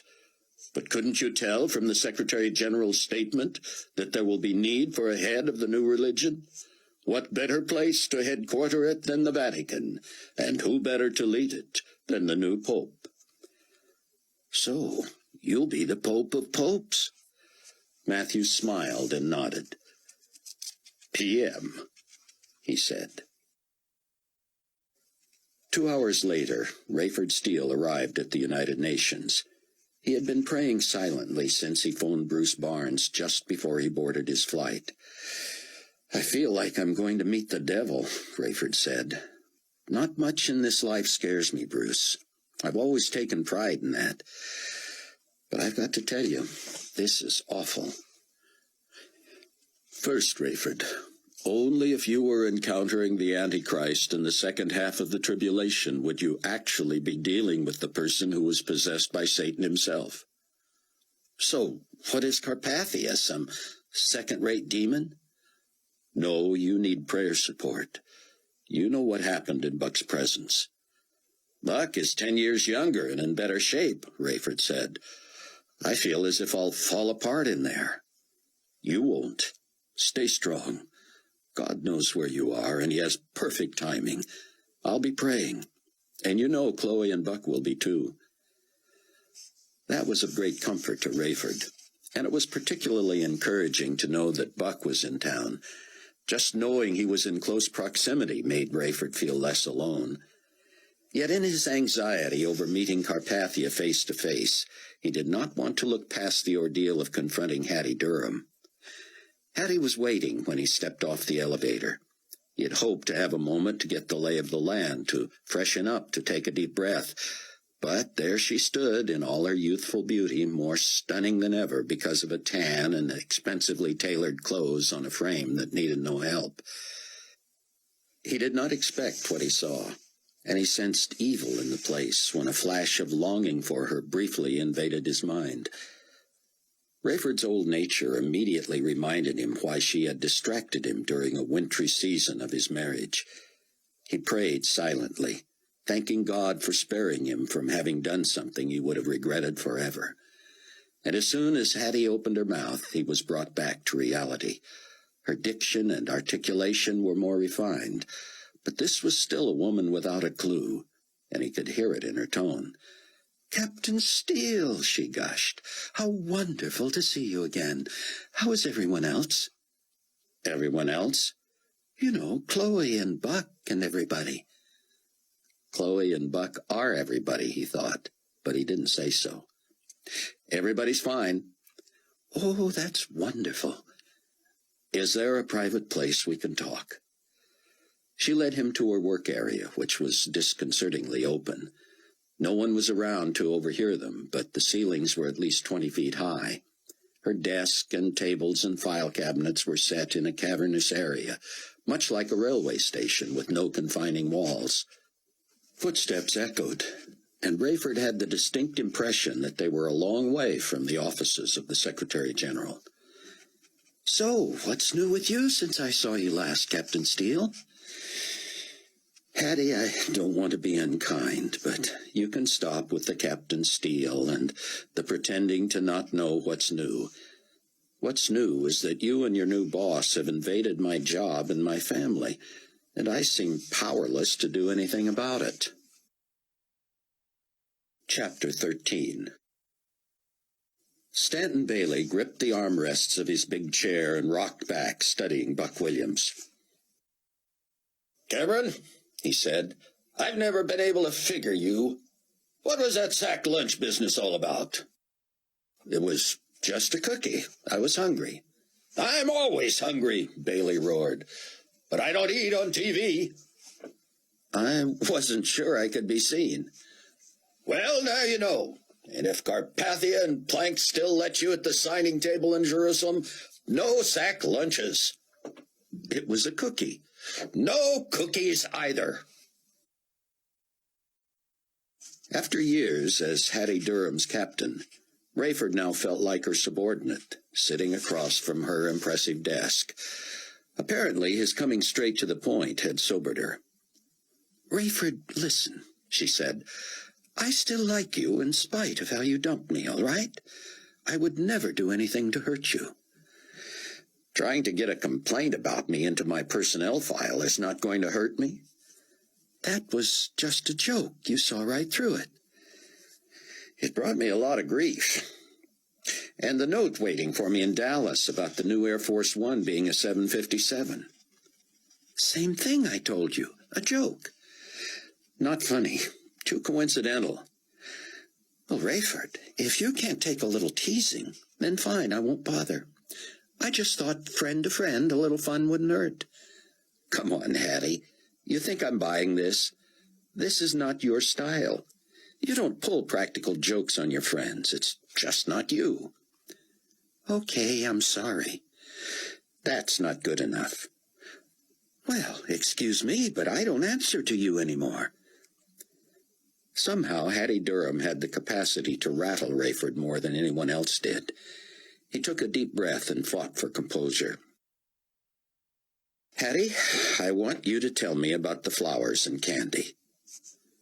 Hattie was the worst bluffer in the world. Flowers and candy? She repeated after a guilty pause. Stop with the games, Rayford said. Just accept that I know it was you, and tell me why.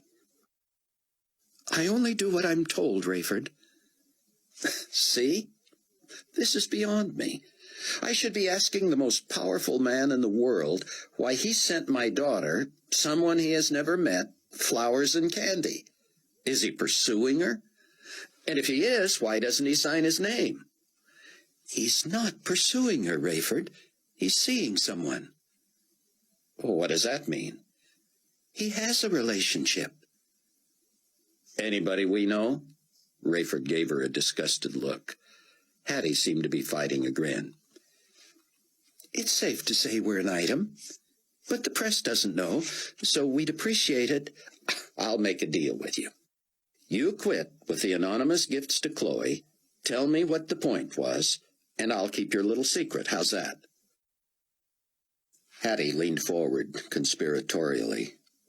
Okay, she said. Here's what I think, all right? I mean, I don't know. Like I said, I just do what I'm told. But that's one brilliant mind in there. Rayford didn't doubt that. He just wondered why Nikolai Carpathia was spending time on such trivia. Go on. He really wants you as his pilot. Okay, Rayford said tentatively. You'll do it? Do what? I'm just saying I follow you, though I'm not sure I really do. He wants me as his pilot, and so... But he knows you're happy where you are. Still with you, I think. He wants to provide not just a job that might lure you away, but also something on your end that might push you from where you are. My daughter being pursued by him would push me toward him? No, silly. You weren't supposed to find out who it was. I see. I would be worried that it was someone from Chicago, so I would be inclined to move and take another job. There you go. I've got lots of questions, Hattie. Shoot. Why would someone pursuing my daughter make me want to run? She's almost 21. It's time she was pursued. But we did it anonymously. That should have seemed a little dangerous, a little upsetting. It was. Then we did our job.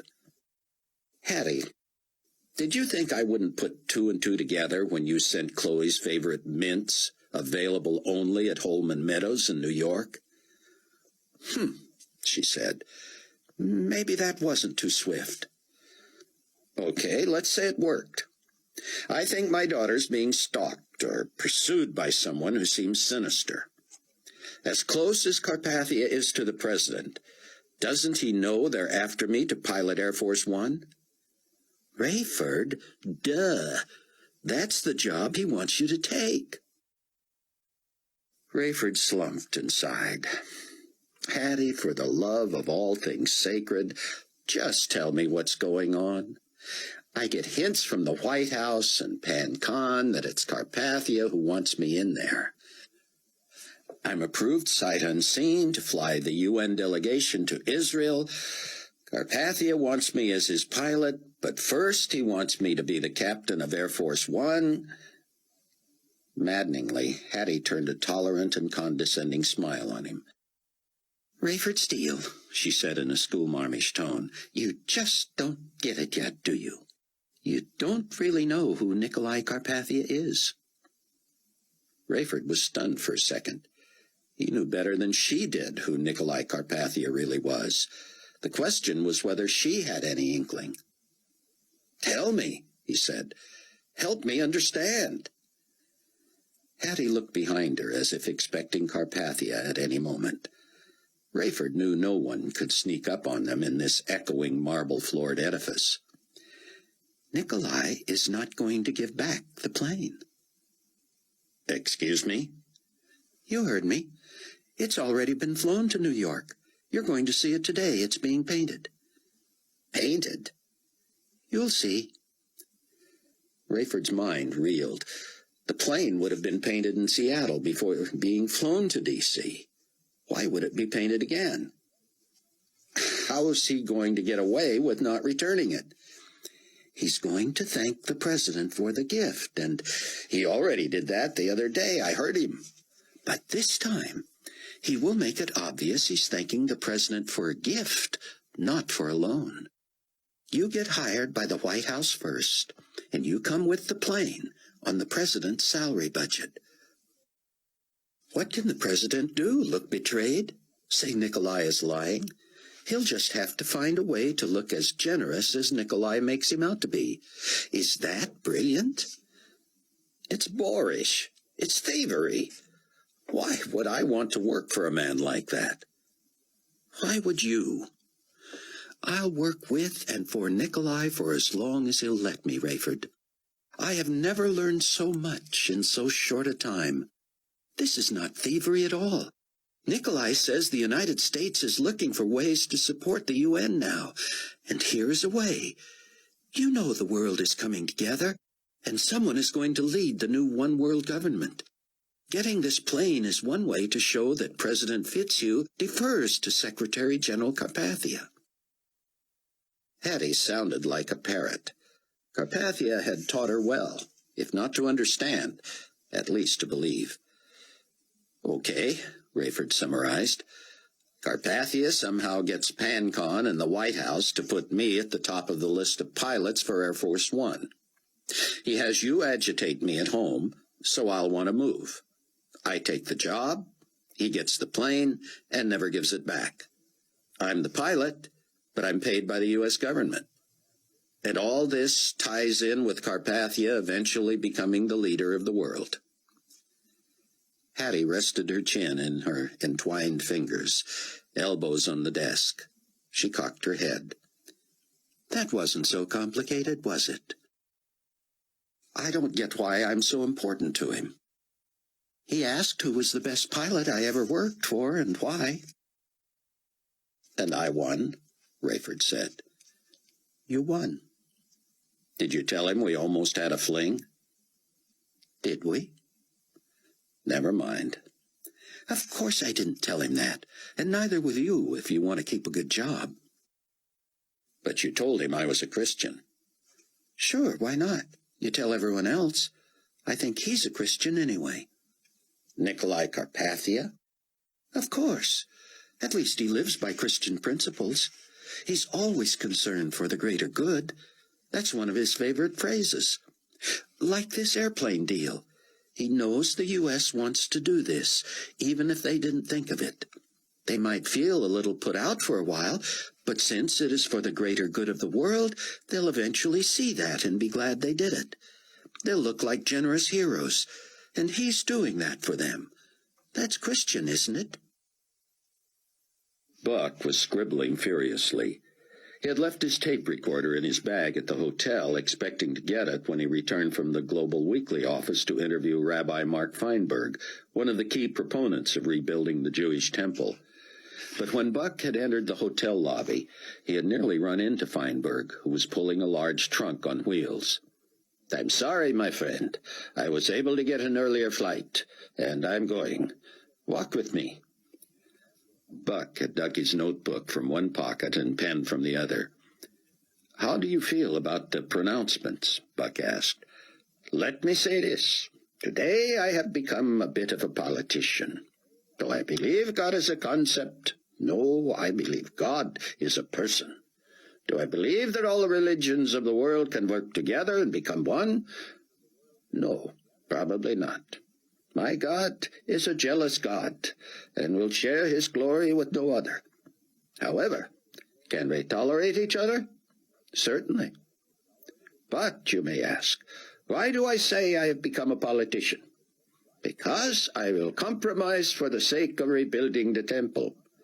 As long as I do not have to sacrifice my belief in the one true God of Abraham, Isaac, and Jacob, I will tolerate and cooperate with anyone with a good heart. I do not agree with them, or with their methods, many of them. But if they want to get along, I want to get along. Above all, I want the temple rebuilt on its original site. This was virtually done as of today. I predict the temple will be constructed within the year." The rabbi burst through the front doors and asked the doorman to hail him a cab. "But, sir," Buck said, "if the head of the new one-world religion considers himself a Christian—" Feinberg waved Buck off. We all know it will be Matthews, and that he will likely be the next pope, too. Considers himself a Christian. He is a Christian, through and through. He believes Jesus was Messiah. I'd sooner believe Carpathia is Messiah." "You're serious?" "Believe me, I have considered it. Messiah is to bring justice and lasting peace. Look what Carpathia has done in just weeks. Does he fit all the criteria? We'll find out Monday. Are you aware that my colleague Rabbi Tzayin Ben Judah is—" "Yes, I'll be watching." There were plenty of other sources Buck could talk to about Carpathia, and he wanted to speak with Ben Judah personally. What he wanted from Feinberg was the temple story. He redirected the subject. "What is so important about the rebuilding of the temple?" Rabbi Feinberg stepped and spun, watching the line of cabs, obviously worried about the time. But though he did not maintain eye contact with Buck, he continued to expound. He gave Buck the short course, as if teaching a class of Gentiles interested in Jewish history. "King David wanted to build a temple for the Lord," he said. "But God felt David had shed too much blood as a man of war. So he let David's son Solomon build it. It was magnificent. Jerusalem was the city where God would place his name and where his people would come to worship. The glory of God appeared in the temple, and it became a symbol of the hand of God protecting the nation. The people felt so secure that even when they turned from God, they believed Jerusalem was impregnable as long as the temple stood." A cab pulled up, and the doorman loaded the large valise into the trunk. "Pay the man and ride with me," Feinberg said. Buck had to smile as he pulled a bill from his pocket and pressed it into the doorman's hand. Even if he had to pay for the cab ride, it would be a cheap interview. "Kennedy," Feinberg told the driver. "Do you have a phone?" Buck asked the driver. The driver handed him a cellular phone. "Credit card calls only." Buck asked to see Feinberg's bill so he could get the number of the hotel. He called the concierge and told her he would need his bag stored longer than he had expected. "Sir, someone took that bag for you." "Someone what?" "Took that bag for you. Said he was your friend and would see that you got it." Buck was stunned. "You let my bag be taken by a stranger who claimed to be a friend of mine?" "Sir, it's not as bleak as all that. I think the man could easily be located if necessary. He's on the news every night." "Mr. Carpathia?" "Yes, sir. One of his people, a Mr. Plank, promised he would deliver it to you." Feinberg seemed pleased when Buck finally got off the phone. "Back to the temple," he shouted, and the driver pulled his foot off the gas. "Not you," Feinberg said. "Us." Buck wondered what a man with such unbounded energy and enthusiasm might do in another profession. "You'd have been a killer racquetball player," he said. "I am a killer racquetball player," Feinberg said. "I'm an A-. What are you?" "Retired. And so young." "Too busy." "Never too busy for physical exercise," the rabbi said, smacking himself on his flat, hard stomach. "Ah, the temple," he said.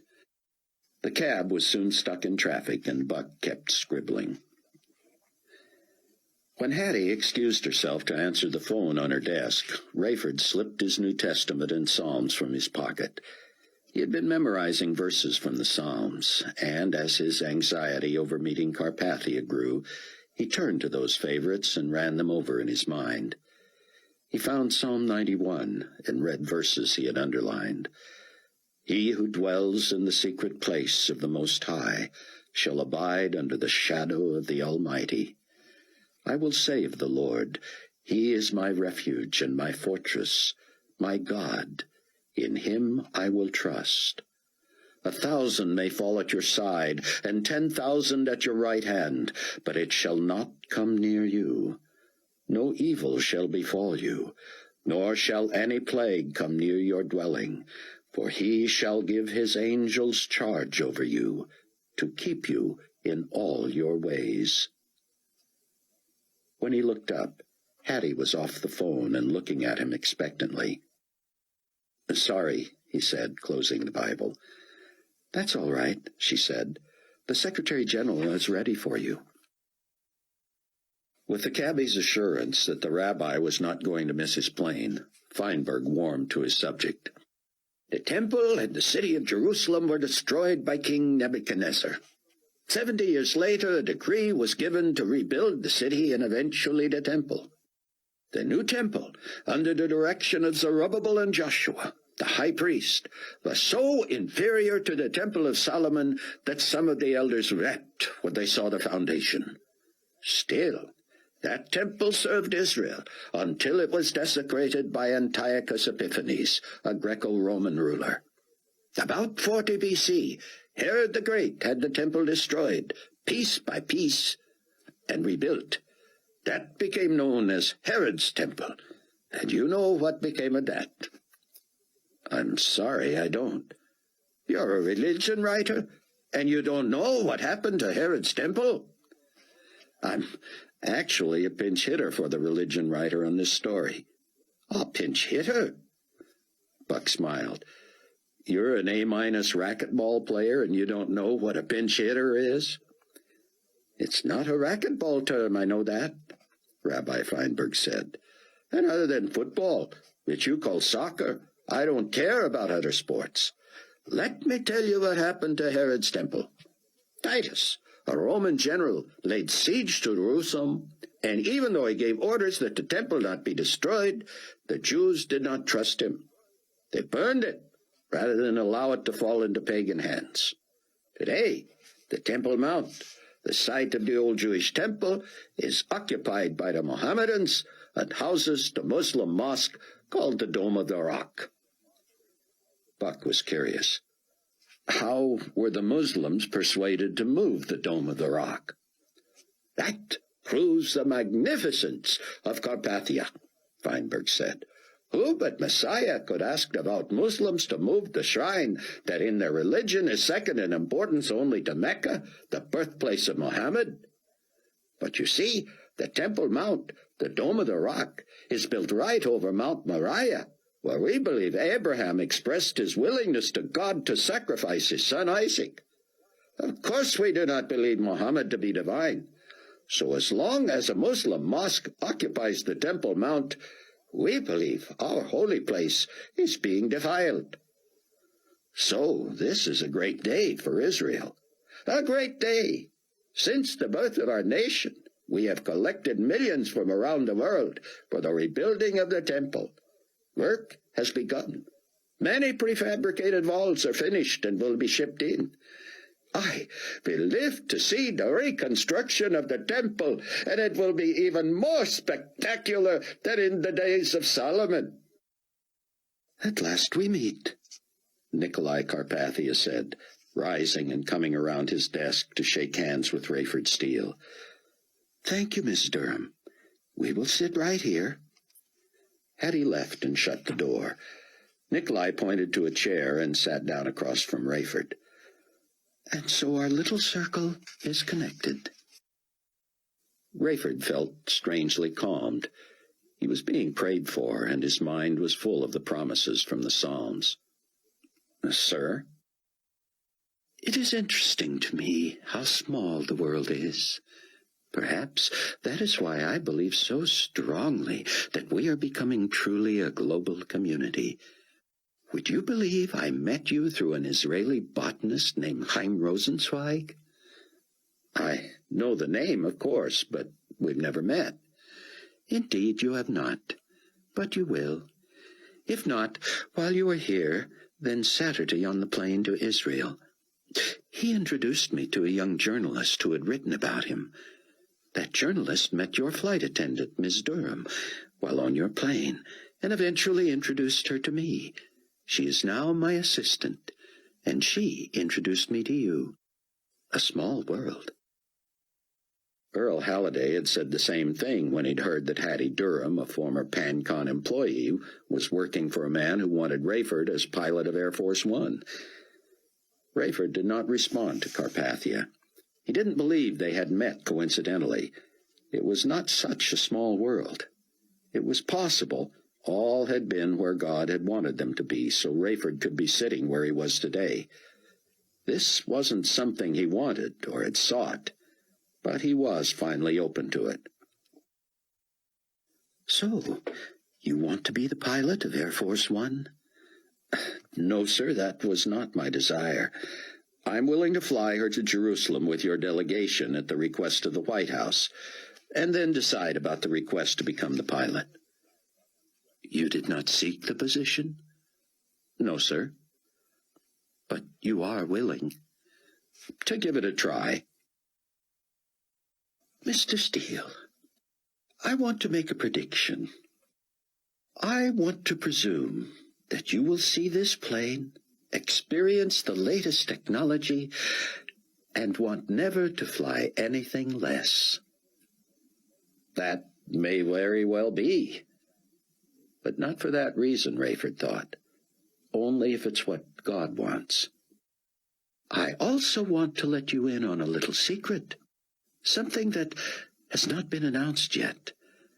Miss Durham has assured me that you are a man who can be trusted, a man of your word, and, as of recently, also a religious man." Rayford nodded, unwilling to say anything. "Then I will trust you to keep my confidence until this is announced.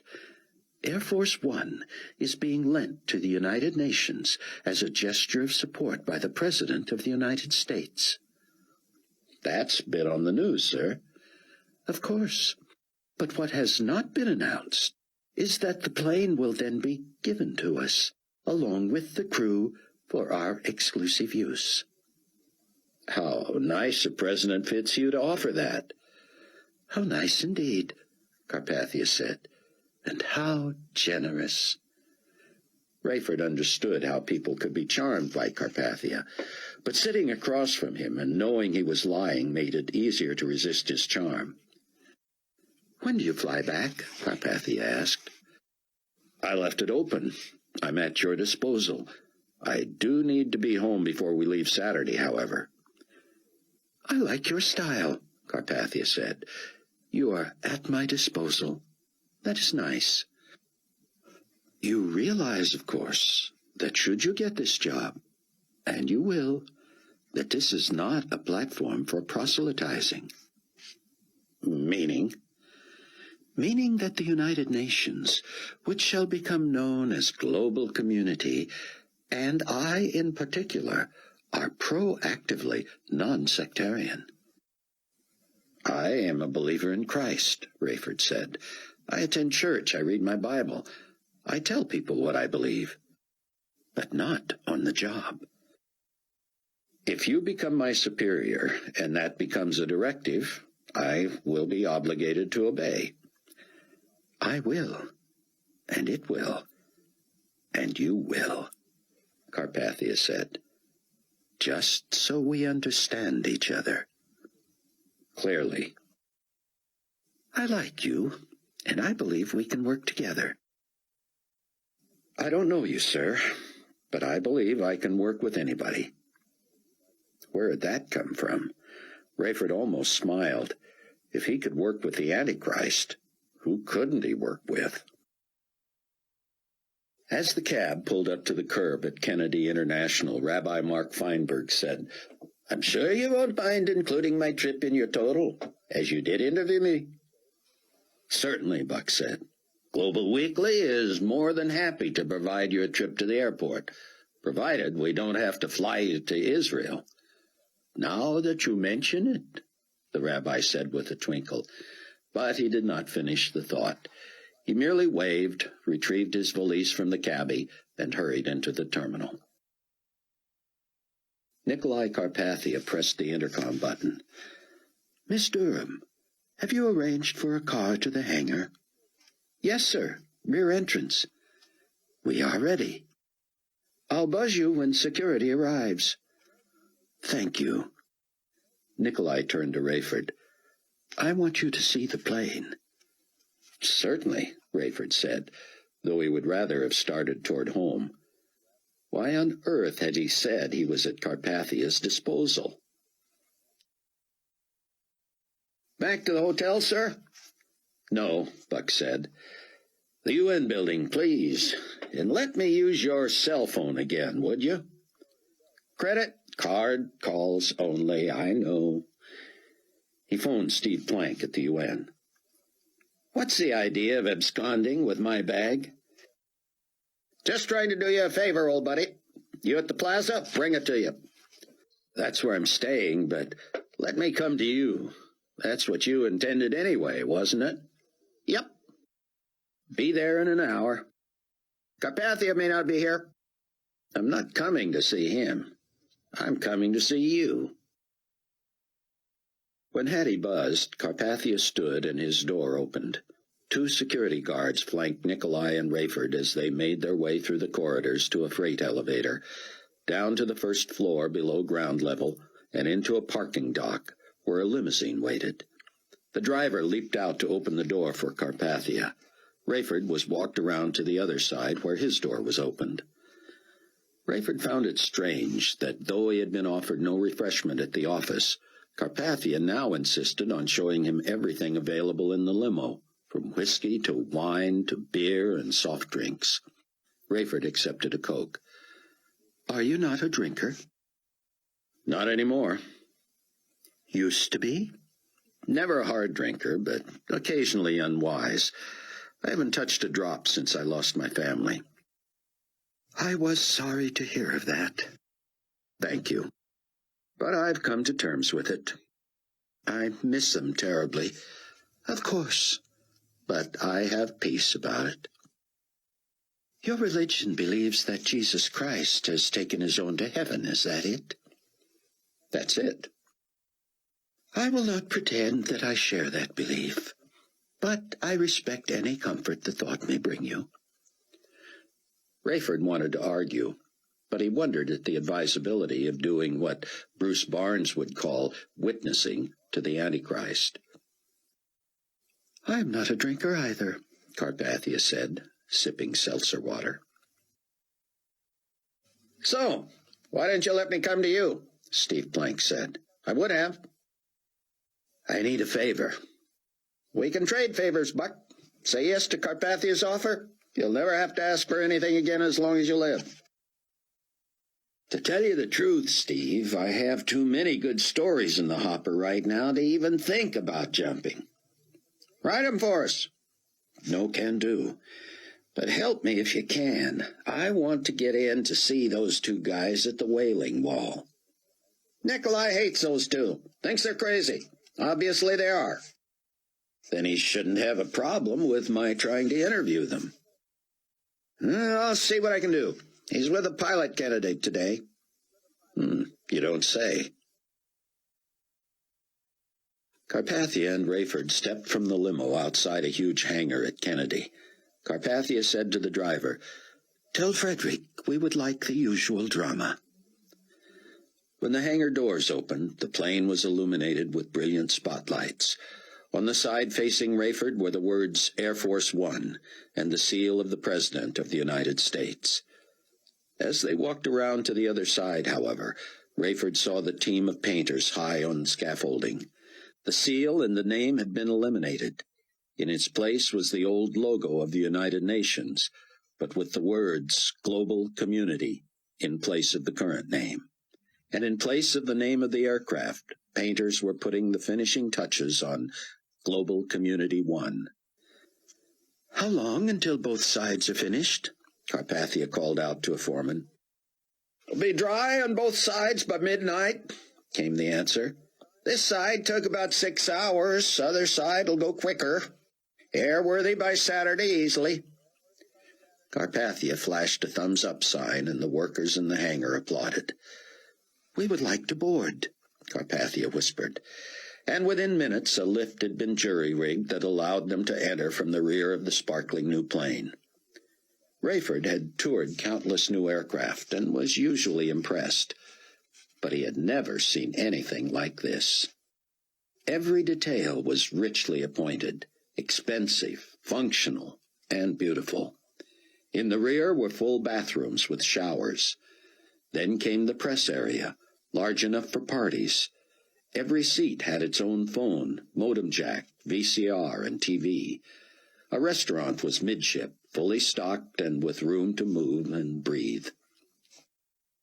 Closer to the front came the presidential living quarters and conference room. One room contained high-tech security and surveillance equipment, backup communications, and technology allowing the plane to communicate with anyone, anywhere in the world. Directly behind the cockpit were the crew living quarters, including a private apartment for the pilot. "You will not want to stay on the plane when we land somewhere for a few days," Nikolai said, "but you would be hard-pressed to find better accommodations anywhere." Buck was in Steve's office when Hattie Durham dropped in to inform Steve that Nikolai was out for a while. "Oh, Mr. Williams," she said, "I can't thank you enough for introducing me to Mr. Carpathia." Buck didn't know what to say. He didn't want to tell her she was welcome. In truth, he felt awful about it. He just nodded. "You know who was in today?" she said. He knew, but he didn't let on. "Who?" Buck realized he would have to stay on his toes with her and with Steve, and especially with Carpathia. They must not know how close he was to Rayford, and if he could keep from them any knowledge of his developing relationship with Chloe, so much the better. "Rayford Steele. He was the pilot the day I met you on the plane." "Ah, I remember," he said. "Did you know he was up for pilot of Air Force One?" "That would be quite an honor, wouldn't it?" "He deserves it. He's the best pilot I ever worked for." Buck felt awkward talking about his new friend and brother in Christ as if he barely knew him. "What makes a good pilot?" Buck asked. "A smooth takeoff and landing, lots of communication with the passengers, and treating the crew like peers rather than slaves." "Impressive," Buck said. "You want to see the plane?" Steve said. "May I?" "It's in an auxiliary hangar at Kennedy." "I was just out there." "Want to go back?" Buck shrugged. "Someone else has already been assigned the story of the new plane and pilot and all that, but "Sure, I'd love to see it. You can still fly on it to Israel." "No, I can't," Buck said. "My boss was crystal clear on that point." When Rayford arrived home that evening, he knew Chloe would be able to tell he was pensive. "Bruce canceled the meeting for tonight," she said. "Good," Rayford said. "I'm exhausted." "So tell me about Carpathia." Rayford tried. What was there to say? The man was friendly, charming, smooth, and except for the lying might have made even Rayford wonder if they had misjudged him. But there's no longer any doubt about his identity, is there? He concluded. Not in my mind, Chloe said. but I haven't met him. Knowing you, he wouldn't fool you for a second. I hope so, she said. But Buck admits he's amazing. Have you heard from Buck? He's supposed to call at midnight his time. Do I need to stay up to make sure you're awake? Hardly. He doesn't even know we ate our cookies at the same time. I wouldn't miss telling him that for anything. Chapter 14. Buck Williams was cashing in all his journalistic chips.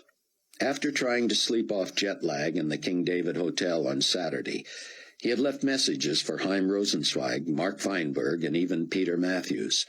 According to Steve Plank, Nikolai Carpathia had turned down flat Buck's request for help in getting near the two preachers at the Wailing Wall. "I told you," Steve said. "He thinks these guys are nuts, and he's disappointed you think they're worth a story." "So he doesn't know anybody who can get me in there? It's a restricted area." "Precisely my point. Have we finally found something Nikolai the Great can't do?" Steve had been angry. "You know as well as I do that he could buy the Wailing Wall," he spat. "But you're not going to get close to the place with his help. He doesn't want you there, Buck. For once in your life, get a clue. Stay away." "Yeah, that sounds like me." "Buck, let me ask you something. If you defy Carpathia, and then either turn down his offer or make him so irritated that he withdraws it, where are you going to work?" "I'll work." "Where? Can't you see that his influence reaches everywhere? People love him.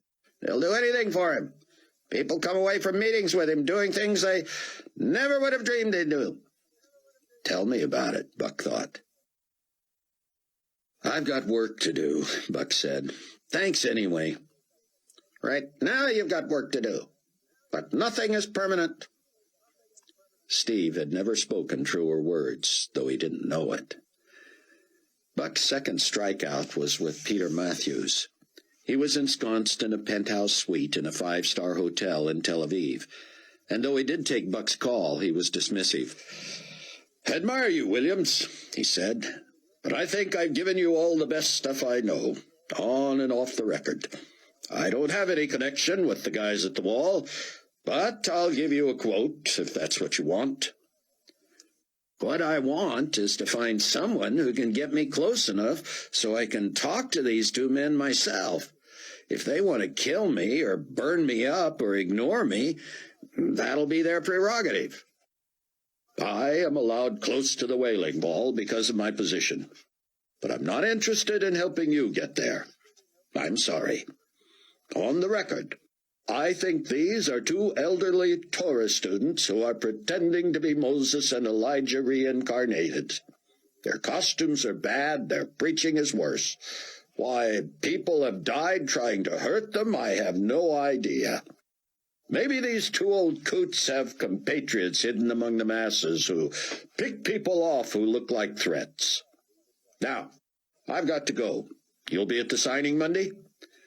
"That's why I'm here, sir." "I'll see you there. Do yourself a favor and don't tarnish your reputation by making a story out of those two.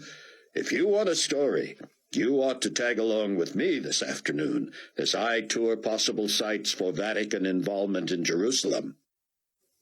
"But, sir, what do you make of the fact that it hasn't rained in Jerusalem since those two began preaching?" "I don't make anything of it. Except maybe that not even the clouds want to hear what they have to say. Hardly ever rains here anyway." Rayford had met the crew of Global Community 1 just a couple of hours before takeoff. Not one had ever worked for Pan-Continental. In a brief pep talk, he had emphasized that safety was paramount. "That is why every one of us is here. Proper procedure and protocol come next. We do everything by the book. And we keep our logs and checklists as we go. We look sharp, we stay in the background, We serve our hosts and passengers. While we are deferential to the dignitaries and serve them, their safety is our primary concern. The best airplane crew is an invisible one. People feel comfort and security when they see uniforms and service, not individuals.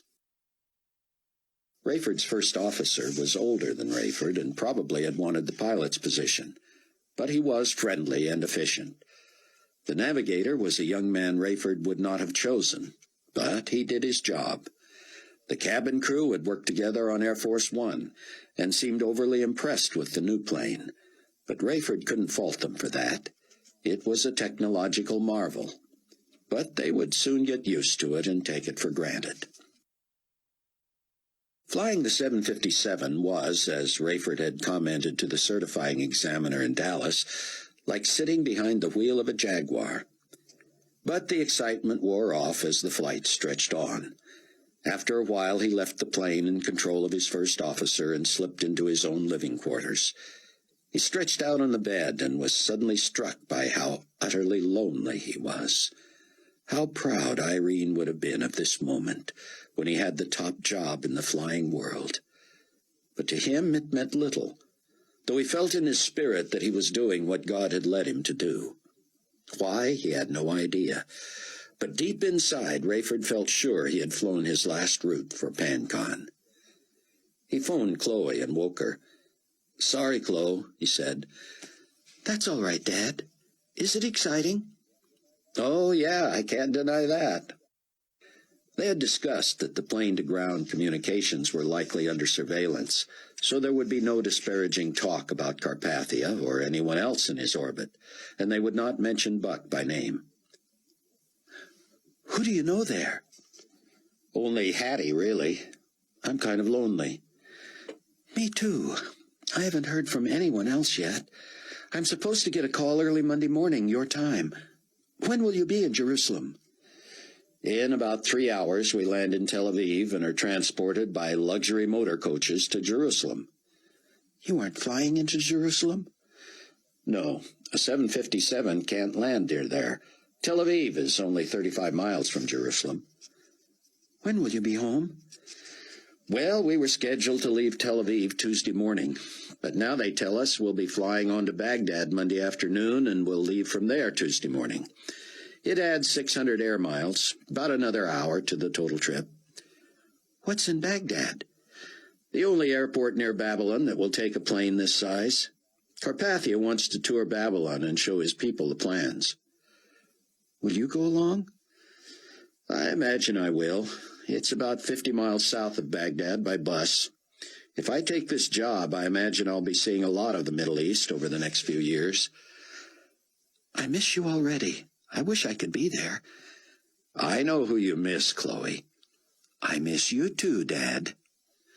I'll be chopped liver to you within a month. I can see where you and what's-his-name are going." "Bruce phoned. He said he got a strange call from some woman named Amanda White, claiming to have known Mom. She told Bruce she met Mom at one of the church's home Bible study groups and only just remembered her name. She said it came to her because she knew it sounded like iron and steel." Rayford said. "Irene Steele. Guess I never thought of it that way. What'd she want?" "She said she finally became a Christian, mostly because of remembering things Mom said at that Bible study, and now she's looking for a church. She wondered if New Hope was still up and running." "Where's she been?" "Grieving her husband and 2 grown daughters. She lost them in the rapture." "Your mom was that instrumental in her life, and yet she didn't remember her name?"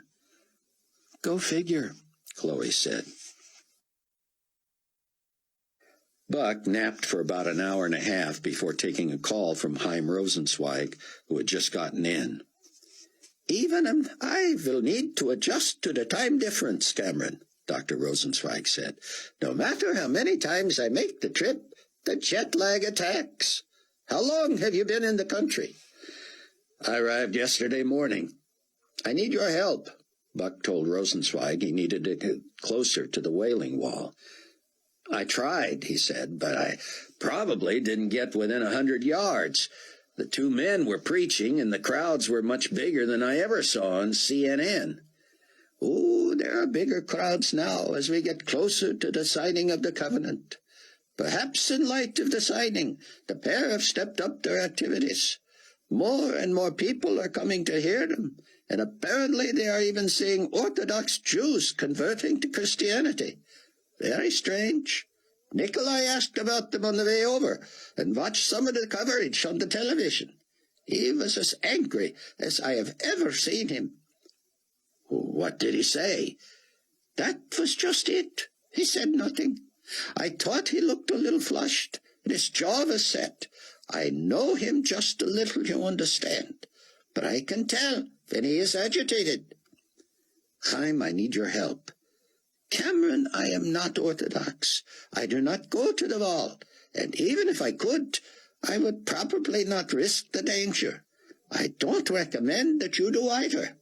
The bigger story here is the covenant signing Monday morning. Nikolai and the Israeli delegation and I finalized everything in New York Friday. Nikolai was brilliant. He is amazing, Cameron. I long for the day when we both are working for him. Chaim, please. I know every journalist in the world would love to have an exclusive with the two preachers, but I'm the one who will not give up until I get it or die trying. That's just what you might do. Doctor, I've never asked you for anything but your time, and you've always been most generous. I don't know what I can do for you, Cameron. I would take you there myself if I thought I could get in, but you will not be able to get in anyway. But you must know someone with access. Of course I do. I know many Orthodox Jews, many rabbis, but what about Ben Judah? Oh, Cameron, he is so busy. His live report on the research project will be broadcast Monday afternoon. He must be cramming like a schoolboy before a final examination. But maybe not, Chaim. Maybe he has done so much research that he could talk about this for an hour without notes. Maybe he's ready now and is looking for something to occupy him so he doesn't over-prepare or stress out waiting for his big moment.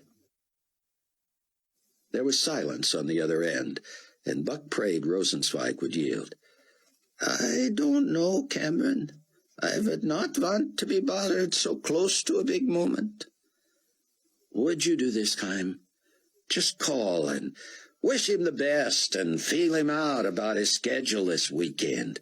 I'll come anywhere at any time if he can get me close to the wall. Only if he is looking for a diversion, Rosenzweig said. If I sense he's buried in his work, I won't even broach the subject. Thank you, sir. You'll call me back? Either way.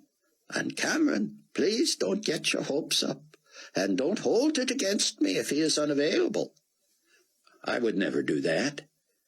I know, but I also sense how important this is to you. Buck was dead to the world and had no idea how long his phone had been ringing.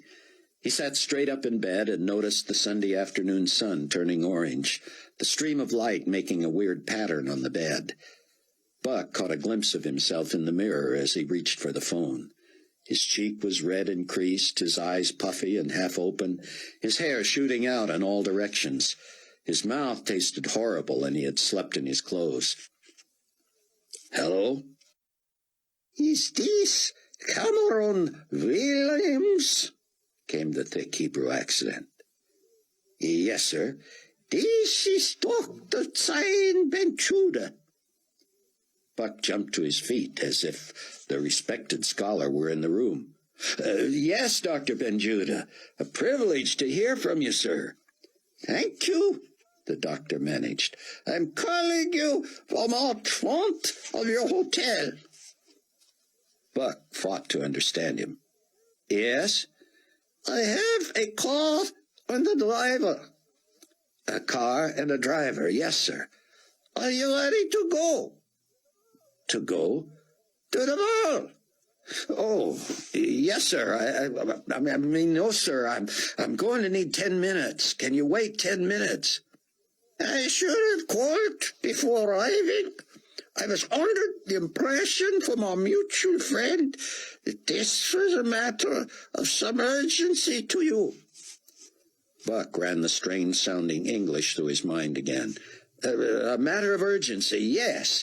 Just give me 10 minutes. Thank you, sir. Buck tore off his clothes and jumped in the shower. He didn't give the water time to heat. He lathered up and rinsed off, then dragged his razor across his face. He didn't take the time to find the electrical adapter for his hairdryer, but just yanked a towel off the rack and attacked his long hair, feeling as if he were pulling half of it out of his scalp. He jerked the comb through his hair and brushed his teeth. What did one wear to the Wailing Wall? He knew he wouldn't be getting inside, but would he offend his host if he was not wearing a coat and tie? He hadn't brought one. He hadn't planned on dressing up even for the treaty signing the next morning. Buck chose his usual denim shirt, dressy jeans, ankle-high boots, and leather jacket. He dropped his tape recorder and camera into his smallest leather bag and ran down 3 flights of stairs. When he burst from the door, he stopped. He had no idea what the rabbi looked like. Would he look like Rosenzweig or Feinberg, or neither? Neither, it turned out. Zion Ben Judah, in a black suit and black felt hat, stepped from the front passenger seat of an idling white Mercedes and waved shyly. Buck hurried to him. "Dr. Ben Judah?" he said, shaking his hand.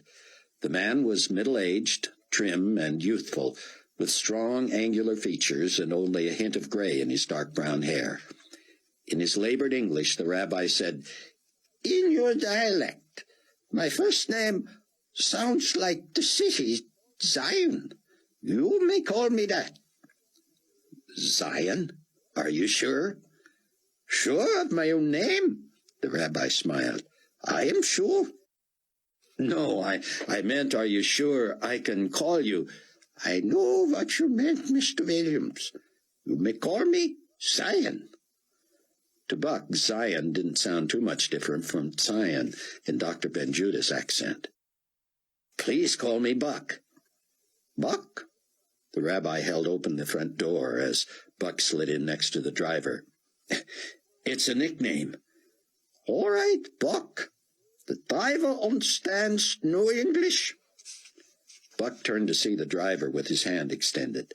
Buck shook it, and the man said something totally unintelligible. Buck merely smiled and nodded. Dr. Ben Judah spoke to the driver in Hebrew, and they pulled away. "No, Buck," the rabbi said as Buck turned in his seat to face him. "Dr. Rosenzweig said you wanted access to the Wailing Wall, which you understand is impossible. I can get you close enough to the 2 witnesses so that you can get their attention if you dare."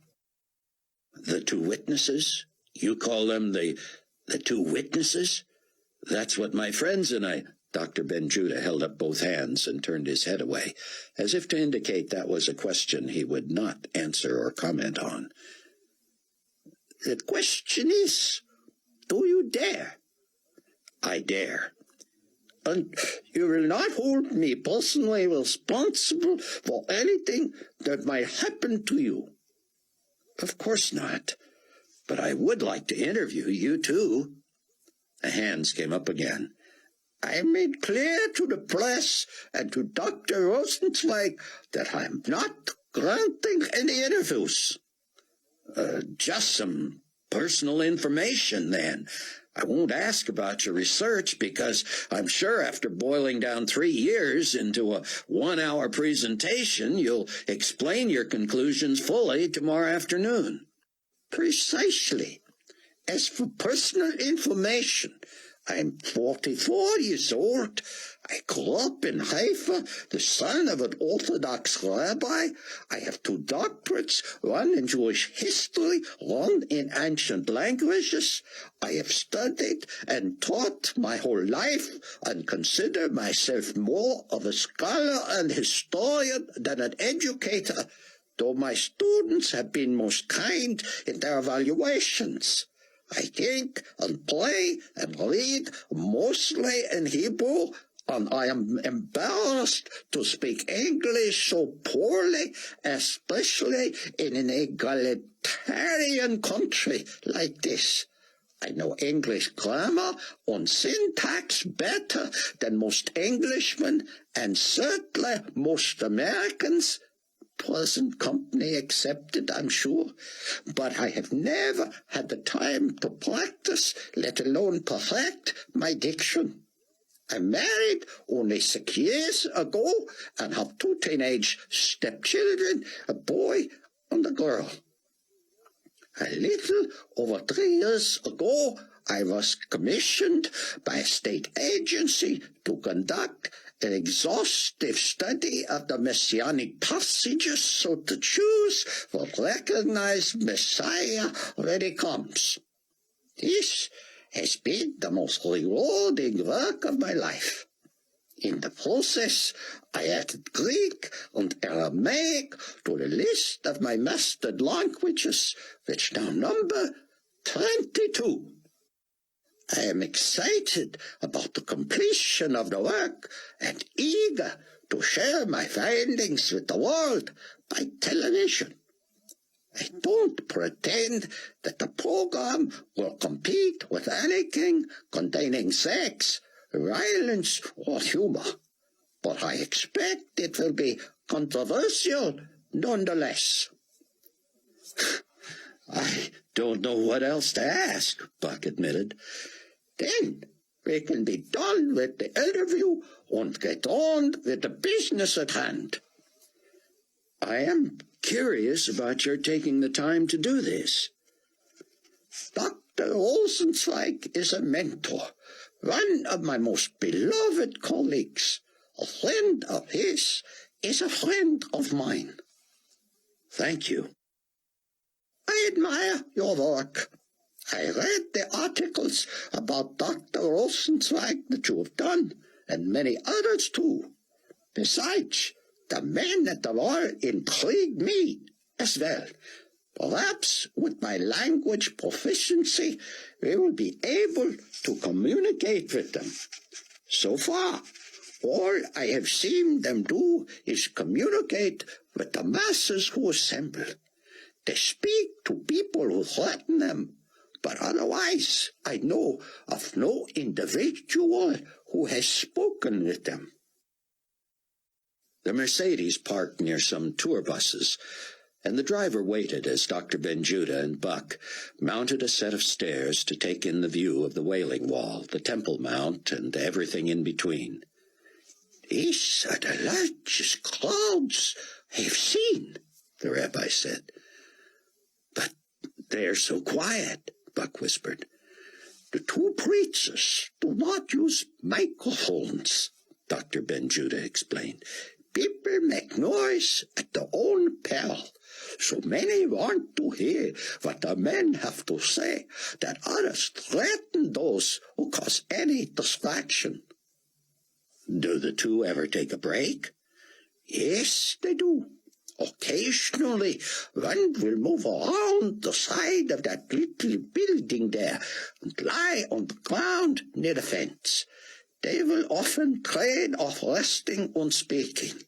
The men who were consumed by fire recently actually tried to attack them there from outside the fence when they both rested.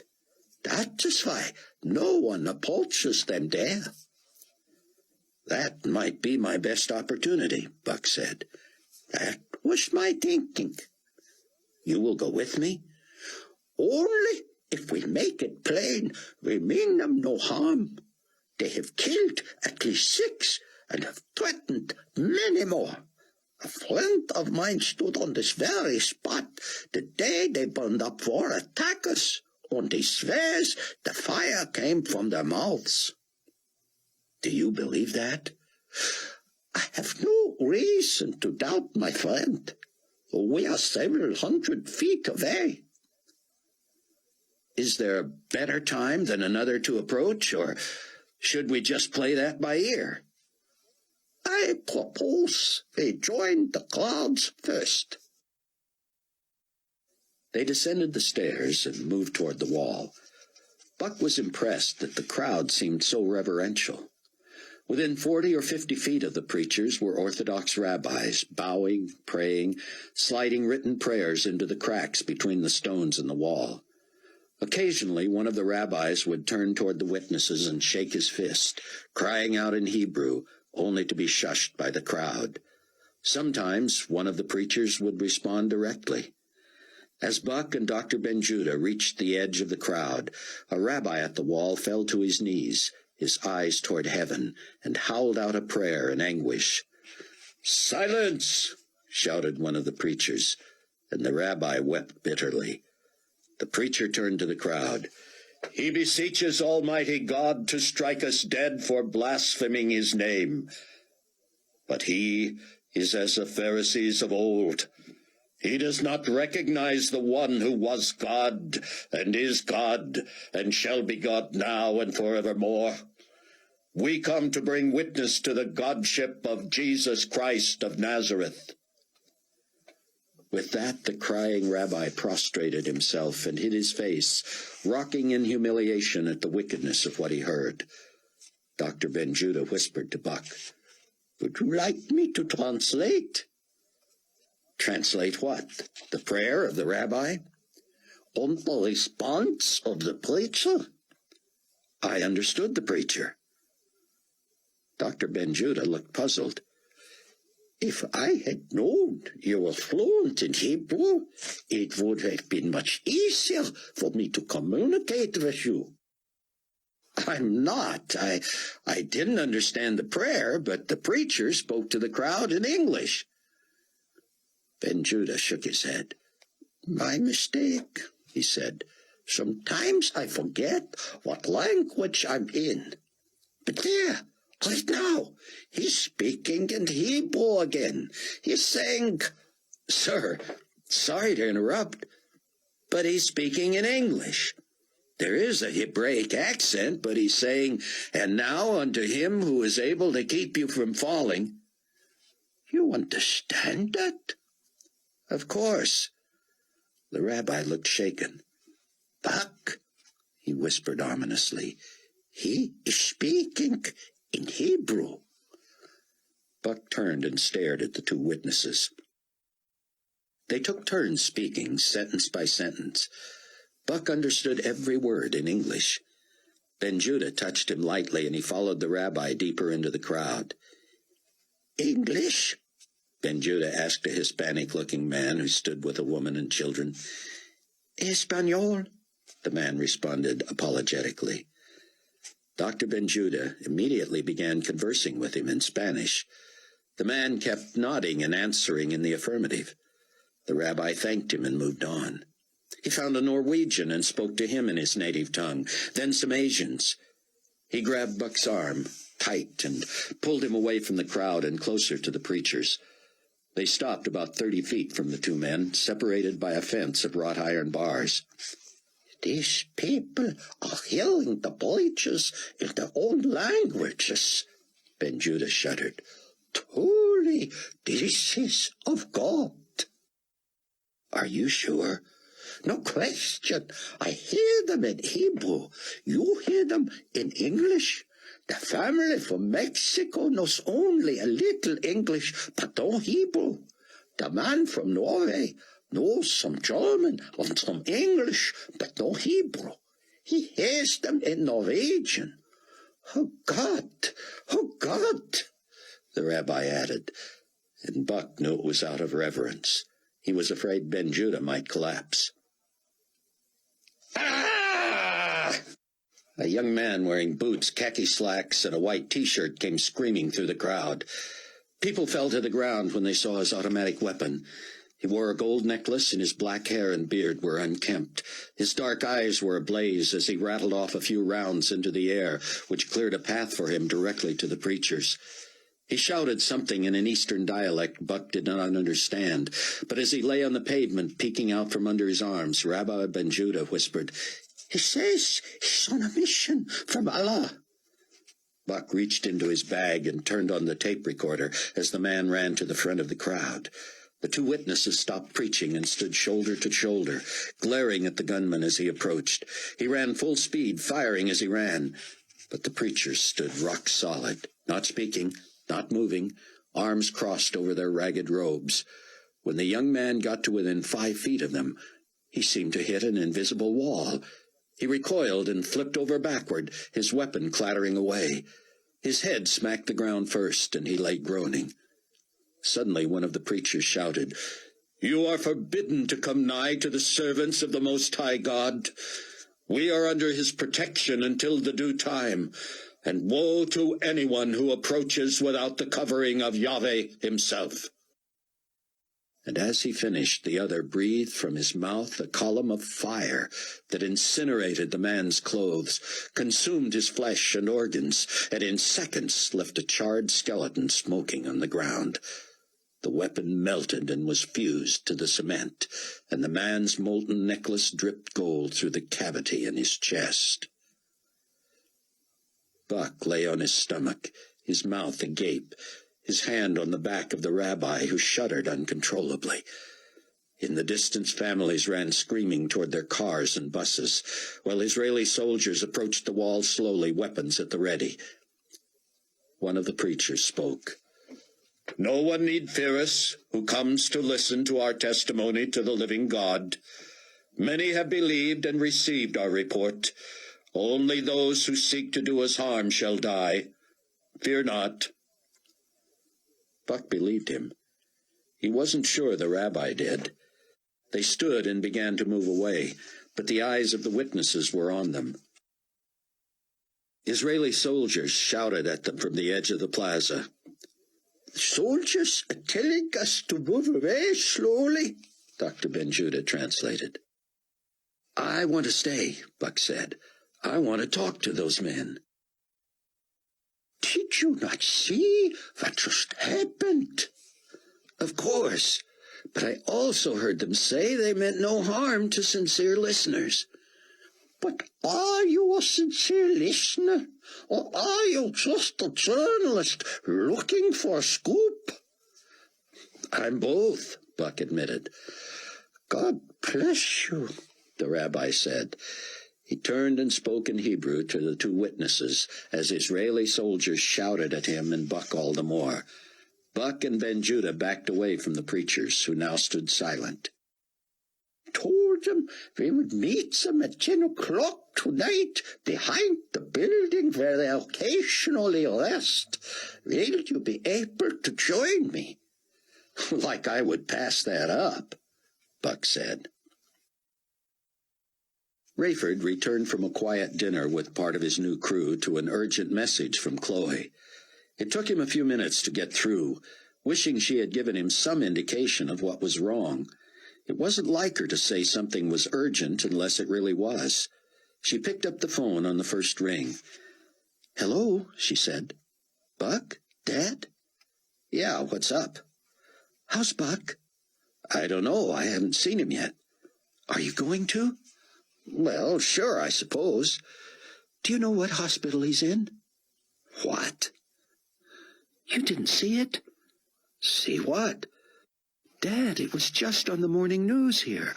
The two witnesses at the Wailing Wall burned some guy to death, and everybody around hit the ground. One of the last two lying there was Buck." "Are you sure?" "No question." "Do you know for certain he was hurt?" "No, I had just assumed. He was just lying there next to a guy in a black suit whose hat had fallen off." "Where's he staying?" "At the King David. I left a message for him. They said they had his key, so he was out." "What does that mean?" "Some people leave their keys at the desk whenever they go out. Doesn't mean anything special. I'm sure he'll call you." "Isn't there some way you can find out if he was hurt?" "I'll try. Let's leave it this way. If I find out anything either way, I'll call you. No news will be good news, at least." Buck's knees felt like jelly. "Are you all right, Rabbi?" "I'm fine," Dr. Ben-Judah said, "but I am nearly overcome." "I know the feeling." "I want to believe those men are of God." I believe they are, Buck said. Do you? Are you a student of the scriptures?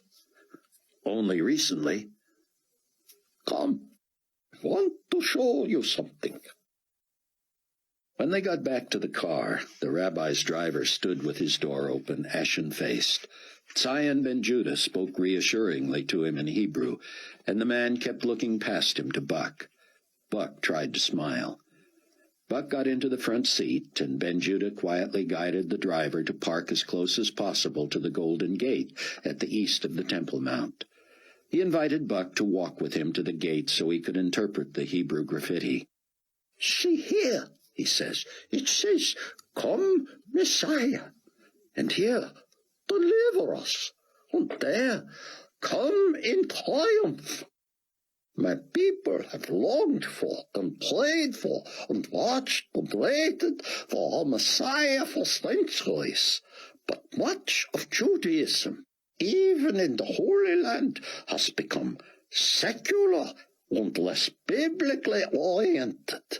My research project was assigned almost as an inevitability.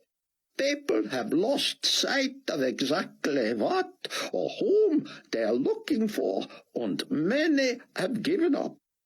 And to show you how deep runs the animosity between the Muslim and the Jew, look at this cemetery the Muslims have built just outside the fence here. What's the significance? Jewish tradition says that in the end times, Messiah and Elijah will lead the Jews to the temple in triumph to the gate from the east.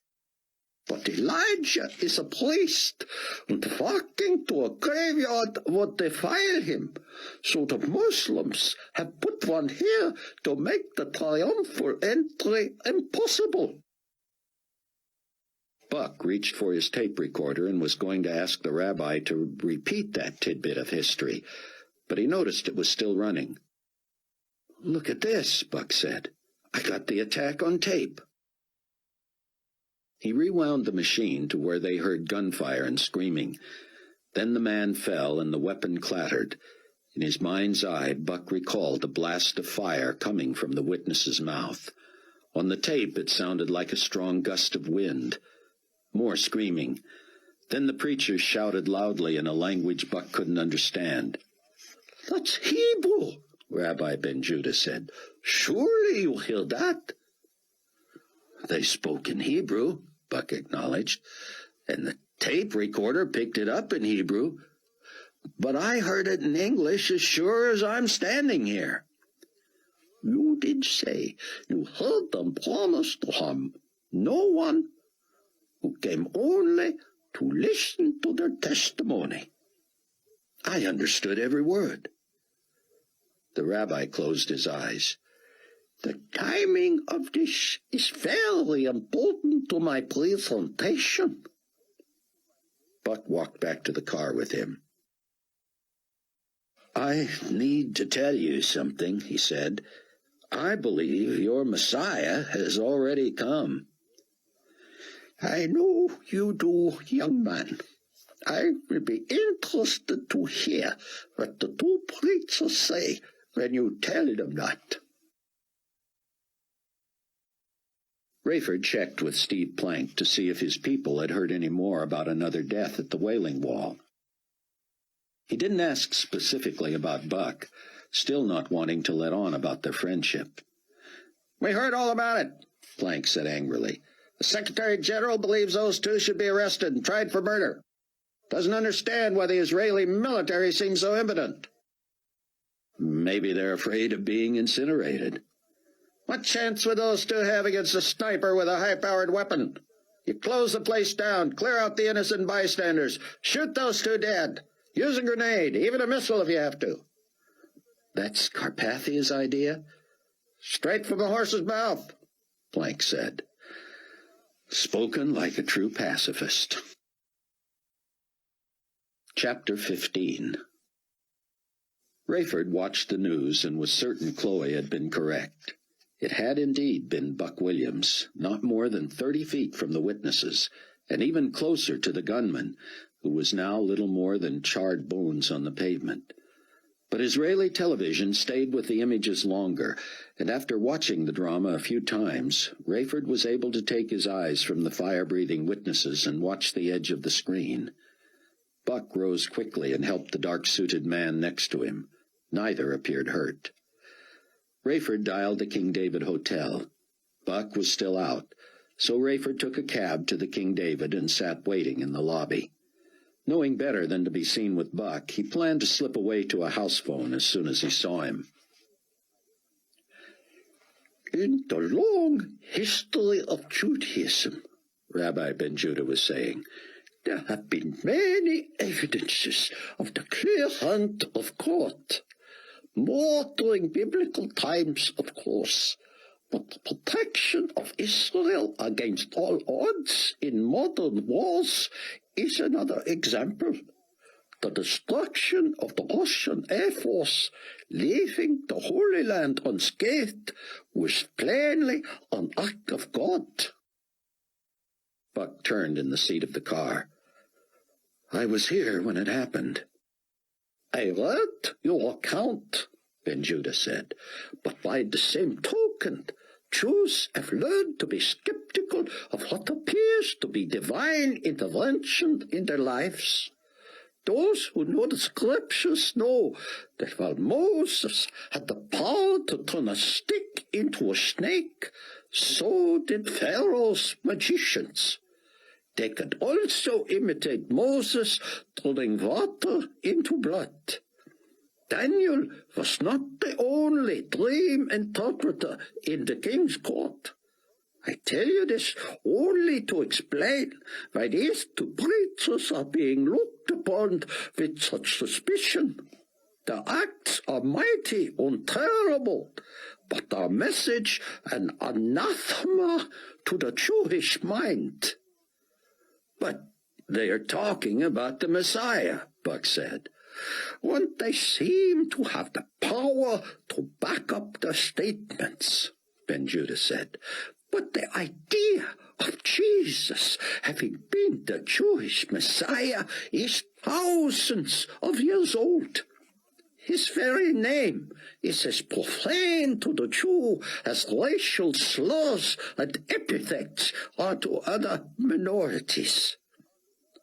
Some have become believers here, Buck said.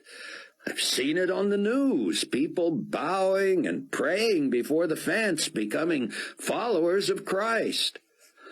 At great cost, the rabbi said. And they are very much in the minority. No matter how impressive are these witnesses of Christ, you will not see significant numbers of Jews convert to Christianity. That's the second time you've referred to them as witnesses, Buck said.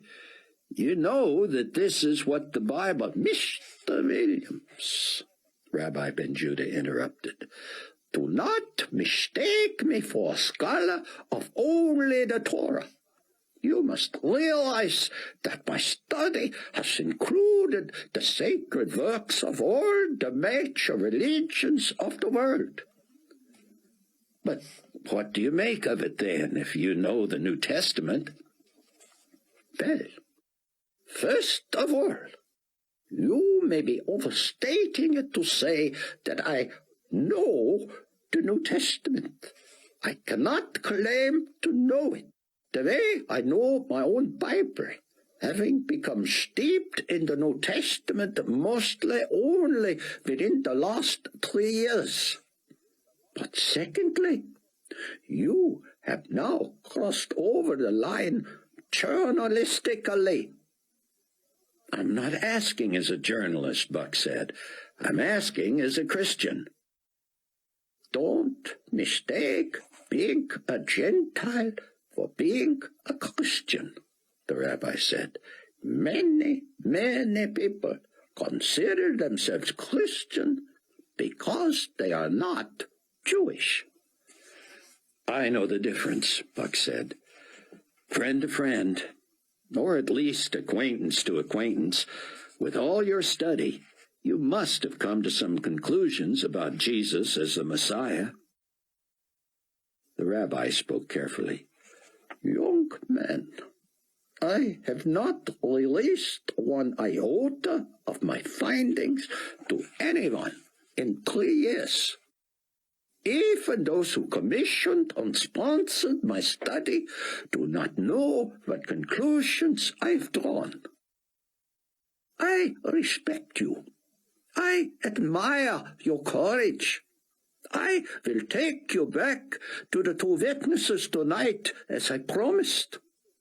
But I will not reveal to you any of what I will say on television tomorrow. I understand, Buck said. More people may be watching than you think. Perhaps. And maybe I was being falsely modest when I said the program would not likely compete with the normal fare. CNN and the state agency that commissioned my study have cooperated in an international effort to inform Jews on every continent of the coming program. They tell me the audience in Israel will be only a fraction of the Jewish viewers around the world. Rayford was reading the International Tribune when Buck hurried past him to the desk and retrieved his key and a message. Rayford loudly rattled the paper as he lowered it, and when Buck glanced his way, Rayford motioned he would call him. Buck nodded and went upstairs. "You'd better call Chloe," Rayford said when he reached Buck on the house phone a couple of minutes later. "Are you all right?" I'm fine. Rayford, I was right there. "I saw you." The rabbi I was with is a friend of Rosenzweig. He's the one who'll be on TV tomorrow afternoon. Get anyone you can to watch that. He's a really interesting guy. "Will do. I promised Chloe one of us would call her as soon as I knew anything." She saw it? "Yeah, on the morning news. I'll call her right now." Buck placed the call through the hotel operator and hung up, waiting for the call that would tell him his party was on the line. Meanwhile, he slumped on the edge of the bed and lowered his head. He shuddered at what he had seen. How could the rabbi have seen the same, heard the same, and then imply that these men could just as easily be magicians or seers as from God? The phone rang. "Yes." "Buck." "I'm here, Chloe, and I'm fine." "Oh, thank God." "Well, thank you." Chloe sounded emotional. "Buck, those witnesses know the difference between believers and their enemies, don't they?" "I sure hope so. I'll find out tonight. The rabbi is taking me back to see them." "Who's the rabbi?" Buck told her. "Are you sure it's wise?" "Chloe, it's the chance of a lifetime. No one has spoken to them individually." "Where does the rabbi stand?" "He's Orthodox, but he knows the New Testament, too, at least intellectually. Be sure you and Bruce watch tomorrow afternoon. Well, it would be 6 hours earlier for you, of course. Tell everybody in the church to watch. It should be interesting. If you want to watch the covenant signing first, you're going to have to be up early." "Buck, I miss you." "I miss you too, more than you know." Rayford returned to his hotel to find an envelope from Hattie Durham. The note inside read, "Captain Steele, this is no practical joke. The Secretary General wanted you to have the enclosed ticket to the festivities tomorrow morning, and to express to you how impressed he was with the service on Global Community 1. While he may not be able to speak with you personally until tomorrow afternoon on the way to Baghdad, he thanks you for your service. And so do I. Hattie D." Rayford slid the ticket into his passport wallet and threw the note in the trash. Buck, still out of kilter with the time change and the trauma of the morning, tried to get a few hours' sleep before dinner. He dined alone, eating lightly and wondering if there had ever been such a thing as protocol for meeting the two men sent from God. Were they human? Were they spirits? Were they, as Bruce believed, Elijah and Moses? They called each other Eli and Moishe. Could they be thousands of years old? Buck was more anxious about talking with them than he had ever been about interviewing a head of state or even Nikolai Carpathia. The evening would be chilly. Buck put on a wool sport coat with a heavy lining and pockets big enough that he wouldn't need a bag. He took only pen and pad and tape recorder and reminded himself to check with Jim Borland and others at the Weekly to be sure photographers were at least getting long shots of the two when they preached. At 9:45, Rayford sat straight up in his bed. He had dozed in his clothes with the television droning, but something had caught his attention. He'd heard the word Chicago, maybe Chicago Tribune, and it roused him. He began changing to his pajamas as he listened. The newscaster was summarizing a major story out of the United States. The Secretary General is out of the country this weekend and unavailable for comment, but media moguls from around the world are corroborating this report. The surprising legislation allows an unelected official and an international nonprofit organization unrestricted ownership of all forms of media and opens the door to the United Nations, soon to be known as Global Community, to purchase and control newspapers, magazines, radio, television, cable, and satellite communications outlets. The only limit will be the amount of capital available to Global Community, but the following media are among many rumored to be under consideration by a buyout team from Global Community: New York Times, Long Island Newsday, USA Today, Boston Globe, Baltimore Sun, Washington Post, Atlanta Journal and Constitution, Tampa Tribune, Orlando Sentinel, Houston. Rayford sat on the edge of the bed and listened in disbelief. Nikolai Carpathia had done it. Put himself in a position to control the news, and thus control the minds of most of the people within his sphere of influence. The newscaster droned on with the list: Turner Network News, the Cable News Network, the Entertainment and Sports Network, the Columbia Broadcast System, the American Broadcasting Corporation, the Fox Television Network, the National Broadcasting Corporation, the Christian Broadcasting Network, the Family Radio Network, Trinity Broadcasting Network, Time Warner, Disney, U.S. News and World Report, Global Weekly, Newsweek, Reader's Digest, and a host of other news and feature syndicates and magazine groups. Most shocking is the initial reaction from current owners, most of whom seem to welcome the new capital and say they take Global Community leader Nikolai Carpathia at his word when he pledges no interference. Rayford thought about calling Buck, but surely he had heard the news before it had come over television.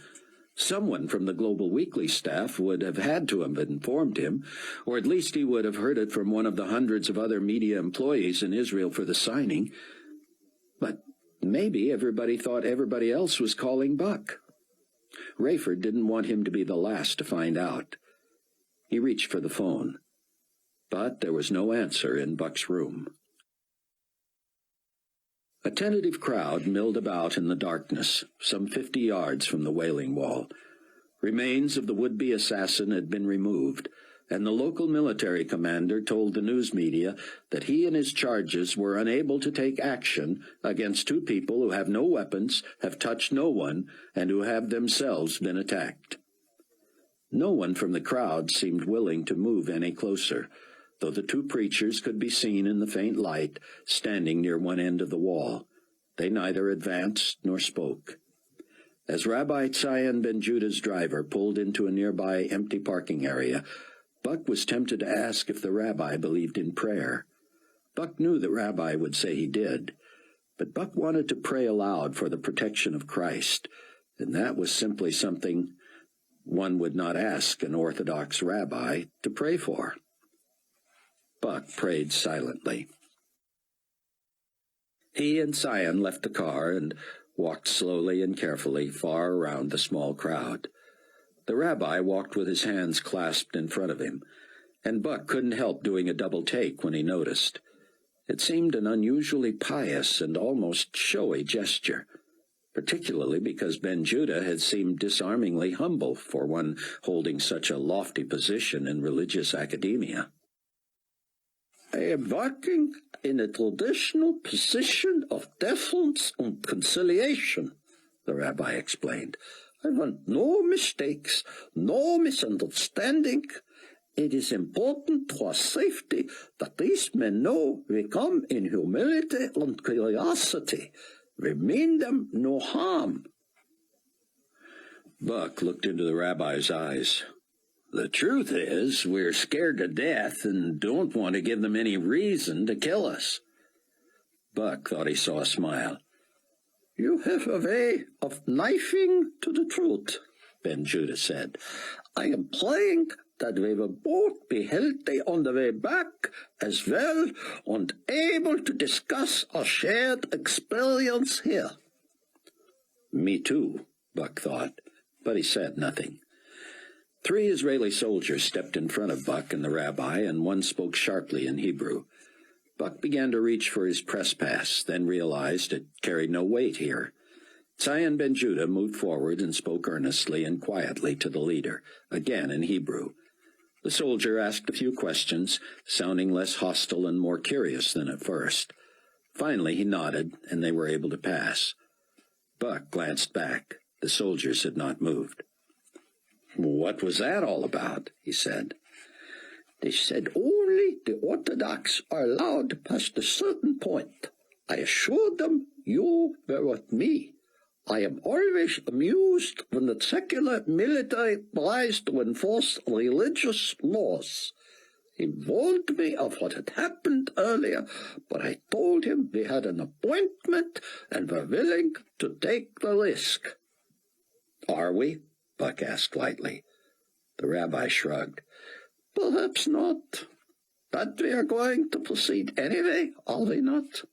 Because we said we would, and neither of us would miss this opportunity. As they continued, the 2 witnesses stared at them from the end of the wailing wall, some 50 or so feet away. We are headed for the fence over there, Ben Judah said, pointing to the other side of the small building. If they are still willing to meet us, they will come there, and we will have the fence between us. After what happened to the assassin today, that wouldn't be much help. They are not armed. How do they know? They don't. When Buck and Ben Judah were within about 15 feet of the fence, one of the witnesses held up a hand and they stopped. He spoke, not at the top of his voice, as Buck had always heard him before, but still in a sonorous tone. "We will approach and introduce ourselves," he said. The 2 men walked slowly and stood just inside the iron bars. "Call me Eli," he said, "and this is Moishe." "English," Buck whispered. "Hebrew," Ben Judah responded. "Silence," Eli said in a hoarse whisper. Buck jumped. He recalled one of the 2 shouting at a rabbi to be silent earlier that day. A few minutes later, another man lay dead and charred. Eli motioned that Buck and Zion could approach. They advanced to within a couple feet of the fence. Buck was struck by their ragged robes. The scent of ashes, as from a recent fire, hung about them. In the dim light from a distant lamp, their long, sinewy arms seemed muscled and leathery. They had large, bony hands and were barefoot. Eli said, "We will answer no questions as to our identities or our origin. God will reveal this to the world in his own time." Zion Ben Judah nodded and bowed slightly from the waist. Buck reached into his pocket and turned on the tape recorder. Suddenly Moishe stepped close and put his bearded face between the bars. He stared at the rabbi with hooded eyes and a sweat-streaked face. He spoke very quietly and in a low, deep voice, but every word was distinct to Buck. He couldn't wait to ask Zion whether he had heard Moishe in English or Hebrew. Moishe spoke as if he had just thought of something very interesting, but the words were familiar to Buck. Many years ago, there was a man of the Pharisees named Nicodemus, a ruler of the Jews. Like you, this man came to Jesus by night. Rabbi Ben Judah whispered, Eli and Moshe, we know that you come from God, for no one can do these signs that you do unless God is with him. Eli spoke. Most assuredly I say to you, unless one is born again, he cannot see the kingdom of God. How can a man be born when he is old? Rabbi Ben Judah said. And Buck realized he was quoting New Testament scripture. Can he enter a second time into his mother's womb and be born? Moshe answered, Most assuredly I say to you, unless one is born of water and the Spirit, he cannot enter the kingdom of God. That which is born of the flesh is flesh, and that which is born of the Spirit is spirit. Do not marvel that I said to you, you must be born again. Eli spoke up again. The wind blows where it wishes, and you hear the sound of it, but cannot tell where it comes from and where it goes. So is everyone who is born of the Spirit. Right on cue, the rabbi said, How can these things be? Moshe lifted his head. Are you the teacher of Israel, and do not know these things? Most assuredly, I say to you, we speak what we know and testify what we have seen, and you do not receive our witness. If we have told you earthly things, and you do not believe, how will you believe if we tell you heavenly things? Eli nodded. No one has ascended to heaven, but he who came down from heaven, that is, the Son of Man who is in heaven. And as Moses lifted up the serpent in the wilderness, even so must the Son of Man be lifted up, that whoever believes in him should not perish, but have eternal life. For God so loved the world, that he gave his only begotten Son, that whoever believes in him should not perish, but have everlasting life. Buck was light-headed with excitement. He felt as if he had been dropped back into ancient history and was a spectator at one of the most famous nighttime conversations ever. Not for an instant did he forget that his companion was not Nicodemus of old, or that the other two men were not Jesus. He was new to this truth, new to this scripture, but he knew what was coming as Moshe concluded, For God did not send his Son into the world to condemn the world, but that the world through him might be saved. He who believes in him is not condemned, but he who does not believe is condemned already, because he has not believed in the name of the only begotten Son of God. Suddenly the rabbi became animated. He gestured broadly, raising his hands and spreading them wide. As if in some play or recital, he set the witnesses up for their next response. And what, he said, is the condemnation? The two answered in unison, that the light has already come into the world. And how did men miss it?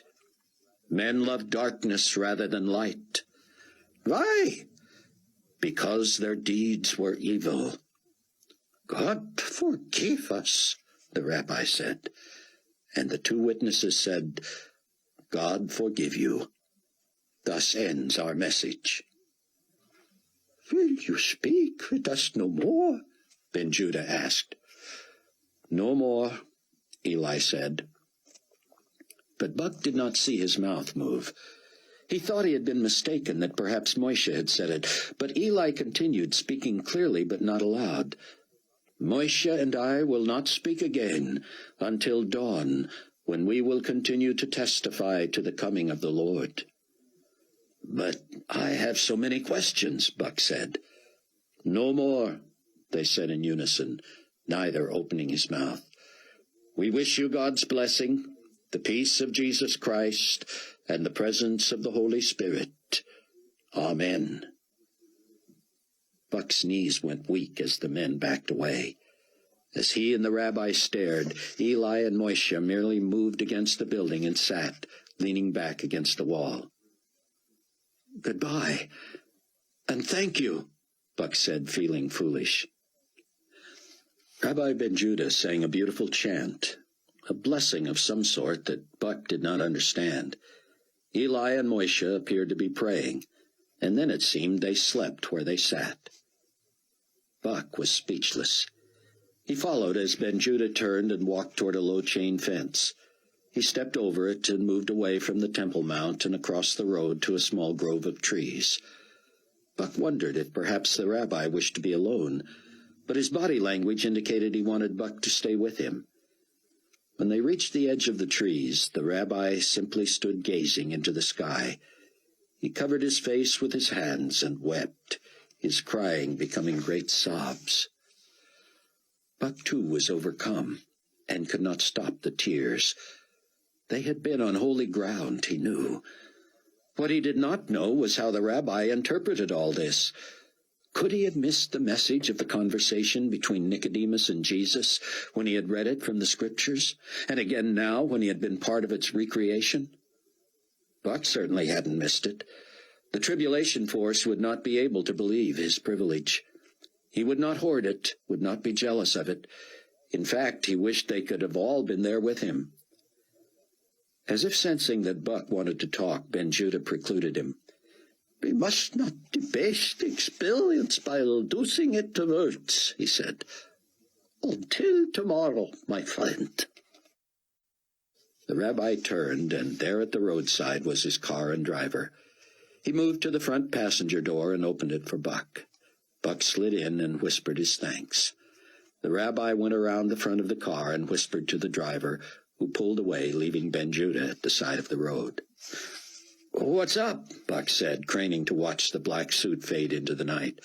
"Is he finding his own way back?" The driver said nothing. I hope I haven't offended him." The driver looked to Buck apologetically and shrugged.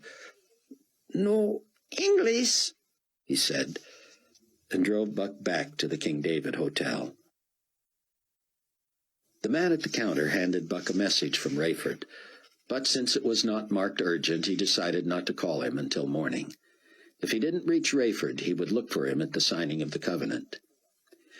Buck left the light off in his room and stepped out the glass door to the tiny balcony in the trees. Through the branches he saw the full moon in a cloudless sky. The wind was still, but the night had grown colder. He raised his collar and gazed at the beauty of the night. He felt as privileged as any man on earth. Besides his charmed professional life and the gift he had honed, he had been eyewitness to some of the most astounding works of God in the history of the world. He had been in Israel when the Russians attacked less than a year and a half before. God had clearly destroyed the threat to his chosen people.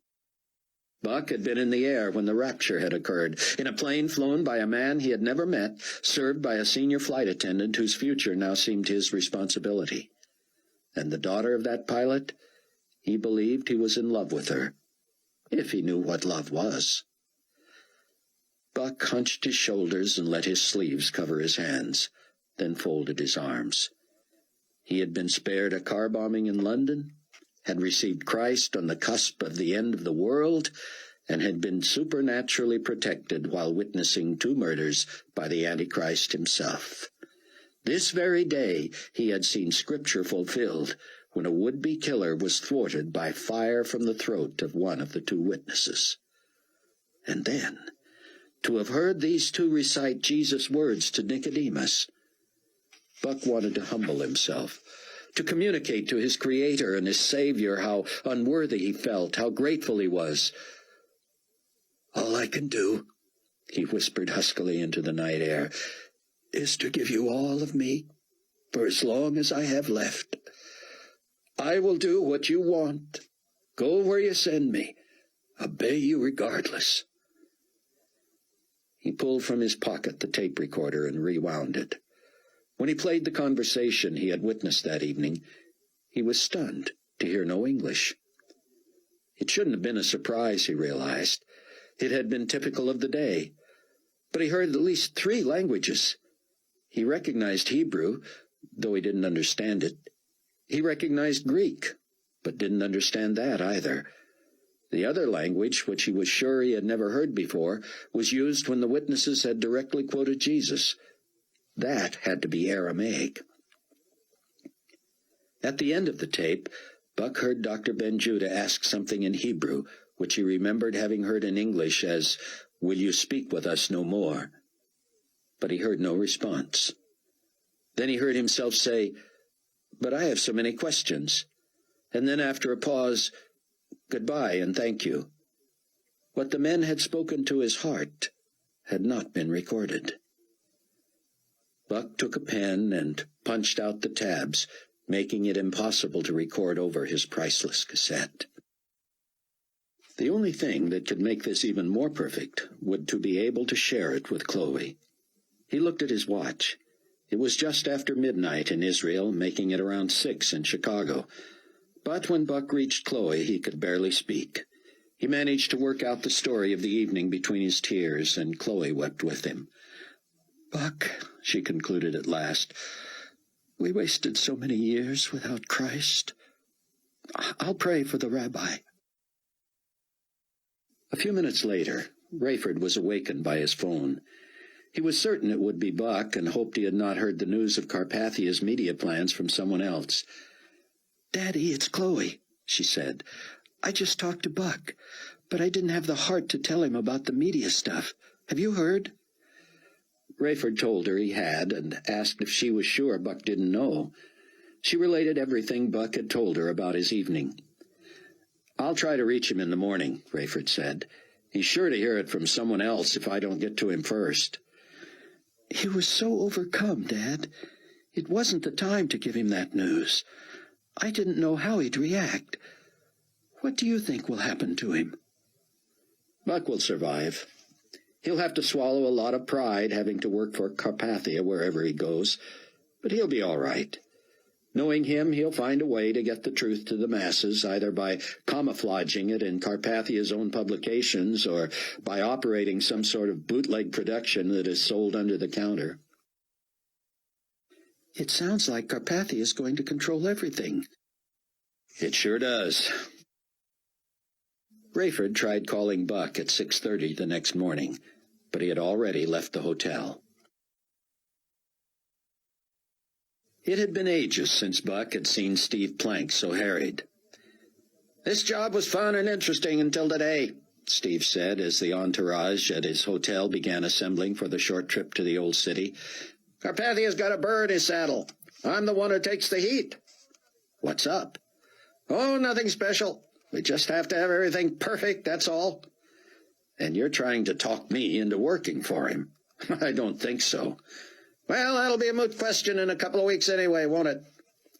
"It sure will." Buck smiled to himself. He had decided to turn the Tribune offer down flat and stay with Global Weekly. "You're going with us to Baghdad, right?" "I'm trying to find a way there, but not with you, no."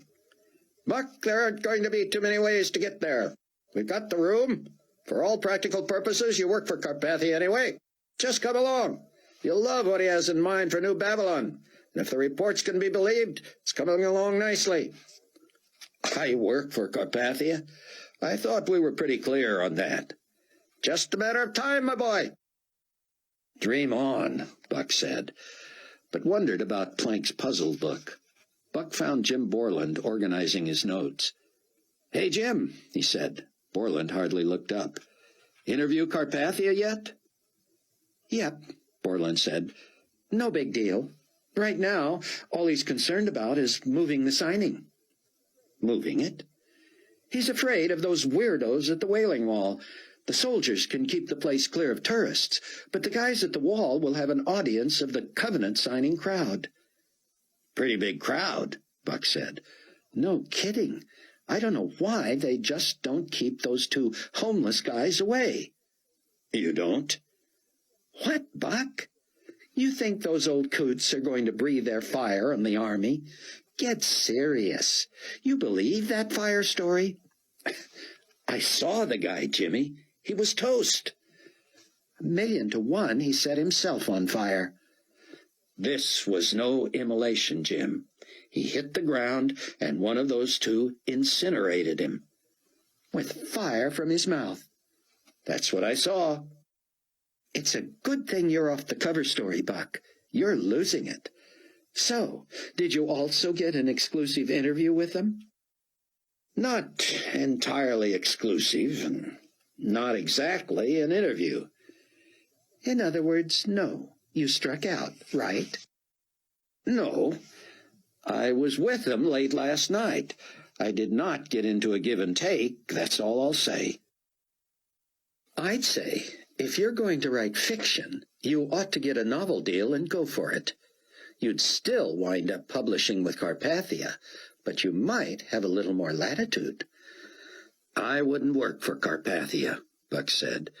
Then you won't be in communications. What are you talking about? Borland told him of the announcement. Buck blanched. Global weeklies included? Included? If you ask me, it's one of the plums. Buck shook his head. So he was writing his stories for Carpathia after all.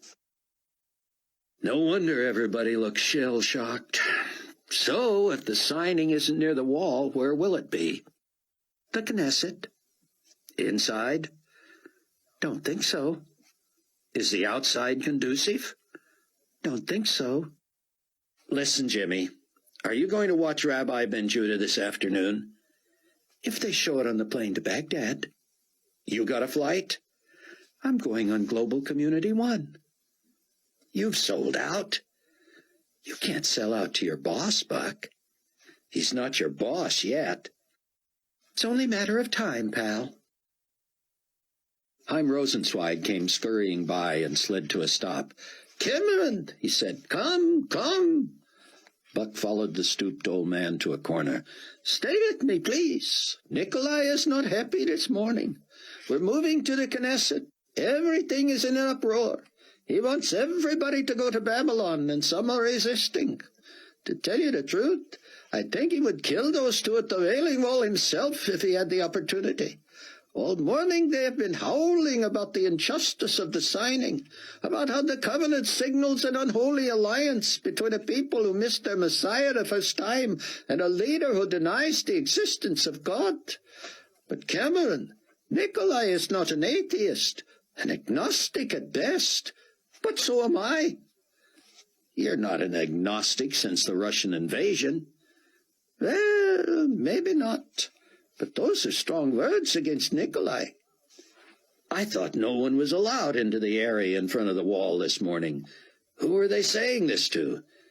"The press is there with their long-range directional microphones, and those men have lungs. Nikolai has been on the phone to CNN all morning, insisting that they give the two no more coverage today of all days. CNN has resisted, of course, but when he owns them, they will do what he says. That will be a relief." "Chaim, you want that kind of leadership? Control of the media?" "I am so tired of most of the press, Cameron. You must know that I hold you in the highest regard.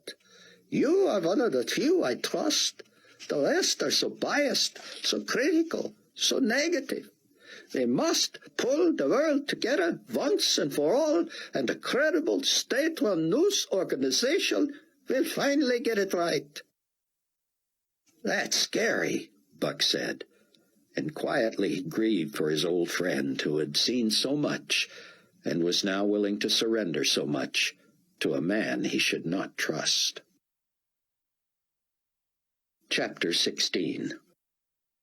Rayford's day, and he felt his future, were both set. He would attend the gala festivities, then get a cab back to Ben Gurion International Airport at Lod, 9 miles southeast of Tel Aviv. By the time he arrived, the crew should have the 757 shipshape, and he would begin pre-flight safety checklists. The schedule called for an afternoon flight to Baghdad, and then a non-stop to New York. By flying west at that time of day, he would go against conventional schedules and wisdom. But for this trip, and maybe for the rest of Rayford's career, Carpathia was the boss. Rayford would spend the night in New York before heading back home to decide whether it was really feasible to do this job from Chicago. Maybe he and Chloe would move to New York. Clearly, the piloting of Air Force One for the president was a ruse. His job was ferrying Nikolai Carpathia wherever he wanted to go. And for some reason, Rayford felt compelled to sublimate his wishes, his desires, his will, and his logic.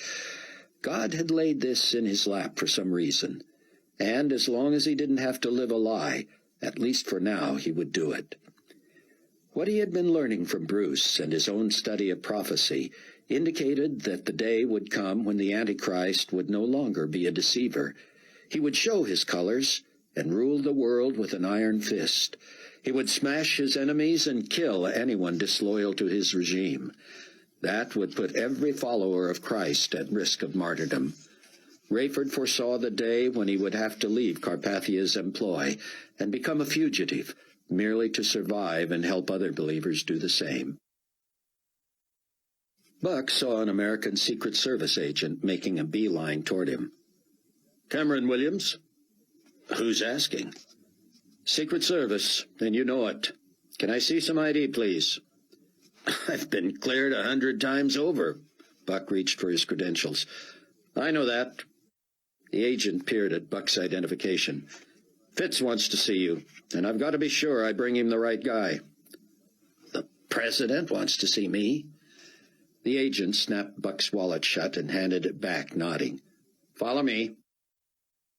In a small office at the back of the Knesset building, more than 24 members of the press fought for position by the door, waiting to pounce on President Gerald Fitzhugh the moment he headed for the ceremonies. 2 other agents, lapel pins showing, earpieces in place, hands clasped in front, stood guarding the door. "When can we expect him?" they were asked. But the agents didn't respond. The media were not their responsibility, except to keep them away when necessary.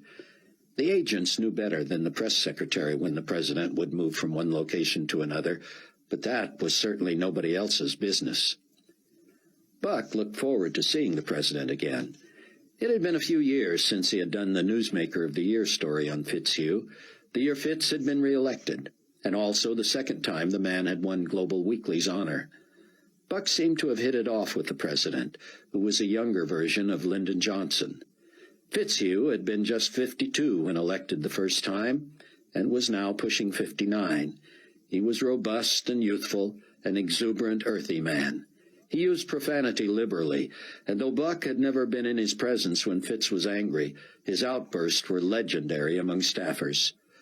Buck's lack of exposure to the presidential temper ended that Monday morning.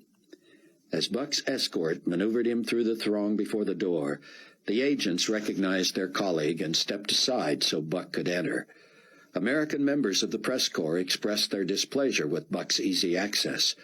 "How does he do that?" "Never fails." "Not what you know or how much you hustle. It's who you know." "The rich get richer." Buck only wished they were right.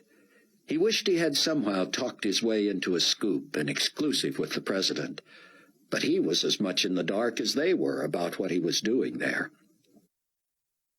Buck's Secret Service escort handed him off to a presidential aide, who grasped his sleeve and dragged him to a corner of the room where the president sat on the edge of a huge side chair.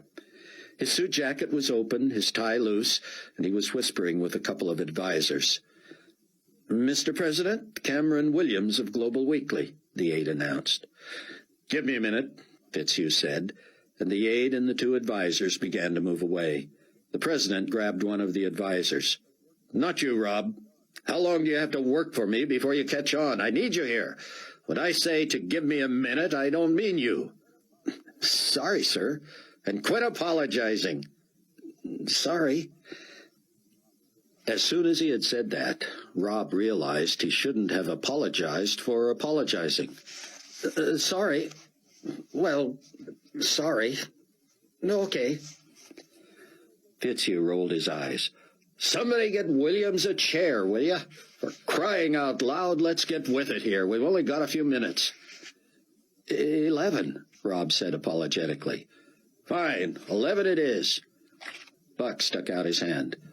Mr. President, he said. Fitzhugh gave his hand a perfunctory squeeze, not making eye contact. Sit down here, Williams. Fitzhugh's face was red, and sweat had begun to bead on his forehead. First off, this is totally off the record, all right? Oh, whatever you say, sir. No, not whatever I say. I've heard that before and been burned. Not by me, sir. No, not by you, but I remember once I told you something and then said it was off the record, and you gave me that cockamamie stuff about when it is and when it isn't off the record legally. As I recall, sir, I cut you some slack on that. So you said. Technically, you can't say something's off the record after the fact, only before you say it. Yeah, I think I've learned that a few times. So, we're clear this is all off the record from the get-go, right? Loud and clear, sir. Williams, I want to know what in blazes is going on with Carpathia. You've spent some time with him. You've interviewed him. Word is he's trying to hire you. You know the man? Not well, sir. I'm getting pretty steamed by him, to tell you the truth, but he's the most popular guy in the world since Jesus himself, so who am I to squawk? Buck was staggered by the truth of that statement. I thought you were a big supporter of his, sir. America showing the way and all that. Well, I am. I was. I invited him to the White House. He spoke to the joint session. I like his ideas. I wasn't a pacifist till I heard him talk about it, and by George, I think he can pull this off. But the polls say he would double me in a run for the presidency right now. Only he doesn't want that. He wants me to stay in office and be my boss. He told you that? Don't be naive, Williams. I wouldn't have brought you in here if I thought you were going to take everything literally. But look, he weasels me out of Air Force One, and now have you seen the thing? He's got Global Community One painted on it, and is issuing a statement this afternoon thanking the citizens of the United States for giving it to him. I've got a mind to call him a liar to his face and try to turn some of his good press around. It would never work, sir, the obsequious Rob interjected. I know you didn't ask, but the statement going out makes it appear he tried to refuse. You insisted, and he reluctantly agreed. The president turned back to Buck. There you go, Williams, you see? You see what he does? Now, am I getting myself in hotter water by sharing this stuff with you? Are you already on his payroll and going to blow the whistle on me? Buck wanted to tell him what he had seen, what he really knew about Carpathia, who the Bible proved he was. I can't say I'm a Carpathia fan, Buck said. Well, are you a Fitzhugh fan? I'm not going to ask you how you voted. I don't mind telling you. The first time you ran, I voted for your opponent. The second time, I voted for you. Won you over, did I? You did. So, what's your problem with Carpathia? He's so smooth, so persuasive, so believable. I think he's got almost all the people fooled most of the time. I guess that's one of my problems, Buck said. I'm not sure what he's using for leverage, but it seems to work. He gets what he wants when he wants it, and he looks like a reluctant hero. That's it, the president said, slapping Buck's knee hard enough to make it sting. That's what gets me, too. He swore, and then he swore again. Soon he was lacing every sentence with profanity. Buck was afraid the man would burst a blood vessel. I've got to put a stop to it, he raged. This is really ticking me off. He's going to come off sacrosanct today, making me look like an overgrown wuss. It's one thing for the United States to model leadership to the world, but what we look like now is one of his puppets. I'm a strong guy, a strong leader, decisive. And somehow he's succeeded in making me look like a sycophant. He took a deep breath. Williams, do you know the trouble we've got with the militia? I can only imagine. I'll tell you, they've got a point, and I can't argue with them. Our intelligence is telling us they're starting to hoard and hide some major weaponry because they're so against my plan to join this Destroy 90, Give 10 to the UN or global community or whatever he's calling it this week. I'd like to believe his motives are pure and that this is the last step toward true peace. But it's the little things that make me wonder, like this airplane deal. We got the new plane. We needed a new pilot. I don't care who flies the thing as long as he's qualified. We get a list from people we trust. But all of a sudden there's only one name on that list acceptable to the grand potentate of the world, and he's going to get the job. Now I should care even less because I guess I've given the plane and the crew to Carpathia. And he swore some more. Well, sir, I don't know what to tell you, but it is a pity you're not getting the services of the new pilot. I know him and he's tops. Well, great. Wouldn't you think I'd get the best pilot in my own country? No. And I wasn't exaggerating about that new title for Carpathia. There's some resolution in the UN, global community, and the Security Council is supposed to vote on it soon. It calls for a more appropriate title for the Secretary General, given that he will soon become the Commander-in-Chief of the world's remaining military power and the Chief Financial Officer of the Global Bank. The worst part is that resolution came from our own ambassador, and I didn't know a thing about it until it went to committee. The only recourse I have is to insist he vote against his own proposal, withdraw it, or resign.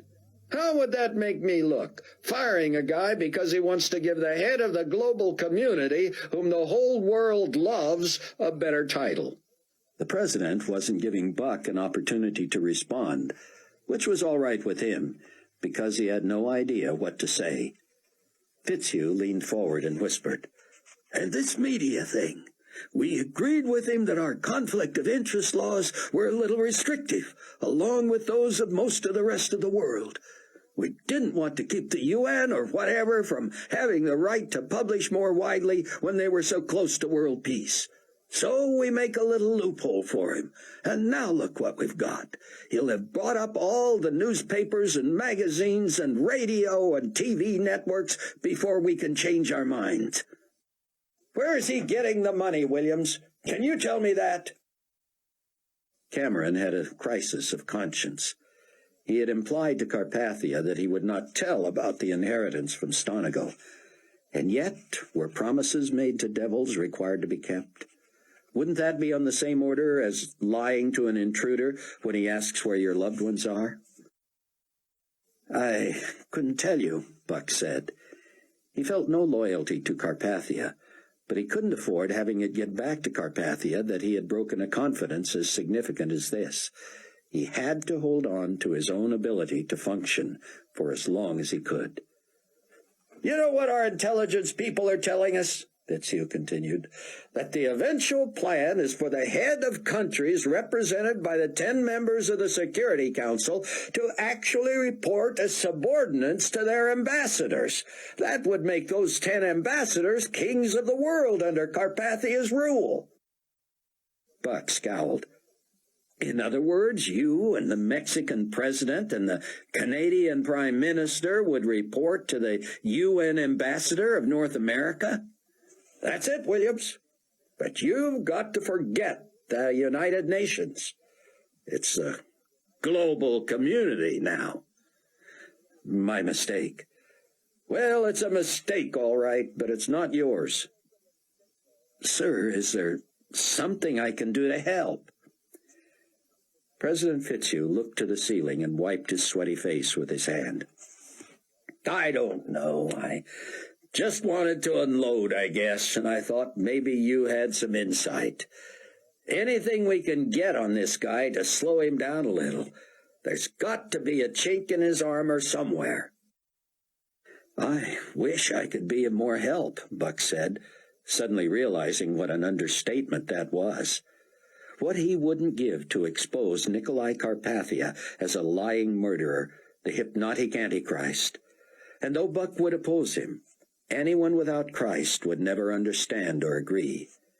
Besides, Scripture didn't seem to indicate that even Christ's followers would be able to do more than simply bear up against him. The Antichrist was on a course foretold centuries before, and the drama would be played out to the end. Nikolai Carpathia was going to swallow up the President of the United States and everyone else in his path. He would gain ultimate power, and then the true battle would begin, the war between heaven and hell. The ultimate Cold War would become a battle to the death. Buck took comfort in the assurance that the end had been known from the beginning, even if he had known it for only a few weeks. The aide who had announced Buck to President Fitzhugh politely interrupted. "Excuse me, Mr. President, but the Secretary General is asking for 5 minutes before the ceremony." Fitzhugh swore again. "I guess we're through, Williams. I appreciate the ear anyway, and I'm grateful for your confidence." "Certainly, sir. It would be really good if Carpathia did not see me in here. He'll ask what this was about." "Yeah, okay. Listen, Rob, go out there and tell Carpathia's people that this room is not conducive, and that we'll meet him anywhere else he says in 1 minute. And get me Pudge." Pudge was apparently the nickname of the agent who had accompanied Buck in the first place. The moniker didn't fit the trim young man. "Pudge, get Williams out of here without Carpathia's people seeing him." The president knotted his tie and buttoned his coat, then was escorted to another room for his meeting with Carpathia. Buck was shielded by Pudge, the Secret Service agent, until the coast was clear. Then he made his way to the staging area, where he would be introduced as part of the American delegation. Rayford's credentials gave him a seat near the front with the American dignitaries. He was one of few people who knew that the witnesses at the Wailing Wall were right, that this was the celebration of an unholy alliance. He knew, but he felt helpless. No one could stem the tide of history. Bruce Barnes had taught him that much. Rayford missed Bruce already. He had begun to enjoy the nightly meetings and all the insight he was gaining. And Bruce's intuition was right. The Holy Land was the place to be right now. If this was where the first of 144,000 Jewish converts would come from, Bruce would want to be here. According to what Bruce had taught Rayford and Chloe and Buck from the Scriptures, the converts would come from every part of the globe and would reap an incredible harvest, perhaps 1 billion souls. The 144,000 would be Jews, 12,000 from each of the original 12 tribes, but they would be gathered from all over the world, a restoration of the dispersion of Jews throughout history. Imagine, Rayford thought, Jews ministering in their own lands and their own tongues, drawing millions to Jesus the Messiah. Despite all the mayhem and heartache to come, there would be many mighty victories, and Rayford looked forward to them. But he was not excited about the breaking up and dispersing of the Tribulation Force. Who knew where Buck would land if Carpathia really bought up all the media? If the relationship between Buck and Chloe blossomed, they might end up together somewhere far away. He turned in his chair and surveyed the crowd. Hundreds were filing into their seats. Security was heavy and tight. At the top of the hour, he saw the red lights on the TV cameras come on. Music swelled, news reporters whispered into their microphones, and the crowd hushed. Rayford sat tall and straight, his cap in his lap, wondering if Chloe could see him from their home in suburban Chicago. It was the middle of the night there, and she would not be looking for him as much as for Buck. Buck would be easy to spot. He had a position on the dais directly behind the chair of one of the signers, Dr. Chaim Rosenzweig. To polite applause, the dignitaries were announced. Veteran members of the Knesset, ambassadors from around the world, American statesmen and former presidents, Israeli leaders. Finally came the second tier, those who would stand behind the chairs. Buck was introduced as Mr. Cameron Buck Williams, former senior staff writer and current Midwest bureau writer for Global Weekly of the United States of America. Rayford smiled as Buck did at the lukewarm response. Obviously, everybody wondered who he was and why he was considered a dignitary. The loudest applause was reserved for the last 5 men: the chief rabbi of Israel, the Nobel Prize-winning botanist Chaim Rosenzweig of Israel, the Prime Minister of Israel, the President of the United States, and the Secretary General of the global community. By the time Carpathia was announced and entered with his trademark shy confidence, the audience was standing. Rayford rose reluctantly and clapped without making a sound, his cap tucked under his arm. He found it difficult to reconcile the appearance of applauding the enemy of Christ. Chaim Rosenzweig turned to beam at Buck, who smiled at him. Buck wished he could rescue his friend from this debacle, but the time was not right. All he could do was let the man enjoy the moment, for he would not have too many more to enjoy. "This is a great day, Cameron," he whispered, reaching for Buck's hand with both of his. He patted Buck's hand as if Buck were his son. For a fleeting instant, Buck almost wished God couldn't see him. Flash units were erupting all over, recording for posterity the dignities lending their support to the historic covenant. And Buck was the only one in the picture who knew who Carpathia was, who knew that the signing of the treaty would officially usher in the tribulation. Suddenly, Buck remembered the Velcro-backed Global Weekly patch in his side pocket. As he pulled it out to apply it to his breast pocket, the Velcro caught the flap over the side pocket and held fast. As Buck lifted, his entire jacket pulled up over his belt, and when he let go, the hem stayed up by his shirt. By the time he smoothed out his jacket and used both hands to yank the patch free, he had been photographed 12 times, looking like a contortionist. When the applause died and the crowd resumed their seats, Carpathia stood, microphone in hand. "This is an historic day," he began with a smile. "While all this has come about in record time, it has been nonetheless a Herculean effort to pull together all the resources necessary to make it happen. Today, we honor many individuals. First, my beloved friend and mentor, a father figure to me, the brilliant Dr. Chaim Rosenzweig of Israel." The crowd responded with enthusiasm, and Chaim rose unsteadily, waving his little wave and smiling like a small boy. Buck wanted to pat him on the back to congratulate him for his accomplishments, but he grieved for his friend. Rosenzweig was being used. He was a small part of a devious plot that would make the world unsafe for him and his loved ones. Carpathia sang the praises of the chief rabbi, of the Israeli prime minister, and finally of the Honorable Gerald Fitzhugh, President of the United States of America. "The greatest friend Israel has ever had." More thunderous applause.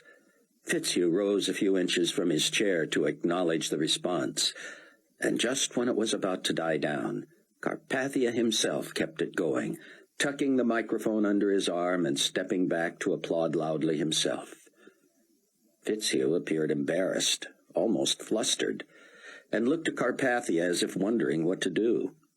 Carpathia beamed, as if thrilled for his friend, the president. He shrugged and offered the microphone to Fitzhugh. At first, the president didn't react. Then he seemed to wave it off. Finally, he accepted it to the roar of the audience. Buck was amazed at Carpathia's ability to control the crowd. Clearly, this was something he had choreographed. But what would Fitzhugh do now? Surely the only appropriate reaction would be to thank the people and toss a few bouquets at his good friends the Israelis. And despite Fitzhugh's dawning awareness of the devious agenda of Nikolai Carpathia, he would have to acknowledge Nikolai's role in the peace process.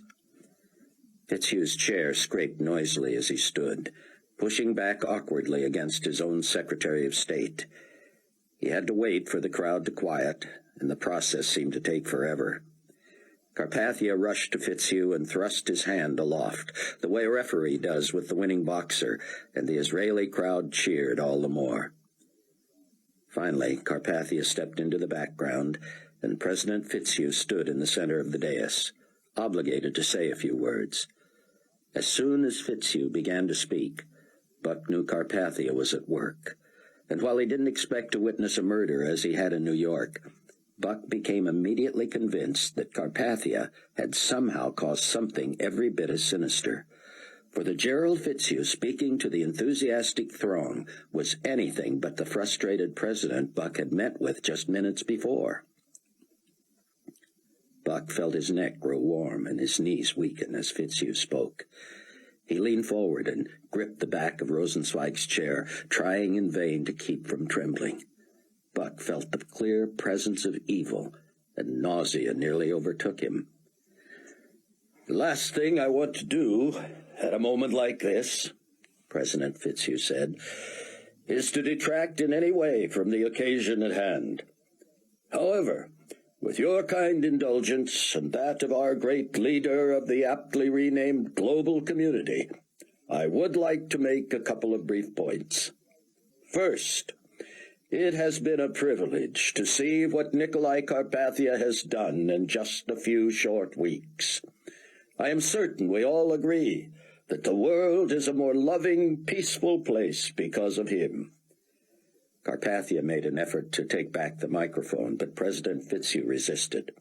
"Now I have the floor, sir, if you don't mind." This brought a peal of laughter. "I've said it before, and I'll say it again.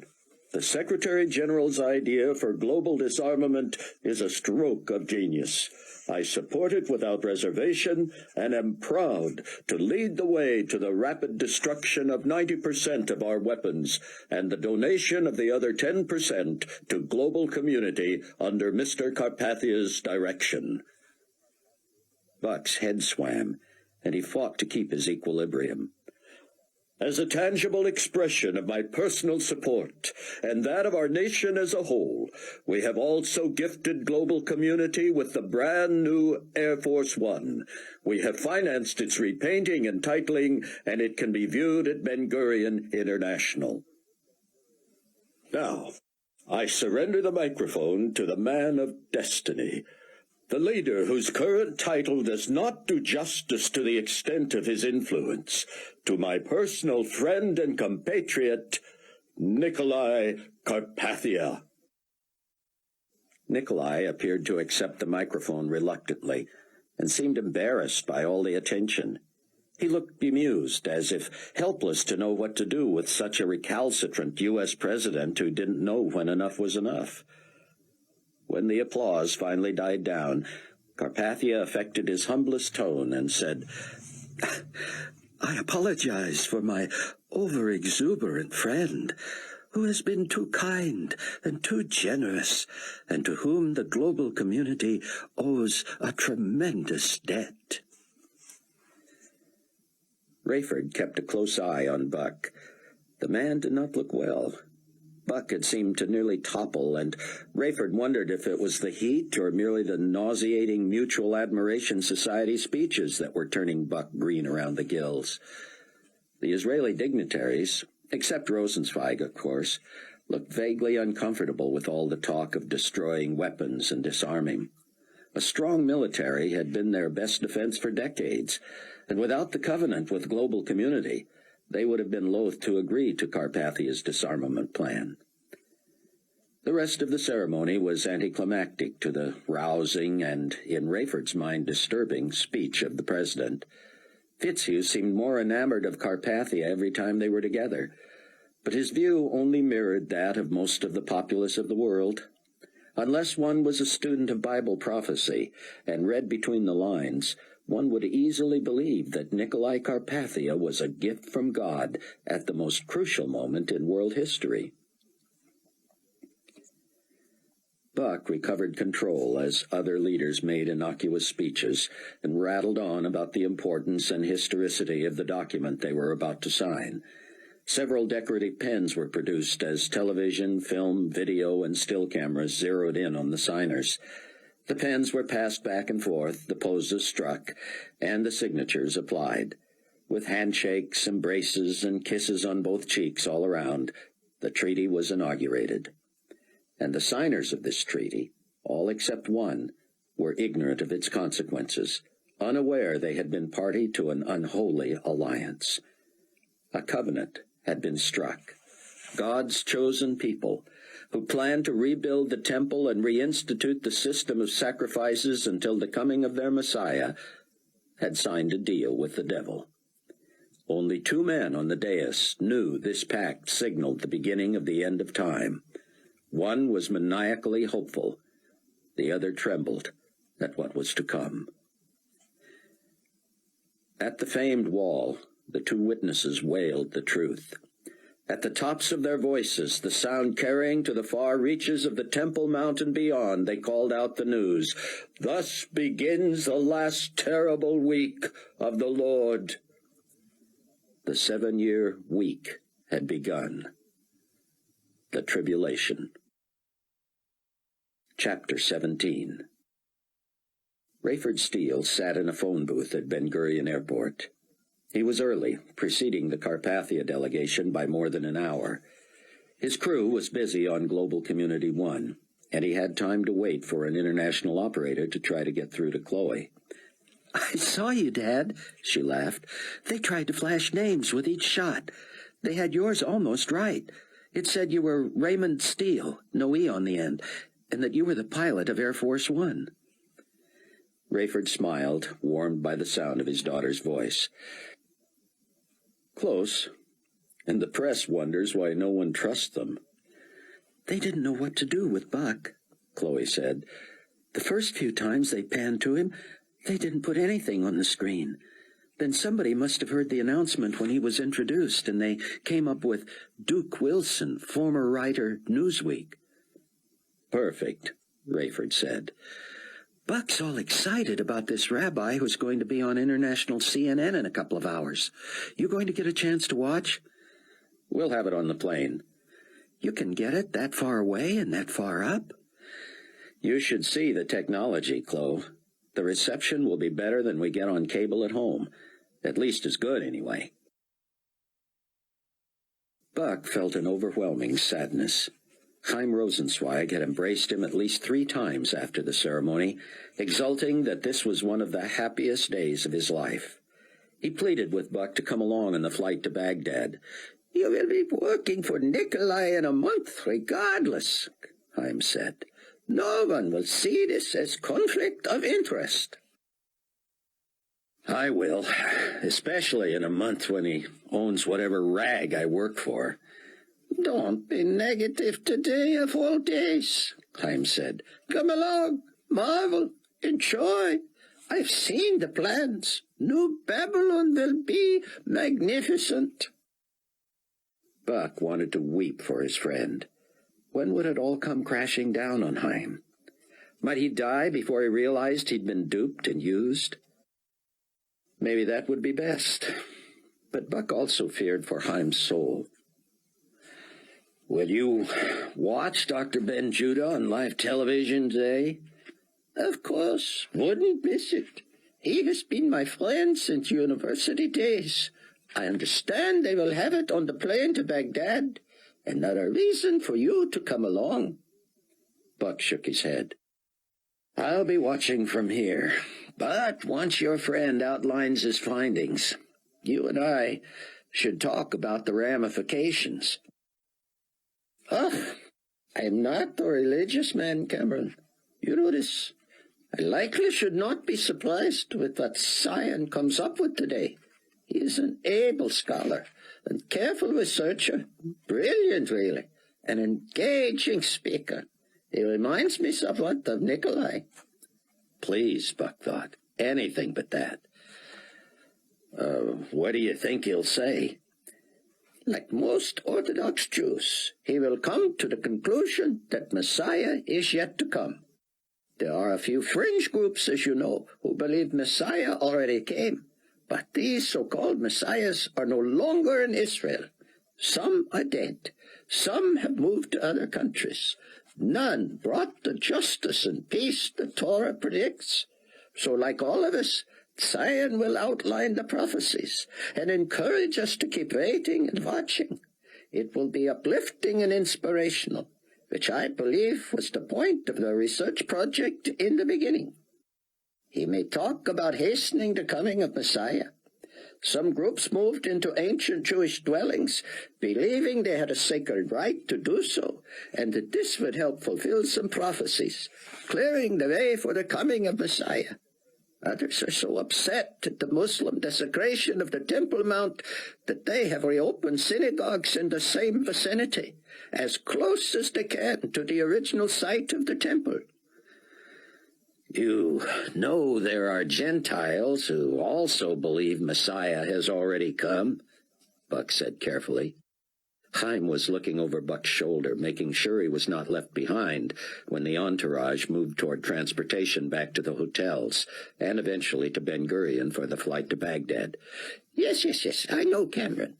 But I would sooner believe Messiah is not a person, but more of an ideology. He began moving away, and Buck suddenly felt desperate. He held Chaim's arm. "Doctor, Messiah is more than an ideology." Rosenzweig stopped and looked his friend in the face. "Cameron, we can discuss this, but if you're going to be so literal about it, let me tell you something. If Messiah is a person, if he is to come to bring peace and justice and hope to the world, I agree with those who believe he is already here." "You do?"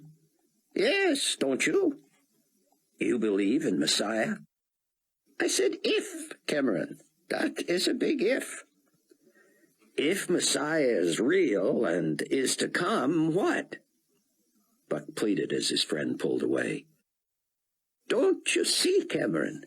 Nikolai himself fulfills most of the prophecies. Maybe all, but this is not my area of scholarship. Now, I must go. I will see you in Babylon."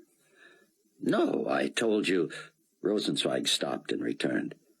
"I thought you just meant you were finding your own way there so as not to accept any favors from an interview subject." "I was, but I've changed my mind. I'm not going. If I do wind up working for a Carpathia-owned publication, I imagine I'll tour New Babylon soon enough." "What will you do? Are you returning to the States? Will I see you there?" "I don't know. We'll see." "Cameron, give me a smile on this historic day." But Buck could not muster one.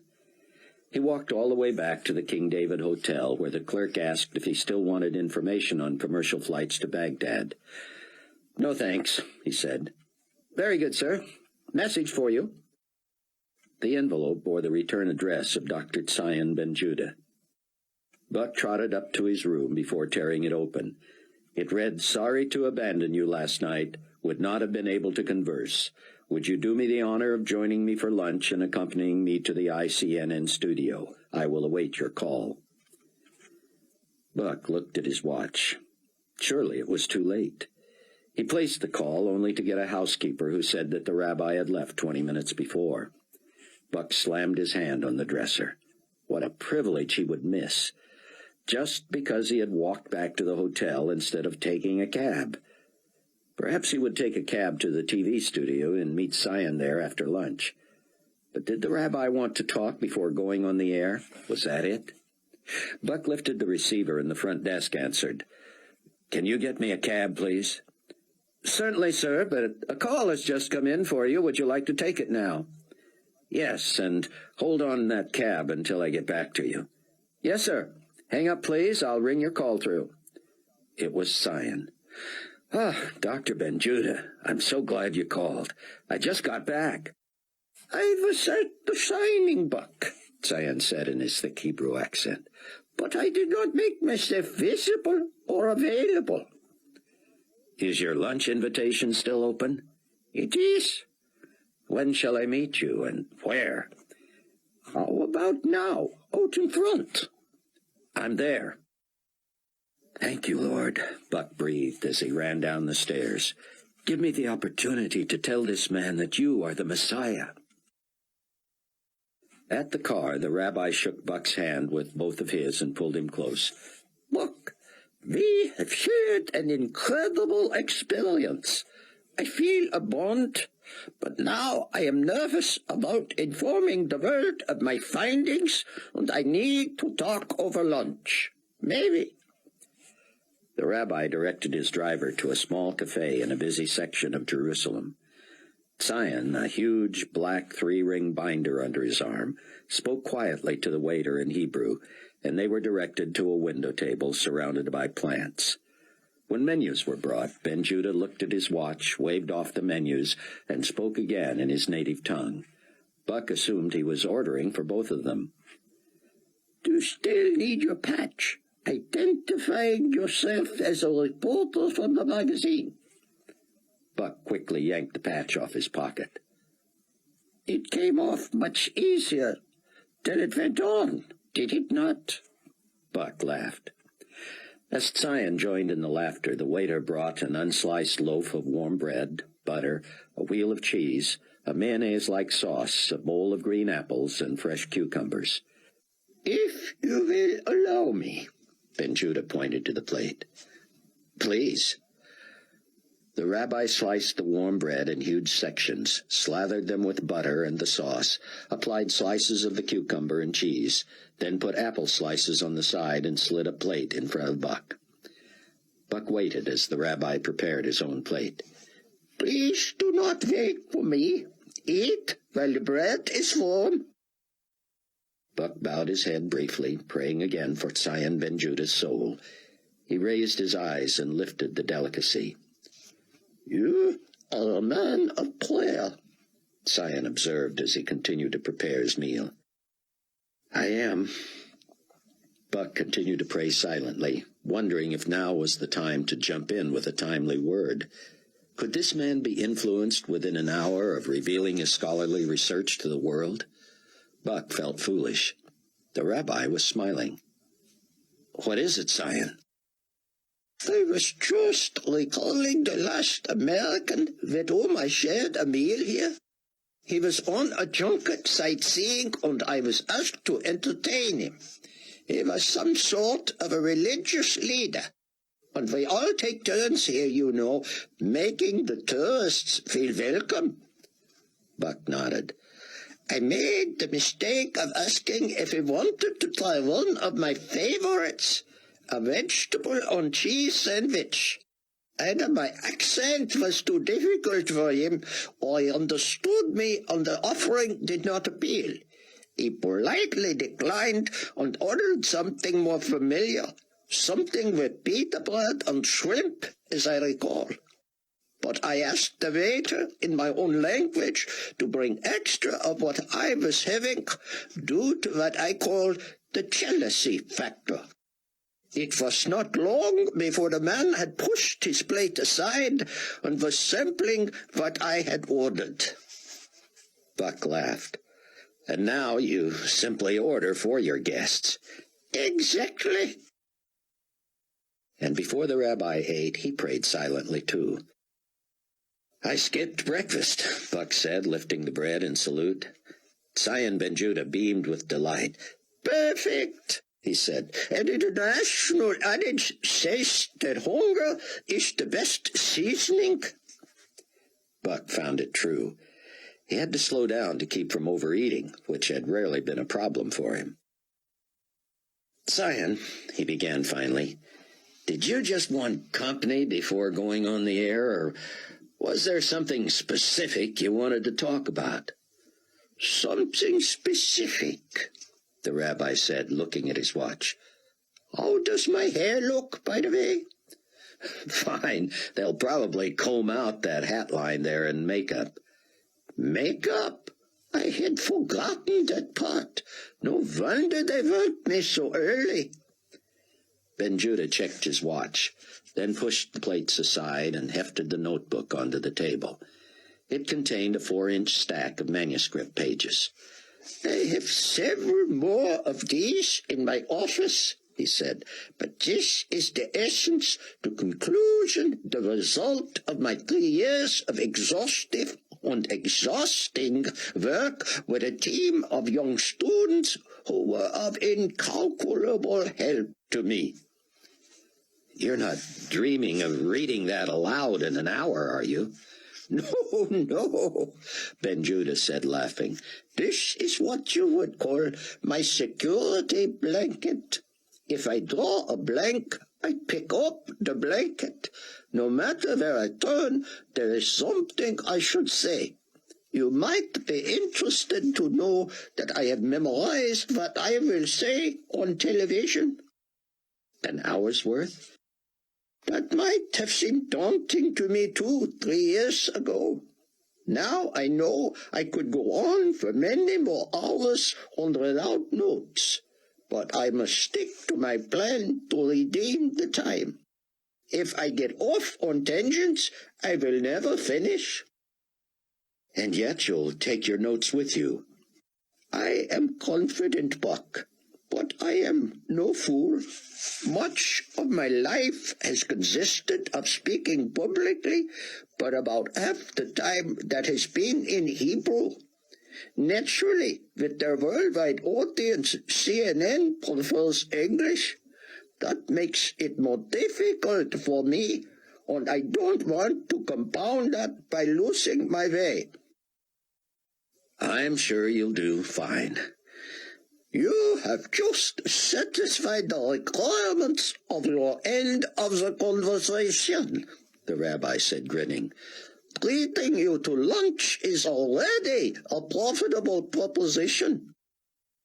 So you just needed a little cheerleading. The rabbi seemed to think about the word for a moment. Though it was an American term, Buck assumed it was self-explanatory. Yes, Ben Judah said. Cheerleading. And I want to ask you a question. If it is too personal, you may decline to answer. Buck held his hands apart as if open to any question. Last night you asked me my conclusions on the Messiah question, and I told you in essence that you would have to wait until the rest of the world heard it. But let me pose the same question to you. Praise the Lord, Buck thought. How much time do we have? About 20 minutes. If it takes longer, we can continue in the car on the way to the studio. Maybe even into makeup. The rabbi smiled at his own humor, but Buck was already formulating his story. You already know about my being at a kibbutz when the Russians attacked Israel. Ben Judah nodded. Today you lost your agnosticism. Right. Well, I was on an airplane headed for London the day of the disappearances. You don't say. And Buck was off and running with the story of his own spiritual journey. He wasn't finished until the rabbi was out of makeup and sitting nervously in the green room. Did I go on too long? Buck asked. I realize it was asking a lot for you to even pretend to pay attention with your mind on your own presentation. No, Buck, the rabbi said, deep emotion in his voice. I should be able to do this in my sleep. If I tried to push any more into my head at this late date, I would lose it all. So that was it. No response, no thank you, no you're a fool. Finally, after a long silence, Zion spoke again. Buck, I deeply appreciate your sharing that with me. A young woman with a battery pack on her hip, earphones and mouthpiece in place, slipped in. Dr. Ben Judah, she said, we're ready for you in the studio for sound check. 90 seconds to air. I am ready. Ben Judah did not move. The young woman hesitated, looking doubtful. Apparently she was not used to guests who didn't simply nervously follow her to the set. She left. Zion Ben Judah rose with his notebook under his arm and opened the door, standing there with his free hand on the knob. Now, Buck Williams, If you would be so kind as to do me a favor while you wait here. Sure. As you are a man of prayer, would you pray that I will say what God wants me to say? Buck raised a fist of encouragement to his new friend and nodded. "Want to take over?" Rayford asked his first officer. "I wouldn't mind catching this special CNN report." "Roger. That rabbi thing?" "Right." The first officer shook his head. "That would put me right to sleep." Rayford made his way out of the cockpit, but was disappointed to see that the television was not on in the main cabin. He moved toward the back where other dignitaries and press were gathering around another TV. But before Rayford was completely out of Carpathia's conference room, Nikolai noticed him. "Captain Steele, please, spend a few minutes with us." Thank you, sir, but I was hoping to catch "The Messiah broadcast. Yes, of course. Turn it on." Someone turned on the set and tuned in ICNN. "You know," Carpathia announced to all within earshot, "our captain believes Jesus was the Messiah." Chaim Rosenzweig said, Frankly, as a non-religious Jew, I think Nikolai fulfills more of the prophecies than Jesus did. Rayford recoiled. What blasphemy! He knew Buck liked and respected Rosenzweig, but what a statement. "No offense, sir, but I doubt many Jews could believe in a Messiah, even if they think he's yet to come, who was born other than in the Holy Land." "Ah, well, you see," Rosenzweig said, "I am not that much a student. Now this man," he added, pointing to the TV screen where Tzayin Ben Judah was being introduced, "here is your religious scholar. After 3 years of intensive research, he ought to be able to outline the qualifications of Messiah." "I'll bet," Rayford thought.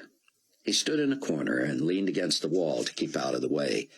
Carpathia slipped off his suit jacket, and a flight attendant immediately hung it for him. He loosened his tie, rolled up his sleeves, and sat down in front of the television holding a fresh seltzer with a twist. Carpathia obviously considered this a good hour's diversion, Rayford thought. An off-camera announcer clarified that the views and opinions expressed on this broadcast do not necessarily reflect the views of the International Cable News Network or its subscribing stations. Rayford found Dr. Ben Judah a most engaging communicator. He looked directly into the camera, and though his accent was thick, he spoke slowly and distinctly enough to be easily understood. Most of all, Rayford sensed an enthusiasm and a passion for his subject. This was not at all what Rayford had expected. He would have imagined an ancient rabbi with a long white beard, hunched over some musty manuscripts with a magnifying glass, comparing jots and tittles. Ben Judah, however, after a brief introduction of himself and the process through which he and his team did the research, began with a promise. "I have come to the conclusion that we may know beyond all shadow of doubt the identity of our Messiah. Our Bible has given clear prophecies, prerequisites, and predictions that only one person in the human race could ever fulfill. Follow along with me and see if you come to the same conclusion I have, and we shall see whether Messiah is a real person, whether he has already come, or whether he is yet to come." Rabbi Ben Judah said he and his team spent almost the entire first year of their project confirming the accuracy of the late Alfred Edersheim, a teacher of languages and Grinfield lecturer on the Septuagint. Edersheim had postulated that there were 456 messianic passages in Scripture, supported by more than 558 references from the most ancient rabbinical writings. "Now," the rabbi said, "I promise to not bore you with statistics, but let me just say that many of those prophetic passages are repetitive and some are obscure. But based on our careful study, we believe there are at least 109 separate and distinct prophecies Messiah must fulfill. They require a man so unusual and a life so unique that they eliminate all pretenders. I do not have time in this brief hour to cover all 109, of course, but I will deal with some of the most clearly obvious and specific ones. We consulted a mathematician and asked him to calculate the probability of even 20 of the 109 prophecies being fulfilled in one man. He came up with odds of 1 in 1,125 trillion. Dr. Benjuda gave what Rayford considered a brilliant example of how to easily identify someone with just a few marks. Despite the billions of people who still populate this planet, you can put a postcard in the mail with just a few distinctions on it, and I will be the only person to receive it. You eliminate much of the world when you send it to Israel. You narrow it more when it comes to Jerusalem. You cut the potential recipients to a tiny fraction when it goes to a certain street, a certain number, a certain apartment. And then, with my first and last name on it, you have singled me out of billions. That, I believe, is what these prophecies of Messiah do. They eliminate, until only one person could ever fulfill them. Dr. Benjuda was so engaging that everyone on the plane had stopped talking, moving, even shifting in their seats. Even Nikolai Carpathia, despite the occasional sip from his glass and the tinkling of the ice, barely moved. It seemed to Rayford that Carpathia was almost embarrassed by the attention Benjuda had commanded. Trying not to cause a distraction, Rayford excused himself and quickly slipped back into the cockpit. He put a hand on his first officer's shoulder and leaned down to talk to him. The first officer lifted his left earphone. "I want this plane to not touch the ground before 5 minutes after the hour." "We're scheduled for about 2 minutes too, Cap, and we're making good time." "Make whatever adjustments you have to make." "Roger." He reached for the radio. "Baghdad Tower, this is Global Community 1, over." "Baghdad Tower, go ahead, 1. We're reducing speed a few knots, setting a new ETA 5 minutes after the hour." "Roger, Global. Problems?" "Negative. Just experimenting with the new plane." The first officer glanced up at Rayford to see if that was all right. Rayford gave him the thumbs up and hurried back to the television. Buck prayed as he watched. Other staffers had gathered around monitors. There was none of the usual behind-the-scenes banter. People were glued to the broadcast. To keep from jumping out of his skin, Buck dug out his notebook and pen and tried to keep copious notes. It was nearly impossible to keep up with the rabbi who rolled on and on with prophecy after prophecy. "Messiah is not limited to just a few identifying marks," Benjuda said. "We Jews have been looking for him, praying for him, longing for him for centuries. And yet we have stopped studying the many identification hallmarks in our scriptures. We have ignored many and made favors of others to the point that we are now looking for a political leader who will right wrongs, bring justice, and promise peace." Chaim Rosenzweig stepped over to Carpathia and clapped him on the back, turning to beam at everyone. He was largely ignored, especially by Carpathia. "Some believe Messiah will restore things as they were in the glorious days of Solomon," Rabbi Benjuda continued.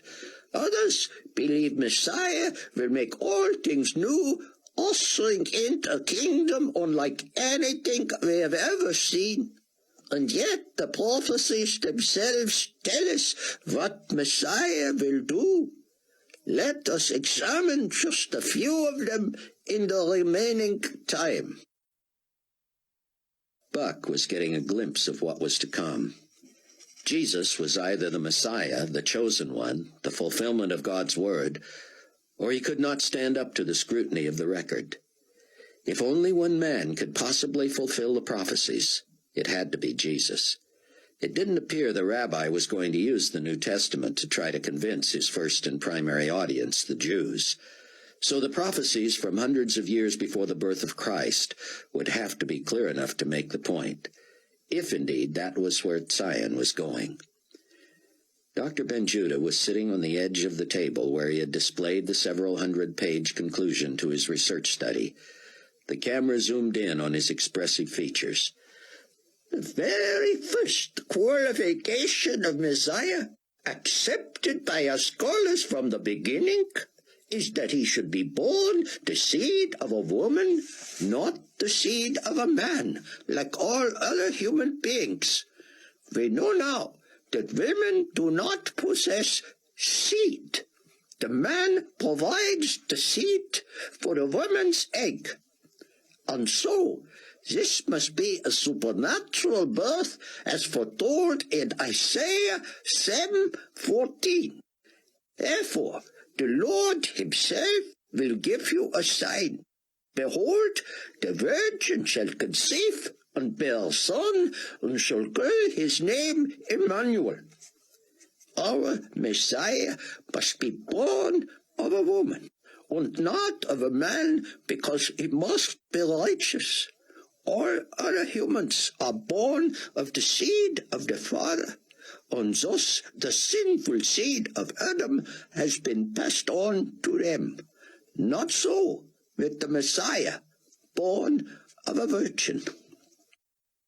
Our Messiah must be born of an extremely rare bloodline. While he must be born of a woman, that woman must be of a bloodline that includes many of the fathers of Israel. God himself eliminated billions of people from this select bloodline, so Messiah's identity would be unmistakable. First, God eliminated 2/3 of the world's population by choosing Abraham, who was from the line of Shem, one of Noah's 3 sons. Of Abraham's 2 sons, God chose only Isaac, eliminating half of Abraham's progeny. One of the 2 sons of Isaac, Jacob, received the blessing, but passed it on to only one of his 12 sons, Judah. That eliminated millions of other sons in Israel. The prophet Isaiah years later singled out King David as another to whom Messiah would come, predicting that he would be a root out of Jesse. David's father, Jesse, was a son of Judah. Messiah, according to the prophet Micah, must be born in Bethlehem. The rabbi turned to the passage in his notes and read, But you, Bethlehem Ephratah, though you are little among the thousands of Judah, yet out of you shall come forth to me the one to be ruler in Israel, whose goings forth are from old, from everlasting. Chaim Rosenzweig was moving nervously, the only one on the plane not perfectly still. Rayford felt the old man had made a fool of himself and hoped he wouldn't compound it, but he did. Nikolai, he said, you were born in Bethlehem and moved to Cluj, right? Others shushed him, but Carpathia finally sat back as if he had just realized something. I know where this man is going, he said. Can you not see it? It is as plain as the nose on his face. I can, Rayford thought. It should be obvious to more than Carpathia by now. He is going to claim to be the Messiah himself, Carpathia shouted. He was probably born in Bethlehem, and who knows what his bloodline is. Most people deny being born out of wedlock. Maybe that is his history. He can claim his mother was never with a man before he was born, and voila, the Jews have their Messiah. "Ah," Rosenzweig said, "you are speaking of a dear friend of mine. He would never claim such a thing." "You watch and see," Carpathia said. A steward leaned in and whispered, "Phone for you, Mr. Secretary General." "Who is it?" "Your assistant calling from New York." "Which one?" "Miss Durham." "Take a message." Carpathia turned back to the screen as Rabbi Ben-Judah continued. "As a child, Messiah will go to Egypt because the prophet Hosea says that out of Egypt God will call him. Isaiah 9:1-2 indicates that Messiah will minister mostly in Galilee. One of the prophecies the Jews do not like and tend to ignore is that Messiah will be rejected by his own people. Isaiah prophesied, "He is despised and rejected by men, a man of sorrows and acquainted with grief, and we hid, as it were, our faces from him. He was despised, and we did not esteem him." The rabbi looked at his watch. "My time is fleeting, so I want to speed through a few more clear prophecies and tell you what conclusion I have drawn. Isaiah and Malachi predict that Messiah will be preceded by a forerunner. The psalmist said Messiah would be betrayed by a friend. Zechariah said that he would be betrayed for 30 pieces of silver. He adds that people will look on the one whom they have pierced. The psalmist prophesied that people would look and stare at me. They divide my garments among them, and for my clothing they cast lots. And later it is prophesied that he guards all his bones, not one of them is broken.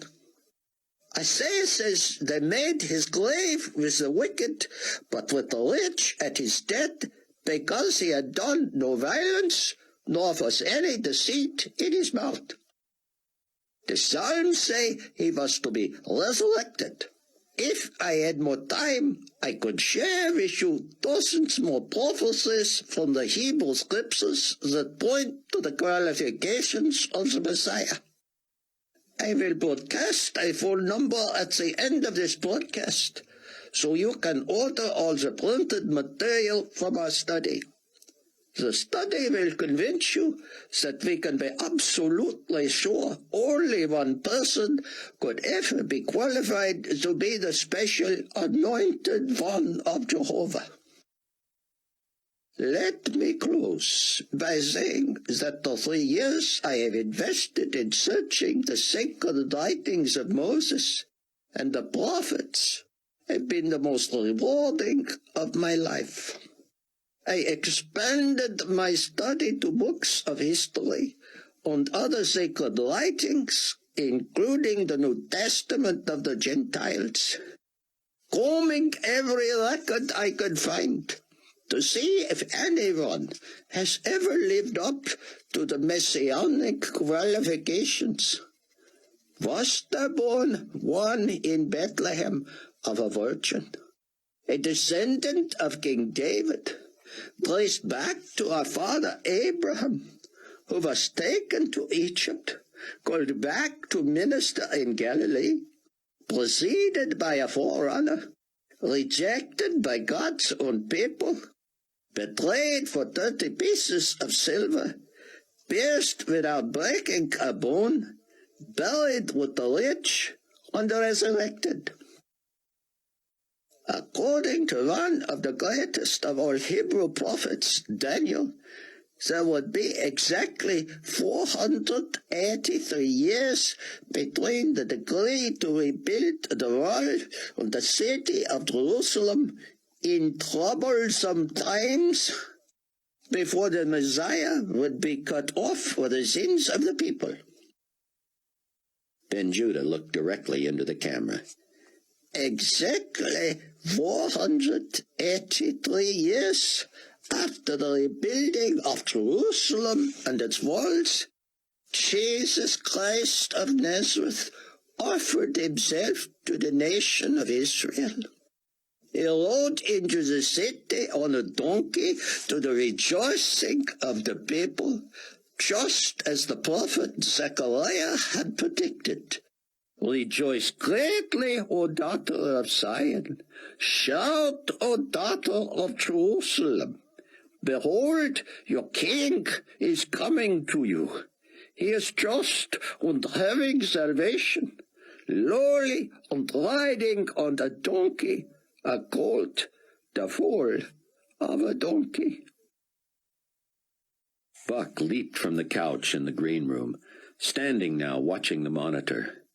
Others had gathered, but he couldn't help himself. He shouted, "Yes! Go Zion! Amen!" Buck heard phones ringing down the hall, and the rabbi hadn't even flashed the number yet. Jesus Christ is the Messiah, the rabbi concluded. There can be no other option. I had come to this answer, but was afraid to act on it, and I was almost too late. Jesus came to rapture his church, to take them with him to heaven, as he said he would. I was not among them because I wavered, but I have since received him as my Savior. He is coming back in 7 years. Be ready. Suddenly the TV studio was crawling with activity. Orthodox rabbis called. Angry Israelis pounded on the doors. Studio technicians looked for the cue to pull the plug. Here is the number to call to obtain more information, the rabbi said. If they will not flash it, let me quote it for you. And he did, as director signaled the cameraman to shut down. Yeshua ben Yosef, Jesus, son of Joseph, is Yeshua HaMashiach. The rabbi shouted quickly. Jesus is the Messiah. And the screen went blank. Rabbi Ben Judah gathered up his notebook and looked frantically for Buck. "I'm here, brother," Buck said, running into the studio. "Where's the car?" "In on back, and my driver still doesn't know why." Executives burst into the studio. "Wait! People need to see you!" The rabbi hesitated, looking to Buck. "What if they are seeking Christ?" "They can call," Buck said. "I'm getting you out of here."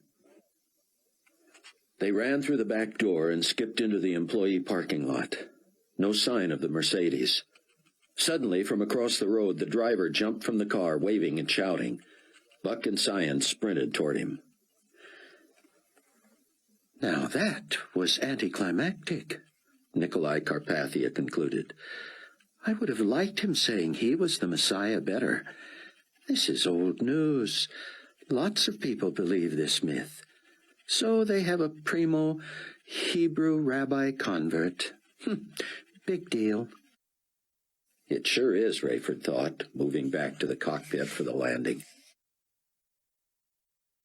Buck felt awkward in the small home of Sion Ben Judah, whose wife embraced him tearfully and then sat with her children in another room, sobbing loudly. "I support you, Sion," she called out, "but our lives are ruined." Sion answered the phone and motioned for Buck to pick up the extension in the other room. Mrs. Ben Judah tried to quiet herself while Buck was listening in. "Yes, this is Rabbi Ben Judah." "This is Eli. I spoke to you last night." "Of course. How did you get my number?" "I called the one you mentioned on the broadcast, and the student who answered gave it to me. Somehow I convinced her who I was." "It's good to hear from you."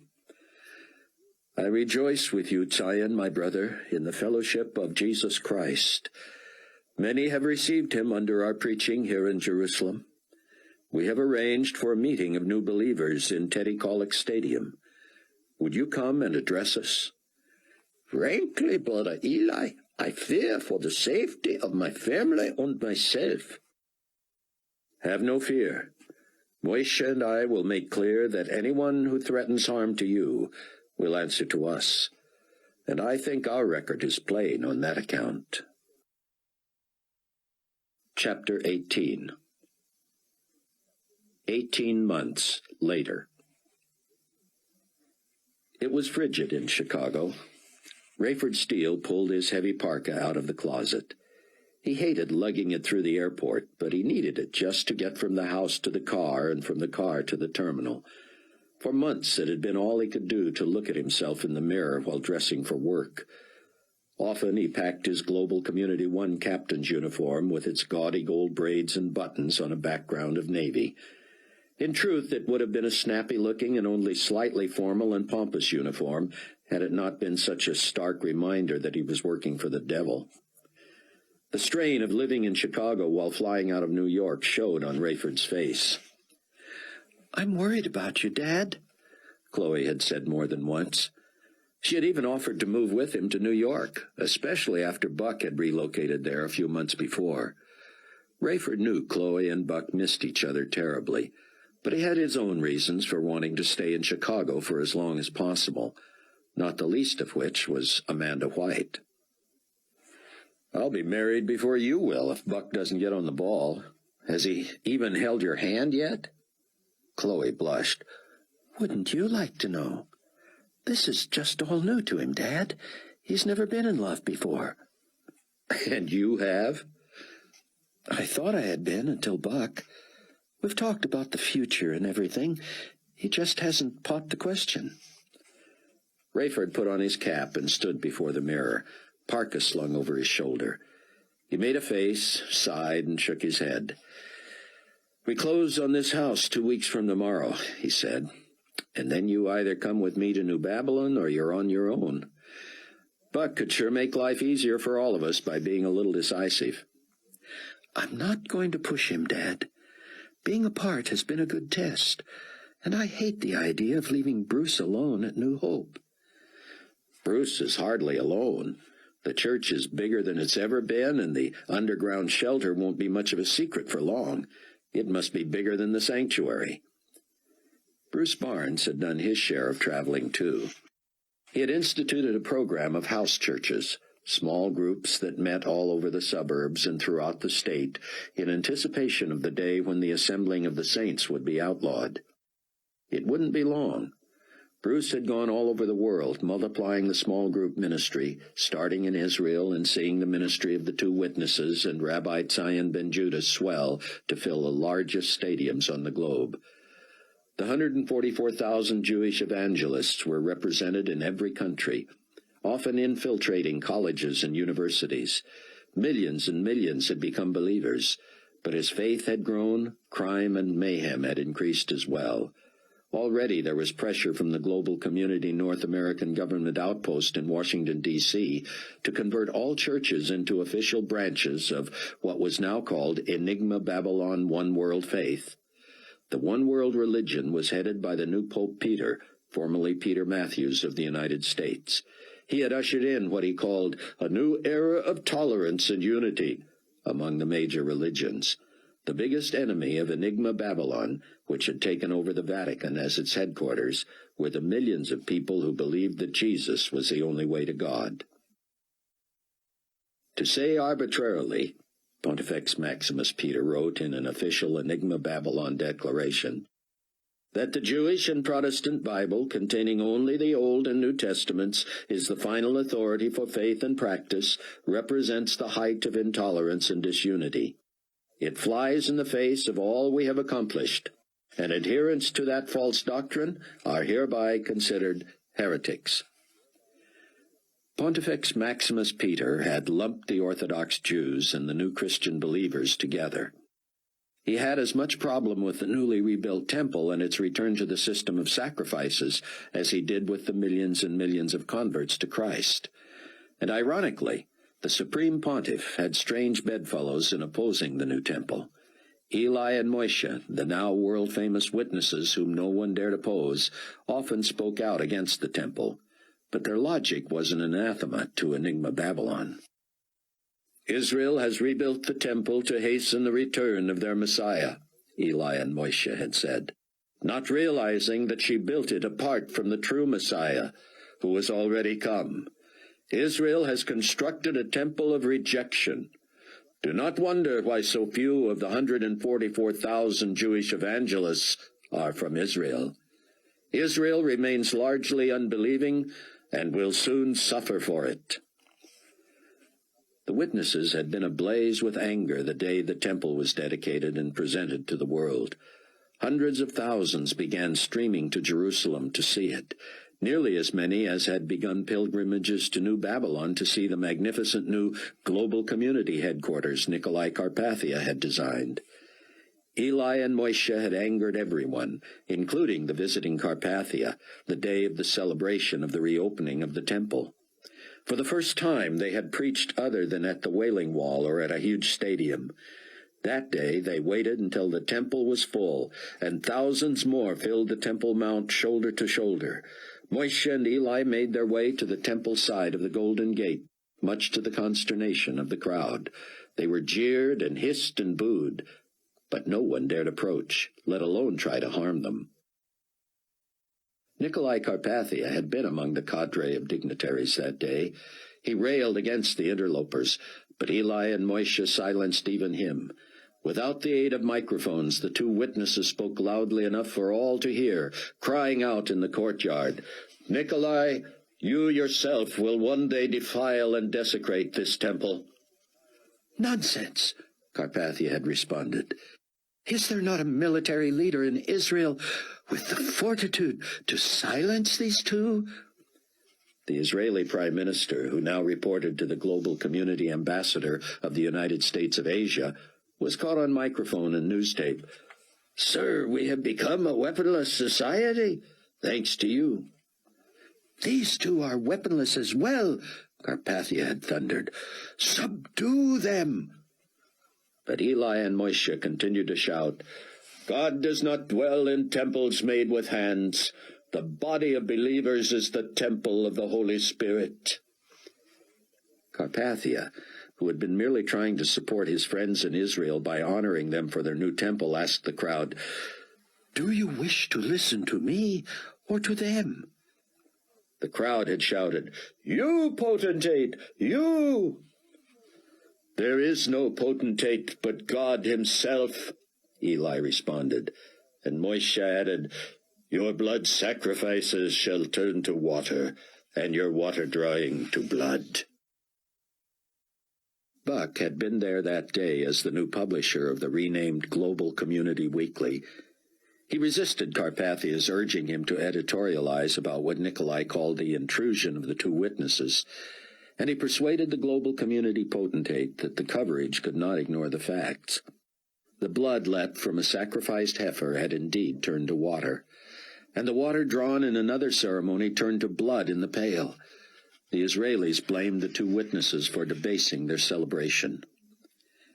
Buck hated the money he was making. Not even an outrageous salary could make his life easier. He had been forced to move back to New York. Much of the old guard at Global Weekly had been fired, including Stanton Bailey and Marge Potter and even Jim Borland. Steve Plank was now publisher of the Global Community East Coast Daily Times, a newspaper born out of the merger of the New York Times, the Washington Post, and the Boston Globe. Though Steve wouldn't admit it, Buck believed the luster had faded from Steve's relationship to the potentate, too. The only positive factor about Buck's new position was that he now had the means to isolate himself somewhat against the terrible crime wave that had broken all records in North America. Carpathia had used it to sway public opinion and get the populace behind the idea that the North American ambassador to the global community should supplant the sitting president. Gerald Fitzhugh and his vice president were now headquartered in the old executive office building in Washington, in charge of enforcing potentate Carpathia's global disarmament plan in America. Buck's one act of resistance to Carpathia was to ignore the rumors about Fitzhugh plotting with the militia to oppose the global community regime by force. Buck was all for it, and had secretly studied the feasibility of producing an anti-global community website on the Internet. As soon as he could figure out a way to do it without its being traced back to his penthouse apartment on Fifth Avenue, he would do it. At least Buck had convinced potentate Carpathia that Buck's moving to New Babylon would be a mistake. New York was still the world publishing capital, after all. He was already heartbroken that Chloe's father was being required to relocate to New Babylon. The new city was palatial, but unless a person lived indoors 24 hours a day, the weather in Iraq was unbearable. And despite Carpathia's unparalleled popularity and his emphasis on the new one-world government and one-world religion, there were still enough vestiges of the old ways in the Middle East that a Western woman would feel totally out of place there. Buck had been thrilled at how Rayford and Amanda White had taken to each other. That took pressure off Buck and Chloe, wondering about the future, worrying about leaving her father alone if they were ever to marry. But how could Rayford expect an American woman to live in New Babylon? And how long could they live there before the potentate began to step up his attacks on Christian believers? According to Bruce Barnes, the days of persecution were not far off. Buck missed Bruce more than he thought possible. Buck tried to see him every time he got back to Chicago to see Chloe. Any time Bruce came through New York or they happened to run into each other in a foreign city, Bruce tried to make the time for a private study session. Bruce was fast becoming one of the leading prophecy scholars among new believers. The year or year and a half of peace, he said, was fast coming to a close. Once the next 3 horsemen of the apocalypse appeared, 17 more judgments would come in rapid succession, leading to the glorious appearing of Christ 7 years from the signing of the covenant between Israel and the Antichrist. Bruce had become famous, even popular, but many believers were growing tired of his dire warnings. Rayford was going to be out of town until the day before he and Chloe and the new buyers were to close on the house. He smiled at the idea of buyers securing a 30-year mortgage. Someone was going to lose on that deal. With Rayford gone, Chloe would be left with much of the work, selling stuff off, putting furniture into storage, and arranging with a moving company to ship her things to a local apartment, and his all the way to Iraq. For the past couple of months, Amanda had been driving Rayford to O'Hare for these long trips, but she had recently taken a new position and couldn't get away. So today, Chloe would take Rayford by Amanda's new office, where she was chief buyer for a retail clothier. When they had said their goodbyes, Chloe would drive him to the airport and bring the car back home. "So, how's it going with you two?" Chloe asked in the car. "We're close." "I know you're close. That's obvious to everybody. Close to what is the question?" "Close," he said. As they drove, Rayford's mind drifted to Amanda. Neither he nor Chloe had known what to make of her at first. A tall, handsome woman, a couple of years Rayford's senior, she had streaked hair and impeccable taste in clothes. A week after Rayford had returned from his first assignment flying Global Community 1 to the Middle East, Bruce had introduced her to the Steeles after a Sunday morning service. Rayford was tired and none too happy about his reluctant decision to leave PanCon for the employ of Nikolai Carpathia, and he was not really in the mood to be sociable. Mrs. White, however, seemed oblivious to Rayford and Chloe as people. To her they had been just names associated with a former acquaintance, Irene Steele, who had left an indelible impression on her. Amanda had insisted on taking them to dinner that Sunday noon, and was adamant about paying. Rayford had not felt much like talking, but that seemed not to be an issue for Amanda. She had a lot to say. "I've wanted to meet you, Captain Steele, because—" "Rayford, please." "Well, I'll call you Mr. Steele for now, then, if Captain is too formal. Rayford is a little too familiar for me, though that is what Irene called you. Anyway, she was the sweetest little woman, so soft-spoken, so totally in love and devoted to you. She was the sole reason I came as close as I did to becoming a Christian before the rapture, and second only to the vanishings themselves, she was the reason I finally did come to the Lord. Then I couldn't remember her name, and none of the other ladies from that Bible study were still around.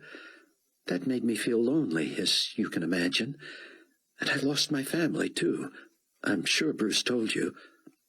So it's been hard. Bruce has certainly been a godsend, though. Have you learned as much from him as I have? Well, of course you have. You've been with him for weeks. Eventually, Amanda slowed down and shared her own story of the loss of her family.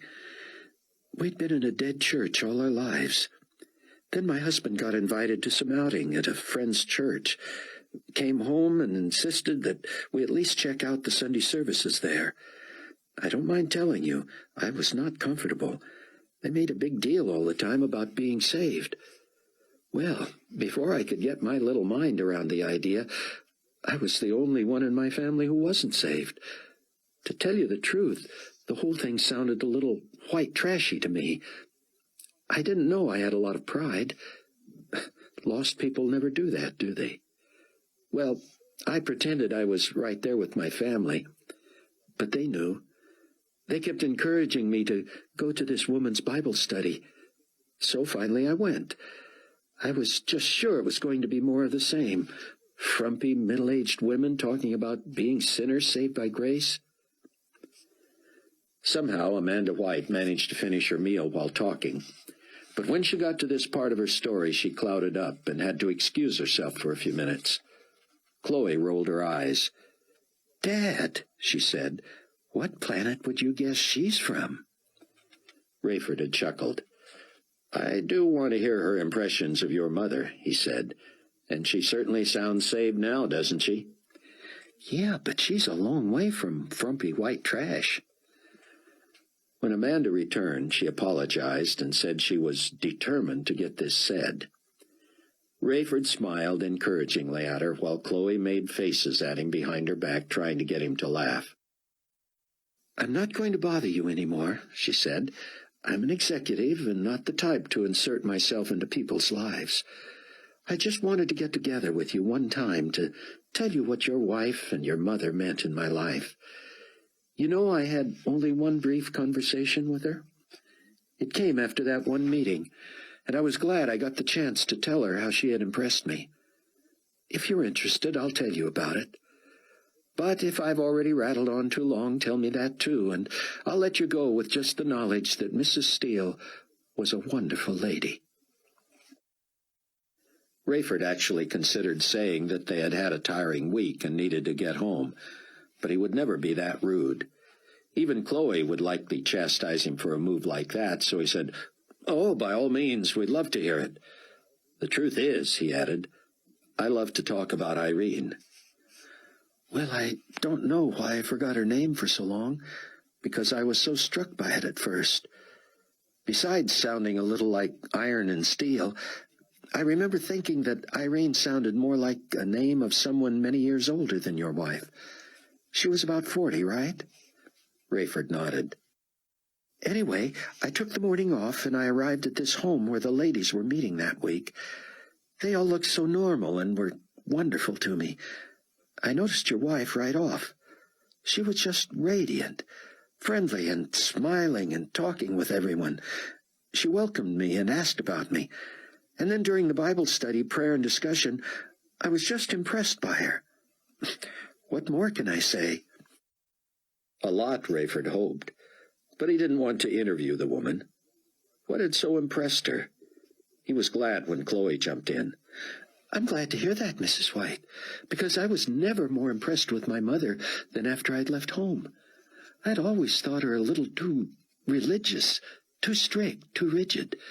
Only when we were apart did I realize how much I loved her because of how much she cared for me." "Well," Amanda said, "it was her own story that moved me, but more than that, it was her carriage, her countenance. I don't know if you knew this, but she had not been a Christian long either. Her story was the same as mine. She said her family had been going to church sort of perfunctorily for years, but when she found New Hope Village Church, she found Christ. There was a peace, a gentleness, a kindness, a serenity about her that I'd never seen in anyone else.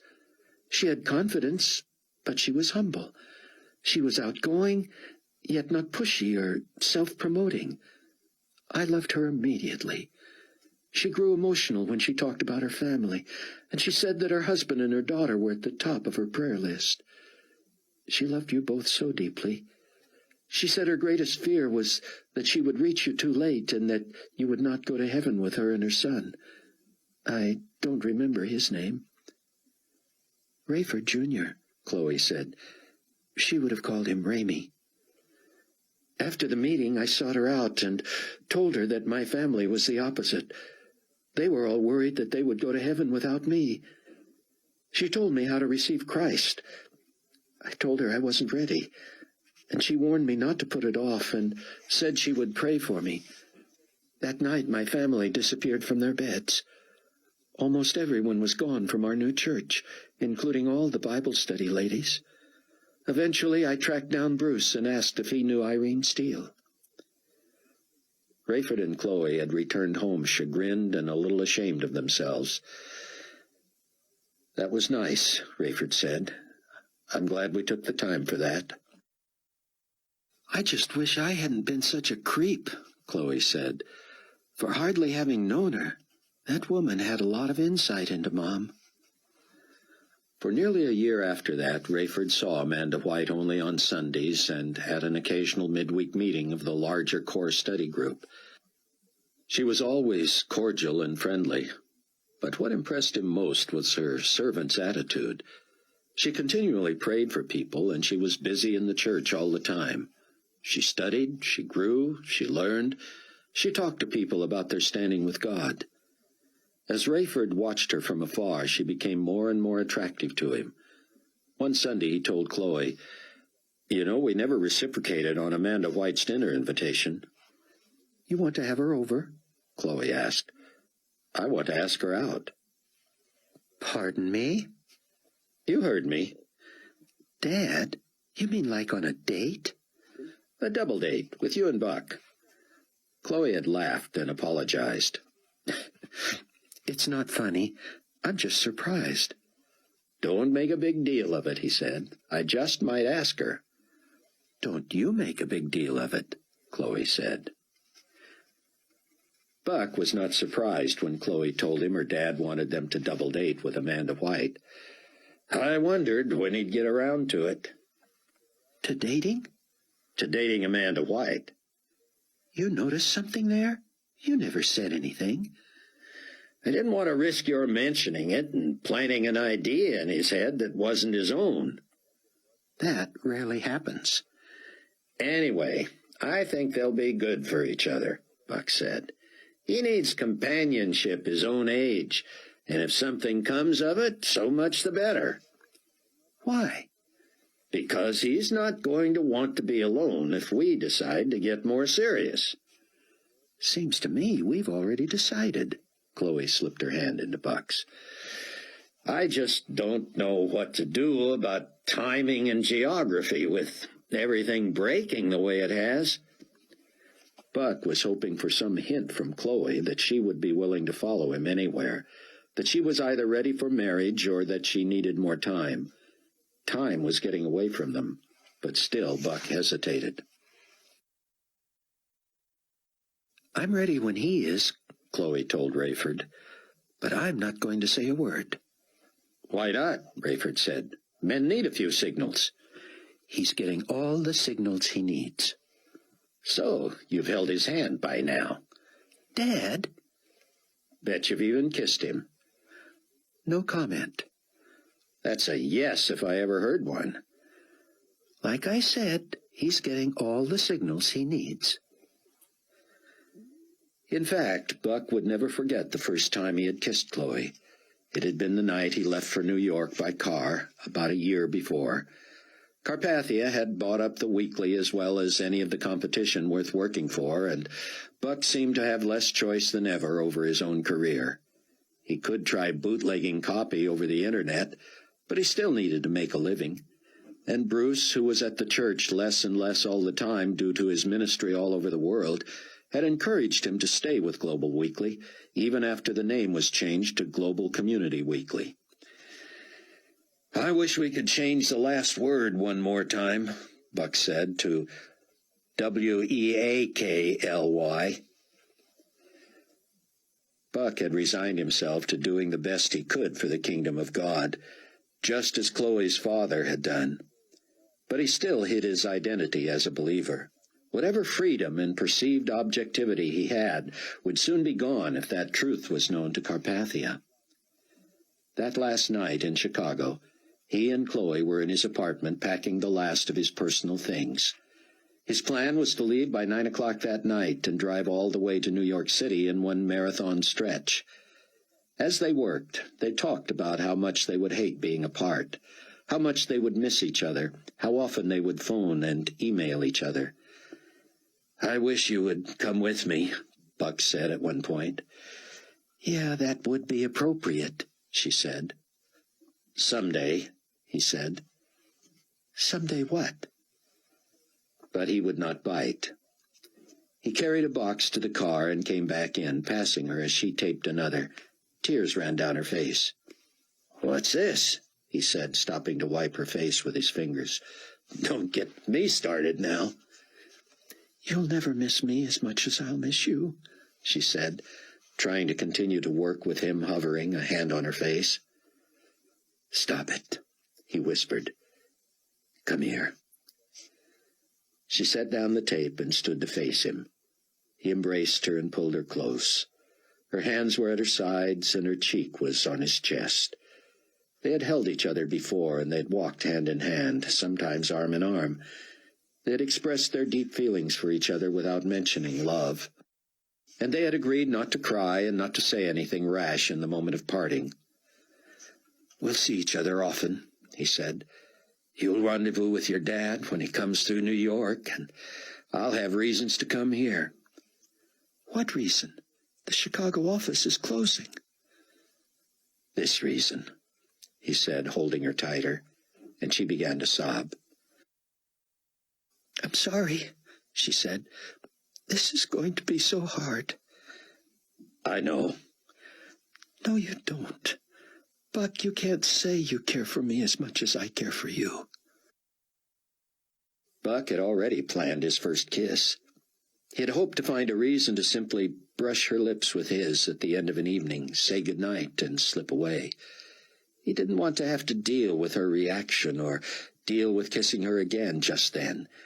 It was going to be meaningful and special, but quick and simple, something they could build on later. But now he wanted her to know how he felt. He was angry at himself for being so good at writing, but so incompetent at telling her to her face how much she meant to him. He stepped back and took her face in his hands. She resisted at first and tried to hide her face in his chest again, but he insisted she look at him. "I don't ever want to hear you say that again," he said. "But, Buck, it's true." He lowered his head until his eyes were inches from hers. "Did you hear me?" he said. "Don't say it again. Don't imply it. Don't even think it. There's no possible way you could care for me more than I care for you. You are my whole life. I love you, Chloe. Don't you know that?"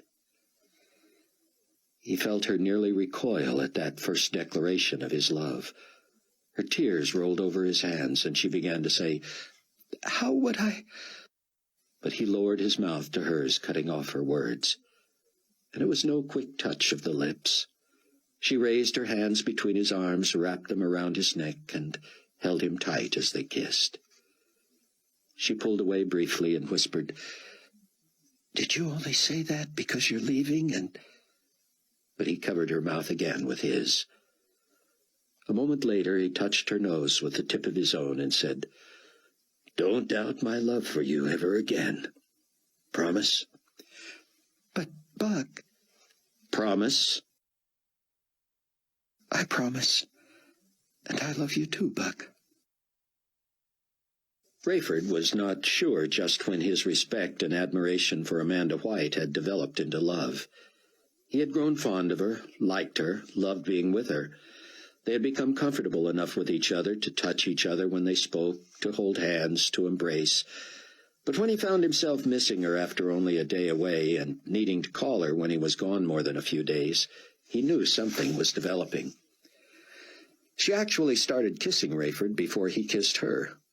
Twice, when he returned to Chicago after several days away, Amanda greeted him with a hug and a peck on the cheek. He'd liked it, but had also been embarrassed. But the third time he returned from such a trip, she merely embraced him and did not attempt to kiss him. His timing had been perfect. He had decided that if she tried to kiss him on the cheek this time, he would turn and take it on the lips. He had brought her a gift from Paris, an expensive necklace. When she did not try to kiss him, he just held her embrace longer and said, "Come here a minute." As passengers and crew passed them in the corridor, Rayford had Amanda sit next to him in the waiting area. It was awkward with an armrest between them. Both were bundled up, Amanda in a fur coat and Rayford with his uniform coat over his arm. He pulled the jewelry box from the sack in his flight bag. "This is for you." Amanda, knowing where he had been, made a big deal over the bag, the name of the store, and the box. Finally, she opened it and appeared to stop breathing. It was a magnificent piece, gold with diamonds. "Rayford," she said, "I don't know what to say." "Don't say anything," he said, and he took her in his arms, the package in her hands nearly crushed between them, and kissed her. "I still don't know what to say," she said with a twinkle in her eye, and he kissed her again. Now, 2 weeks before his move to New Babylon, Rayford had been on the phone with Buck more often than Chloe had. While she was warming up the car, he sneaked in one last call. "Everything set?" he asked Buck. "Everything. I'll be there." "Good." In the car, he asked Chloe, "What's the status on your apartment?" "They promised it'll be ready," she said, "but I'm getting a little skittish because they keep stalling me on the paperwork." "You're going to be all right with me in New Babylon and Buck in New York?" "It's not my first choice, but I have no interest living anywhere near Carpathia, and certainly not in Iraq." "What's Buck saying?" "I haven't been able to reach him today. He must be on assignment somewhere. I know he wanted to see Fitzhugh in D.C. soon." "Yeah, maybe that's where he is."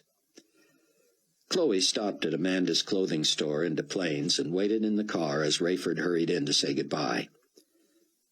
"Is he here?" he asked her secretary. "He is, and she is," the secretary said. "She's in her office, and he's in that one." She pointed to a smaller office next to Amanda's. "As soon as I'm in there, would you run out to the car and tell my daughter she has a call she can take in there?" "Sure." Rayford knocked and entered Amanda's office. "I hope you're not expecting me to be cheery, Ray," she said. "I've been trying to work up a smile all day, and it's not working." "Let me see what I can do to make you smile," he said, pulling her from her chair and kissing her. "You know Buck's here," she said. "Yeah, it'll be a nice surprise for Chloe." "Are you going to come and surprise me like that sometime?" "Maybe I'll surprise you right now," he said. "How do you like your new job?" "I hate it.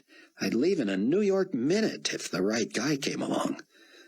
"The right guy just came along," Rayford said, slipping a small box from his side pocket and pressing it into Amanda's back.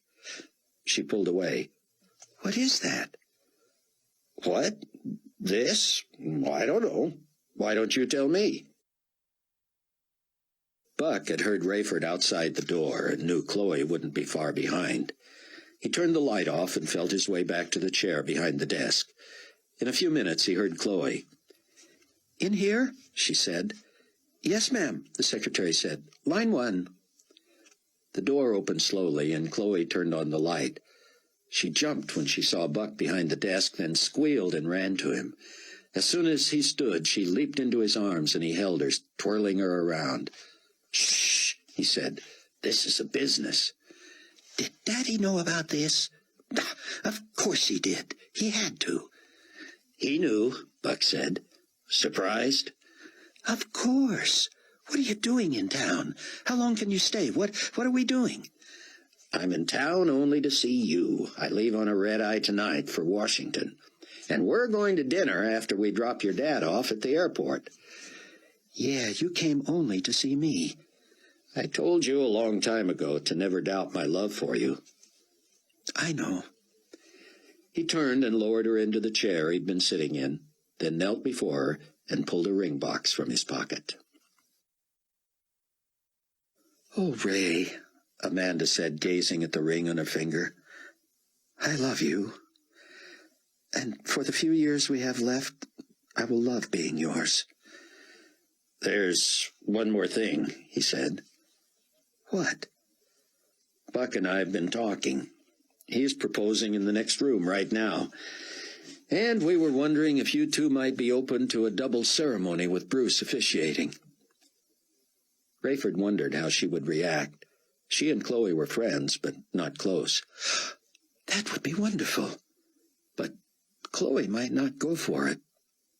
So let's leave it up to her. No hard feelings either way. If she wants her own day, fine. But I love the idea. When? The day before we close on the house. You give 2 weeks' notice here and move with me to New Babylon. Rayford, Steele, she said. It takes a while to get your temperature up, but not long to make you boil.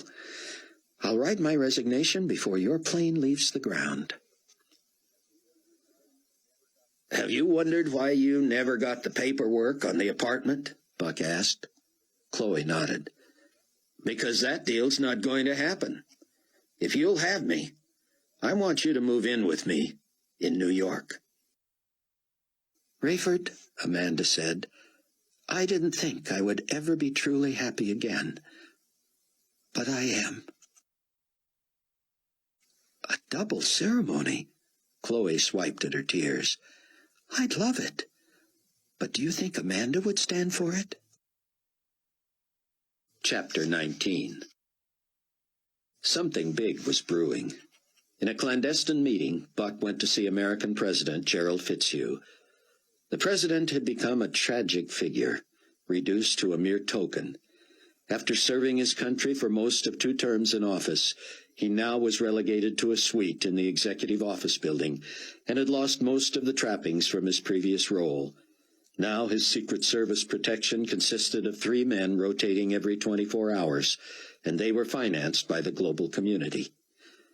Buck met with Fitzhugh shortly after he proposed to Chloe, 2 weeks before the scheduled wedding. The president groused that his bodyguards were really there to make sure Carpathia knew his every move. But the most shattering thing in Fitzhugh's mind was that the U.S. public had so easily accepted the president's demotion. Everyone was enamored of Nikolai Carpathia, and no one else mattered. Fitzhugh pulled Buck into a secure room and left his Secret Service agent out of earshot.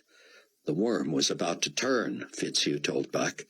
At least 2 other heads of state believed it was time to throw off the shackles of the global community. I'm risking my life telling this to an employee of Carpathia, Fitzhugh said. Hey, we're all employees of Carpathia, Buck said. Fitzhugh confided to Buck that Egypt, England, and patriotic militia forces in the U.S. were determined to take action before it was too late. What does that mean? Buck asked. It means soon, Fitzhugh said. It means stay out of the major East Coast cities. New York? Buck said, and Fitzhugh nodded. Washington? Especially Washington. That's not going to be easy, Buck said. My wife and I are going to be living in New York when we're married. Not for long, you're not. Can you give me an idea of timing? That I cannot do, Fitzhugh said. Let's just say I should be back in the Oval Office within a couple of months.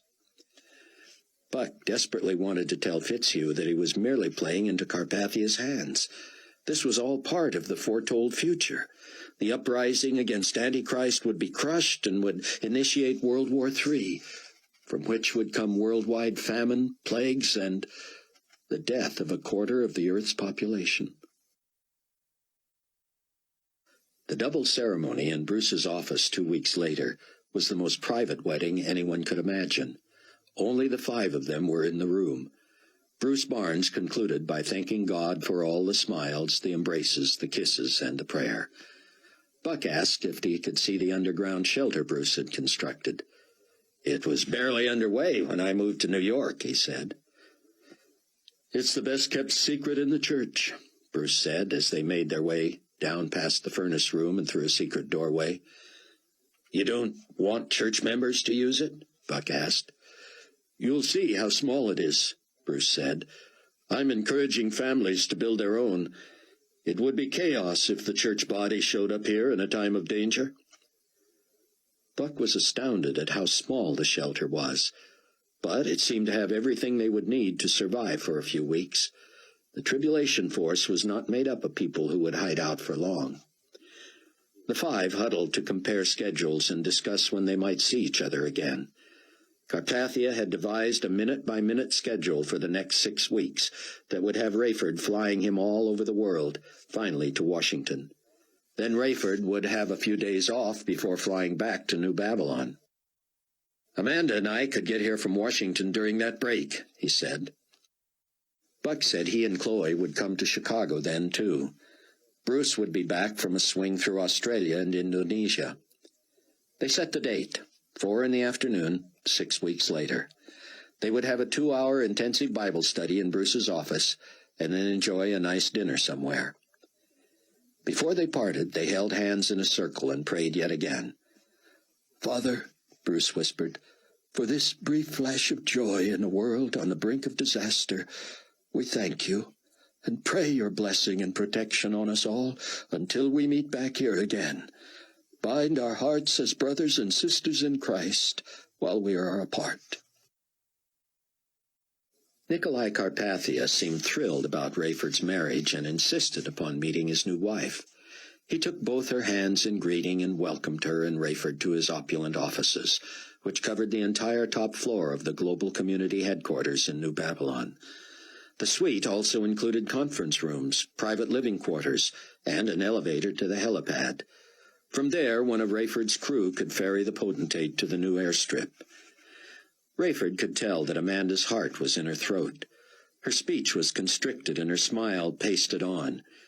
Meeting the most evil man on the face of the earth was clearly out of her sphere of experience, though she had told Rayford she knew a few garment wholesalers who might have fit the bill. After pleasantries, Nikolai immediately approved Rayford's request that Amanda accompany them on the next trip to the U.S. to see his daughter and new son-in-law. Rayford did not say who that son-in-law was, not even mentioning that the young newlyweds lived in New York City. He said truthfully that he and Amanda would visit the couple in Chicago. "I will be in Washington at least 4 days," Carpathia said. "Enjoy whatever of that time you can. And now I have some news for you and your bride." Carpathia pulled a tiny remote control from his pocket and pointed it at the intercom on his desk across the room. "Darling, would you join us a moment, please?" Darling, Rayford thought. No pretense anymore.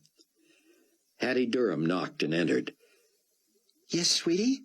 she said. Rayford thought he would gag. Carpathia leaped to his feet and embraced her gently as if she were a porcelain doll. Hattie turned to Rayford. "I'm so happy for you and Amelia," she said. Amanda, Rayford corrected, noticing his wife stiffen. He had told Amanda all about Hattie Durham, and apparently the two were not going to become soulmates. "We have an announcement, too," Carpathia said. "Hattie will be leaving the employ of Global Community to prepare for our new arrival." Carpathia was beaming, as if expecting a joyous reaction. Rayford did what he could to not betray his disgust and loathing. "A new arrival?" he said. "When's the big day?" "We just found out." Nikolai gave him a broad wink. "Well, isn't that something?" Rayford said. "I didn't realize you were married," Amanda said sweetly, and Rayford fought to keep his composure. She knew full well they were not. "Oh, we will be," Hattie said, beaming. "He's going to make an honest woman of me yet." Chloe broke down when she read her father's email about Hattie. "Buck, we've failed that woman. We've all failed her." "Don't I know it," Buck said. "I introduced her to him." "But I know her, too. And I know she knows the truth. I was right there when Daddy was sharing it with you, and she was at the same table. He tried, but we have to do more. We have to get to her somehow, talk to her.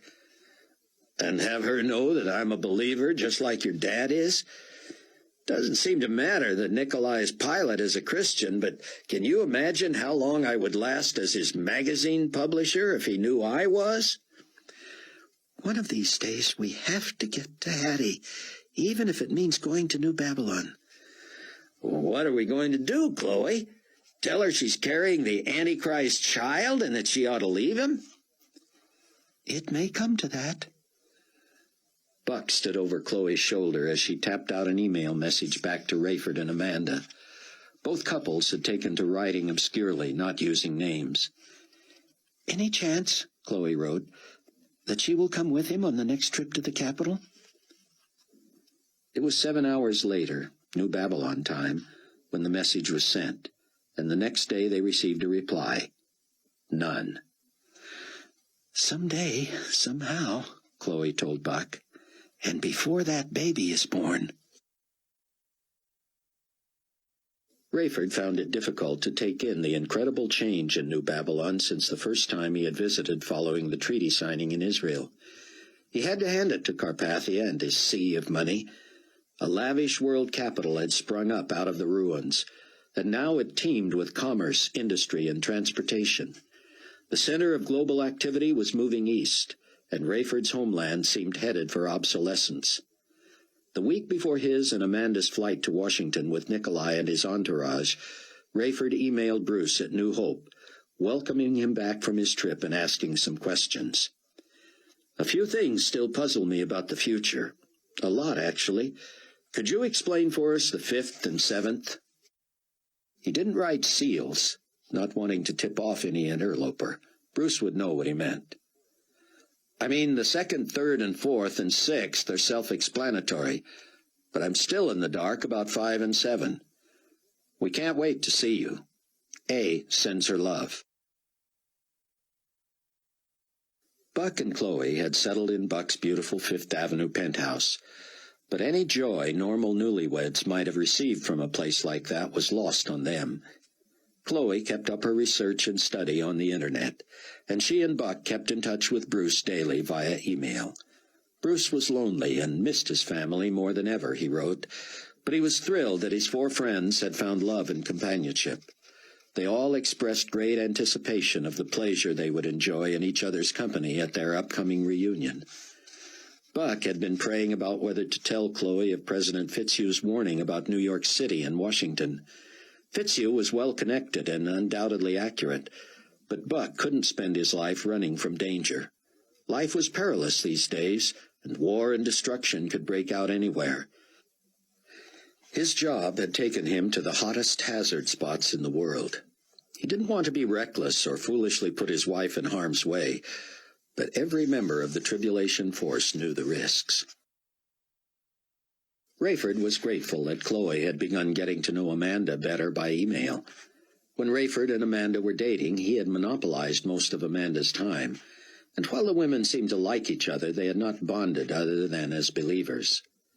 Now, communicating daily, Amanda seemed to be growing in her knowledge of Scripture. Chloe was passing along everything she was studying. Between Bruce and Chloe, Rayford found his answers about the 5th and 7th seals. It was not pleasant news, but he hadn't expected any different. The 5th seal referred to the martyrdom of tribulation saints. In a secured mail package, Bruce sent to Chloe, who forwarded on to Rayford, his careful study and explanation of the passage from Revelation which referred to that 5th seal.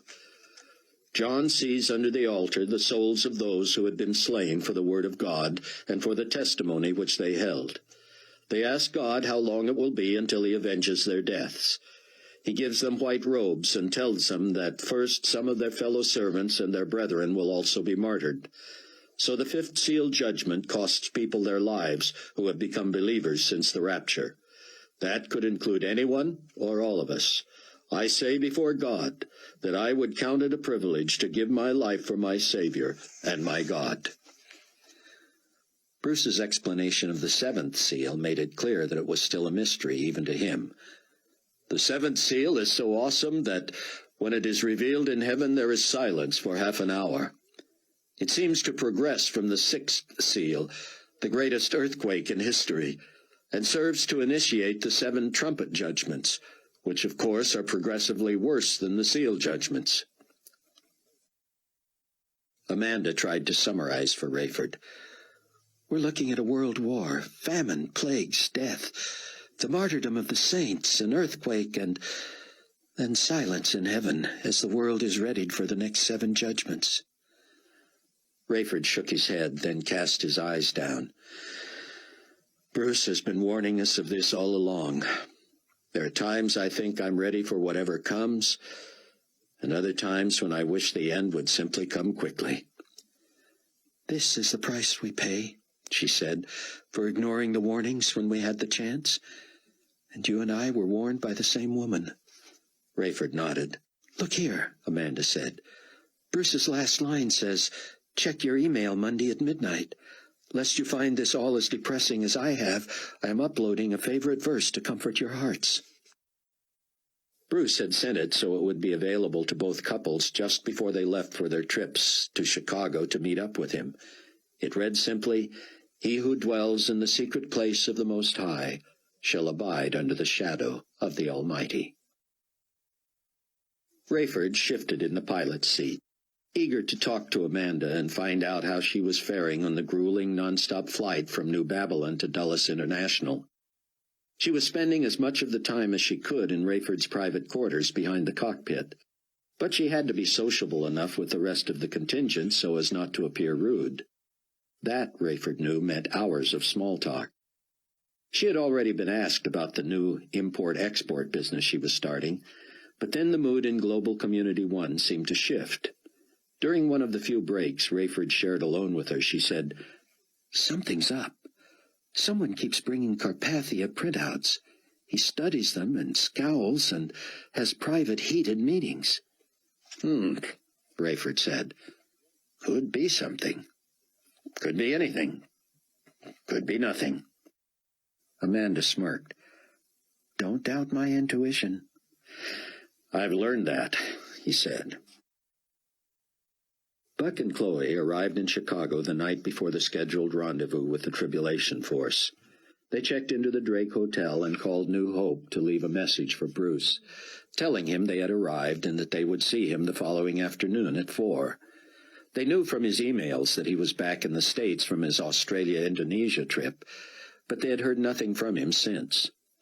They also emailed him that Rayford and Amanda were going to come to the Drake for lunch the next day, and that the 4 of them would travel to Mount Prospect together that afternoon. "If you want to join us for lunch in the Cape Cod room, we'd be delighted," Buck had written. A couple of hours later, when they still had received no response to either the email or the phone message, Chloe said, What do you think it means? "It means he's going to surprise us at lunch tomorrow." I hope you're right. "Count on it," Buck said. Then it won't really be a surprise, will it? The phone rang. "So much for surprises," Buck said. "That has to be him." But it wasn't. Rayford had illuminated the fasten seatbelt sign and was 5 minutes from touchdown at Dulles when he was contacted through his earphones by one of Carpathia's communications engineers. "The potentate would like a word with you." "Right now? We're close to final approach." "I'll ask." A few seconds later he came back on. "In the cockpit with you alone after engine shutdown." "We have a post-flight checklist with the first officer and the navigator." "Just a minute." The engineer sounded peeved. When he came back on, he said, "Run the other 2 out of there after shutdown. Do the post-flight jazz after your meeting with the potentate." "Roger," Rayford muttered. "If you recognize my voice and will talk to me, call me at this payphone number. Make sure you call from a payphone." "Affirmative," Buck said. He hung up and turned to Chloe. "I've got to run out for a minute." Why? Who was that? "Gerald Fitzhugh." Thank you, gentlemen. and forgive me for the intrusion," Carpathia said as he passed the first officer and navigator on his way into the cockpit. Rayford knew they were as annoyed as he at the breach of procedural protocol, but then Carpathia was the boss. Was he ever? Carpathia slipped deftly into the co-pilot chair. Rayford imagined that along with all his other gifts, the man could probably learn to fly a jet in an afternoon. "Captain, I feel the need to take you into my confidence. Our intelligence has discovered an insurrection plot, and we are being forced to circulate false itineraries for me in the United States." Rayford nodded, and Carpathia continued. "We suspect militia involvement and even collusion between disgruntled American factions and at least 2 other countries. To be on the safe side, we are scrambling our radio communications and telling the press conflicting stories of my destinations." "Sounds like a plan," Rayford said. "Most people think I will be in Washington for at least 4 days. But we are now announcing that I will also be in Chicago, New York, Boston, and perhaps even Los Angeles over the next 3 days." "Do I hear my little vacation slipping away?" Rayford said. "On the contrary, but I do want you available on a moment's notice." "I will leave word where I can be reached." "I would like you to fly the plane to Chicago and have someone you trust return it to New York the same day." "I know just the person," Rayford said. "I'll get to New York somehow, and we can leave the country from there on schedule. We're just trying to keep the insurrectionists off balance." "Hey," Buck said when President Fitzhugh picked up on the first ring. "It's me." "I'm glad you're not at home," Fitzhugh said. "Can you tell me more?" "Just that it's good you're not at home." "Gotcha. When can I return home?" "That would be problematic, but you'll know before you head back that way. How long are you away from home?" 4 days. "Perfect." Click. "Hello, Mrs. Halliday?" "Yes, who's—" "This is Rayford Steele calling for Earl, but please don't tell him it's me. I have a surprise for him." In the morning, Buck took a call from one of the women who helped out in the office at New Hope. "We're a little worried about Pastor Barnes," she said. "Ma'am?" "He was going to surprise you all by coming down there for lunch." "We thought he might." "But he picked up some kind of bug in Indonesia, and we had to get him to the emergency room. He didn't want us to tell anyone because he was sure it was something they could fix real quick and he could still get down there, but he slipped into a coma." "A coma?" "Like I say, we're a little worried about him." "As soon as the Steeles get here, we'll head out there. Where is he?" "Northwest Community Hospital in Arlington Heights." "We'll find it," Buck said.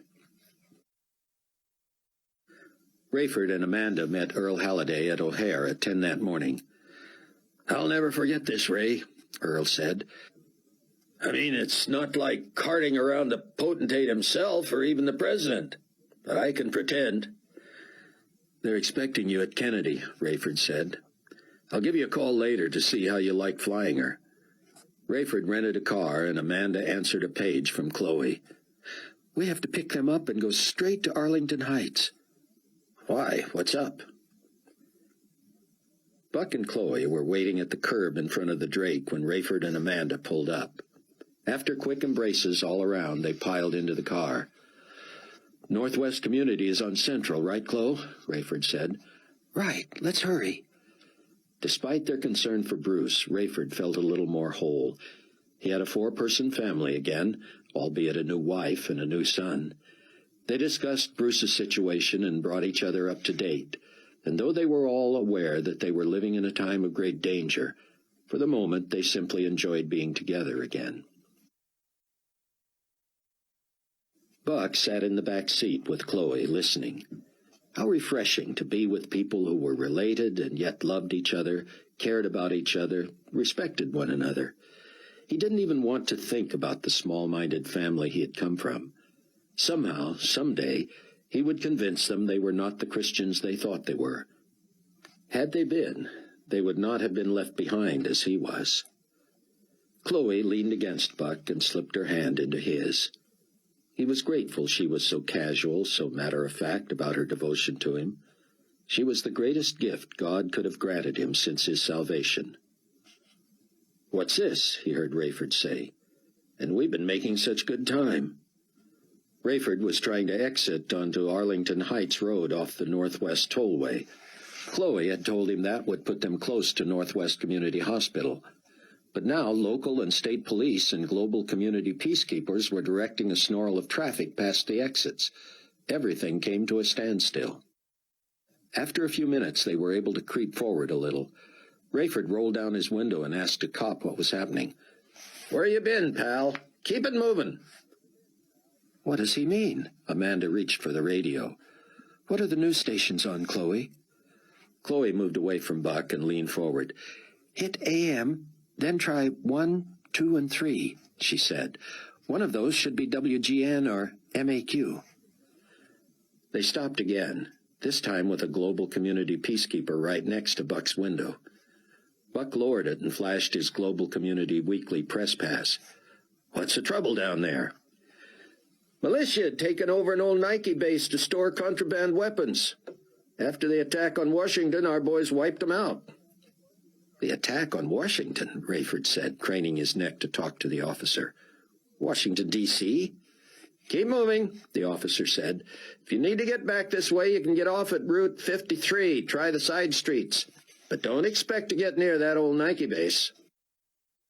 Rayford had to keep driving, but he and Buck hollered questions at every officer they passed, while Amanda kept looking for a local station. Everyone she tried carried the emergency broadcast system tone. "Put it on scan," Chloe suggested. Finally, the radio found an EBS station, and Amanda locked it in. A cable news network, Global Community Network radio correspondent was broadcasting live just outside Washington, D.C. "The fate of global community potentate Nikolai Carpathia remains in question at this hour, as Washington lies in ruins," he said. "The massive assault was launched by East Coast militia with the aid of the United States of Britain and the former sovereign state of Egypt, now part of the Middle Eastern Commonwealth. Potentate Carpathia arrived here last night and was thought to be staying in the presidential suite of the Capital Noir. But eyewitnesses say that luxury hotel was leveled this morning. Global Community Peacekeeping Forces immediately retaliated by destroying a former Nike center in suburban Chicago. Reports from there indicate that thousands of civilian casualties have been reported in surrounding suburbs, and a colossal traffic tie-up is hampering rescue efforts." "Oh, dear God," Amanda prayed. "Other attacks we know about at this moment," the reporter went on, "include a foray of Egyptian ground forces toward Iraq, obviously intending a siege upon New Babylon. That effort was quickly eliminated by global community air forces, which are now advancing on England. This may be a retaliatory strike for Britain's part in the American militia action against Washington. Please hold. Please stand by. Potentate Carpathia is safe. He will address the nation via radio. We will stand by here and bring that to you as we receive it."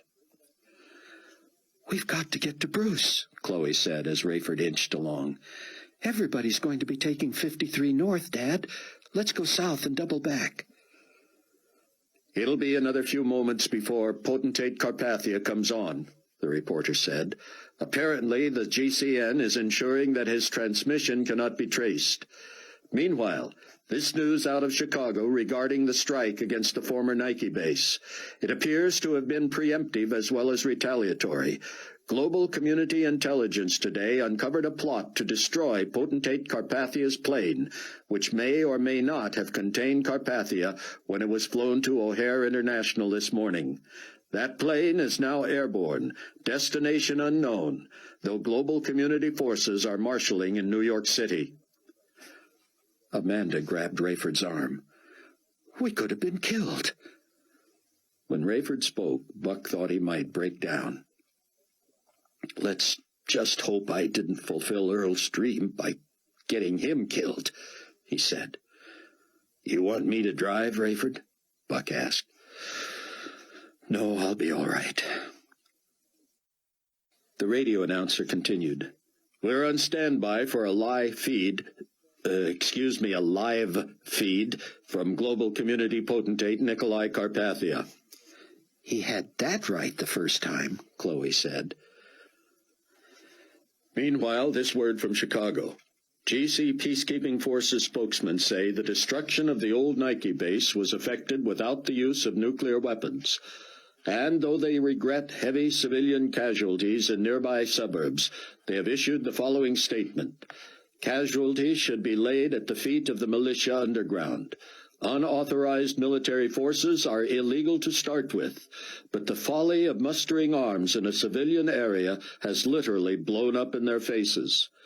There is, we repeat, no danger of radiation fallout in the Chicago area, though peacekeeping forces are not allowing automobile traffic near the site of the destruction. Please stand by now for this live feed from Potentate Nikolai Carpathia. Rayford had finally exited south onto Route 53, snaked his way through an authorized vehicles-only turnaround, and was headed north toward Rolling Meadows. "Loyal citizens of the global community," came the voice of Carpathia. "I come to you today with a broken heart, unable to tell you even from where I speak. For more than a year, we have worked to draw this global community together under a banner of peace and harmony. Today, unfortunately, we have been reminded again that there are still those among us who would pull us apart. It is no secret that I am, always have been, and always will be a pacifist. I do not believe in war. I do not believe in weaponry. I do not believe in bloodshed. On the other hand, I feel responsible for you, my brother or my sister in this global village. Global community peacekeeping forces have already crushed the resistance. The death of innocent civilians weighs heavily on me, but I pledge immediate judgment upon all enemies of peace. The beautiful capital of the United States of America has been laid waste, and you will hear stories of more destruction and death. Our goal remains peace and reconstruction. I will be back at the secure headquarters in New Babylon in due time, and will communicate with you frequently. Above all, do not fear. Live in confidence that no threat to global tranquility will be tolerated, and no enemy of peace will survive." As Rayford looked for a route that would get him near Northwest Community Hospital, the CNN GCN correspondent came back on. "This late word. Anti-global community militia forces have threatened nuclear war on New York City, primarily Kennedy International Airport. Civilians are fleeing the area and causing one of the worst pedestrian and auto traffic jams in that city's history. Peacekeeping forces say they have the ability and technology to intercept missiles, but are worried about residual damage to outlying areas." And now this from London. A 100-megaton bomb has destroyed Heathrow Airport, and radiation fallout threatens the populace for miles.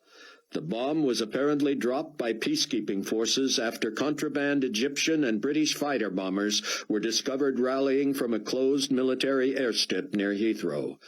The warships, which have all been shot from the sky, were reportedly nuclear-equipped and en route to Baghdad and New Babylon. "It's the end of the world," Chloe whispered. "God help us." "Maybe we should just try to get to New Hope," Amanda suggested. "Not till we check on Bruce," Rayford said. He asked stunned passerby if it was possible to get to Northwest Community Hospital on foot. "It's possible," a woman said. "It's right past that field and over the rise, but I don't know how close they'll let you get to what's left of it." "It was hit?" "Was it hit? Mister, it's just up the road and across the street from the old Nike base. Most people think it got hit first. I'm going, Rayford said. Me too, Buck said. We're all going, Chloe insisted, but Rayford held up a hand. We're not all going. It's going to be hard enough for one of us to get past security. Buck or I will have a better chance because we have global community identification. I think one of us with an ID should go and the other should stay with the wives. We all have to be with someone who can get past the red tape if necessary. I want to go, Buck said, but you make the call. Stay and make sure the car is positioned so we can get out of here and get to Mount Prospect. If I'm not back in half an hour, take the risk and come looking for me. Daddy, if Bruce is any better, try to bring him with you. Don't worry, Chloe, Rayford said. I'm ahead of you. As soon as Rayford had jogged through the muddy weeds and out of sight, Buck regretted agreeing to stay behind. He had always been a person of action, and as he watched shell-shocked citizens milling about and commiserating, he could hardly stand still. Rayford's heart sank as he came over the rise and saw the hospital. Part of the full height of the structure was still intact, but much of it was rubble. Emergency vehicles surrounded the mess with white uniformed rescue workers scurrying about. A long stretch of police barrier tape had been stretched around the hospital campus. As Rayford lifted it to duck under, a security guard, weapon ready, ran toward him. "Halt!" he called out. "This is a restricted area." "I have clearance," Rayford shouted, waving his ID wallet. "Stay right there," the guard hollered. When he got to Rayford, he took the wallet and studied it, comparing the photo to Rayford's face. "Wow, clearance level 2A. You work for Carpathia himself?" Rayford nodded. "What's your job?" "Classified." "Is he around here?" "No, and I wouldn't tell you if he was." "You're all good," the guard said, and Rayford headed toward what had been the front of the building. He was largely ignored by people too busy to care who did or did not have clearance to be there. Body after body was laid out in a neat row and covered. "Any survivors?" Rayford asked an emergency medical technician. "3 so far," the man said. "All women. 2 nurses and a doctor. They were outside for a smoke." "No one inside?" "We hear voices," the man said, "but we haven't gotten to anyone in time yet." Breathing a prayer, Rayford folded his wallet so his ID was facing out. He slid it into his breast pocket. He strode to the makeshift outdoor morgue where several EMTs moved among the remains, lifting sheets and taking notes, trying to reconcile patient and employee lists with body parts and ID bracelets. "Help or get out of the way," a heavy-set woman said as she brushed past Rayford. "I'm looking for Bruce Barnes," Rayford said. The woman, whose nameplate read Patricia Devlin, stopped and squinted, cocked her head, and checked her clipboard. She flipped through the 3 top pages, shaking her head. "Staff or patient?" she asked. "Patient. Brought into the emergency room. He was in a coma last we heard." "Probably ICU then," she said. "Check over there." Patricia pointed to 6 bodies at the end of a row. Just a minute," she added, flipping to yet one more page. "Barnes, ICU. Yep, that's where he was. There's still more inside, you know, but ICU was just about vaporized." "So he might be here and he might still be inside?" "If he's out here, hon, he's confirmed dead. If he's still inside, they may never find him." "No chance for anybody in ICU?" "Not so far. Relative?" "Closer than a brother." "You want I should check for you?" Rayford's face contorted, and he could hardly speak. "I'd be grateful." Patricia Devlin moved quickly, surprisingly agile for her size. Her thick white-soled shoes were muddy. She knelt by the bodies one by one, checking as Rayford stood 10 feet away, his hand covering his mouth, a sob rising in his throat. At the 4th body, Miss Devlin began to lift the sheet when she hesitated and checked the still intact wristband. She looked back at Rayford, and he knew. The tears began to roll. She rose and approached. "Your friend is presentable," she said, Some of these I wouldn't dare show you, but you could see him. Rayford forced himself to put one foot in front of the other. The woman reached down and slowly pulled back the sheet, revealing Bruce, eyes open, lifeless and still. Rayford fought for composure, his chest heaving. He reached to close Bruce's eyes, but the nurse stopped him. I can't let you do that. She reached with a gloved hand. I'll do it. Could you check for a pulse? Rayford managed. Oh, sir, she said, deep sympathy in her voice. They don't bring them out here unless they've been pronounced. Please, he whispered, crying openly now. For me. And as Rayford stood in the bluster of suburban Chicago's early afternoon, his hands to his face, a woman he had never met before and would never see again placed a thumb and forefinger at the pressure points under his pastor's jaw. Without looking at Rayford, she took her hand away, replaced the sheet over Bruce Barnes' head, and went back about her business. Rayford's legs buckled, and he knelt on the muddy pavement. Sirens blared in the distance, emergency lights flashed all around him, and his family waited less than half a mile away. It was just him and them now. No teacher, no mentor, just the four of them. As he rose and trudged back down the rise with his awful news, Rayford heard the emergency broadcast system station blaring from every vehicle he passed. Washington had been obliterated. Heathrow was gone. There had been death in the Egyptian desert and in the skies over London. New York was on alert. Buck was nearly ready to go after Rayford when he saw a tall form appear on the horizon. From his gait and the slump of his shoulders, Buck knew. "Oh, no," he whispered, and Chloe and Amanda began to cry. The three of them rushed to meet Rayford and walk him back to the car. The red horse of the apocalypse was on the rampage. This concludes Tribulation Force,